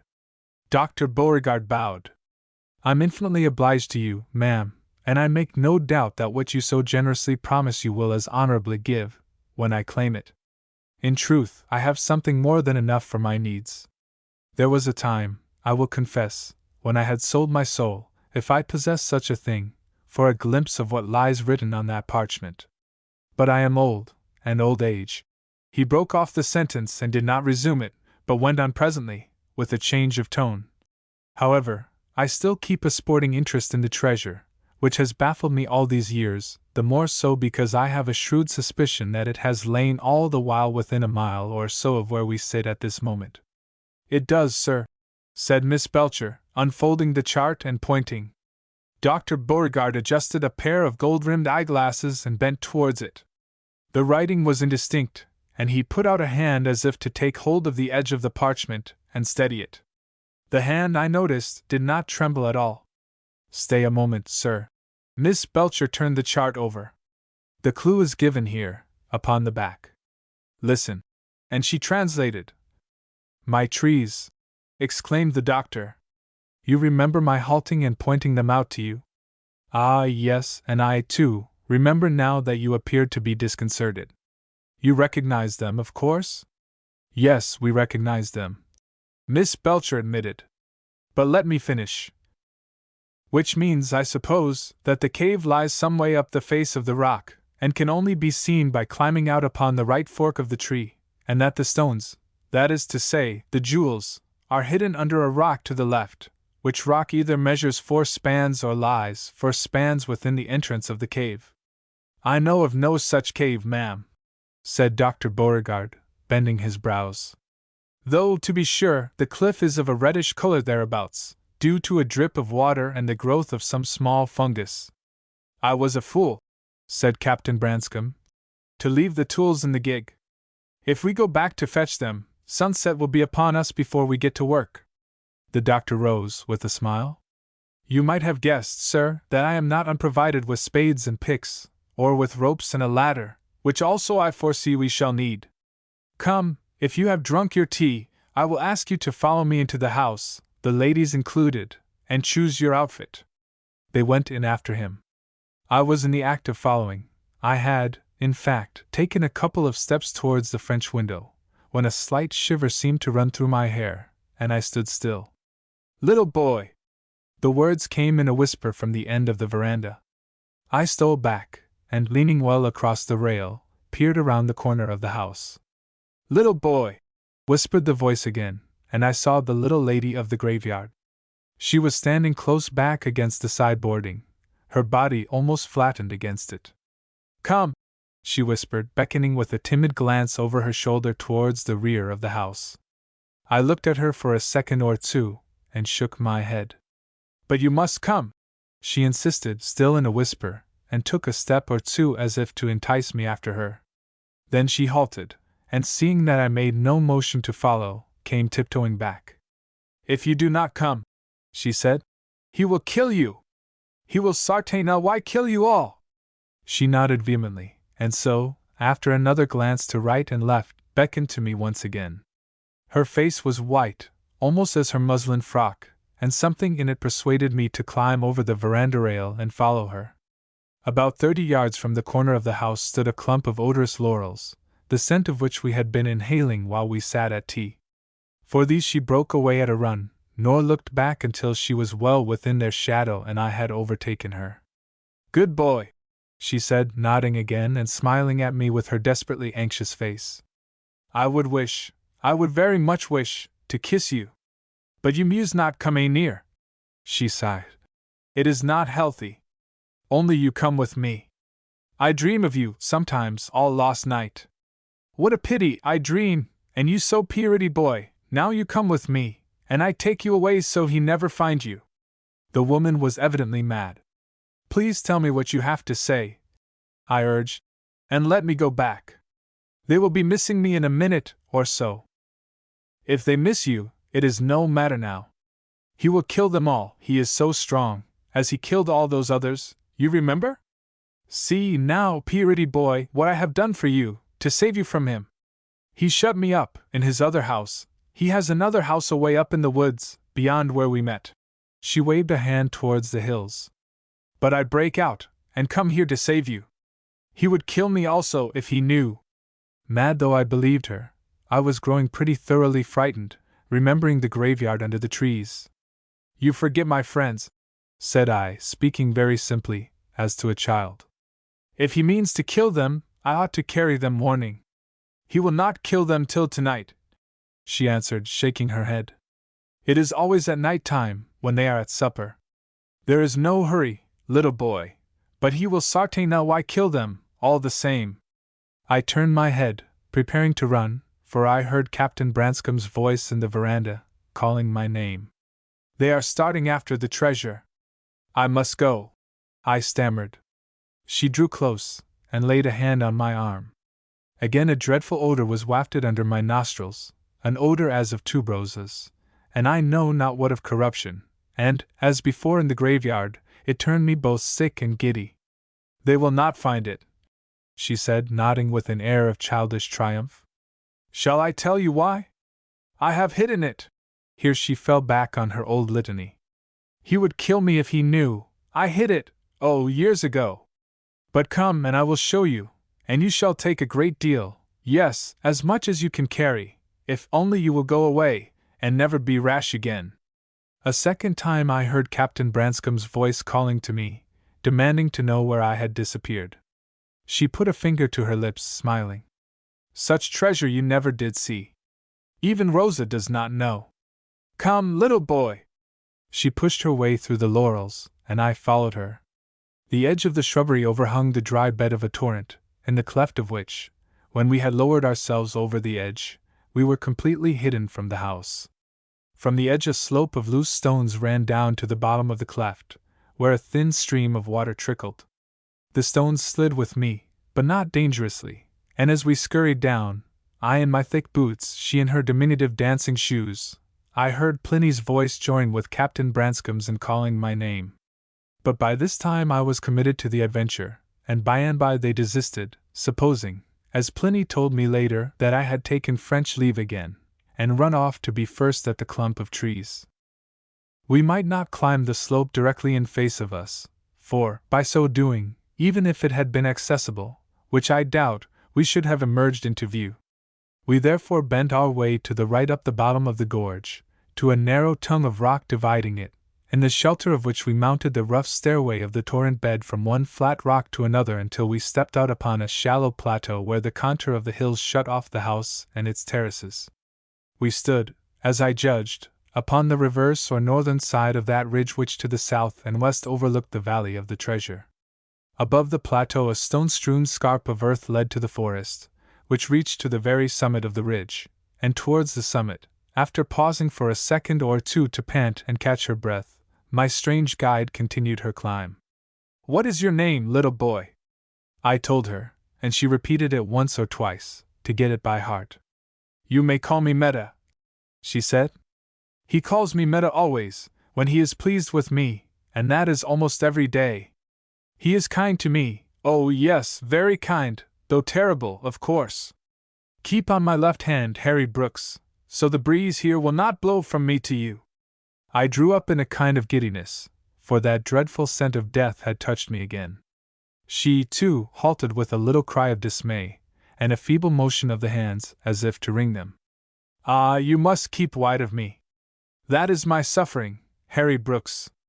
I cannot bend over a flower but it withers, and the butterflies die if they come near my breath, and that, too, is his doing. He would be kind to me, he said, and would inoculate me, yes, that is his word, inoculate me, so that no poison could ever harm me. He knows the secrets of all the plants, and why people die of disease. Months at a time he used to leave me alone with Rosa, and go to Havana, to the hospitals, and there he would study till his body was wasted away with work, but at the end he would come back, bringing visitors. Oh, many visitors! For he was rich, and the house had room for all. There were singers, he loves music, and men who played all day at cards, and women who made me jealous. But he would only laugh and say, 'Wait, little one,' so I waited, and in the end they all died. Rosa said it was the yellow fever, but no. She held up both hands, and made pretense to pour something from an imaginary bottle into an imaginary glass. He can kill with one tiny drop. In his study he keeps a machine which makes water into ice. Rosa would carry round the ice with little glasses of curaçao, after the coffee was served, and all would say, 'What wonders are these? Ice and mort alone,' and would drink his health. But he never touched the ice. You tell that to your friends, little boy. But it will not save them, for he will find some other way." As we went up the woods these awful confidences poured from her like childish prattle, interrupted only by little ripples of laughter, half shy, half silly, and altogether horrible to hear. I hung back, divided between the impulse to tear myself away and the fearful fascination of listening, between the urgent need to find and warn my friends, and the forlorn hope to extract from her something that might save them. The toil of the climb had bathed me in sweat, and yet I shivered. I halted. We were close under the summit of the ridge, and had reached a passing clearing where, between the trees, as I turned about, I could see the whole gorge in shadow at my feet, the sunlight warm on its upper eastern slopes, and beyond these the sea. In half an hour, in 20 minutes maybe, I might reach the valley there below, and at least cry my warning. I faced round again to my companion. She had vanished. My mouth grew dry of a sudden. Was she a ghost?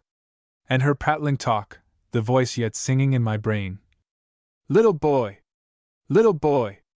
I parted the tall ferns. Beyond them a small hand beckoned, and following it, I came face to face with a wall of naked rock from which she lifted aside the creepers over a deep cleft, a cleft wide enough to admit a man's body if he turned sideways and stooped a little. She clapped her hands at my astonishment. You like my bower? She asked gleefully. Ah, but wait, and I will show you wonders. No one knows of it, not even Rosa. She wriggled her way through the cleft.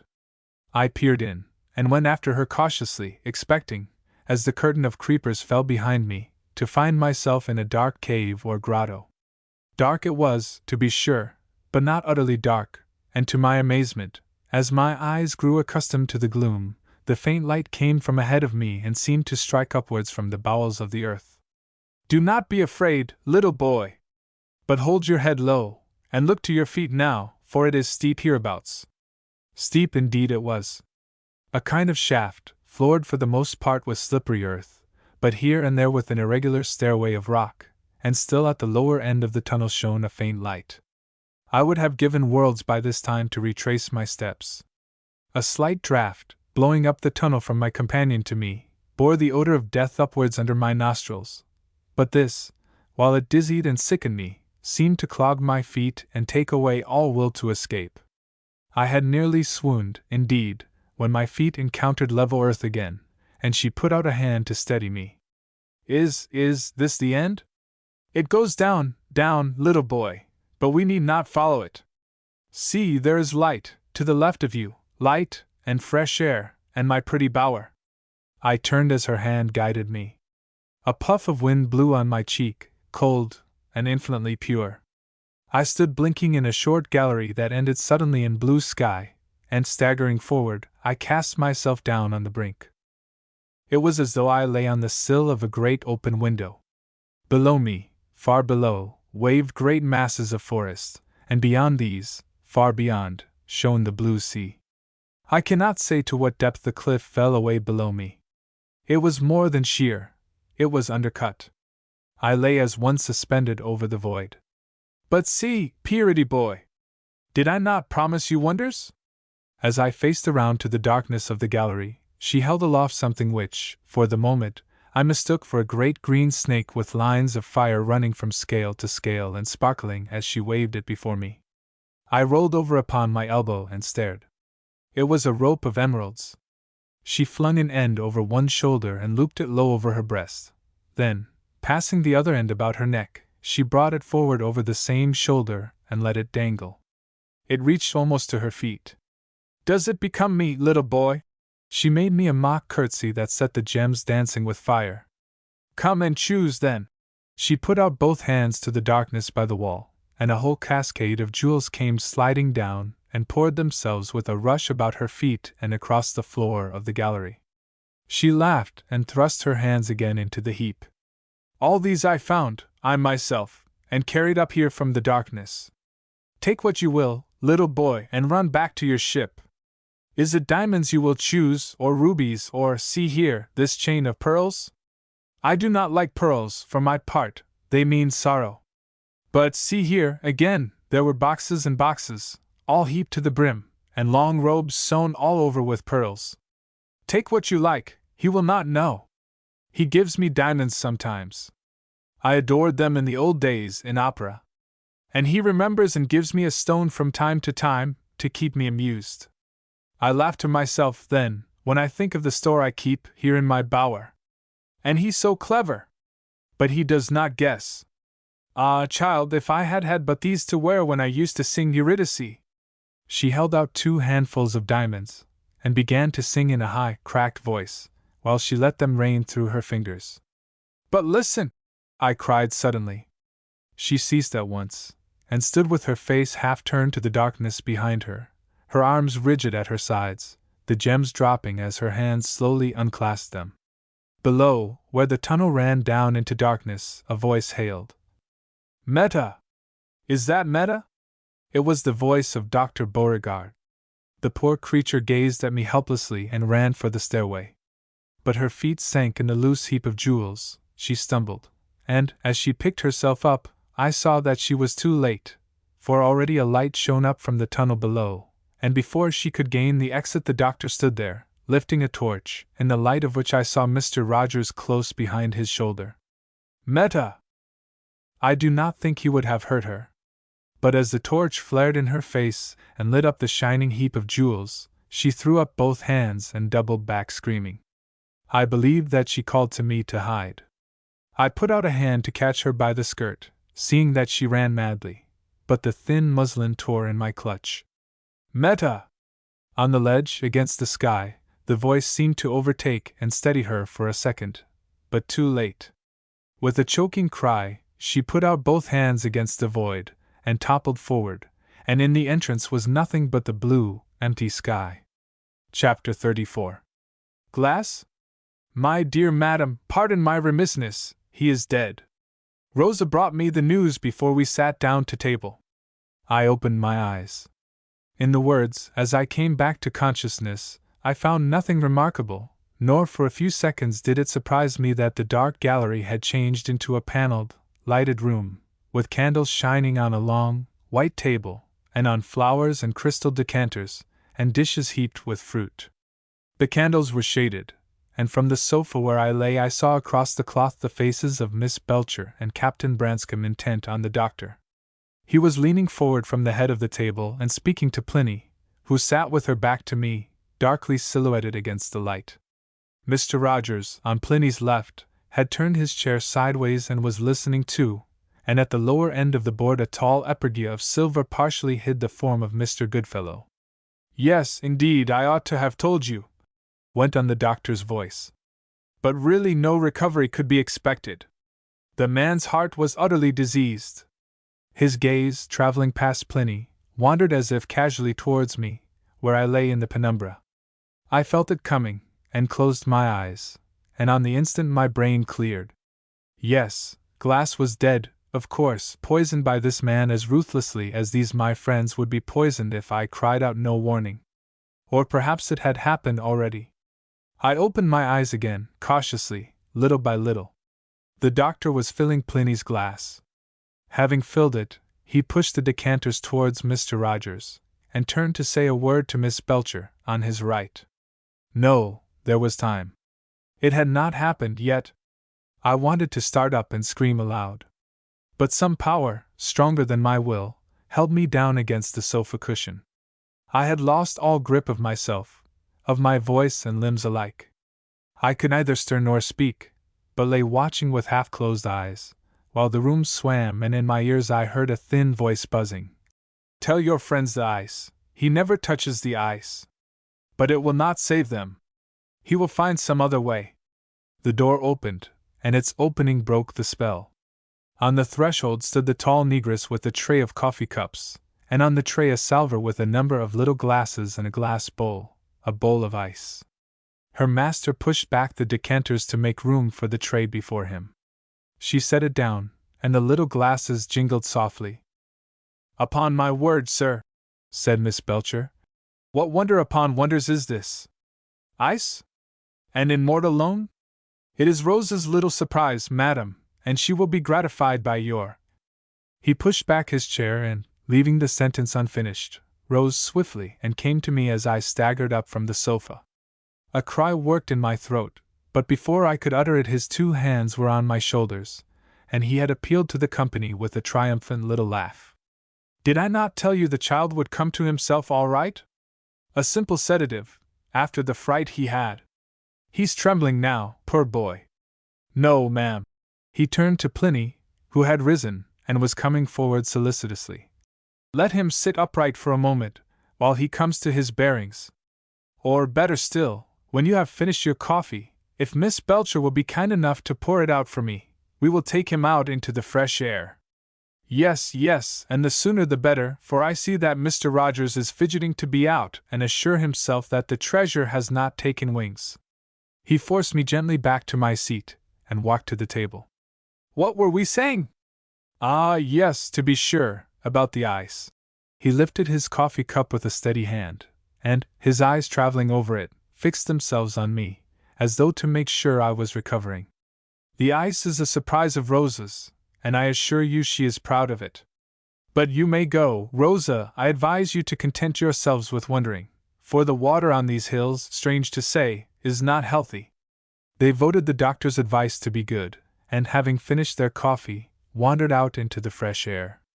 Pliny took my arm, and leading me to the veranda, found me a comfortable seat, where I could recline and compose myself, for I was trembling yet. They have stacked the treasure there beyond the last window, Pliny informed me, nodding towards the end of the veranda, where Captain Branscombe, Mr. Rogers, and Mr. Goodfellow were already gathered and busy in conversation. In bulk it is less than we expected, but in value, the doctor says, it goes beyond everything. 300 weight, they say, and in pure gems. He is to choose his share by and by, and then we have to contrive how to take it down to the ship. Miss Plinlimmon, said the captain, coming towards us, you promised me a word yesterday. I should wish to claim it now, that is, if Harry can spare you. I observed that his voice shook a little, but this I set down to excitement. Did I? Yes, I remember. Miss Plinlimmon's voice, too, was tremulous. She hesitated, and her eyes in the dim light seemed to seek mine. I assured her that I was recovering fast, here in the fresh air, and that it would be a kindness, indeed, to leave me alone. She bent quickly and kissed me. I wondered why, as she stepped past the captain and he followed her down the veranda steps. I wished to be left alone. I was puzzled, and what puzzled me was that neither Miss Belcher nor Dr. Beauregard had left the dining room. In fact, as I passed out through the window, happening to turn my head, I had caught sight of his face, and it had signaled to her to stay. I knew not why he should intend harm to Miss Belcher rather than to any other of our party. But I distrusted the man, and Pliny had scarcely left me before, having made sure that Mr. Rogers and Mr. Goodfellow were within easy call, I rose up softly, crept to the dining-room window, and dropping upon hands and knees close by the wall, peered into the room.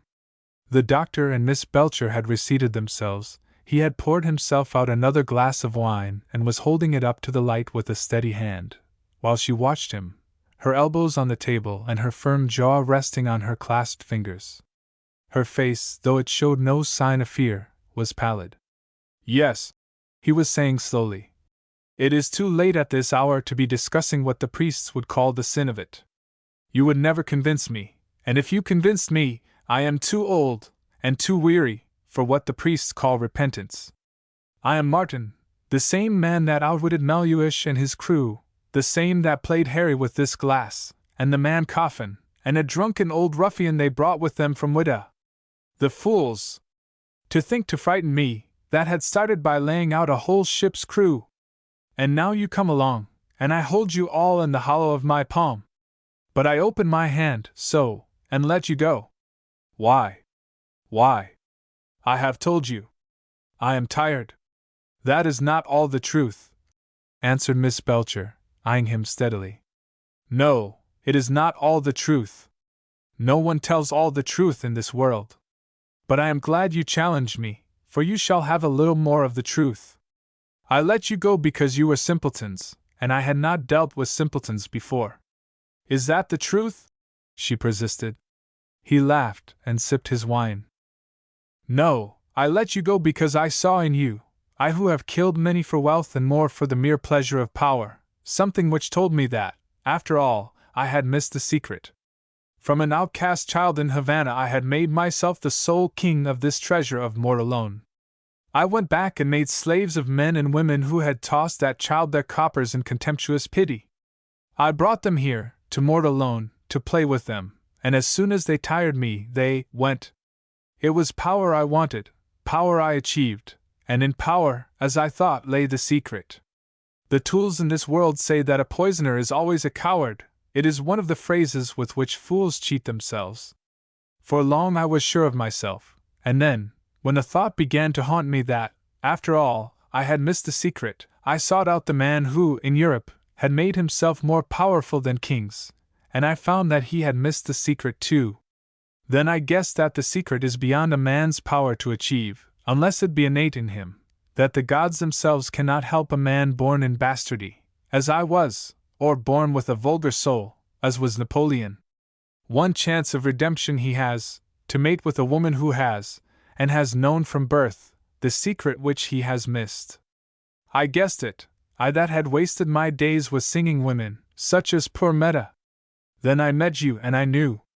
Yes, madam, you, whose life tonight I had almost taken with a touch, taught me that I had left women out of account.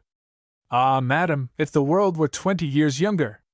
Will you do me the honor to touch glasses and drink with me? Not on any account, said Miss Belcher, rising. Not to put too fine a point upon it, you make me feel thoroughly sick, but… She hesitated on the threshold of the window. The worst of it is, I think I understand you a little. I drew back into the shadow. Her stiff skirt almost struck me on the cheek as she passed, and crossing the veranda, leant with both hands on the rail, while her face went up to the sky and the newly risen moon. A voice spoke to her from the moonlit terrace below. "Hello," she answered. "Is that Captain Branscombe?" "It is, ma'am, and Miss Plinlimmon, Amelia, as she allows me to call her." Miss Belcher cut him short with a laugh. It rang out frank and free enough, and only I, crouching by the wall, understood the hysterical springs of it. "You two geese!" she exclaimed, and ran down the steps to them. "Was that Lydia?" demanded Mr. Rogers, a moment later, as he came along the veranda. "It was," I answered. "I don't understand these people," grumbled Mr. Rogers, pausing and scratching his head. "There was to have been a meeting outside here, directly after supper, to divide off Dr. Beauregard's share, but confound it if every one don't seem to be playing hide-and-seek." "Where's the doctor?" "In the dining room," said I, nodding towards the window. He stepped towards it. At that moment I heard a dull thud within the room, and Mr. Rogers, his foot already on the threshold, drew back with a cry. I ran to his elbow. On the floor, stretched at her master's feet, lay the negress Rosa. Dr. Beauregard stood by the corner of the table, and poured himself a small glassful of curaçao. While we gazed at him, he reached out a hand to the ice bowl, selected a small piece, and dropped it delicately into the glass. I heard it tinkle against the rim. "Your good health, sirs," said Dr. Beauregard. He sat back rigid in his chair,